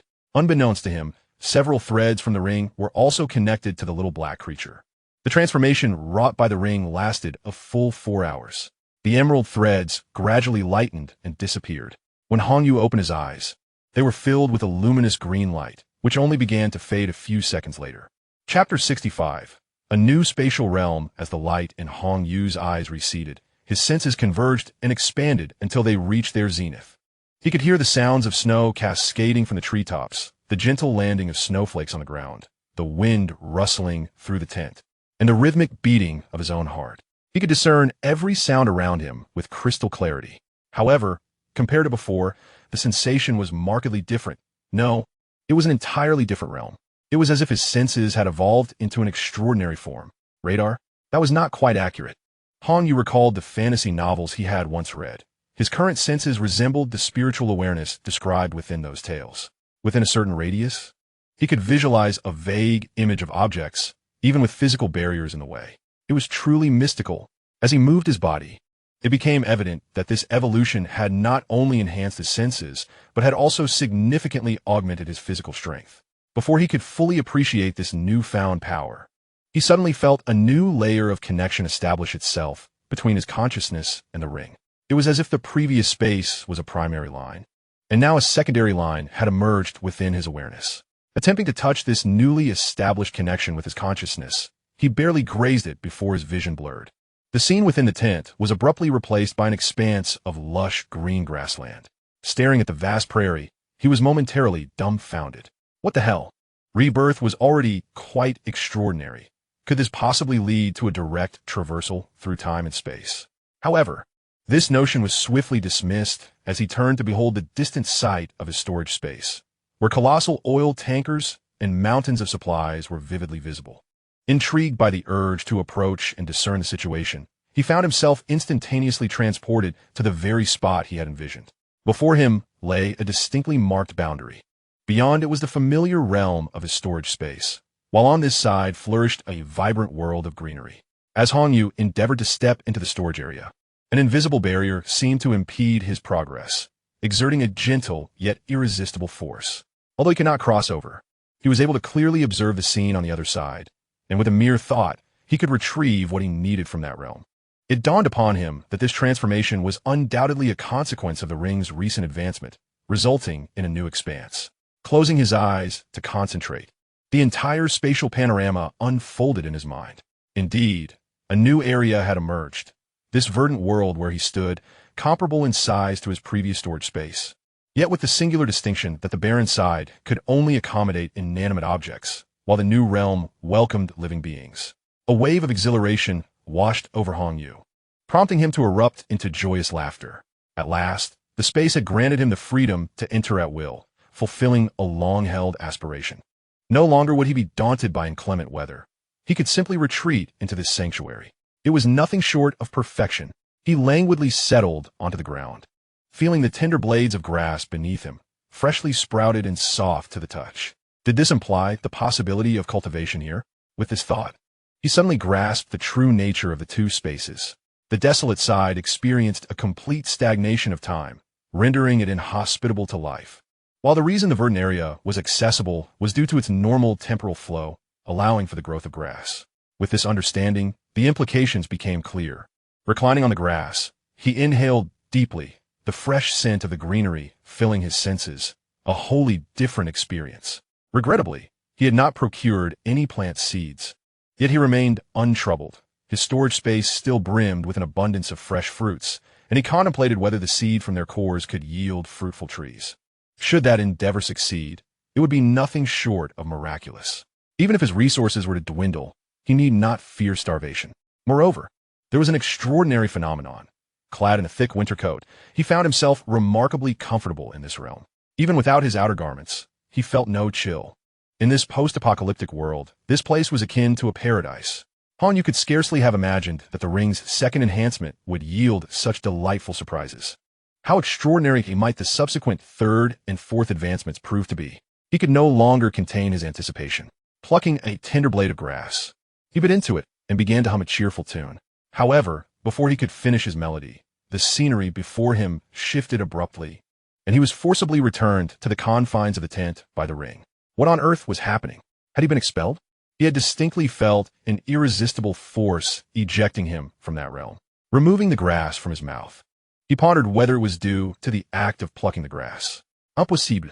Just as confusion enveloped him, the worried little black creature rushed into his embrace, incessantly pawing at his chest, eager to lick his face. Gently caressing its head, he understood that the little one must have been anxious due to his sudden disappearance. My apologies for not bidding you farewell. Rest assured, I am unharmed. The little black creature remained exuberant, as if they had been apart for ages. He allowed it to express its joy while his mind struggled to comprehend the sudden transportation. Why had the space expelled him? Had some mechanism been triggered? It was utterly perplexing. Each time he was left guessing wildly, and the ring offered no manual to clarify its workings. He resolved to attempt once more, this time with the intention of bringing the little black creature along. As the thought crossed his mind, he suddenly felt a lightness in his hand. To his astonishment, he looked down to find the little black creature had vanished. Yet he remained in the tent, without any alteration in his surroundings. No way. Hastily, he focused his consciousness into the space, and, upon seeing the little black creature's silhouette, he exhaled in relief. The tiny one was bewilderedly surveying its unfamiliar surroundings. And after a brief search for him, it began to bark frantically into the void. With a mere thought, he summoned the little black creature back from his space. Realizing that this realm functioned similarly to a storage space, He could manipulate its contents with sheer will. He comforted the anxious little one with gentle strokes. Reflecting on the recent events, he calculated that his stay in the space had lasted no more than 5 minutes. Was there a time limit? While a time constraint could be understood, why had there been no response upon his second attempt? Surely there couldn't be a cooldown period? This was infuriating. If that were the case, all his previous hopes had evaporated into thin air. Determined to test further, he turned to the little black creature. Little Black, the place we just visited is my ring S-space. I will try placing you inside again. Just relax and play there, understood? The little one nodded obediently, settling down in anticipation of his next move. He affectionately rubbed its large ears and placed it into the space. This time, there were no hindrances, and the process went smoothly. The little black creature appeared to have shed its earlier anxiety, and after inhaling the fragrant grass, it began to explore its surroundings leisurely. Han Yu pressed the timer on his watch. Soon, 5 minutes had elapsed. Xiao He frolicked exuberantly on the grass. 8 minutes passed with no reaction. 10 minutes remained tranquil. After 30 minutes, Xiao He, having exhausted himself from running, lay down and fell asleep. Han Yu, undeterred by this setback, attempted to enter once more. Failure. At that moment, he felt an urge to curse. Xiao He had been enjoying himself inside for a full half hour, yet the space showed no inclination to release him. Was this limitation specifically targeting him? This seemed utterly unreasonable. The master faced restrictions, while the dog could remain comfortably inside. What kind of logic was this? Han Yu closed his eyes and tried several more times, each attempt thwarted by an inexplicable force. With a dejected sigh, he pondered how long this cooling period would last. He resolved not to waste time in futile attempts. Returning to the shelter, he believed he would eventually unravel the mystery. However, at least for now, it was beneficial that Xiao He would no longer be confined in the small backpack. He attempted to communicate with Xiao He through his consciousness. Xiao He, you stay inside for now. I'm heading home, and I'll let you out when I arrive. Oh, and if you need to go to the bathroom, just bark twice. Bark, bark. Was there a response from Xiao He? The sound resonated directly in his mind. Excellent. It appeared communication was indeed possible. Han Yu stood up and exited the tent, retracting it into the space. Approaching a giant tree, he wished to test whether he could continue to absorb energy. Raising his hand, he noticed that the faint green line on the ring had transformed into a deep emerald hue. Placing his hand on the massive tree, he waited, but there was no reaction. Like the first level, he had reached saturation and could absorb no more. Thus, his journey to the North Mountain reached a conclusion, and he prepared to return home. Adorning himself with gloves and goggles, Han Yu gazed at the colossal tree, eager to discover the extent of his newfound strength. He positioned himself firmly and unleashed a powerful punch at the tree. The sound of slicing air echoed as his fist struck the trunk with considerable force. The frozen bark splintered and wood chips flew. Astonishingly, his punch created a dent over 10 centimeters deep in the sturdy trunk. My goodness! Han Yu was utterly astonished. His strength had increased significantly. It had reached an almost monstrous level. Had that punch struck an ordinary person, it could have been fatal. Unable to suppress his delight, he sensed a newfound awareness, enabling him to effectively guard against many dangers. Now, combined with his brute strength, he felt invincible in unarmed combat against anyone without a weapon. With a gentle pat on the dust-covered gloves, Han Yu stepped towards the edge of the woods. He traversed the previous barriers and once again found himself in the shantytown. There was no need for stealthy ambush. Han Yu directly unveiled the snowmobile. Once ignited, he sped towards the shelter with fervor. Along the journey, he remained vigilant, keenly observing his surroundings to hone his newfound perceptual abilities. This endeavor led him to two conclusions. His new sensory range extended approximately 50 meters, beyond which everything became a blur. Additionally, this heightened awareness demanded considerable focus, and after an hour of continuous use, fatigue set in. Upon returning to the shelter without hindrance, he stowed the snowmobile away and effortlessly leapt over the wall. The snow in the yard was manageable, negating the need for immediate clearance. Han Yu descended to the underground level. After removing his shoes, he hurried to the control room and adjusted the indoor temperature to a comfortable 25 degrees Celsius. All equipment was functioning normally. In the bathroom, the pipes flowed smoothly without any signs of freezing. The generator room showed minimal fuel consumption. After a thorough inspection, he returned to the hall, shedding his outer clothing and casting it aside. There truly is no place like home. He then remembered that Xiao He was still in the space, and promptly released the little one. Upon emerging into the familiar surroundings, The little creature nearly wagged its tail off in delight, joyfully darting around the hall. After racing about for several laps, it leapt onto the sofa, tongue lolling, sprawled comfortably to savor the softness of the cushions. While Xiaohei reveled in its playful antics, Hongyu attempted to enter the space once more. But the outcome remained unchanged.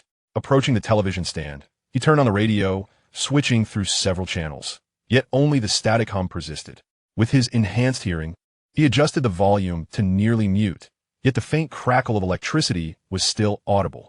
As the temperature gradually rose, Hongyu, despite being clad in professional winter gear, still felt a chill within. To celebrate his successful return, he decided to indulge in a hot pot. The sliced lamb, beef, and shrimp were readily available in the space.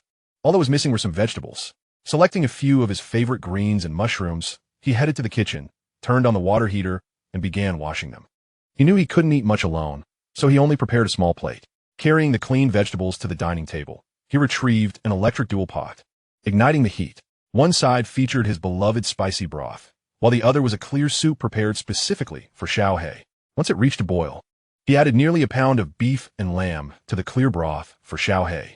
As for himself, he savored the delights of the hot pot, a dish that never fails to delight the senses.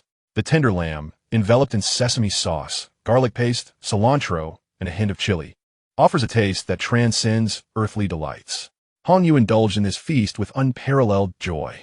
Even before the side dishes were prepared, he found himself satiated solely by the meat. With a contented burp, beads of sweat adorned his brow. The chill that had settled in his body over the past few days was entirely dispelled by this sumptuous hot pot. Rising, he patted his full belly and scooped up the still-eating Xiaohei, heading together into the bathroom. After a refreshing shower, he emerged to find the temperature in the living room had risen to a pleasant 25 degrees Celsius. Once Xiaohei had joined him, he resumed his eating. Hongyu, wrapped in a towel, plopped down onto the sofa. He closed his eyes and attempted once more, yet to no avail. Over 6 hours had elapsed since his last attempt. The prolonged cooling period left him feeling quite frustrated. Still not sleepy after his meal, Hongyu resolved to examine the previously acquired doodle map. He cleared the coffee table, spreading the map flat upon it. Then, he retrieved his phone, launched the offline navigation software he had long downloaded, and cast it onto the television screen. The triangular areas marked on the map were limited to 3. He decided to tackle the first one. Switching to close-up navigation mode, he located the first marked triangle, situated in the northeastern part of Rome City. Chapter 67, the broadcast from the radio, as he gradually switched to close-up images based on the map's markings. He was met with disappointment. Nothing appeared. Upon shifting the route navigation, he discovered that the area was indeed an empty expanse, just as depicted on the map. This was perplexing. There must be something amiss. He continued to examine the second marked triangular location. Similar to the previous one, the navigation revealed nothing, and close-up images vanished upon nearing the vicinity. When he finally checked the third location, he struck gold. Although there were still no close-up photographs of the area, he glimpsed the shape of the zone from a distant angle. A tall barbed wire fence encircled the entire region, and a red sign bore 2 rows of text, from which he could barely discern the words military ground. Hongyu rested his chin on his hand, deep in thought. Military ground?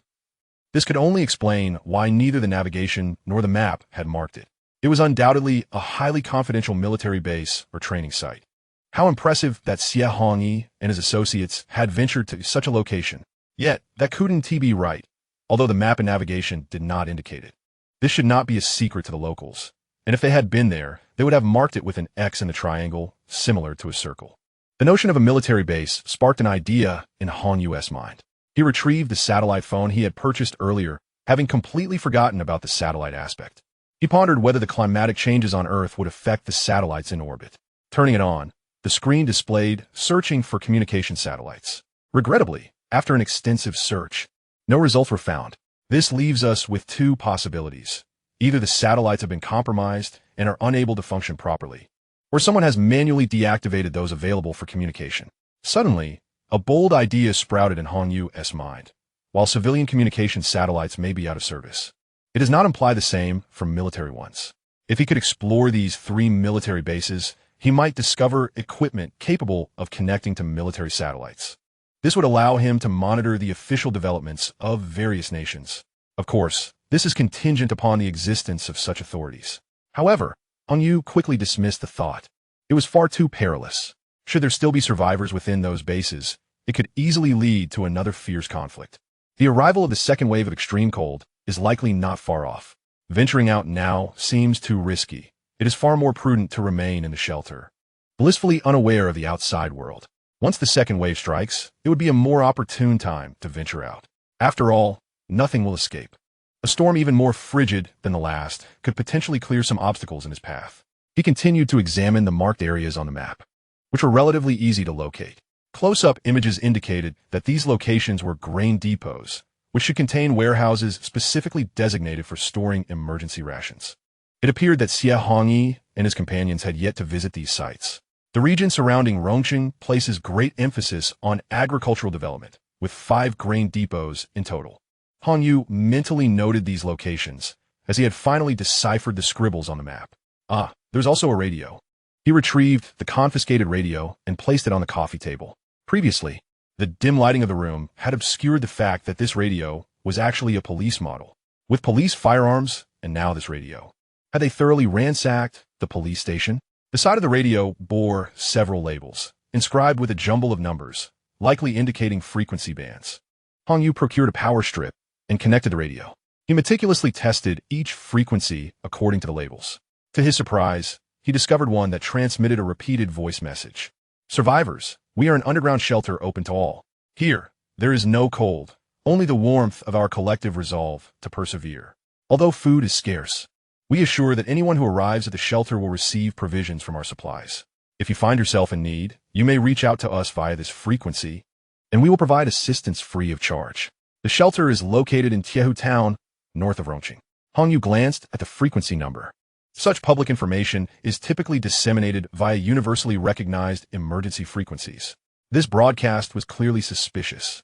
Moreover, the alluring nature of the message reminded him of the grim shelters from his previous life.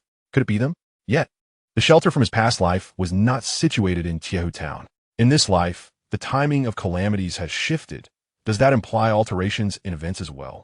Han Yu placed the radio beside his own, eager to see what surprises awaited him. If this truly was the sanctuary from his previous life, humph. None of the foes who conspired to take his life, nor the unseen puppet master who issued the orders, would escape unscathed. He reclined quietly back onto the sofa, his consciousness linking to the ring. He was still uncertain about what materials were required to advance to the next level. The first level demanded gold, the second wood. And the third, what? Murmuring softly to himself, Han Yu suddenly sat upright, exclaiming in astonishment. Metal, wood, water, fire, earth. The powers of the 5 elements. How intriguing. Without bothering to put on his slippers, he hastily dashed to the kitchen, turning on the faucet to cleanse the ring. No response. He sighed, already anticipating that it wouldn't be so simple. The wood requirement was undoubtedly an ancient tree of a millennium, and the water could hardly be mere underground water. Han Yu cursed the ring inwardly, exclaiming in frustration about the necessity of self-discovery. Returning to the sofa, he lay back down, with the little black cat dutifully curling up in his arms. What kind of water could it be? Spring water? Or perhaps a more refined form of water, like crystal? Lost in thought, Han Yu soon drifted off to sleep. Upon waking the next day, the radio was still repeating the previous announcements. After getting out of bed and freshening up, he ventured outside to clear the snow. Just as he stored the last pile of snow, he heard the distant sound of a helicopter. This time, the sound was notably heavy. It was certainly not a small aircraft. He hurried back underground and adjusted the surveillance to the northeast. In the distant sky, a small black that was approaching his direction. Hong Yu's heart sank. Could it be? Was it coming for him again? The helicopter flew swiftly, and within 5 minutes, he could discern its full form through the monitors. A military attack helicopter. Hong Yu focused intently on the screen, attempting to ascertain whether the helicopter was armed with missiles. However, before he could confirm, the aircraft abruptly changed course and retreated. He exhaled a sigh of relief. Thankfully, it wasn't he seeking him out. Yet, the appearance of a military aircraft served as a stark reminder that the authorities were beginning to mobilize. Chapter 68. A decision to venture out again. The authorities? How could that be? Hong Yu quickly returned to the main hall and switched between several channels on the radio. We will conduct helicopter patrols around noon each day. If there are any survivors within the Rongqing area, please set up conspicuous markers or ignite flares in advance. The helicopter will prioritize your evacuation. To the vast affected populace, we are the official representatives of Longhua. Hong Yu's expression darkened. In his previous life, there had been no mention of official rescue efforts at all.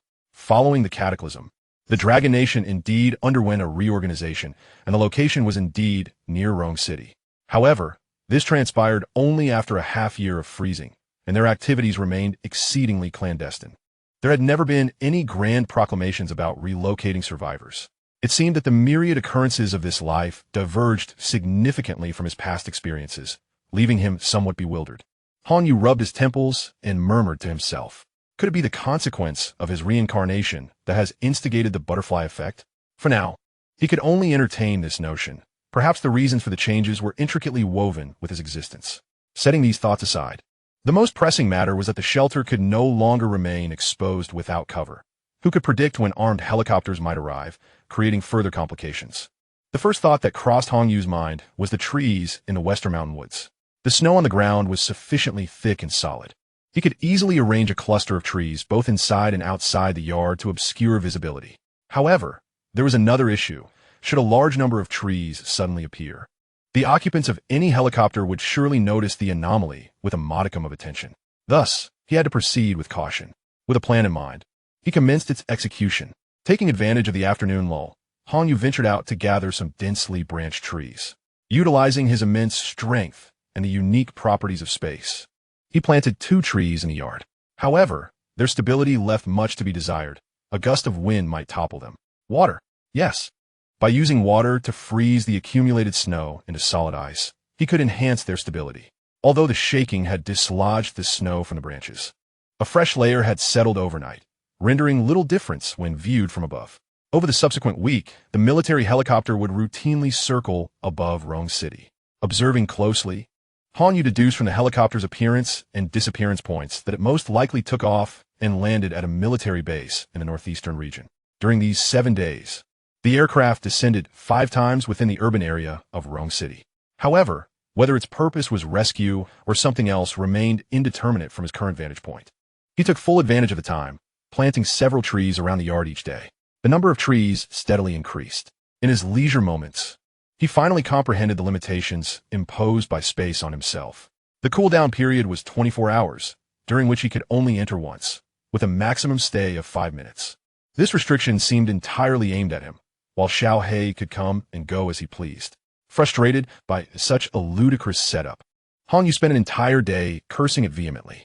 To his surprise, the day's efforts proved worthwhile, as that night he experienced a rather nebulous dream.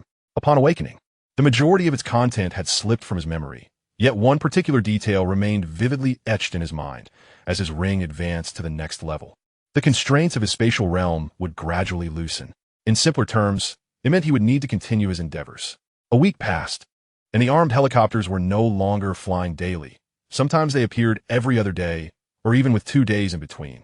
During this week, the trees had grown dense enough to obscure the surveillance, forcing Hong Yu to climb trees each time he sought to monitor the aircraft, a rather cumbersome task. However, the silver lining was that the authorities had seemingly failed to notice the peculiarities of the trees in his vicinity. Not only had their circling range diminished, but on the last 2 occasions, they had not ventured close to the western mountains at all. The construction of a shelter's concealment was now fully complete, with towering trees filling the courtyard, and the perimeter carefully blended into the natural landscape of the rear mountains, a feat achievable only by someone of his extraordinary capabilities. Over the past few days, the broadcasts across 2 frequency bands had persisted uninterrupted, introducing a sense of pressure from these 2 factions. Although the trees provided ample cover, reducing the likelihood of the aircraft discovering the shelter, probability remained a fickle mistress who could predict whether they might choose to send someone down for inspection. Each day spent fretting over the potential exposure of the shelter weighed heavily on Hong Yu's mind. If only the ring were devoid of such limitations. Thus, the sole method to definitively resolve this dilemma lay in further enhancing the ring. Once he could access the space without restrictions, he would be invincible. The mere thought of such a lifestyle was exhilarating. Spring water. Hong Yu resolved to commence his endeavors in this regard, with his primary target being Iron Tiger Town. Located 20 kilometers north of Rome City, a dormant volcano named Iron Tiger Mountain lent its name to the town. Iron Tiger Town was not a genuine town in the traditional sense. It had only emerged as a result of the thermal spring resort that developed around Iron Tiger Mountain. Hong Yu retrieved a map to chart his course. The usual route was no longer viable, as it would take him directly past the northeastern military base. He could only opt to circumvent from the western mountains, and according to the markings on the map, the route he chose spanned approximately 50 kilometers, a significant undertaking indeed. Fortunately, this journey served a dual purpose. It would allow him to test the necessary components for advancing his ring, while also assessing the influence of Iron Tiger Town. If it truly was the precursor of that nefarious faction, Hongyu would ensure their demise before they could flourish. The mere thought of that organization filled him with revulsion. Human flesh. He had never imagined that the survivors he had fought so desperately to rescue would ultimately be reduced to mere sustenance. It was only upon realization that he comprehended the true malevolence lurking beneath the facade of those once seemingly amiable individuals. Shaking his head to cast away distractions, he meticulously reconfirmed the map. Early the next morning, he adhered to his established routine, thoroughly checking the equipment and fuel within the shelter before placing the little black dog into the space. The weather outside seemed to conspire against him, as a light snowstorm began to brew. Chapter 69. The underground hot springs feeling the force of the wind. Hongyu hesitated momentarily, but ultimately resolved to proceed with his original plan. Exiting the courtyard, he approached the silver snowmobile, which roared to life as he mounted it and sped into the depths of the western forest. After an hour of vigorous travel, the biting cold wind had seeped through his thick winter attire. It was only due to his significant physical enhancement from the previous encounter that he could endure this frigid environment. An ordinary person would have likely succumbed to the cold by now. Spotting a protruding rock, Hongyu maneuvered the snowmobile to a sheltered spot. He quickly retrieved his tent and dove inside. His body temperature plummeted severely, prompting him to extract 2 heating fans, positioning them to blow warmth upon him. The clothes he wore had become rigid with frost. He discarded them into the space and donned a fresh set, which offered him a modicum of relief. At that moment, he felt an intense envy for the little black dog frolicking on the grassy expanse of his space. If it weren't for those confounded restrictions, he too could enjoy such freedom. Alas, it was truly disheartening to see a dog living more freely than a person. After warming himself for half an hour, Hongyu resumed his journey. Uncertain if he had taken a wrong turn, he found himself in a more rugged terrain north of Rome City, where the path became increasingly treacherous with rocks. His exceptional vision proved invaluable as he expertly navigated the snowmobile through the dense rocky outcrop, pushing the vehicle to its limits. He arrived at his destination an hour ahead of his anticipated schedule. The site of the snow-covered dormant volcano was now within view. Stowing the snowmobile back into the space, Hongyu stretched his limbs. His once frozen garments had become as stiff as cardboard, impeding his movement. He quickly set up the tent, intending to rest before venturing into the town.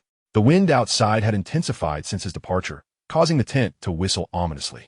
After regaining his warmth, he donned a fresh set of gear. With less than 2 kilometers remaining to the town at the foot of the mountain, he chose to proceed on foot to mitigate any unforeseen circumstances. Upon entering the town, the scene mirrored that of the previous shantytown. Nearly all structures were buried beneath the accumulating snow. Hongyu sensed no signs of activity in the surroundings. Given such inclement weather, it was reasonable to assume that no one would be foolish enough to venture outside as he had. It was only when he reached a cave entrance at the mountain's base that he discovered evidence of human presence. The cave's mouth was modest, akin to a standard door, with a door wrapped in blankets blocking the entrance. The surrounding snow had been meticulously cleared, indicating that the survivors must have taken refuge within the cave. Approaching a nearby sign, Hongyu brushed away the accumulated snow to reveal its message. The entrance to the subterranean hot springs was marked with a sign that left Hongyu feeling quite overwhelmed. There was but a single entrance, making any attempt to sneak in utterly impossible. What should he do? Charge in recklessly? That would be ill-advised, for he had no knowledge of what awaited him inside. A hasty breach could prove perilous. To abandon the endeavor? Absolutely not. Having come this far, surrendering without a fight was out of the question. Weighing the pros and cons, he resolved to disguise himself as a survivor to gain entry. After all, the broadcast had been made, and it would be entirely plausible for survivors to seek refuge. Should unforeseen circumstances arise, he could leverage the 5 minutes of spatial advantage to mount a counterattack. Extending his senses, he discerned that beyond the door lay a cavern that delved deep into the earth, yet no other individuals were within his perceptual range. Approaching the entrance, he attempted to push and pull the door, but it seemed firmly secured by some unseen force. With a fierce blizzard raging outside, it was unlikely that anyone inside would emerge. He could only hope for better fortune by the next day. Han Yu retreated from the entrance, circled around to a depression on the other side, and squeezed into his tent. From his vantage point, he could perceive the happenings within the cave. Should anyone appear, he could promptly retrieve his tent. To enhance the authenticity of his guise, he took a piece of coal and smeared it across his clothing and face. The wind howled throughout the night, and Han Yu endured in his tent until midday the following day, when the cave finally stirred with activity. Swiftly, he stowed away the tent, rolled in the snow to mask his scent, and retrieved the cloth bag he had prepared the day before as he approached the entrance. "Is anyone there? Please, open the door." The sound of footsteps grew nearer, and the door creaked open. Inside stood two young men, each gripping iron rods, their expressions wary as they scrutinized him. "What do you want?" One inquired. "Brothers, I came after hearing the broadcast. Wasn't it said that this place is a refuge?" Han Yu feigned weakness, speaking in a feeble tone. The young men lowered their weapons and scanned him from head to toe. "Where did you come from? Do you have any weapons?" Han Yu raised his hands and spun around in place. "I come from Rome City. I have been hiding in my home cellar. Rest assured, I carry not even a small knife. What do you have in that bag?" One of the youths stepped forward and seized the cloth bag from Han Yu's grasp. Peering inside, just a few packets of instant noodles, he remarked dismissively.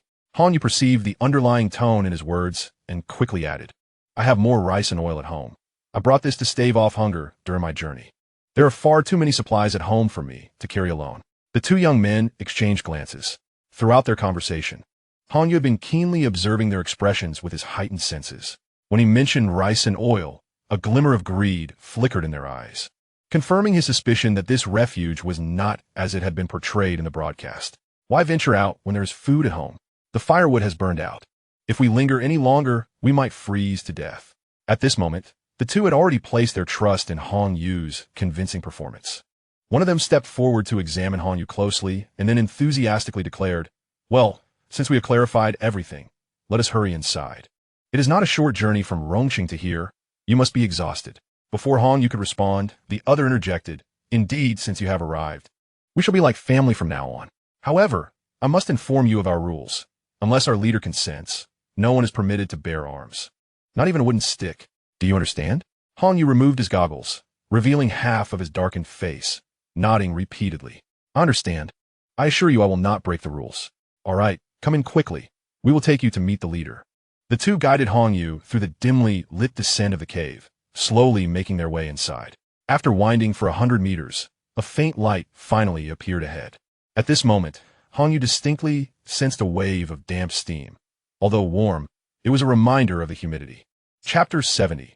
Infiltrating the shelter emerging from the winding passage, Han Yu found himself in a vast elliptical space that appeared to be naturally formed, surrounded by dark rocks. In his perception, there were no other exits or hiding places. It seemed they lacked electricity, as the cave was illuminated solely by a few candles. At the center lay a steaming hot spring pool, nearly 5 meters in diameter. Scattered around were about a dozen rudimentary wooden beds, and in the far corner, a small pile of food and water, the quantity rather meager. Including the two guides, there were 11 individuals, 4 women and 7 men. A shelter? This hardly qualifies as a proper refuge. With the warmth of the hot spring, one would not freeze, but prolonged exposure to this damp environment could lead to illness. And the scant food supply would barely last these 11 people for half a month. "Brother Su, we have newcomers." The previously preoccupied individuals lifted their heads in unison, and Han Yu glanced at them, noting the wariness and disdain in their eyes. At that moment, a middle-aged man, busy repairing a generator, approached. One of the young guides swiftly whispered a few words to the middle-aged man. In the dim candlelight, Han Yu could discern the faces of each person, regrettably finding none of them familiar from his previous life's memories. A murderous intent. As he observed his surroundings, Han Yu suddenly felt a wave of hostility emanating from the middle-aged man, who was slowly approaching him. "Young man, what is your name?" The middle-aged man inquired in a deep voice. Han Yu met his gaze, recognizing the cold glint in his eyes. A look not easily possessed by one who had merely taken a life or two. "I am Han Yu," he replied. "I am a leader here, Han Su. Given your youthful appearance, I shall henceforth refer to you as Little Hong. Welcome to our midst." With that, Han Su extended his hand to shake with Han Yu. The tone of his voice stood in stark contrast to the lethal glint in his eyes. "Thank you. I look forward to your guidance in the future." Upon saying this, Han Yu turned to address the others around him. Greetings, I am Yu Hong. The others merely nodded slightly in acknowledgement before returning to their tasks, showing little sign of welcoming the newcomer. Hansu took the cloth bag from the young man's hands and glanced inside. Little Hong, now that you have joined our family, all resources will be shared. I trust you understand? I comprehend the rules. I have a plethora of supplies at home. I previously filled an entire garage with rice, flour, and cooking oil. I shall retrieve them and contribute to this family. Upon hearing Hong Yu's declaration, the previously indifferent group abruptly halted their activities.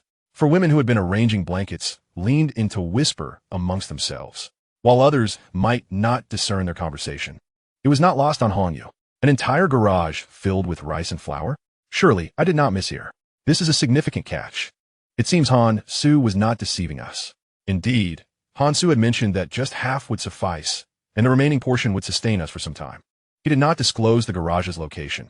Who among us will inquire later? Let us first observe how Han Su proceeds. Should he remain silent, we shall take the initiative, striving to secure a bit more for ourselves. Hong Yu narrowed his eyes in contemplation. Their dialogue revealed much.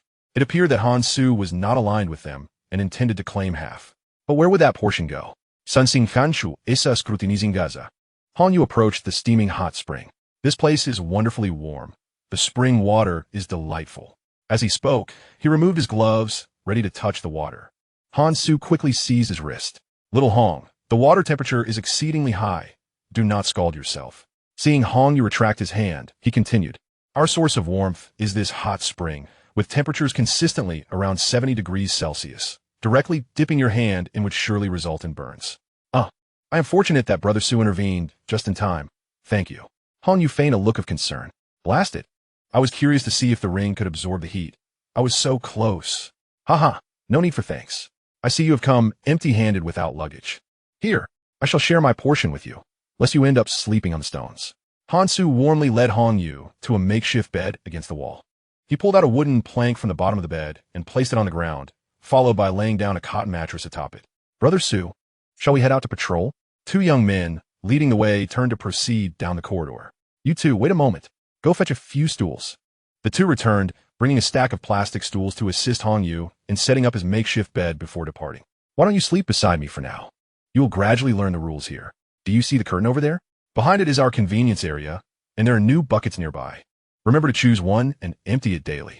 Han Su pointed towards a black curtain in the open space.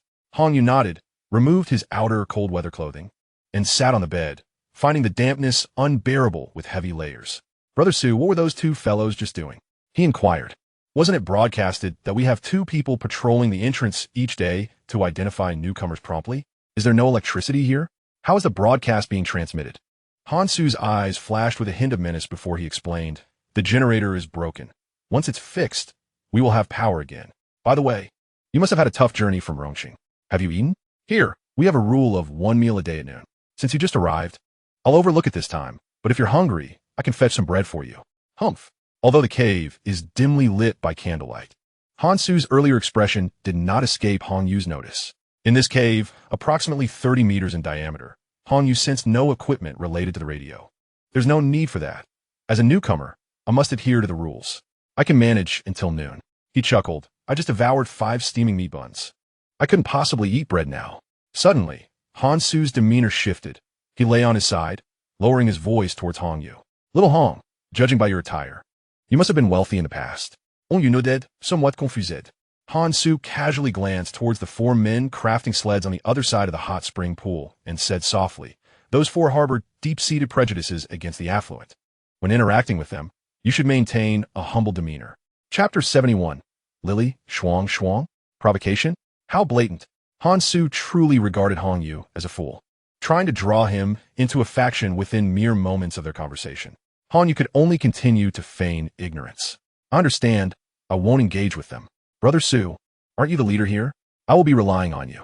As he spoke, he pretended to rummage through his pocket and discreetly handed Han Su a bag of chocolate. Han Su's eyes lit up at the sight of the chocolate, and he eagerly accepted it, hiding it beneath his pillow. As he turned, Hong Yu noticed the dark green combat knife at his waist. Based on his previous observations, he had not seen any firearms in the cave. Even Han Su possessed only this knife. In the event of conflict, he could easily confront everyone here without the need for a gun. Little brother Hong, rest assured, As long as I am here, no one will dare to bully you. Chocolate, that indulgent source of calories, remains uneaten even now and can be effortlessly gifted to others. Han Su has largely come to believe in Hong Yu's claim about the abundance of provisions stored in his garage. He expresses his gratitude to Brother Su with a friendly demeanor. Observing his surroundings, Han Su kindly inquires, "My dear brother, I wish to ask you a straightforward question, and I hope you will answer truthfully so that I may better protect you." "Ask away, Brother Su, and I shall speak candidly," Hong Yu replies. "You mentioned that you have an entire garage full of supplies. Is this true? Do not misconstrue my inquiry. I simply wish to ascertain the facts. As everyone here has just heard your statement, should you be untruthful, I must contemplate how to ensure your continued presence here. The lead up to this moment has been meticulously orchestrated, albeit rather clumsily. I have not lied. I truly possess such items at home." Hong Yu insisted, lowering his voice significantly to add an air of mystery. "Brother Su, your integrity is commendable, and I shall share a secret with you. I have hoarded far more than just a garage full of supplies.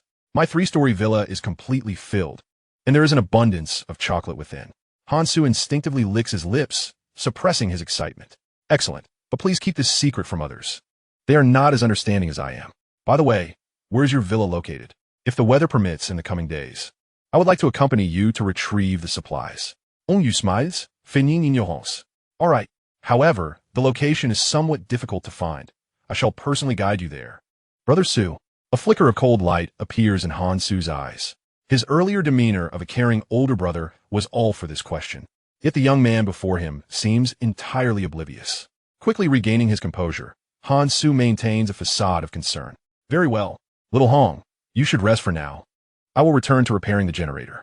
He refrains from prolonging the conversation, fearing he might be tempted to place a knife at Hong Yu's throat, jeopardizing the supplies he seeks. He rises and returns to his previous position, focusing intently on the generator. Hong Yu lies back on the bed, gazing at the dark ceiling above, reflecting on the peculiarities of the group. Before he can delve deeper into his thoughts, 2 of the 4 women previously discussed approach him, clutching blankets. "Hello there," one of them exclaims, her voice sweet enough to be overwhelming. Hong Yu quickly sits up, directing his attention to the speaker, a strikingly beautiful woman with a high nose, large eyes, and long, glossy black hair cascading down her back. Her figure is equally impressive, and she appears to be approximately his age, around 25.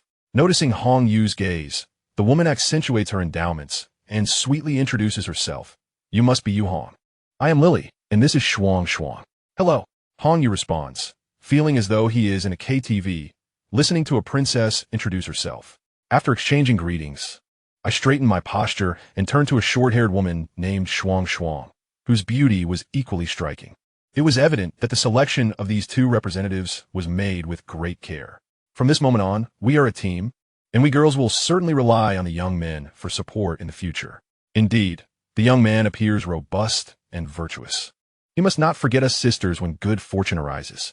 Shuang Shuang chimed in with a playful tone. Hong Yu couldn't help but shudder. It was quite overwhelming. It was the first time he had heard someone equate youthfulness and strength with goodness when complimenting another. "Here, these are the 4 neatly arranged blankets we prepared. Without such blankets, you shall surely suffer through the night," Lily said as she personally placed the blanket behind Hong Yu, inadvertently leaning her body close to his cheek. "Exactly. Without a blanket, you will definitely catch a cold and fall ill at night." As they spoke, the 2 women took their seats on the beds of Han Su and Hong Yu. Lily tilted her head, casting a glance in Han Su's direction. "Brother Yu, judging by the gear you wore earlier, it seems quite high-end and likely expensive. I assent it." While speaking, she subtly shielded her movements, her hand quickly slipping beneath Han Su's pillow to retrieve a corner of chocolate. Upon seeing the packaging, Lily exchanged a knowing glance with Shuang Shuang before returning the chocolate to its original place. Hong Yu awkwardly smiled at her actions. These cold weather outfits are just what I managed to gather from various places. I'm not sure about the brand. I simply wear whatever keeps me warm," Han Su replied. It was evident from his perception that he had been distractedly observing the situation as the 2 women approached. This display of intrigue clearly demonstrated that they were not on the same side and that mutual suspicion ran deep among them. Shuang Shuang swallowed hard, adjusting her expression, and intentionally raised her voice to inquire about trivial matters from Hong Yu. "Brother Yu, what is the situation like in Rongqing now?" At that moment, Lily suddenly adopted a serious demeanor, lowering her voice to caution. "Brother Yu, please be wary of Han Su. We do not know much about him, so do not divulge everything to him. Han Yu paused for a moment, nodding in response. Several keywords flashed through his mind. Radio, broadcast, military base, field combat knife, and the division of supplies. These elements seemed to be interconnected. The hot spring cave lacked a power supply, and the dilapidated generator had been broken for an unknown length of time. The broadcast could not possibly originate from here. Where, then, was its source? Moreover, the timing of the shelter's announcement and the official broadcast was rather coincidental. Brother Yu, please remember my words. Now you should rest. There will be plenty of time to chat later. Lily merely alluded to her point before departing with Shuang. Han Yu's attention remained fixed on Han Su, whose aura felt distinctly off.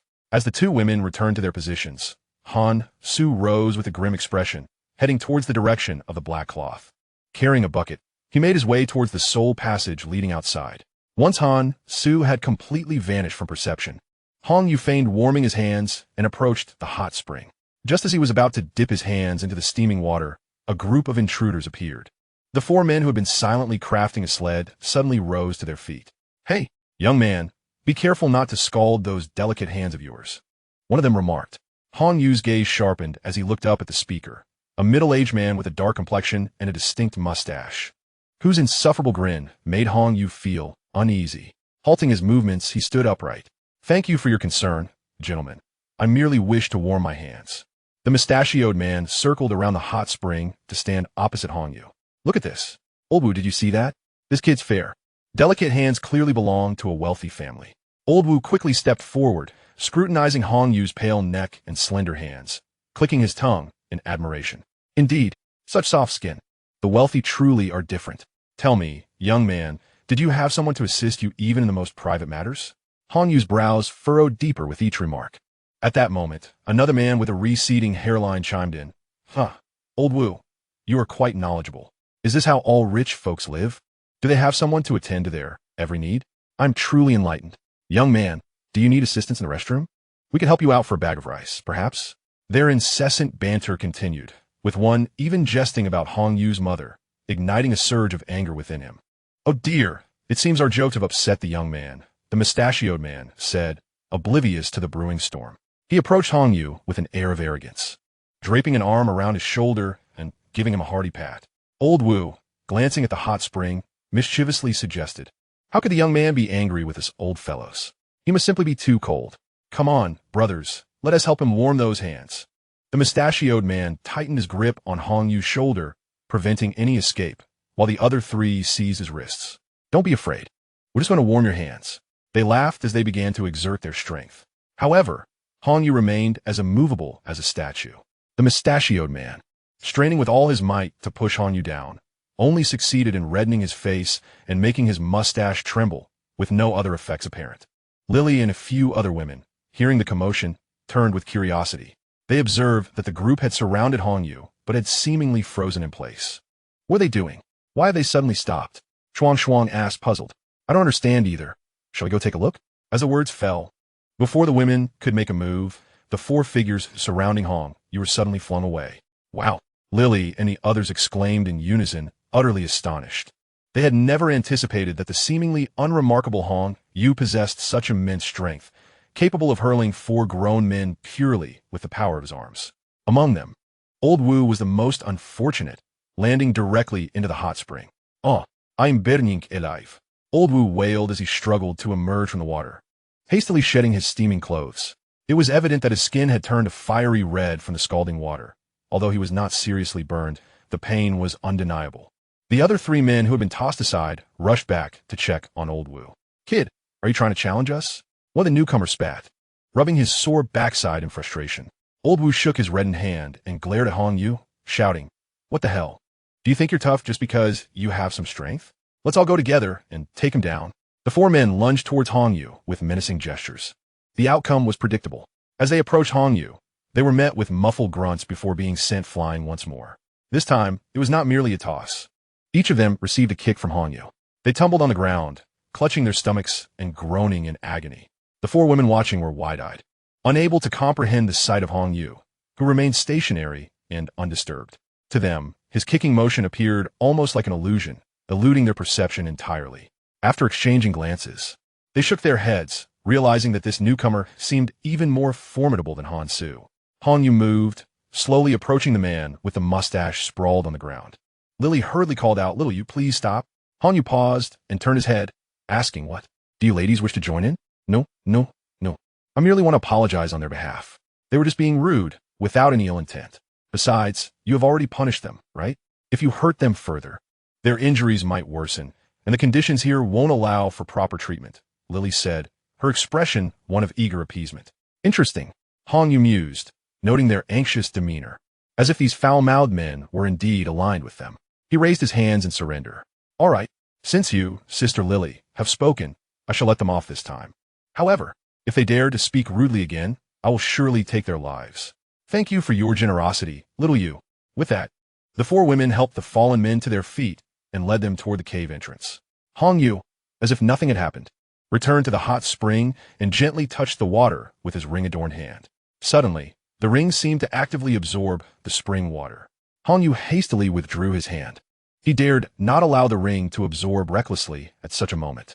The 8 individuals with ulterior motives still lingered nearby, and if uncontrollable agony were to arise during the absorption, it would surely spell his demise. "Don't move. Who told you to provoke him?" Lily chastised the man with the mustache in a hushed tone. He clutched his still writhing abdomen, cursing under his breath. "Damn it, Lily, we merely sought to intimidate the brat. Who knew he was a seasoned fighter?" Chapter 73. The astonishing treasure pouch. With your pathetic demeanor, you think you can intimidate anyone? Have you lost your mind? The mustache man dared not retort. This kid must indeed possess hidden resources, Lily murmured softly. The mustache man's eyes sparkled with intrigue. Really? I thought it was merely chatter to gain entry. Earlier, he had given Han Su a bag of chocolates. What? He even gave away chocolates? The mustache man's voice involuntarily rose slightly. Lily quickly shot him a warning glance. Yes, do you think I wasted so many words on him for nothing?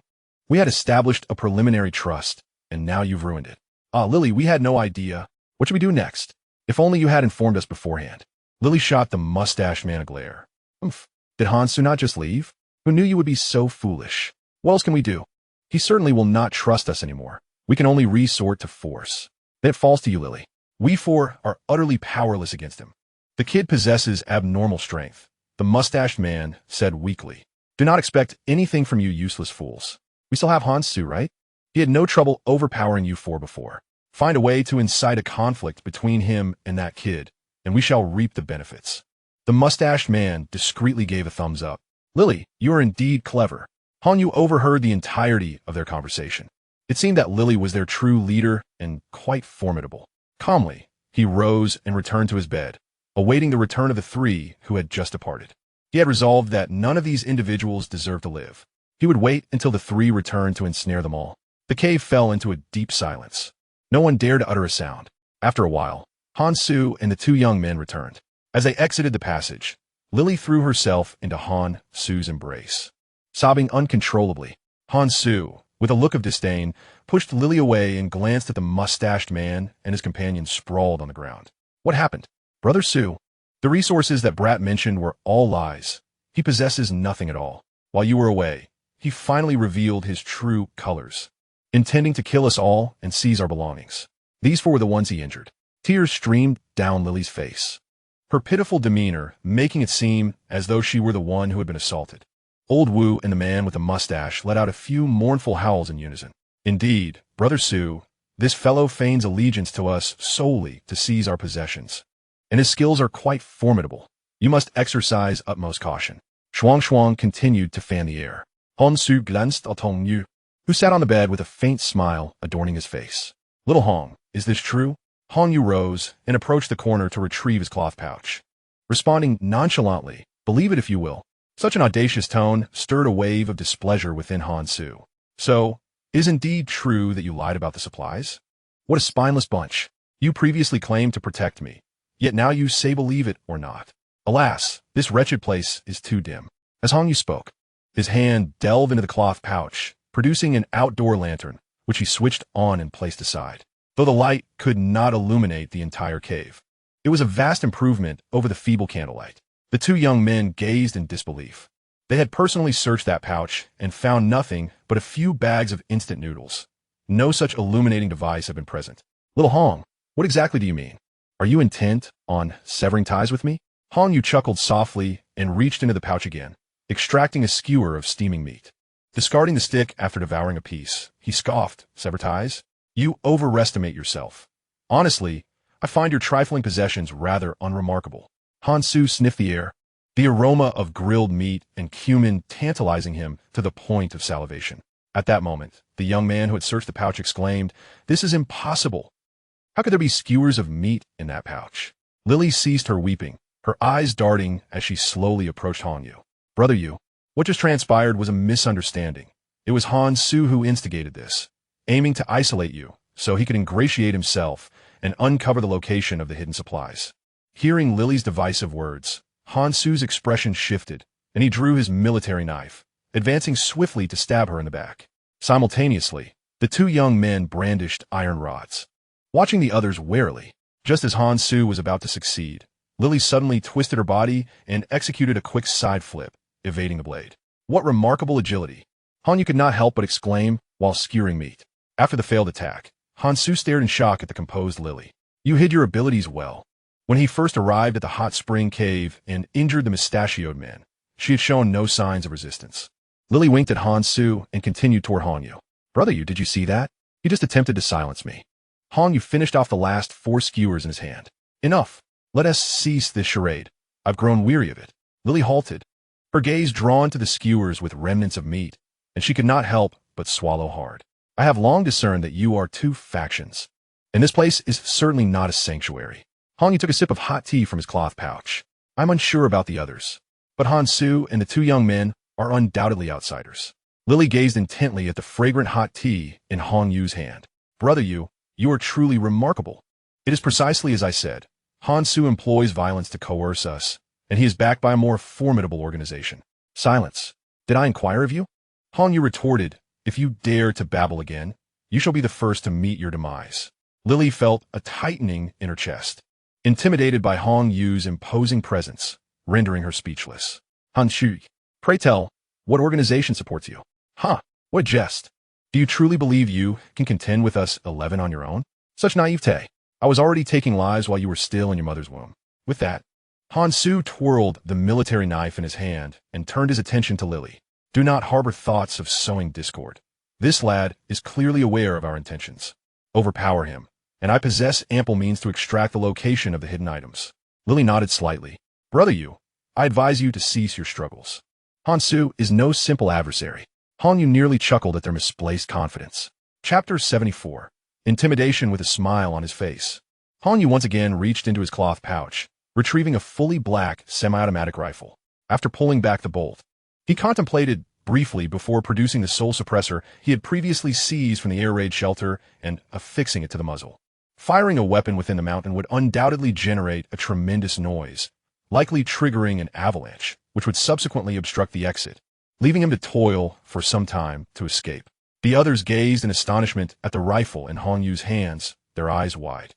That cloth pouch had now transformed into a veritable treasure trove. The shock of producing skewers had yet to fade, and now he brandished a gun.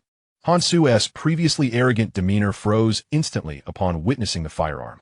With his keen perception, he recognized it as a genuine rifle. While he was confident in his own skills, the presence of a gun altered the stakes entirely. Lily, closest to Han Yu, felt her heart race with anxiety. Though she maintained a facade of calm, Han Su discreetly signaled to the 2 young men behind him. Responding to the signal, they positioned themselves behind Han Su's imposing frame and began to stealthily move toward the passage. A smirk graced Han Yu's lips. How could their subtle movements escape his keen perception? He disengaged the safety and fired 2 shots.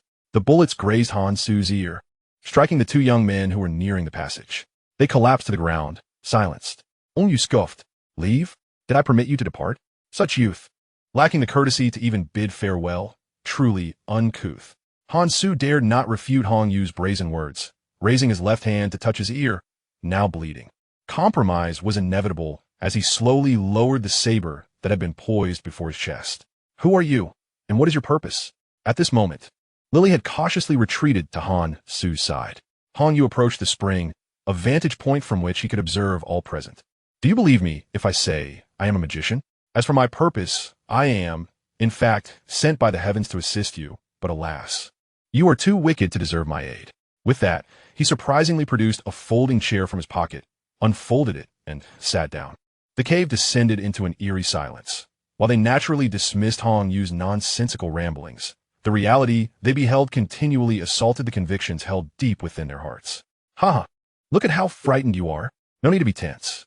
Come, Sister Lily, first tell me about your situation and everything you know.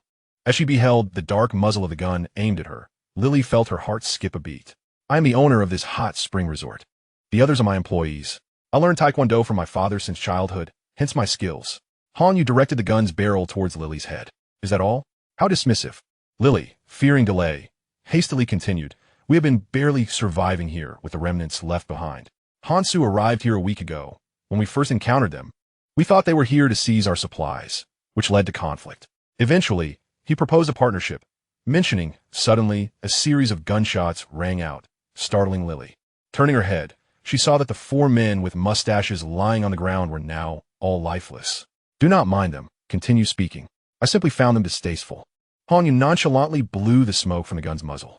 His ruthless actions sent a chill down Lily's spine, leaving her no room for concealment. He claimed he could attract more survivors here, and then we could partner to eliminate those who come seeking refuge, splitting the spoils 50-50. Oh, he also has a walkie-talkie to contact his accomplices. Hong Yu raised an eyebrow, intrigued by the mention of the walkie-talkie, and shifted the gun's aim. Han Shu, given the circumstances, there's no need to keep hiding these people, is there? Speak. What kind of power do you have behind you? If I tell you, will you spare me? The abruptness of the situation caused Han Su, a seasoned mercenary, to feel a twinge of fear. He now only hoped to preserve his life under Hong Yu's command. Hong Yu snorted coldly and shot through Han Su's wrist, causing him to clutch the wound in pain, the saber clattering to the ground. Who gave you the confidence to negotiate with me? This is your last chance. Speak, or you shall remain forever silent. My organization is based in Rongxing, Han Su replied, his voice trembling. Hong Yu crossed his legs, urging, do not make me ask you one by one. Reveal all that you know. I am a soldier of a mercenary group, hired at a high price by a boss during the sweltering heat, and I journeyed from abroad to the city of Rome. I subsequently concealed myself until the arrival of the snow. Half a month ago, we followed our employer's associates and seized a military base, eliminating the 20 or so soldiers within. Since then, we have been scouring the surrounding area for any usable supplies. Later, the boss mentioned a nearby resort that might have been left with many resources, prompting him to dispatch me and 3 others to assess the situation. Han Su took a deep breath, fastening his belt around his pierced wrist. However, due to our unfamiliarity with the environment, we encountered some difficulties along the way.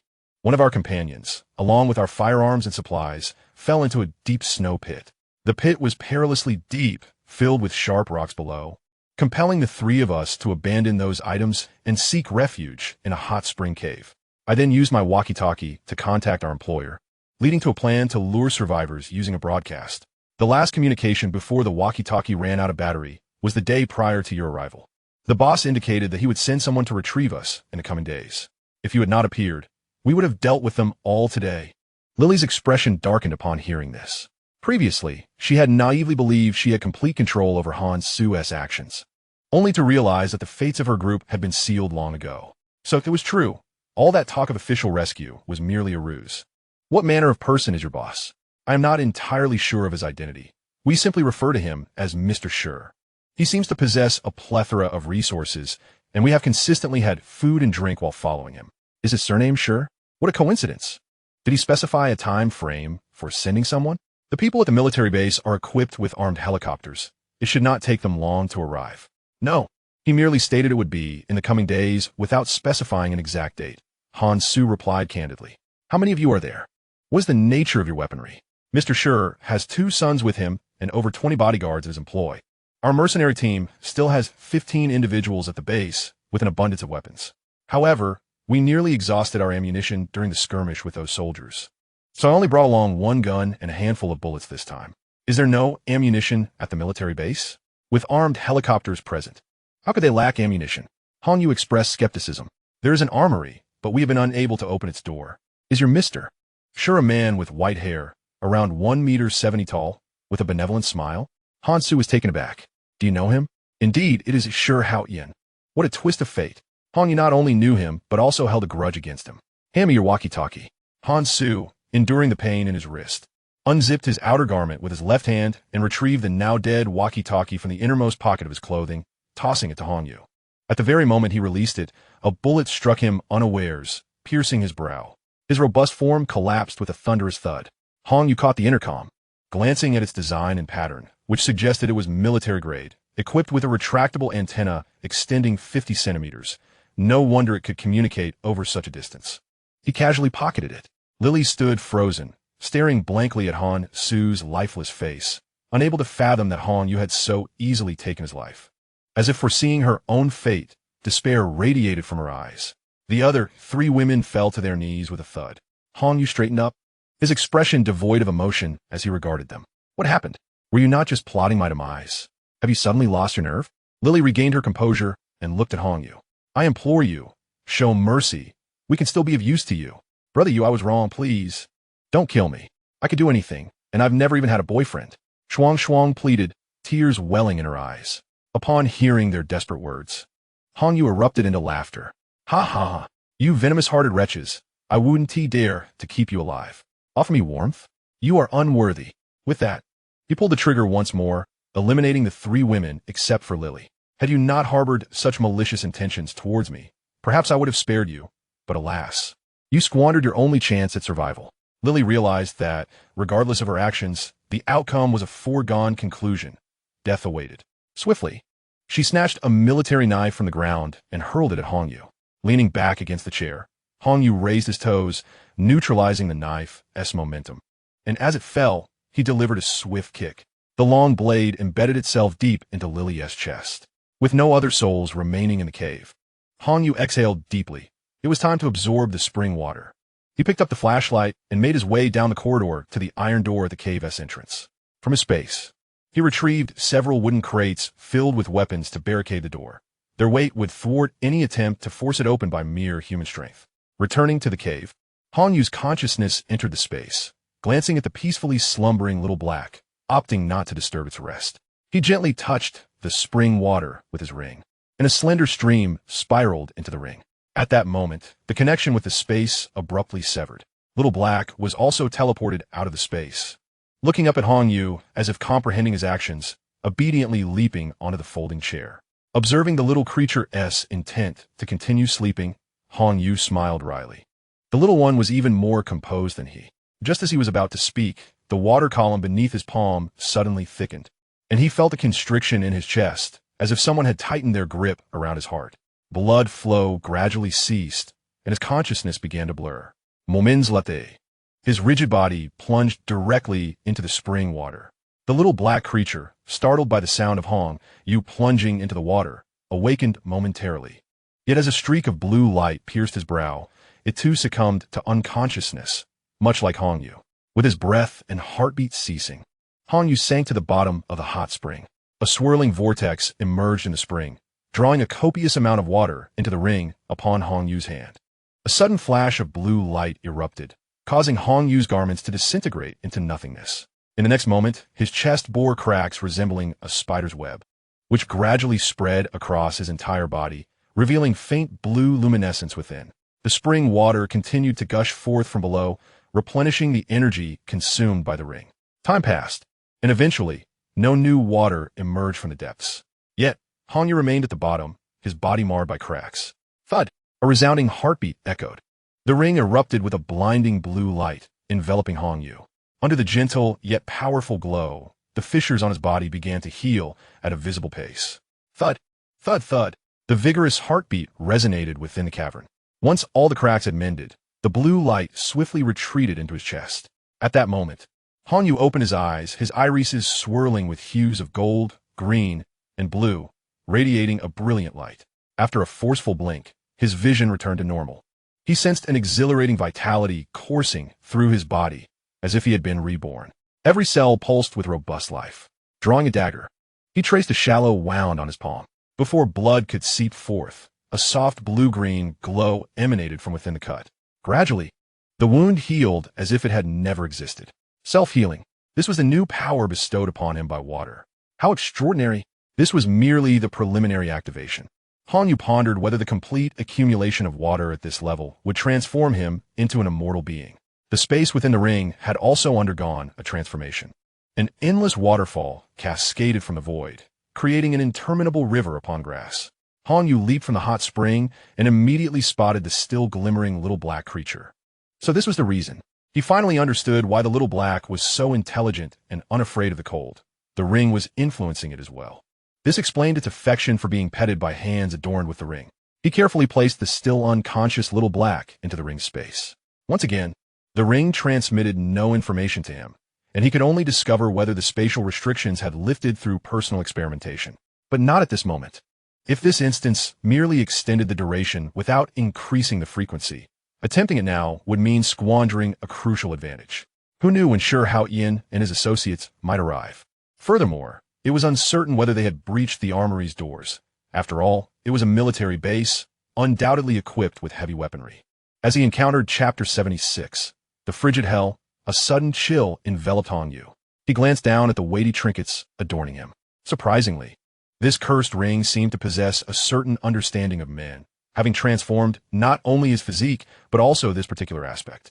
He swiftly donned a fresh set of clothing. At this moment, the flow of the hot spring water had diminished to a mere trickle, and with the absence of this heat source, the temperature within the cave plummeted rapidly. Approaching Hansu's bedside, Hanyu retrieved a bag of chocolate and devoured its contents with urgency. Naturally, the packaged food and water in the corner could not go to waste, and he collected them all into his storage. There was little else of value to salvage. As he reached Lily's lifeless form, he extracted a well-crafted military knife that had caught his eye earlier. The items he previously purchased from the military supply store paled in comparison to this one. Casting a final glance at Lily's curvaceous body, Hanyu sighed. Had they not been so malicious, perhaps a relationship could have blossomed. Alas, it was a pity. He returned to the entrance to retrieve the wooden crate. As he opened the door, a gust of cold wind rushed in, prompting him to pull his scarf tighter around his neck. The wind had picked up. The weather was far more severe than it had been that morning. Looking down, he noticed a thick layer of snow had already accumulated at the cave's mouth. Removing his gloves for a moment to gauge the temperature, he realized it was comparable to that of night, despite it being only 3 in the afternoon. No, that couldn't be right. The climate had remained relatively stable since entering the frozen wasteland. Such an anomaly was inexplicable unless, damn it, could it truly be that swift? Hanyu surmised that the next frigid storm was imminent, a theory that would account for the peculiar conditions. He hurried to a flat area, retrieved his snowmobile, and donned an insulated suit lined with heat packs, racing back at full speed. Hanyu felt a sense of urgency. The second frigid storm had arrived a full week earlier than he had anticipated. According to his recollections, the temperatures during this upcoming storm would be extreme, far beyond what electric heaters could withstand. He needed a location with exceptional insulation, and the only place he knew that could meet such requirements was the shelter. He pressed on without pause, the wind intensifying around him. As he navigated through the rugged stone forest, visibility dwindled to nearly nothing, relying solely on his instincts to continue. The outside temperature was on the verge of plummeting to minus 60 degrees Celsius. Fortunately, his recent physical enhancements had significantly bolstered his cold resistance. Had he been in his previous state, he would have needed to set up a tent to regain his body heat long ago. His clothing had formed a thick layer of frost, and his head, entirely wrapped, resembled a snowball. After traversing the stone forest and skirting North Mountain, Hanyu arrived at the outer ring road of Rome City. Suddenly, the howling snowstorm ceased without warning, as if everything that had transpired was merely a figment of his imagination. The stillness of the storm failed to bring joy to Hanyu. Rather, his countenance grew increasingly grave beneath his scarf. He pressed the throttle to the maximum, propelling forward without a moment's pause. On the flat expanse of snow, the snowmobile seemed almost airborne. As he approached the woods of the Western Mountains, he dared not squander any more time detouring, instead heading straight towards a shelter.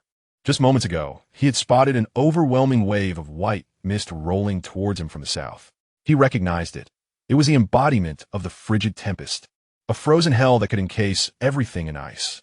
Drawing near to the courtyard wall, he retracted the snowmobile and leaped into the yard. At this moment, the silvery expanse of the icy hell was merely a few meters away. The crisp sound of shattering ice among the trees echoed in his ears like the tolling of a bell summoning souls from the abyss. He swiftly yanked open the protective door and dashed into the building. The instant he sealed the underground safety door, Gem-like ice crystals swiftly enveloped the entire door and began to creep inside. Han Yu dared not linger. He rushed into the control room, adjusting the indoor temperature to a balmy 30 degrees Celsius. He then hurried back to the entrance, retrieving 2 powerful heaters and cranking them to maximum output, directing warmth toward the safety door. After shedding his cumbersome winter gear, he distributed 8 oil-filled radiators throughout the main hall. He then proceeded to the restroom, turning on the hot water tap to prevent the underground pipes and water pump from freezing. By this time, the soundproof door could no longer muffle the thunderous roar of the generator operating at full capacity. Han Yu entered the generator room and filled the fuel tank to the brim. This frigid storm was no trifling matter. Based on his experiences from a previous life, he knew the temperature within that mist could plummet to minus 150 degrees Celsius. Although it wouldn't last long, it posed a monumental challenge to the underground shelter's facilities. Fortunately, he had returned just in time. Otherwise, those pipes would surely have perished. Throughout this ordeal, he maintained an unwavering sense of perception, but the mental fatigue was overwhelming, and drowsiness threatened to close his eyes. Shaking his head vigorously, he forced himself to stay alert. Once again, all surveillance systems failed, and the radio broadcast devolved into static. Han Yu brewed himself a strong cup of coffee and settled in the control room, closely monitoring the functioning of the equipment. After he had taken refuge in the shelter, the white, icy hell consumed the entirety of Rome City, continuing its relentless advance northward. In an underground parking garage 3 stories deep within Rome City, several survivors gazed in terror at the flickering campfire that was gradually succumbing to the cold. The hot spring cave, where Han Yu had once taken refuge, had transformed into a white realm of ice and snow, with 11 lifelike ice sculptures adorning the ground. Numerous shelters painstakingly established throughout the Dragon Kingdom had once again fallen into an eerie silence. The global population of survivors had been halved, bringing humanity perilously closer to extinction. The duration of this bitter storm exceeded Han Yu's expectations. He gazed at the descending numbers on the thermometer and retrieved several oil heaters to place in the other rooms. At last, the indoor temperature stabilized at a comfortable 10 degrees Celsius above zero.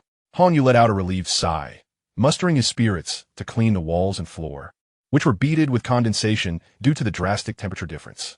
Thus, he persevered until the following morning, having endured the most frigid and trying phase. The external temperature had now risen to approximately minus 70 degrees. His efforts that night had not been in vain. All equipment in the shelter functioned flawlessly, with no malfunctions occurring. After exhaling deeply, he collapsed onto the sofa and fell into a deep slumber. Chapter 77. The discovery of the North Mountain Air Raid Shelter. It was not until nightfall that Han Yu awoke again. After surveying the area and washing his face, he had just seated himself at the dining table when the familiar sound of Xiao Hei's barking filled the air. The little creature had finally awakened. But before Han Yu could retrieve it from the space, the little one scampered out on its own. The sight nearly dropped his jaw in astonishment. Once outside, the little one leaped into his arms, nuzzling affectionately. Regaining his composure, Han Yu lifted Xiao Hei to his face. "How did you manage to come out by yourself?" "Woof, woof." After a couple of soft barks, Xiao Hei surprisingly raised an eyebrow at him. The unexpected gesture left Han Yu momentarily speechless, his empty hands rendering his voice muted. "No way. Is this for real? Xiao Hei can do that now?" He sensed that the previously vanished Xiao Hei was currently within the space. "Why don't you try coming out again?" No sooner had he spoken than Xiao Hei reappeared at the dining table, wagging its tail with an air of triumph. Han Yu could only exasperatedly rub his forehead. He glanced at the ring on his finger, now adorned with an additional blue line. Doubts began to creep into his mind. Was Xiao Hei truly the master of this ring? Previously, it could transcend the limitations of space, and now it could enter and exit at will without his assistance, truly turning the tables. Momentarily abandoning his intention to eat, he pressed the timer on his watch, holding Xiao Hei as he swiftly entered the space.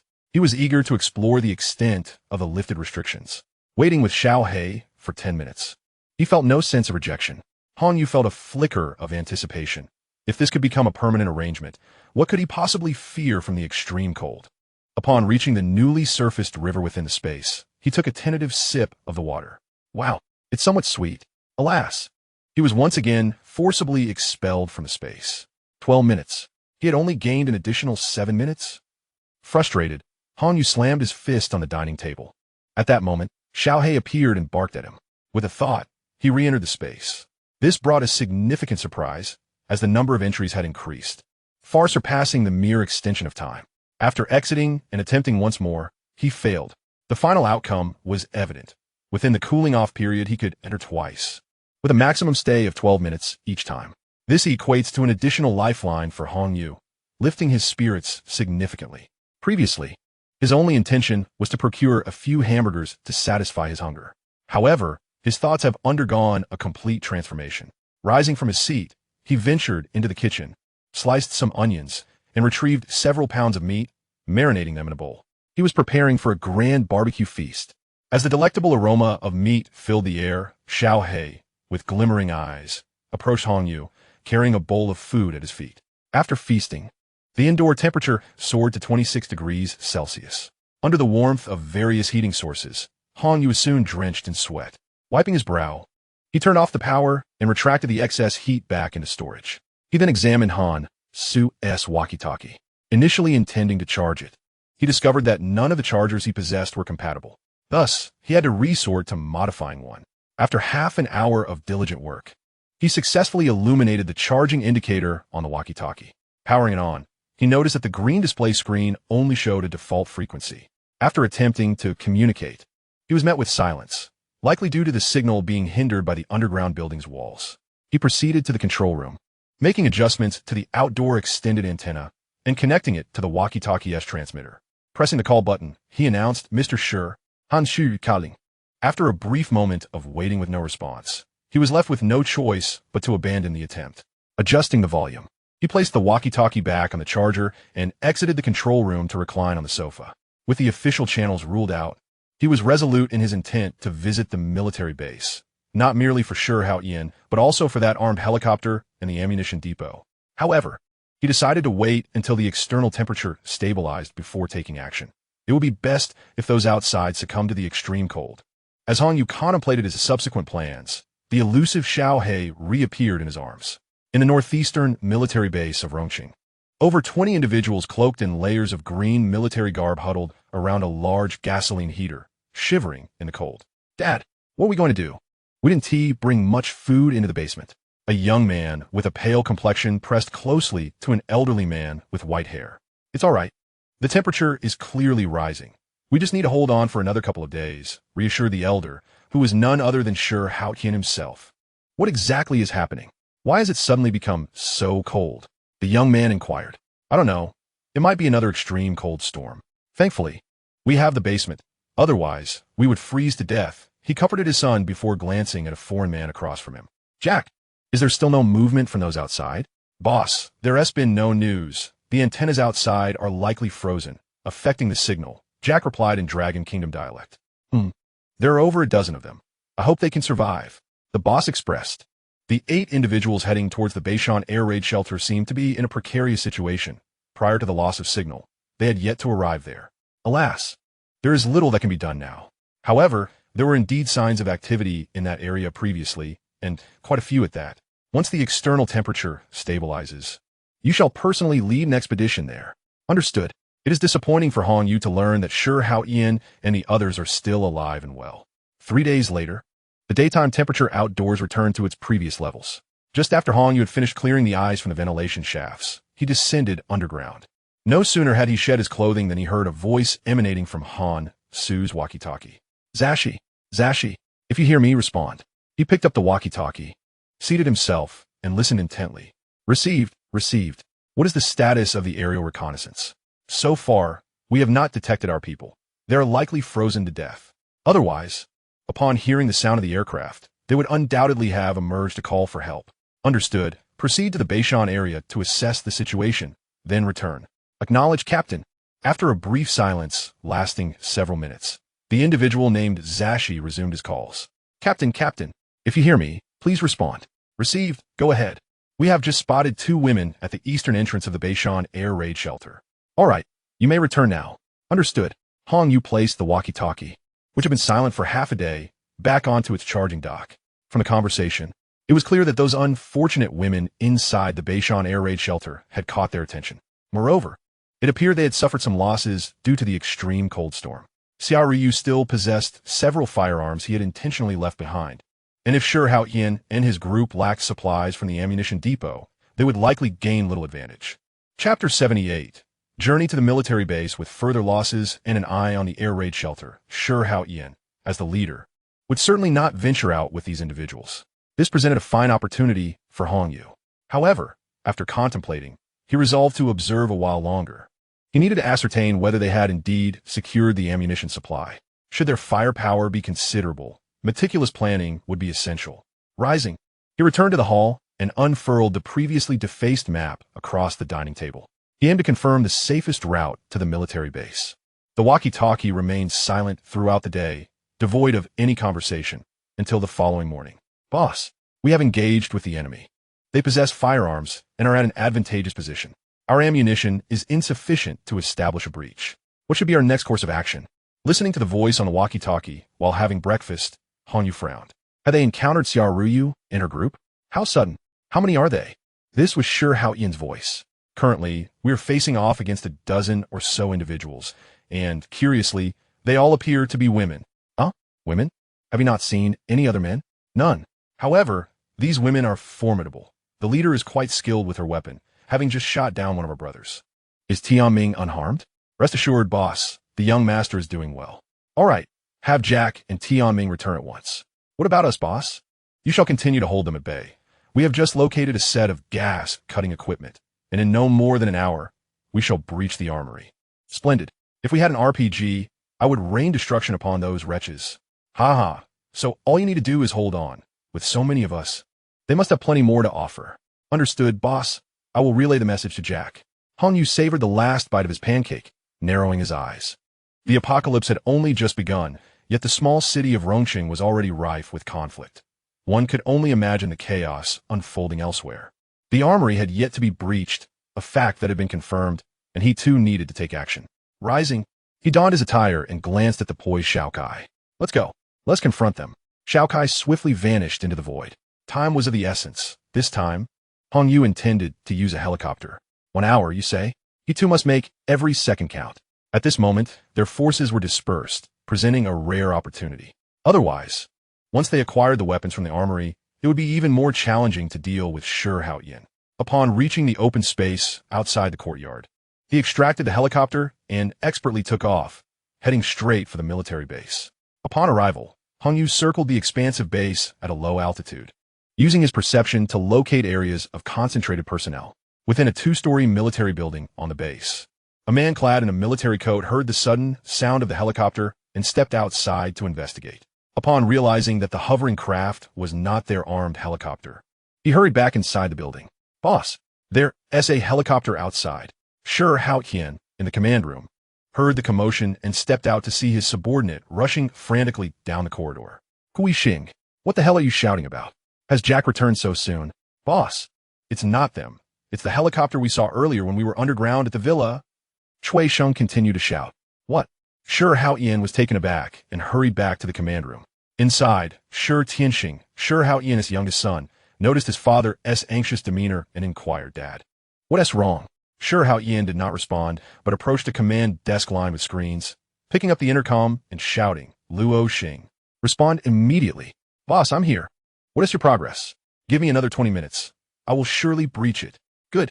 Try to expedite the process. You stay and continue cutting. While the other 5 come up, we have an unexpected situation outside. Understood. After tucking the intercom into his pocket, Sure Hao Ian donned his coat, seized 2 rifles from his side, and tossed one to Sure Tianxing. Take this. Unfamiliar faces are approaching. Do not hesitate to fire upon sight. Sure Tianxing caught the rifle. His upbringing had shielded him from the act of taking a life, and a flicker of anxiety crossed his gaze. Shortly thereafter, reinforcements arrived. Sure Hao Ian briefed them on the external situation, and the group made their way toward the entrance. As they emerged, the 8 of them were momentarily bewildered.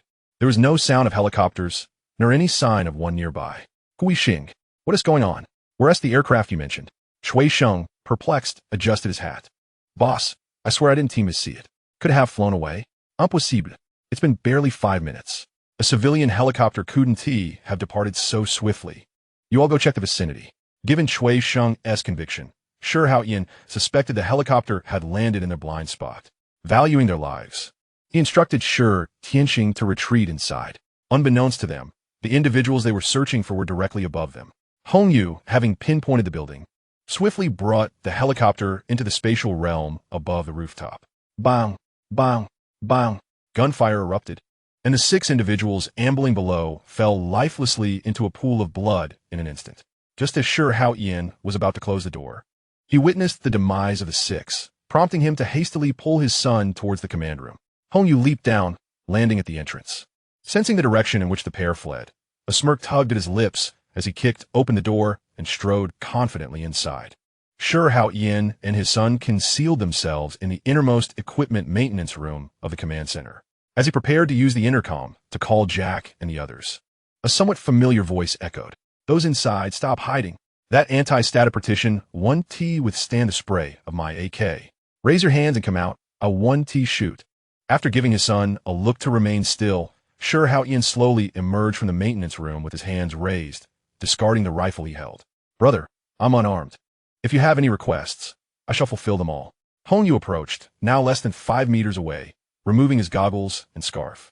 Upon seeing Hong Yu's face, Shi Haoyan paused for a moment, then a smile blossomed on his face. However, mindful of the AK trained on him, he refrained from making any sudden movements and spoke kindly. Ah, it's you, Xiaoyu. You've given Uncle Shi quite a scare. Hong Yu chuckled lightly. Oh, who are you? Don't make any sudden moves, or I will fire. Shi Haoyan's expression stiffened. He recognized Hong Yu's face well, and he was certain it was indeed him. He emphasized again, Xiaoyu, it's me, Shi Haoyan, your Uncle Shi. Chapter 79. The revelation, yes. I remember now. Seeing Shi Haoyan's hands lowered, Hong Yu fired a shot at his feet. Shi Haoyan jumped, quickly raising his hands once more, bewildered. Xiaoyu, didn't you just remember? Put the gun down. Uncle Shi would never harm you. Really? Do you think I would trust the murderer of my parents? Shi Haoyan finally realized that Hong Yu must have seen Hong Minghu's confession. His eyes widened in alarm as he hurriedly attempted to explain. Xiaoyu, have you misunderstood? That recording of your uncle Hong Minghu was fabricated by my competitors. How could I possibly be the one to murder your parents? Hong Yu couldn't help but burst into laughter. Ha, you old fool truly leaves one speechless. Let me clarify. I personally killed Hong Minghu. Do you understand now? Shi Haoyan's eyes widened in shock. No wonder Hong Minghu had mysteriously vanished. It was all the doing of Hong Yu. Are you frightened? Ha. I just never found the opportunity to eliminate you as well. Fortunately, fate has allowed me to encounter you here. Tell me, how should I punish you so that my parents in the afterlife can find peace? Shi Haoyan collapsed to his knees. Xiaoyu, I can apologize. That was all in the past. The world has changed so much. I have weapons and provisions to offer you. Your parents surely wish for you to live well. Ha. You truly dare to speak such words, old man. An apology? Very well. I shall extend my own apology to you. With that, Hong Yu suddenly turned his gun, firing a shot at the static barrier. Ah, Dad, help! Upon hearing his son's anguished cry, Shi Haoyan panicked. I'm sorry. That shot went awry. It seems I hit your foot. He fired again. Oh, stop it. Just kill me. Spare my son. Shi Haoyan was on the verge of tears.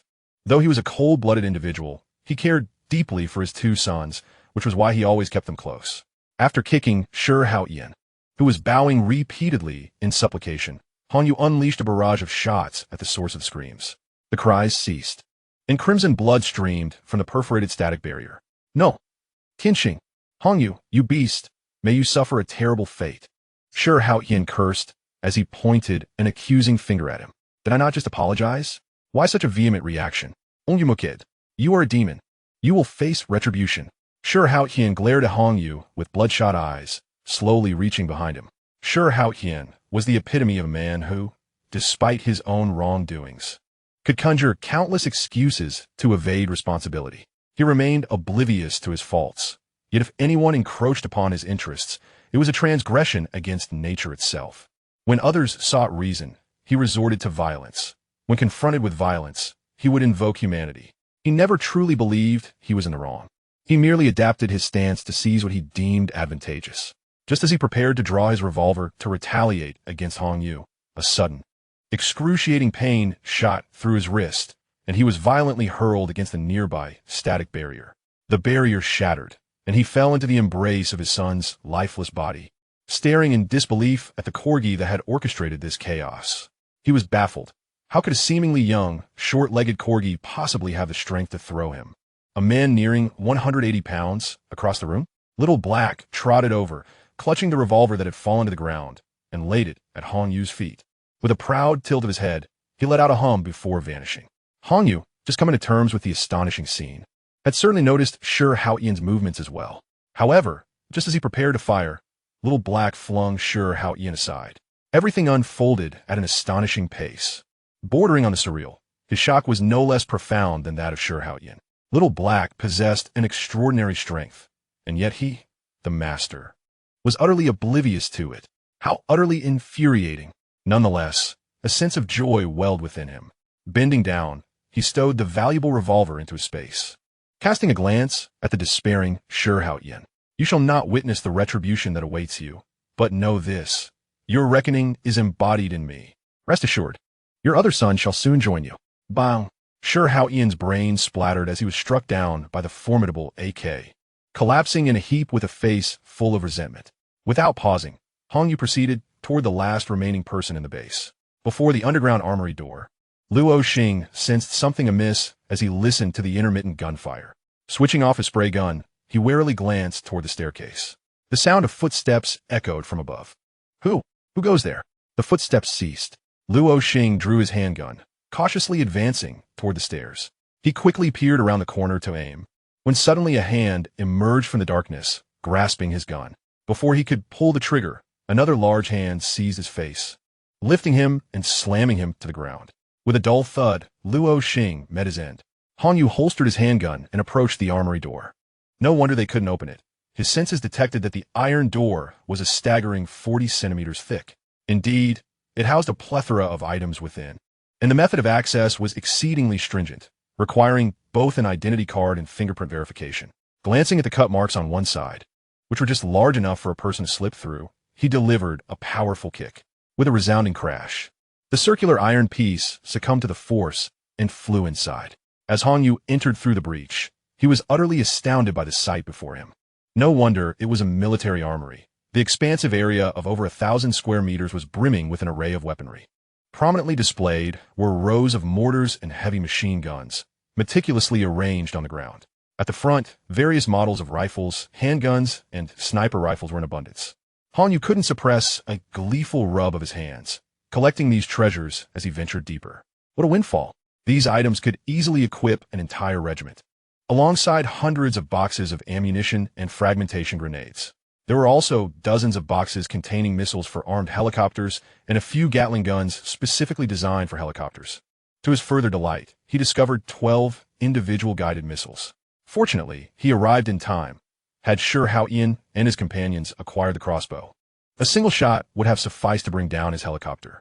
Chapter 80, Armed Helicopter. After collecting everything from the ammunition depot into his spatial storage, Hong Yu's jaw dropped in disbelief. This was beyond mere fortune. It was as if the very deity of luck had bestowed its favor upon him.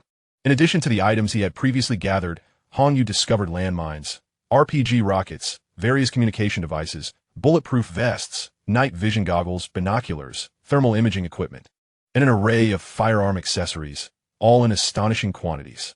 The bounty he had amassed would take decades to exhaust, even if he were the sole consumer. As he reveled in the sight of his newfound treasures, the faint sound of a helicopter echoed from outside. Hong Yu's expression darkened. It must be Jack and Shi Haoyan's son returning, as mentioned over the intercom. He swiftly made his way back to the first floor and stepped outside to assess the situation. There he saw the armed helicopter that had previously patrolled Rome City, gently hovering above a massive square warehouse. The two metallic hatches atop the warehouse opened outward, and as the helicopter descended, the hatches closed once more. Previously, while circling above, Hong Yu had found it curious that a section of the warehouse was devoid of snow. Now he understood it was due to the retractable metal hatches. It was truly a testament to professionalism. The warmth within the building and this specialized facility indicated that the military base had ample electricity and consequently abundant fuel reserves. Otherwise, they would not indulge in such extravagance. Hong Yu quickened his pace toward the warehouse, arriving at the small door just as the sound of the helicopter's rotors ceased. Two sets of footsteps approached him, and he drew the military knife he had previously seized, waiting for the opportune moment. The small door swung open, and Shi Tianming stepped out first. In a swift motion, Hong Yu cleanly slit his throat and delivered a side kick aimed at Jack, who stood behind Shi Tianming. Jack, with his golden hair and sunglasses, exhibited remarkable agility and reflexes. Sensing danger, he immediately crossed his arms before him to block Hong Yu's kick. Nonetheless, the force of the blow sent him stumbling backward several steps before he regained his balance. Hong Yu flicked the blood from his knife and stepped into the warehouse. Impressive. He mused, you managed to block my kick. You must be Jack. Jack shook his numb arms and, in his halting Mandarin, inquired, who are you? Why are you trying to kill Shi's son? Hong Yu casually toyed with a remarkably well-balanced knife in his hand. Tell me, how many people are still in the air defense tunnel? Jack's gaze fixated on the knife. That is Han Su's knife. How did it end up in your possession? Oh, is it so easily recognizable? Or will you answer my question to avoid further suffering?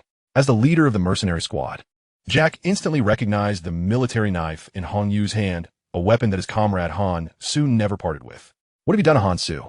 Where is he now? Hong Yu's gaze sharpened as he gripped the knife's hilt firmly. Are you an utter fool? I pose a question, and you respond with another. Hong Yu spoke with such rapidity that Jack could only discern the insult. Narrowing his eyes, he swiftly drew his sidearm. However, just as he disengaged the safety, the military knife that had been in Hong Yu's grasp whistled through the air, hurtling towards him. With no time to fire, he instinctively swung his right arm to evade. Crack! His reflexes were pushed to the limit, yet he still lost a segment of his thumb. The handgun fell from his grasp. At that moment, Hong Yu, having followed the trajectory of the thrown knife, closed in rapidly and delivered a kick to Jack's ribcage. Jack coughed up a mouthful of blood as his body crashed to the ground, sliding several meters before coming to a halt. His rib was fractured. Struggling to turn onto his side, he gasped for breath and expelled another spurt of blood. Gritting his teeth, he glanced at his concave ribcage. Aware that the symptoms indicated a punctured lung, he understood that unless he was rushed to the hospital immediately, his fate was sealed. Hong Yu retrieved the knife and approached him, placing a foot on his injured rib. Ugh, how many more are over at the air raid shelter? Don't make me torture you. 10 to 15, Jack managed to reply, somewhat impressed by his own resilience despite his grievous injuries. Hong Yu stepped back, continuing his inquiry.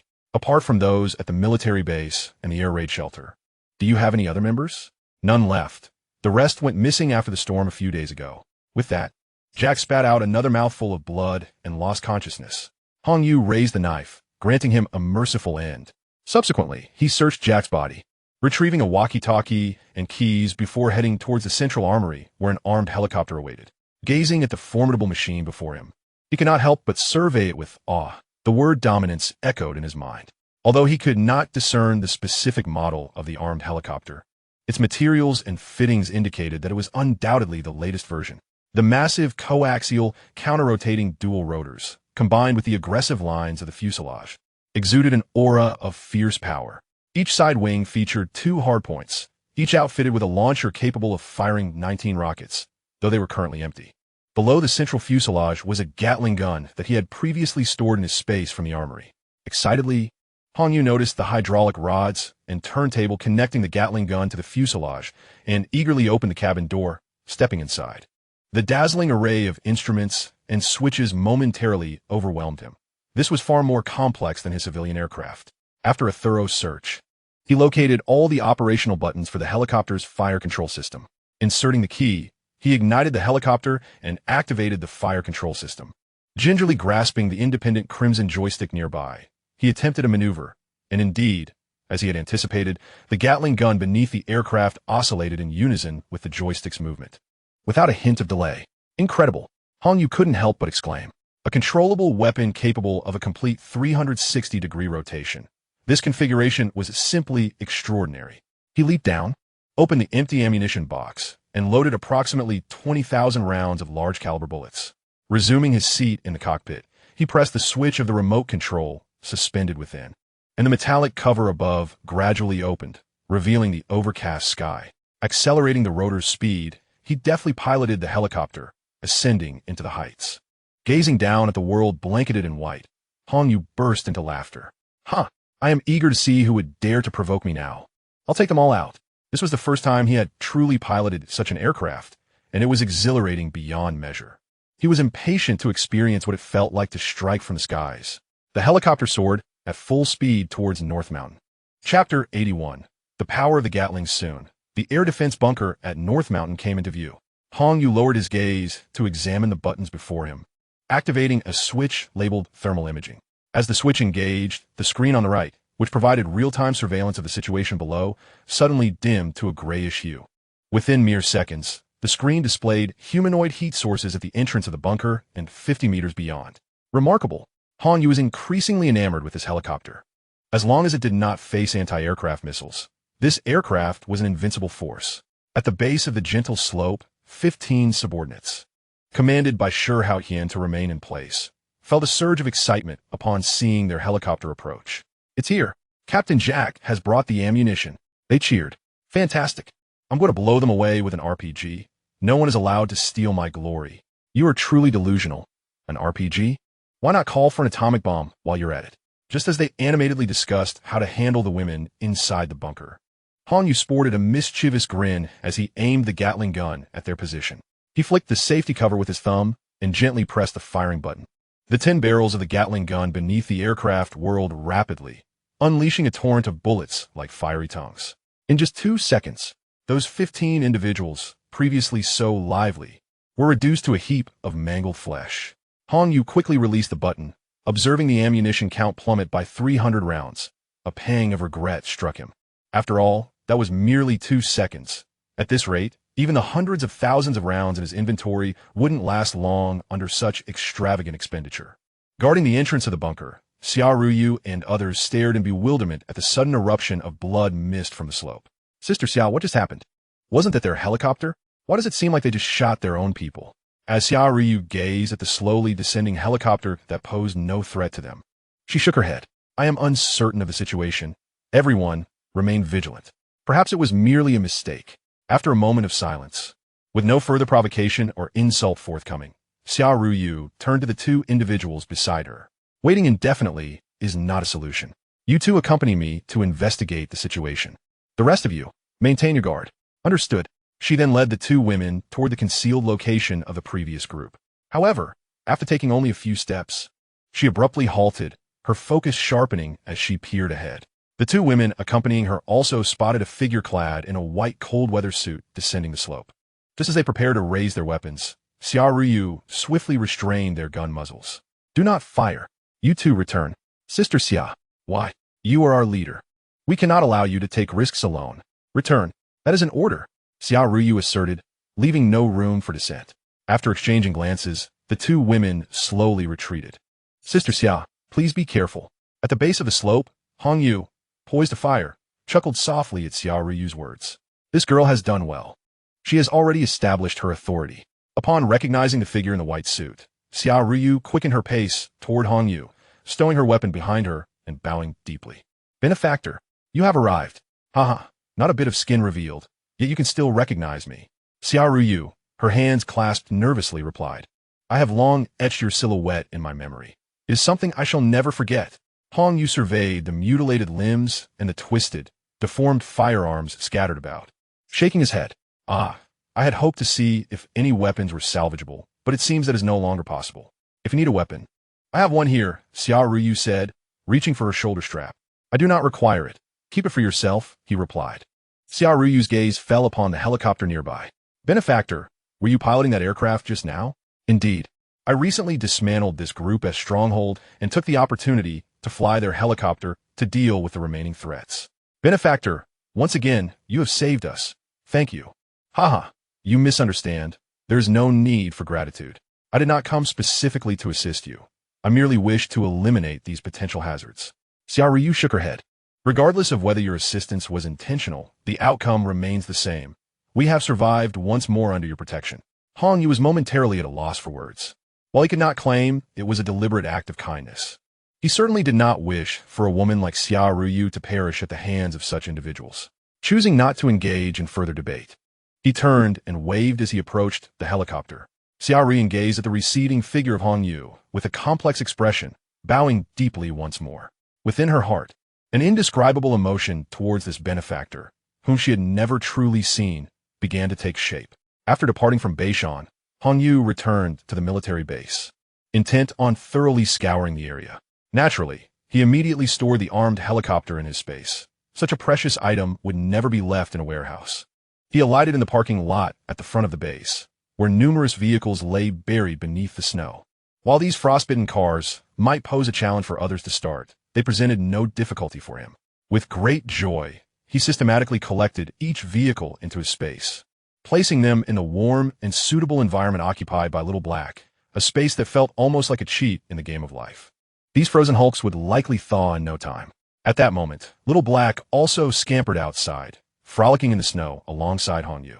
Once he had finished collecting the vehicles from the parking lot, Hanyu approached a row of massive warehouses. The warehouses were uniformly constructed, consisting of 2 rows with 8 units in total. In front of the warehouses lay a spacious area, suggesting that the contents inside were of considerable size. The tightly shut doors were enveloped in a thick layer of frost, and with a few forceful kicks, Hanyu broke them open. Little Black, arriving at the adjacent warehouse door, mimicked Hangyu's actions, using its short legs to dig at the door. Observing its antics, Hangyu couldn't help but chuckle. If you manage to open it, I'll reward you with a whole steak. Little Black huffed in defiance, but continued its efforts. Hangyu, indifferent to its struggle, lifted the dust curtain before stepping inside. To his astonishment, the contents of the warehouse surpassed even that of the armed helicopter. 2 imposing Type 99 main battle tanks stood majestically within, surrounded by numerous crates filled with various types of ammunition. Hangyu stood at the entrance, momentarily stunned by the sight before him. The joy of acquiring the helicopter had barely subsided when he was now confronted with 2 main battle tanks. Such unexpected fortune left him momentarily bewildered. After a considerable pause, he could not resist approaching and stroking the frost-covered steel behemoths. Incredible! Absolutely incredible! He exclaimed, overwhelmed with excitement. Why was he so exhilarated? Is it not obvious? If someone gifted you a tank, would you not feel the same thrill? In the midst of this icy landscape, with snow piled high, the tanks might not maneuver as freely as they would under normal circumstances. However, even as stationary artillery, they would be formidable. Hangyu rubbed his hands together in anticipation and eagerly climbed onto the tank, yearning to sit inside and experience it firsthand. Yet, he was met with disappointment as the hatch was frozen shut, refusing to budge. With a resigned sigh, he carefully stored the 2 magnificent treasures into his space. At that moment, an unexpected sound emanated from next door, the barking of Little Black. Hangyu swiftly turned and stored the artillery shells into his spatial storage before hastening out of the warehouse. Upon witnessing the scene before him, he was momentarily taken aback. To his astonishment, Little Black had indeed managed to break through the door. Yet, this was not entirely surprising, as Hangyu had already witnessed enough of Little Black's remarkable abilities. Upon entering the warehouse, he discovered that 8 infantry fighting vehicles were parked within, with Little Black proudly perched atop one, eagerly awaiting praise from Hangyu. Well done, Little Black. Truly, you are a wonderful son. Little Black tilted its head, momentarily perplexed by the term wonderful son, yet understanding it was a compliment, it joyfully barked twice. Throughout the afternoon, Hangyu and Little Black had neglected to eat lunch, yet they finally completed their exploration of the military base. As for their gains, they were exceedingly abundant. In addition to the infantry fighting vehicles and tanks, there were also a dozen armored vehicles. Ultimately, he discovered 2 large transport helicopters in an unopened hangar. The reserves of gasoline, diesel, and aviation fuel did not disappoint either, totaling nearly 200 tons. As he had anticipated, the entire base's heating relied on electricity. Beneath the ground, a generator room housed 5 extraordinarily powerful generators, ensuring the supply of electricity throughout the facility. Naturally, Hangyu did not hesitate to claim these 5 generators along with their associated components. The only regret was that many electronic facilities within the base had been damaged by freezing, rendering the connection to military satellites unattainable. However, Hangyu was not one to concede easily. He dismantled all electronic equipment within the base and stored it in his spatial storage, leaving no stone unturned, including the external signal transmitters, satellite antennas, and cables. He felt compelled to attempt everything possible before resigning himself to defeat. During his thorough examination of the base, he encountered an incomprehensible issue. After circling around, he discovered nearly 1,000 corpses, all frozen to death, their faces contorted in expressions of terror and disbelief. Such rapid freezing could only be achieved by the extreme temperatures accompanying a frigid storm. This indicated that they had not anticipated the horrifying effects of the impending cold front until their very last moments. Did the authorities truly remain unaware of the impending disaster? Otherwise, why did they not facilitate an evacuation or warn them of the imminent danger, given the formidable armaments at their disposal? During periods of extreme heat, torrential rain, and intense cold, it was implausible for the nation to be oblivious to the forthcoming natural calamity, especially when advanced meteorological instruments were at their disposal. Even the Qin and Han warriors could sense danger and sought refuge. How could the high-ranking officials possess no sense of precaution? It cannot be said that there was a complete lack of forethought. Indeed, the warehouse had implemented some sunshade measures, albeit merely in response to extreme heat. Han Yu had previously believed that the authorities had already detected the danger and relocated a portion of the populace to safety. However, upon reflection, this assumption appeared increasingly flawed. It was all too perplexing. Everything seemed utterly irrational. When Han Yu departed, the entire military base resembled a scene after a theft, stripped bare. Prior to returning to the shelter, he piloted an armed helicopter, circling above Rongqing, utilizing thermal imaging to scan the cityscape. However, no heat signatures were detected. Yet, this absence could not definitively conclude that no other survivors remained in the urban area, as thermal imaging is not infallible. Upon his return to the shelter, twilight was approaching. After celebrating with Xiaohei over steak paired with red wine, he retreated to an empty room to examine the items he had retrieved. The following day dawned bright and clear, and it was not until Xiaohei arrived at the door, barking for food, that Han Yu realized he had been preoccupied throughout the night. After stretching his limbs and providing Xiaohei with a meat sandwich, he proceeded to freshen up. The physical modifications he underwent were indeed remarkable. Having stayed awake for a day and night, he felt surprisingly invigorated. Upon finishing his ablutions, he emerged feeling revitalized. His efforts the previous night had not been in vain. He had nearly repaired a specialized computer capable of connecting to satellites. Seated at the dining table, he munched on his meat sandwich while searching for nearby locations associated with springs on his phone's navigation. To his dismay, he discovered that there was only one hot spring in the vicinity of Rongqing, with other spring-related attractions or forests being over 100 kilometers away. This predicament was quite frustrating. To further enhance his ring, he needed to explore these locations, yet doing so would introduce numerous uncertainties. Though Rongqing appeared to be tranquil, the conditions elsewhere remained unknown. Furthermore, there was no guarantee of success. Previously accessible springs might now be buried beneath layers of ice and snow. After weighing his options, Han Yu resolved to first attempt to gather more external information using military satellites before devising further plans. Following his meal, he donned his clothing and ventured out to an open area. Indeed, he was about to test drive a tank. The 50-ton behemoth, upon its emergence, caused the accumulated snow beneath it to collapse. Han Yu leaped into the vehicle, lifted the hatch, and entered the driver's compartment. True to its reputation as the most advanced main battle tank, it was replete with electronic devices. After scanning the interior, he finally located the main power switch. With a flick, the vehicle hummed to life. The screen before Han Yu illuminated, yet displayed a garbled image, likely due to some electronic component being damaged by the cold. Dismissing this issue, he pressed the ignition switch. The tank rumbled twice before falling silent. He sighed, recognizing this was akin to a car's battery being drained. Despite enduring such prolonged low temperatures, the ability to power the electronic devices was a significant achievement. Regrettably, he could not enjoy a spirited drive. He would have to wait for another opportunity. Exiting the driver's seat, he retracted the tank back into his space. Then, with a few agile leaps, he ascended to the highest tree in the courtyard, concealing the satellite receiving wire at the top of the trunk. However, a new dilemma arose. How could the copper shielding wire be routed underground? After another 2 hours of effort, he had compromised the waterproofing and insulation of the surveillance lines, finally managing to route the cables underground. Chapter 83. Successful satellite connection with the lines and receiver in place. The only remaining task was to repair the computer. The details of this process need not be recounted here. The technically inclined Han Yu had fully awakened the innate mechanical aptitude that resides within every man. For hours later, Han Yu, somewhat anxious, pressed the power button. After a few seconds, a chime sounded and a dialog box appeared at the center of the monitor, requesting an authorization password. Genius. I'm truly a genius. Ha ha ha. The sleeping little black dog next to him jolted awake at Han Yu's exclamation, before retreating into the space with a look of disdain. Authorization password? This would pose no challenge for Han Yu. Chuckling to himself, he retrieved a red-covered notebook from his space. Inside the notebook was an identification card. This card had been taken from the body of the highest-ranking individual at a military base.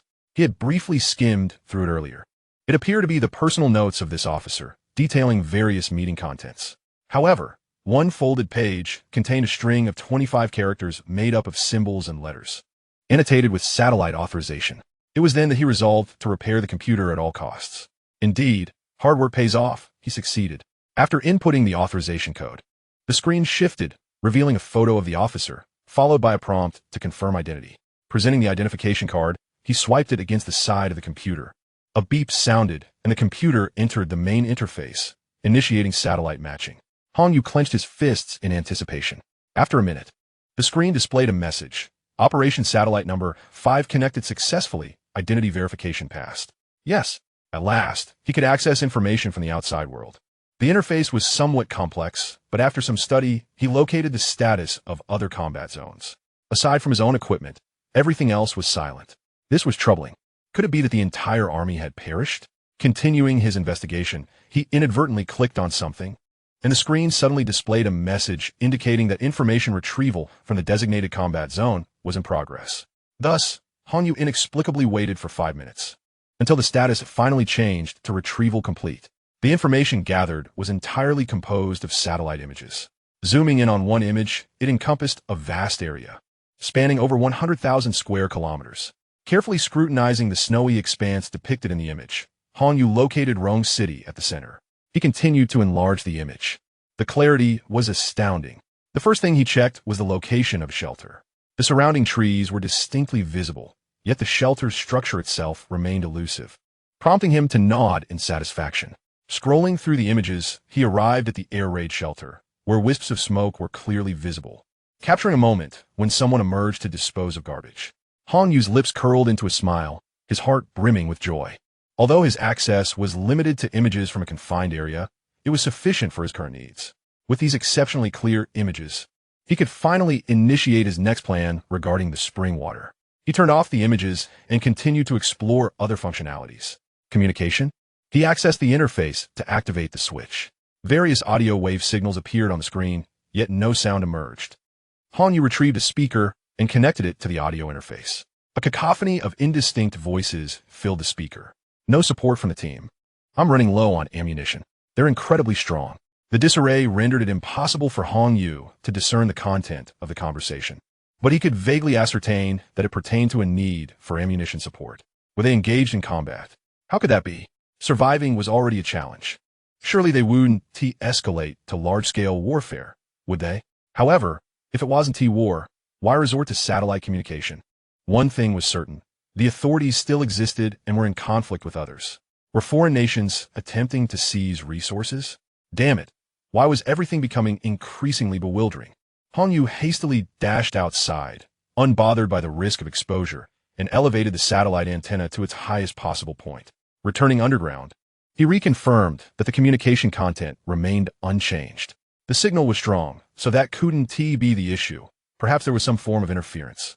As the afternoon wore on, Hong Yu remained in his room, listening to the chaotic dialogue and studying the satellite's other functionalities. Currently, his access was limited to ground information retrieval and communication capabilities. All other advanced features remained locked. Throughout the afternoon, he pieced together several crucial bits of information from the fragmented conversations. The individuals initiating the communication were situated along the coastline. They were indeed engaged in battle. Their adversaries were formidable, causing them to retreat continuously. They referred to their opponents as monsters. However, the fighting ceased at nightfall, and the voices vanished as well. With a grave expression, Hong Yu entered the hall and gulped down a cup of now-cold coffee.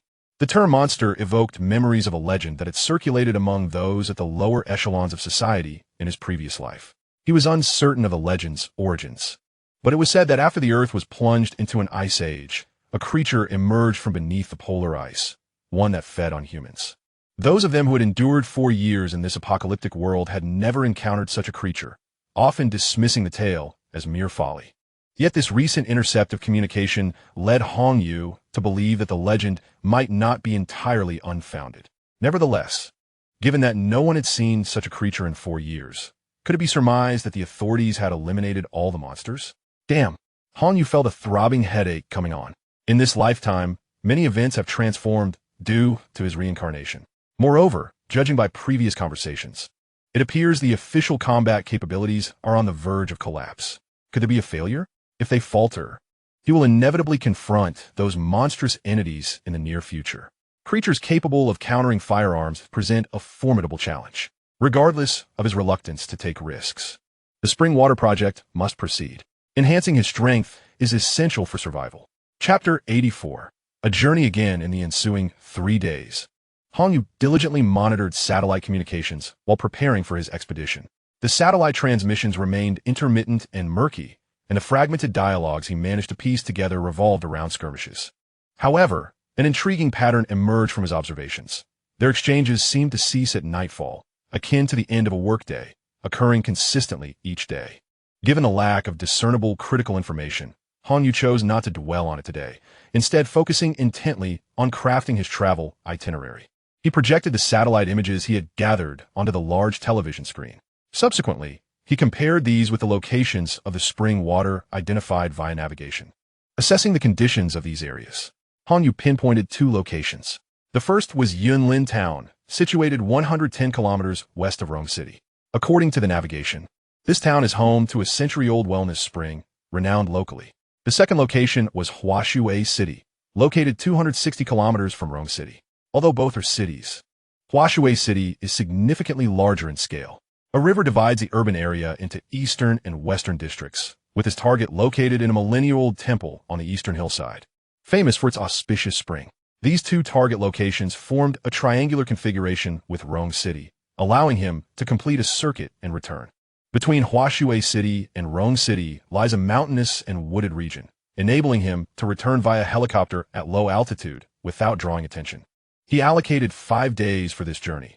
Regardless of success or failure, he must return by then, as the underground shelter is his current sanctuary, and any misstep is unacceptable. Based on observations from multiple satellite images over the past 3 days, he noted no signs of human activity within Yunlin Town. In contrast, Huashui City was bustling, revealing 4 locations with rising smoke. Since the second extreme cold storm passed, the outdoor average temperature plummeted further, with a maximum hovering around -50 degrees. In such frigid conditions, ordinary individuals cannot endure prolonged outdoor exposure without specialized equipment, presenting a potential opportunity. If he can avoid alerting other survivors, it would be ideal. After conducting a final inspection of the underground equipment and ensuring the fuel was topped off, Hongyu ventured outside. He promptly deployed an armed helicopter and set off towards Yunlin Town. Once again, the familiar routine unfolded. After a flight of 20 minutes, Hongyu skillfully maneuvered the helicopter to land in an open area on an incline approximately 10 kilometers from Yunlin Town. He stowed the aircraft and retrieved his binoculars for a closer inspection. Beyond some buildings, the town was largely concealed beneath a thick layer of snow. From this point onward, Hongyu would rely on his skis, remaining vigilant for any signs of life in the town. His descent was swift. Within half an hour, he arrived outside a 6-story building on the outskirts of the town. Removing his skis, he used his military knife to pry open a window and leaped inside. Upon entering, he was confronted by the sight of a frozen figure seated at a desk, resembling a popsicle. It appeared he had entered an office building. Breaking through the ice-locked office door, he made his way to the stairwell and ascended.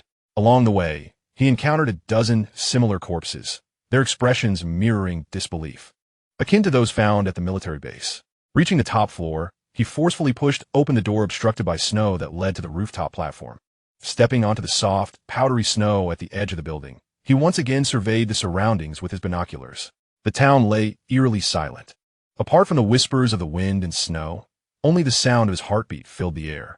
The snow blanketing the town was undisturbed, suggesting that the inhabitants had not survived the initial wave of the storm.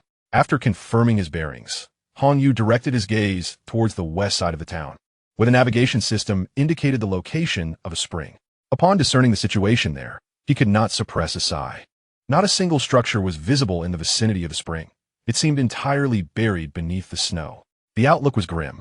It was likely that this journey would yield no results. He quickly descended and proceeded on foot towards the spring. Beneath the snow in the town lay buildings, making the risk of collapse a real concern. Hongyu, ever cautious, meticulously sought a safe path, relying on his instincts. The guide, a small black creature, reappeared, calling out twice before darting ahead to lead the way. They navigated smoothly to the location of the spring. Han Yu expanded his perception, hoping to locate a source of flowing water, but was met with disappointment. There was no sound of trickling water. To confirm his findings, he cleared a patch of snow beneath his feet. Indeed, there was a health spring, but it had long since frozen over. Unwilling to accept defeat, he traced the trajectory to the spring's opening, testing the ice with his ring, but it yielded no response. Frustrated, he struck a piece of ice into a bowl and attempted to melt it with a blowtorch, yet to no avail. In exasperation, he hurled the bowl away, glaring at the ring in his hand. "You are insufferably picky. Do you insist on having it fresh? Is this not spring water simply because it is frozen?" he muttered, but received no reply. Disheartened, he donned his gloves once more and turned towards the town's outskirts. This experience left him feeling despondent. The challenges appeared insurmountable. If a century-old underground spring had succumbed to freezing, what hope was there for other locations? Was he to search for a hot spring? How long might that take? Hoping that Huashui City would not let him down, he navigated the open expanse, continuing his helicopter journey towards Huashui City. With 50 kilometers remaining to the eastern district, Han Yu descended slightly. Suddenly, 2 snowmobiles, dragging sleds, burst forth from the woods below. The occupants had spotted the aircraft as well. After a brief glance upward, they hastened towards the urban area. Frowning, Han Yu felt a twinge of bad luck. He regretted choosing the helicopter, having been detected so soon after his arrival. Swiftly altering his course, he veered towards the woods, intending to create the illusion that he had departed. After conducting a thermal scan of the forest, confirming the absence of any heat sources and ensuring he was out of sight of the city, he located a clearing and descended. Finding a sheltered spot, he set up a canopy. Just as he crawled inside, he irritably removed his goggles and scarf. Curse it! He had forgotten to consult the almanac before venturing out. Why was everything going so awry? At that moment, Xiao He appeared unexpectedly, a fragmentation grenade clutched in its mouth. A grenade? Han Yu felt a jolt of alarm, but exhaled in relief upon seeing the safety pin still intact. He hastily snatched the grenade from Xiao He, bewildered. He had stored those grenades in his spatial inventory. How could Xiao He have acquired one? Where did you get this? Chapter 85. The high-end amusement park. Xiao He barked once and vanished, only to reappear moments later with another grenade. Han Yu quickly accessed his consciousness to delve into the spatial realm, thus uncovering the source of the grenades. In the verdant expanse, the door of a BMP vehicle stood ajar, revealing a box filled with fragmentation grenades. This revelation startled Han Yu for a moment. He wondered if Xiao He could also retrieve items from the inventory at will. Such items were perilous in this context. After inspecting the area and confirming that only this box remained, he transferred it into his spatial inventory. At that juncture, Xiao He turned towards Huashui City, adopting a fierce posture, ready to pounce and growling softly. When Han Yu regained his focus, he noticed Xiao He's gaze shift back to him, seemingly communicating a message. Why complain here? If anyone obstructs us, blow them to bits. Unable to resist, Han Yu scooped up Xiao He and affectionately ruffled its fur. You little rascal. Why the sudden aggression? But I like it, ha ha. Indeed, Xiao He's antics considerably uplifted Han Yu's spirits. With a spatial inventory and weaponry at his disposal, he felt emboldened. Who was there to fear? Nevertheless, he acknowledged that avoiding conflict with the individuals inside was preferable. After warming himself for a while and sharing a bowl of beef noodles with Xiao He, Han Yu donned a complete white outfit, emerged from the tent, and noted that Xiao He had dutifully returned to the spatial realm. Clad in snowshoes, he ventured towards the edge of the woods. After a brief walk, he noticed numerous stumps left behind from recent lumbering activities, suggesting that the surrounding area had been recently cleared. Given the length of the sled he had seen earlier, it seemed likely that these actions were perpetrated by the same individuals. The only apparent utility for the wood now seemed to be as firewood. Exiting the forest, Han Yu maneuvered his skis carefully, deliberately avoiding the paths previously traversed by others, and glided swiftly towards the East District. As he approached, the landscape of the East District gradually unfolded before him, its scale markedly impressive, rivaling that of Rongqing. Though the scene was uniformly blanketed in white, the towering skyscrapers signified that this area had once been even more prosperous than Rongqing. Before entering the urban area, Han Yu found a vantage point to survey the surroundings with binoculars. The tracks left by snowmobiles snaked their way through the snow, leading to the heart of the East District. Many high-rise buildings obstructed his view, making it difficult to ascertain their precise destination. yet it did not conflict with his own objectives. With binoculars stowed away, he resumed his journey towards the sacred mountain. 2 hours later, he finally stood at the foot of the sacred mountain. Gazing up at the steep ascent, he noted that the original steps were long concealed beneath a thick layer of snow. Hong Yu donned a pair of mountaineering boots equipped with iron spikes and began his ascent. Although it was only a few dozen meters high, the snow impeded his progress, and even with his formidable physique, it took him quite some time to reach the summit. Upon arrival, he was immediately captivated by the grand entrance of the temple. Above the massive doors, 3 gilded characters proclaimed the name Ruanin Temple. Though much of the temple structure was buried under a thick blanket of snow, its majesty remained apparent. The intricate golden patterns on the wooden architecture dazzled his eyes, far more vivid than the images he had seen on his navigation device. How to describe it? The pictures conveyed a sense of solemn grandeur, but witnessing it in person elicited a singular thought in Hong Yu's mind. It was opulence incarnate. Fully immersing himself in the ambience, he stepped into the temple, where a profound tranquility enveloped him. Navigating through the familiar paths of his memory, he arrived at the courtyard behind the temple. There, surrounded by an array of costly stone rockeries, he confirmed that the renowned wishing spring was indeed located here. However, it appeared his journey might be in vain. Much like the health spring he had visited earlier, there was not a sound of flowing water, and the entire spring had been buried beneath the snow. Clearing away the accumulated snow revealed a water pool beneath. Upon seeing the large ice block beneath his feet, he was left speechless. If this was the case, future quests would need to focus on hot springs. Not only would the challenges increase, but the risks would escalate significantly as well. A flowing hot spring would undoubtedly serve as a natural haven, likely guarded by others, with no alternative, and both of his targeted objectives ending in failure. Hong Yu resolved to return and devise new plans. Just as he was about to turn around, a sudden crack echoed beneath his feet. Looking down, he discovered that the marble slab beneath him had unexpectedly fractured, revealing something white beneath. Curiosity piqued. Hong Yu crouched down and removed the broken marble slab. Before him lay a white pipe equipped with a valve, and tracing its path led him to damage 2 more marble slabs. After a brief examination, realization dawned upon him.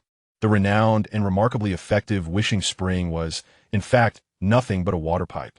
How shocking! He finally understood why this place was so extravagantly wealthy. It was nothing short of a scam. A temple? Nonsense. This was merely an entertainment venue masquerading under the guise of a temple. What a disgrace.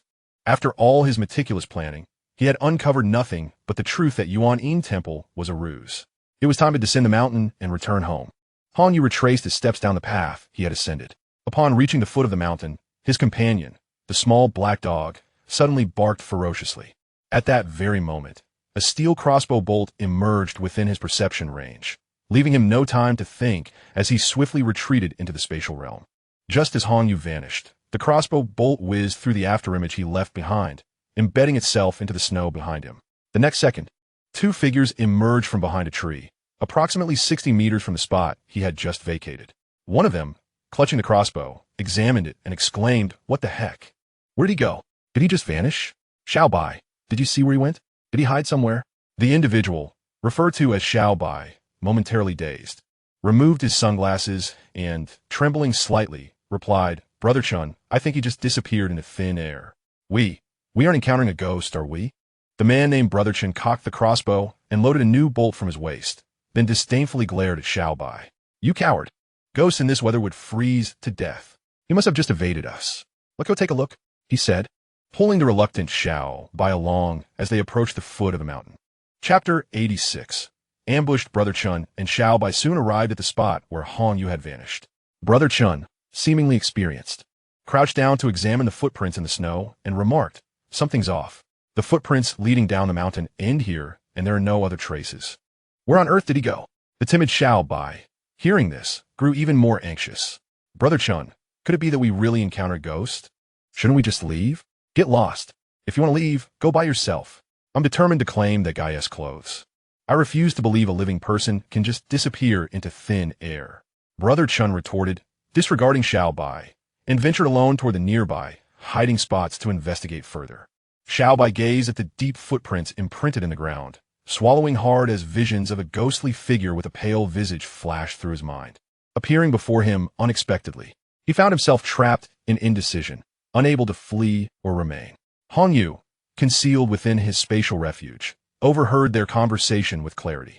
These two were indeed fortunate, having taken refuge just beyond the reach of his awareness. Grateful for the life-preserving space he possessed, he acknowledged that had it not been for the safeguard, he might have fallen victim to a surprise attack. Initially, he had intended to depart swiftly, avoiding any conflict with the local powers. Yet with the adversaries now engaging him recklessly, he could no longer afford to be courteous. Seizing the moment as the individual known as Brother Chun stepped aside, Hong Yu re-emerged from his concealed position. Xiao Bai's eyes widened in shock at the sudden appearance of a living person, his lips quivering as he stammered, "You ghost! Xiao Bai, what in the world are you screeching about? Didn't I tell you to scram?" Brother Chun, growing increasingly impatient, turned to glare at the raucous Xiao Bai, only to find the previously vanished white figure standing before him. "Damn it, so you were here, D." As he spoke, Brother Chun raised his crossbow. Yet, before he could pull the trigger, a long military knife pierced through his throat. The timid Xiao Bai, witnessing Brother Chun collapse, felt his legs weaken, and he knelt helplessly on the ground. "Oh, Great Spirit, I meant no offense. I beg you, spare me." Hong Yu, Fazed, approached Brother Chin's lifeless body and retrieved his knife, then picked up the fallen crossbow, rummaging through Brother Chin's belongings to discover 10 crossbow bolts. This is quite useful for killing, albeit a bit short on arrows. Seeing that Hong Yu disregarded him, Xiao Bai struggled to rise and flee, but his legs seemed to betray him. After merely a few steps, he collapsed again, resorting to crawling desperately away. Hong Yu glanced at the writhing Xiao Bai, raised his crossbow, and shot. The bolt struck Xiao Bai squarely in the rear. He cried out, clutching his backside, frozen in place. Hong Yu crouched before him and yanked off his cotton cap. "Oh, Great Spirit, I implore you, spare me," Xiao Bai pleaded, trembling. Hong Yu pressed the military knife against his face. "Stop your nonsensical shouting. Otherwise, I shall grant you a swift end." Xiao Bai lost his balance, tipping to the side, too fearful to wipe the snow from his face, nodding incessantly. "Where did you two come from? How did you know I was here?" Recognizing the ambush, Hong Yu speculated that they must have discovered his presence beforehand, pondering whether they were the same individuals who had ridden snowmobiles earlier. "We are survivors from the subway station. Brother Chun, the one just killed, was patrolling with me. He noticed the footprints in the vicinity and led me to follow them. Then we saw you descending from the mountain.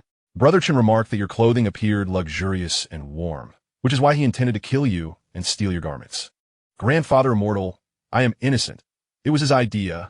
He is the one who shot you with an arrow, and I truly have no connection to this matter. So, apart from the two of you, no one else knows of my existence?" Hong Yu pondered that if this were the case, it would be most convenient to eliminate just those two and return home, thereby avoiding further complications. Xiao Bai's gaze flickered slightly. "Yes, there is another person who knows." "Who? Where is he?" Xiao Bai gathered his thoughts and slowly replied, "It's Brother Chin Zhe, the younger brother of the Chun you just mentioned. After they returned from cutting trees on the mountain, he said they spotted a military helicopter flying above the forest. He was concerned that someone might sneak over, so he instructed us to patrol. In total, 3 of us came out. After Chun observed the footprints in the snow, he sent one person back to report." Hong Yu's expression darkened. It was certain that the 2 individuals on snowmobiles were the ones in question. He did not expect such a high level of vigilance from them. Even after the helicopter had departed, they still dispatched someone to patrol. "Is Chun Zhe your leader?" "Sort of. Those 2 brothers are particularly formidable, and we all fear them." "How do you communicate among each other? How many of you are there? Do you have any firearms?" "There are more than 60 people in total, with 1 handgun in Chun Zhe's possession. Our previous walkie-talkies broke, so we are currently relying on word of mouth." Hong Yu adjusted his goggles. "That is indeed a considerable number, but with only 1 handgun, they are not to be overly feared. How many factions like yours are there in Huashui City?" "Factions? Are you referring to survivors like us?" "There are others. I know of 5 other shelters in Huashui City, and we have the fewest people. Have you ever had conflicts?" Hong Yu was puzzled. During such times, one would expect fierce battles over resources. Xiao Bai spoke with a hint of fear. "There have been conflicts. At first, many people died over looting. Gradually, however, we began to avoid interfering with one another. But what? Brother Chun Zhe seems to be planning to seize a hot spring recently." Hong Yu was taken aback. "A hot spring? I had no idea there was one in Huashui City. I am also a native of Huashui, and I had never heard of it either. It seems to be located beneath a nightclub. It is said that one can warm up there without the need for firewood. When do you plan to act?" Xiao Bai shook his head. "I am not sure. Brother Chunze only mentioned that he would make arrangements soon. On you scanted. He was finally informed about the hot spring and did not wish to miss it. What is the name of that nightclub? The Rose Nightclub. You are quite cooperative. I shall grant you a swift end. With that, Han Yu swiftly plunged his dagger into Xiao Bai's heart.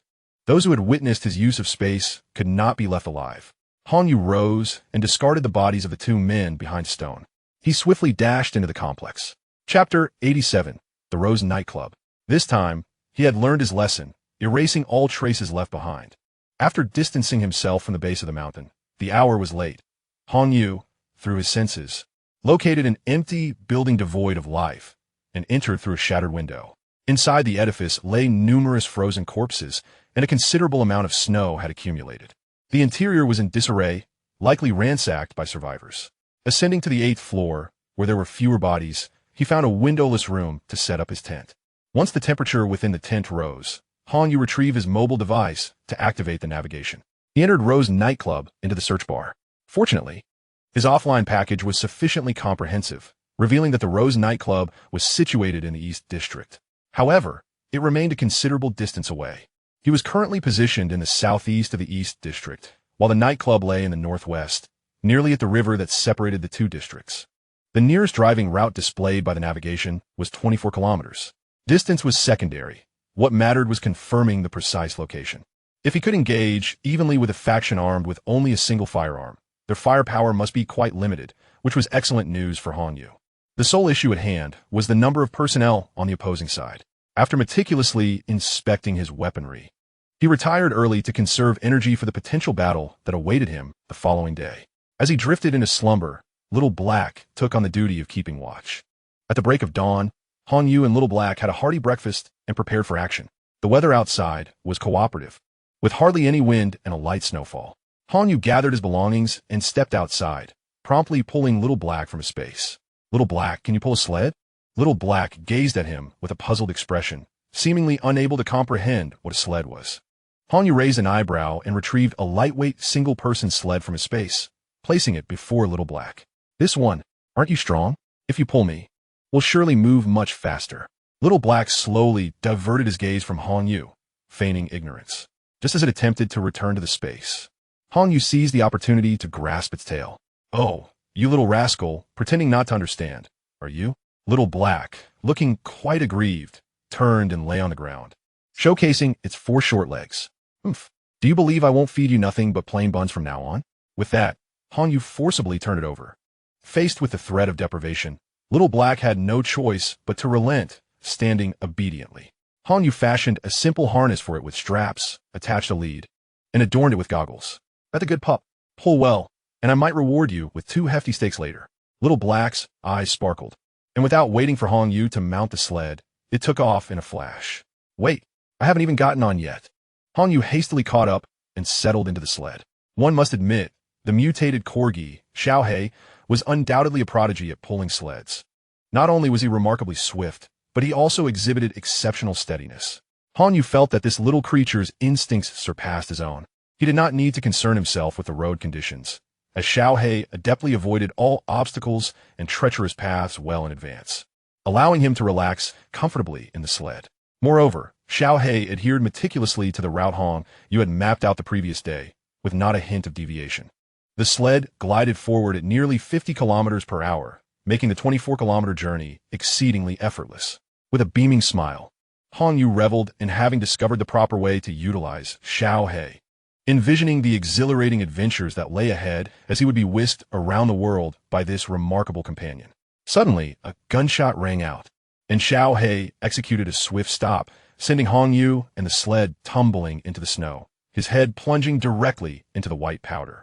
He did not harbor any resentment. Instead, he quickly rolled over and gazed in the same direction as Xiao He.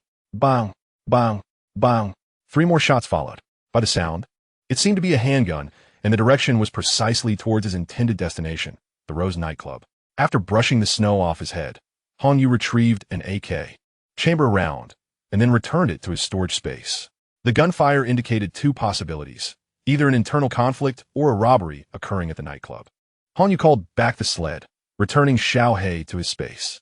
With the remaining distance not too far, he decided it would be prudent to proceed on foot. 10 minutes later, a small nightclub came into view. Outside, a group of over 30 individuals was clamoring.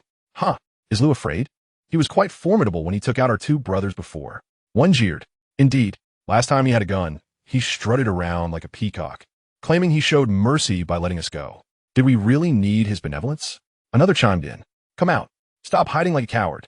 Hand over all your goods and surrender the hot springs. Perhaps we could be benevolent and spare you. They laughed uproariously. Among the 30-odd individuals, 7 clutched police-issued Type 64 handguns. A smirk crept across Hong Yu's lips. Let them kill each other.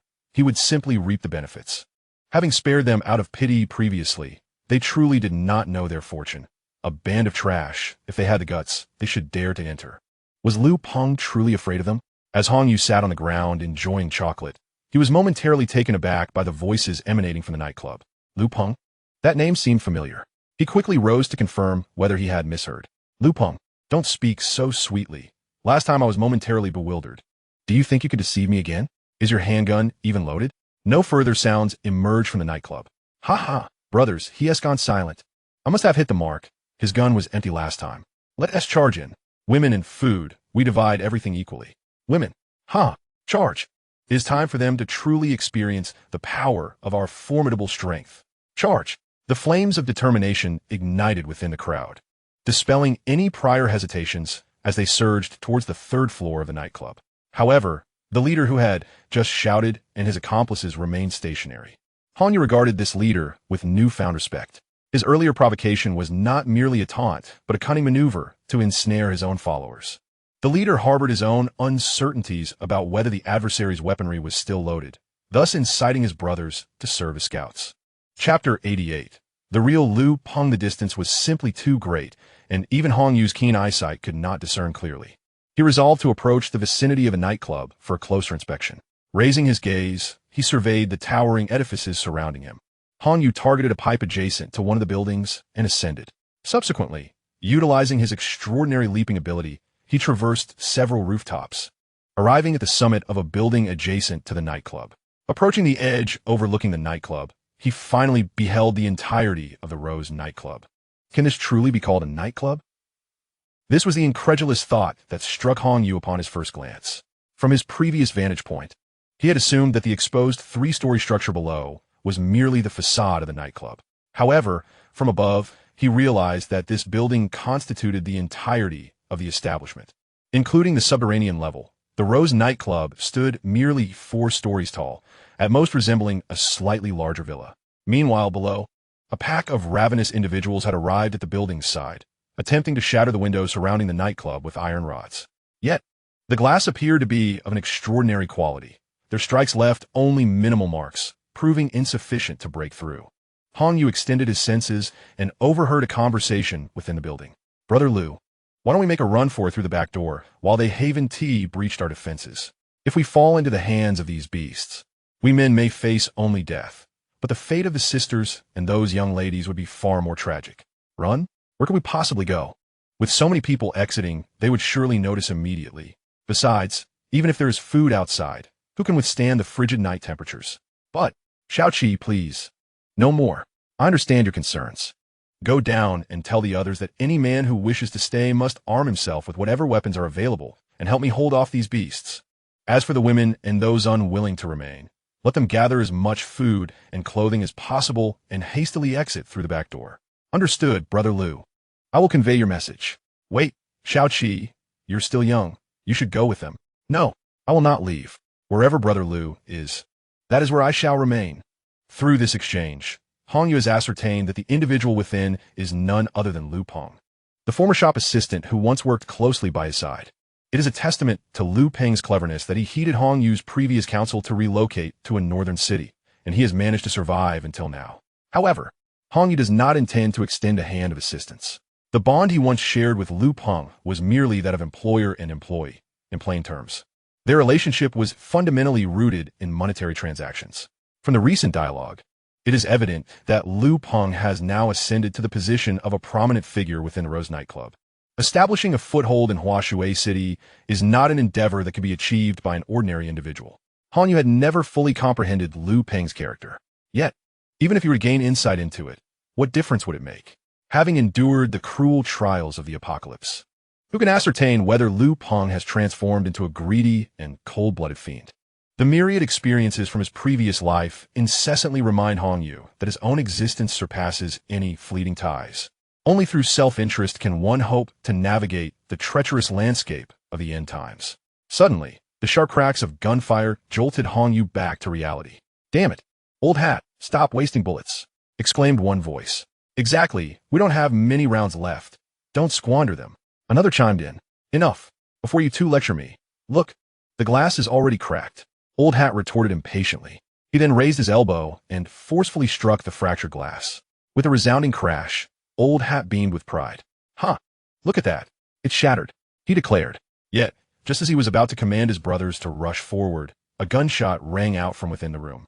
Old hat staggered backward and collapsed, blood staining the surrounding white snow, his face still bearing that arrogant grin from moments before.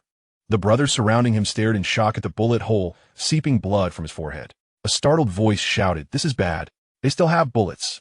A frantic group outside the building scrambled back to their original positions, their heads ducking behind snow piles, too frightened to expose themselves. Those who had argued with Old Hat turned to their leader, Big Bear, asking, "Big Bear, Old Hat has been shot dead. Didn't you say they were out of bullets? What's going on?" In response to the inquiry, Big Bear snorted disdainfully. That was his own folly for underestimating them. He broke the window and was foolishly laughing. What was he thinking? Big Bear's right. It was Old Hat's own carelessness. Another voice chimed in. "That Lu Peng fellow must only have one bullet left. Otherwise, you wouldn't have returned unscathed." The professional supporter chimed in once more, eliciting a satisfied nod from Big Bear as he continued to rally the group. "Greetings, several of you are armed, yet you fear nothing. Charge forth. Whoever slays Lu Peng first shall be granted the privilege of selecting a woman. The women here are indeed remarkable." Daxiong's proclamation was undeniably audacious.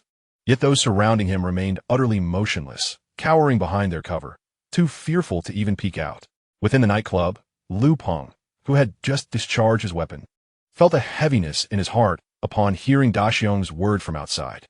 His gun was, indeed, devoid of bullets. Should he fail to intimidate them this time, he would be left with no choice but to confront them head-on. At that moment, a group of men and women emerged from the basement, positioning themselves protectively in front of Lu Peng. A young woman clad in a white down jacket draped a coat over Lu Peng's shoulders and, with unwavering resolve, declared, "Lu Peng, we shall face life and death together. I refuse to abandon you." Lu Peng's eyes glistened with emotion as he grasped the young woman's hand. He then surveyed the faces before him, each one nodding in solidarity, armed with makeshift weapons. "What is the purpose of this?" 15-year-old Xiao Qi stepped forward resolutely. "Li, every life here has been saved by you and your wife. Without you, we would have likely perished. If anyone should leave, it should be you and your wife first." "Why hold him off?" Xiao Qi's assertion was echoed by a middle-aged woman, who offered Lu Peng a cloth bag filled with food and clothing. "Lu Peng has always protected us. It is time for us to repay that kindness. Wouldn't you agree?" "Indeed, Lu Gu and his wife should depart first." Lu Peng gazed into the determined eyes surrounding him, fighting back tears as he sighed. "Very well. If that is the case, then none shall leave. We shall face this together. Our numbers give us an advantage, and defending this position may not lead to our demise." With that, he wiped away his tears and turned towards a window that afforded a view of their assailants' hiding place. "Daxiong, I may not have many bullets left, but I can still take down a few of you wretches. If you doubt my words, feel free to send more of your pawns." The onlookers all turned to Daxiong, their faces etched with skepticism. Sensing the shift in atmosphere, Daxiong cleared his throat and explained, "Do not heed his nonsense. You are all brothers who have fought alongside me. I would never send you to be sacrificial lambs." As soon as he finished speaking, Lu Peng's laughter echoed from within the building. "Huh, nonsense, you say? Perhaps you could enlighten them as to why you remained behind when the others charged in?" The scene fell into an abrupt silence, as Daxiong and his most trusted accomplice had indeed stood still. The realization dawned upon the others. "Brothers, he is merely sowing discord. My marksmanship is precise, and of course, I must protect your rear." As Daxiong was explaining, Xiao Qi suddenly noticed the handgun lying beside the old man's corpse outside the window. He cautiously approached the window to retrieve the gun. Lu Peng, with a keen eye, quickly rushed forward. "Get down. It's dangerous there." Daxiong, already irate, caught sight of the figure at the window and, without hesitation, raised his gun and fired. To his credit, his marksmanship was indeed impressive. The bullet flew true toward the window. Fortunately, Lu Peng arrived just in time to shove Xiaoqi aside, yet the bullet still grazed his right arm. Upon sensing the situation inside, Hong Yu shook his head and smiled wryly. These individuals seemed utterly different from what he had imagined. In such a survival of the fittest environment, they remained remarkably united, willing to risk their lives to protect others. It left him somewhat speechless and stirred a peculiar emotion within him. It appeared that Lu Peng had saved all of them, and he could hardly find the words to express his thoughts. One could only say that his luck was extraordinary. The people he saved all had a sense of conscience. However, Hong Yu couldn't help but feel a pang of anxiety for Lu Peng's recent heroic act. Let this be a lesson not to sow discord among us, brothers. Lu Peng has been shot by me. Let us charge together. With that, Da Xiong dashed out first. Seeing him lead the charge, the others momentarily set aside their grievances and followed suit. Hong Yu readied his crossbow, aimed at the leading Da Xiong, and released a bolt. The arrow flew swiftly, striking Da Xiong squarely on the crown of his head. He stumbled forward a couple of steps before collapsing onto the ground. The group trailing behind him hurriedly halted in their tracks. The comedic relief in the crowd glanced at the bolt protruding from Da Xiong's head, then abruptly looked up toward the rooftop where Hong Yu was stationed, shouting, "We're under attack." Yes, on the rooftop. The few armed individuals raised their weapons, aiming at the rooftop, waiting for the enemy to reveal themselves again. Hong Yu, raising an eyebrow, acknowledged the sharp intuition of the comedic relief, who had quickly discerned his position. He had initially thought his silent crossbow would create some disarray among them, but he had encountered an observant adversary. Knowing they were aware of his location, Hong Yu decided against becoming a living target. He moved to the opposite side of the rooftop, slid down a pipe to the ground, and swiftly circled around to their flank. With a well-loaded AK in hand, he unleashed a barrage of fire upon those still gazing up at the rooftop. One magazine emptied, and several opponents fell. The remaining few, now in a state of panic, hurriedly sought cover. Before they could retaliate, Hong Yu, with a mischievous smile, pulled out 2 fragmentation grenades, removed the safety pins, and tossed them towards the 2 groups that had separated to hide. The explosions echoed, sending plumes of bloodied snow into the air, accompanied by piercing screams that resonated through the atmosphere. The 3 extraordinarily fortunate individuals, unscathed, turned and fled towards the blind spot of Hong Yu's line of sight. With a light chuckle, devoid of any urgency, Hong Yu stepped forward to finish off those who lay there, moaning from their severed limbs, before calmly making his way towards the direction in which the 3 had escaped. Moments later, 3 piercing screams echoed not far away. Hong Yu glanced around the street corner, and soon a diminutive figure emerged. Indeed, it was Little Black, albeit a version of him unlike any other. His mouth was stained with blood, and his gaze radiated a chilling ferocity. Little Black swiftly darted to Hong Yu's side before retreating into the spatial realm, leaping into the small river within. Reflecting on the fierce look in Little Black's eyes, Hong Yu felt a shiver run down his spine, grateful that Little Black was his loyal companion.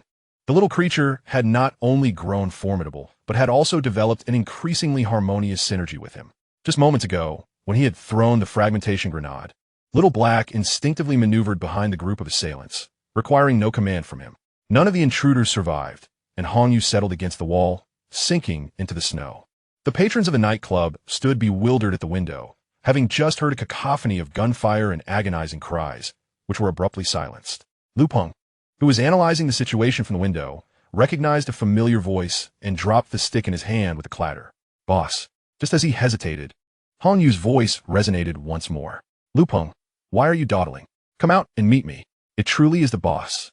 Lu Peng's face lit up with joy as he moved to leap through the shattered window. However, Xiaoqi seized him by the arm.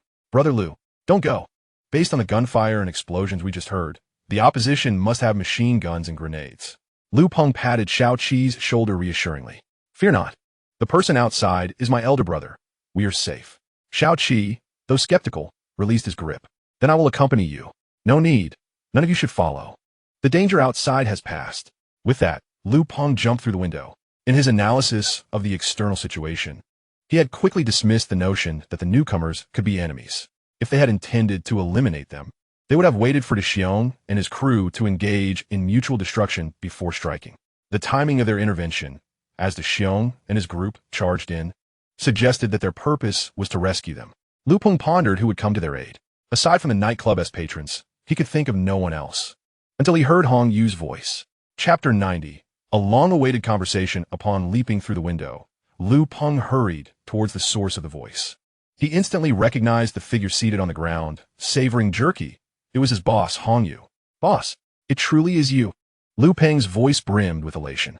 Hong Yu pushed his goggles up to his forehead and glanced at Lu Peng. Kid, you seem to be doing quite well. He tossed a piece of beef jerky to Lu Peng. Without hesitation, Lu Peng caught it, took a hearty bite, and settled beside Hong Yu.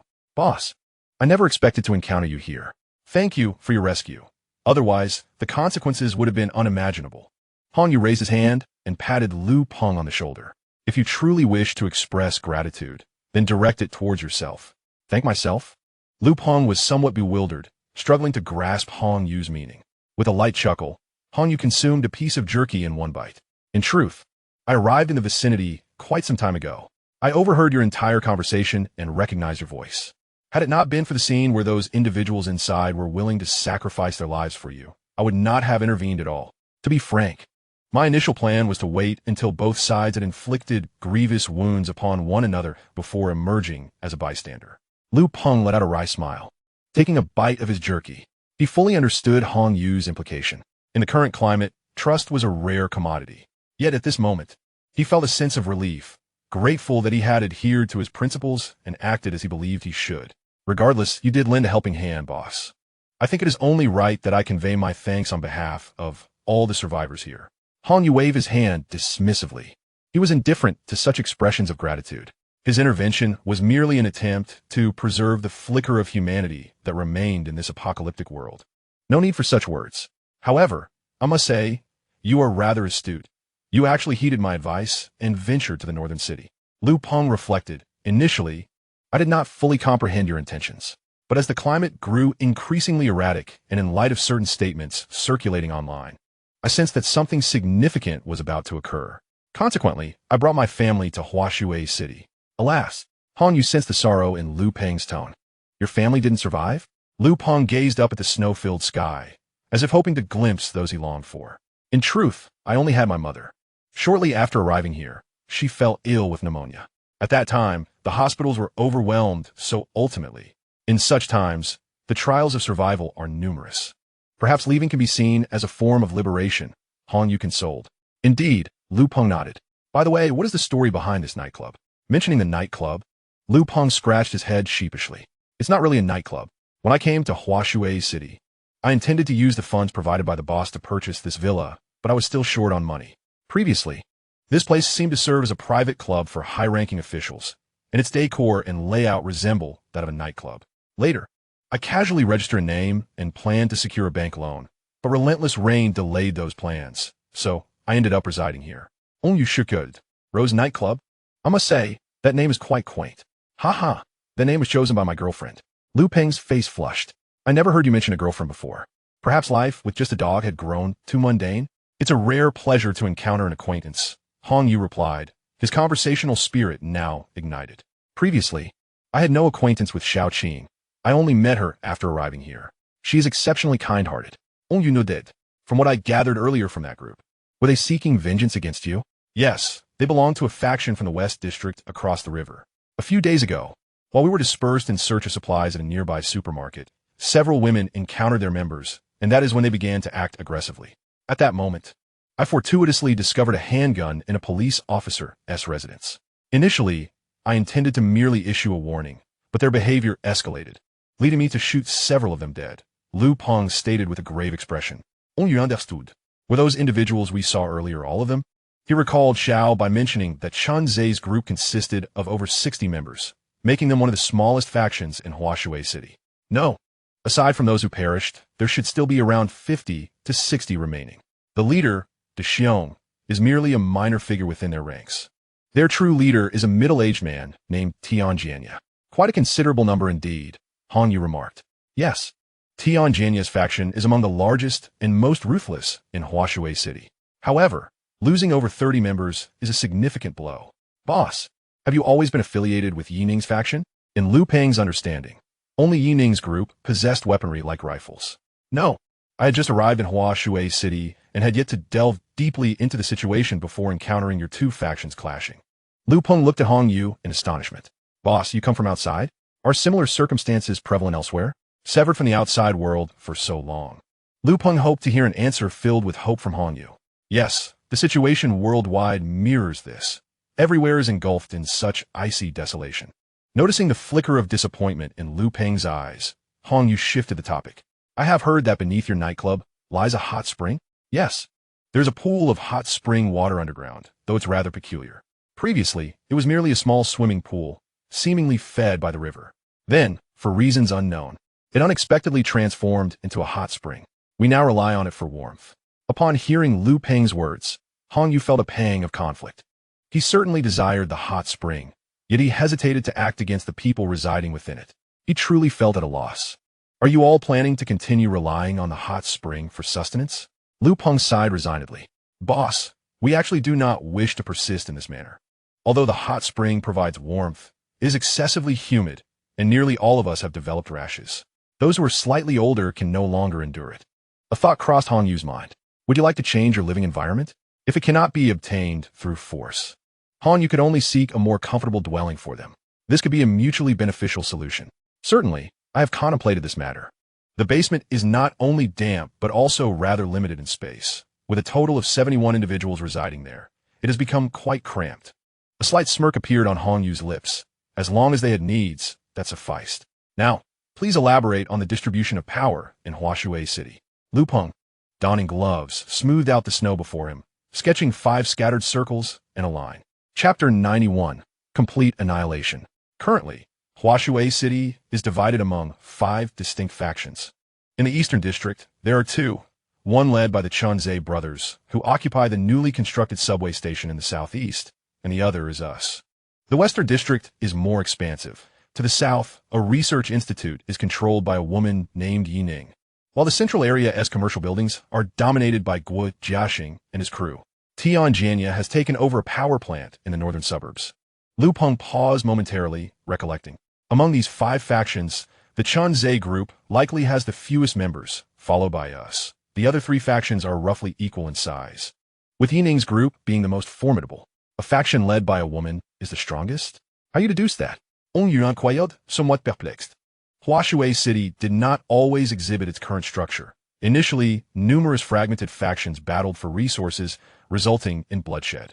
Yining emerged from these scattered groups, ruthlessly advancing from the Eastern District to seize control of the Research Institute, armed with an abundance of firearms. The Chunze group once had a considerable following, but their troubles with Yining led to their current predicament. If she is so powerful, why hasn't she eliminated you entirely and seized your resources? Hong Yu asked with curiosity. I cannot comprehend it either. Perhaps it is due to her apprehension regarding the numbers of Tianjania and Guo Jiaxing's factions. You seem to coexist quite comfortably. In comparison to Rongqing, the 5 factions here are indeed relatively peaceful. Initially, conflicts were frequent in Huashui City, but over time, a vague delineation of territory emerged, leading to a decrease in skirmishes, likely due to the abundance of resources in the urban area. Indeed, the remnants left in a large city like Huashui are sufficient to sustain these 5 factions for a period. However, resources will inevitably dwindle, and your faction will undoubtedly be among the first to suffer when that occurs. Have you considered this? I have thought about it, but what can be done? Each day we survive is a blessing, Lu Peng replied wearily as he leaned against the wall. I can assist you in eliminating the Chunze group. Lu Peng sat up abruptly, poised to confirm, when Hong Yu suddenly gestured for silence. Hong Yu listened intently, discerning a faint sound approaching. A snowmobile? He chuckled softly, rising to brush the snow from his attire. Speak of the devil. He has arrived at our doorstep. As he spoke, he pulled the bewildered Lu Peng to his feet. Come on, prepare for another confrontation. Someone is eyeing your territory again. Does the boss mean that Chunze is on his way? Lu Peng asked, puzzled. Indeed, they are en route. The boss quickly urged me to seek refuge in the villa, assuring that Chunze and his companions lacked any formidable weaponry and would likely not cause trouble. Hong Yu shook his head and readjusted his goggles. No need. Return and inform those inside to remain calm and not venture out. Boss, are you suggesting? Lu Peng inquired, eyes wide with surprise. Hong Yu smiled enigmatically. Do you wish to seize this opportunity to eliminate them all and claim their territory? Lu Peng hesitated. Just the 2 of us? Indeed. Please wait a moment. With that, Han Yu kicked a window of the adjacent building and leapt inside. Finding a blind spot, he retrieved an AK-47, 10 magazines, and 10 fragmentation grenades from his space, placing them into a backpack before emerging and tossing it to a bewildered Lu Peng. These will suffice. Lu Peng opened the backpack, his mouth forming an astonished S. He stammered. What is this? How do you feel now? Are you confident? Hurry and notify those inside. Lu Peng, excited, touched the cold metal of the AK. Let's take them down. Go ahead and have them clear the surrounding bodies. I'll be on the rooftop of this building. You need to lure Chun Zhe and his men over, and together we will annihilate them. Understood. With that, he slung the backpack over his shoulder and hastily returned to the villa. Once Lu Peng jumped through the window, Han Yu swiftly ascended to the rooftop. Soon, Lu Peng emerged with a group, quickly clearing the area of bodies and collecting the handguns left by Xiong and his crew. After disposing of the bodies, the group scanned their surroundings, clearly curious about the whereabouts of the one who had resolved the recent crisis. Enough. Stop looking around and return. No one is to emerge without my command. Liu Ye. Isn't it over already? Enough chatter. Chun Zhe and his crew will arrive shortly. Just then, the unmistakable roar of motorcycles echoed from a distance. Hurry back. I have reinforcements. Stay inside and do not come out quickly. Lu Peng's seriousness conveyed the urgency, and they obediently retreated into the villa. Once everyone was inside, Lu Peng took position behind a partially exposed wall on the side of the villa and signaled an order to Han Yu on the rooftop. After a brief wait, a blue snowmobile appeared around the corner. As it came to a halt, dozens of individuals disembarked. Han Yu observed intently from above. The figure atop the snowmobile, adorned with blue goggles and a fur coat, was none other than Chun Zhe. He dismounted and led his entourage slowly to the open space in front of the villa. Drawing a handgun from his coat, he fired a shot towards the villa. Lu Peng, you bastard, come out. Brother Chun Zhe, are you here to claim territory with just that gun? Chun Zhe fixed his gaze upon the low wall where Lu Peng stood. After signaling to the few individuals behind him, he continued to shout, Humph. I care not for the others, but you must pay for my brother's life today. Are you out of your mind? Why on earth should I be accountable for your brother's death? Lu Peng thought to himself, bewildered by Chun Zhe's sudden outburst. Do you still wish to argue? I followed the trail of the sled all the way here. Who else could it possibly be but you? On the rooftop, Han Yu raised an eyebrow, contemplating the irony. It was he who had committed the murder, and it was he who had been on the sled. Truly a beautiful misunderstanding.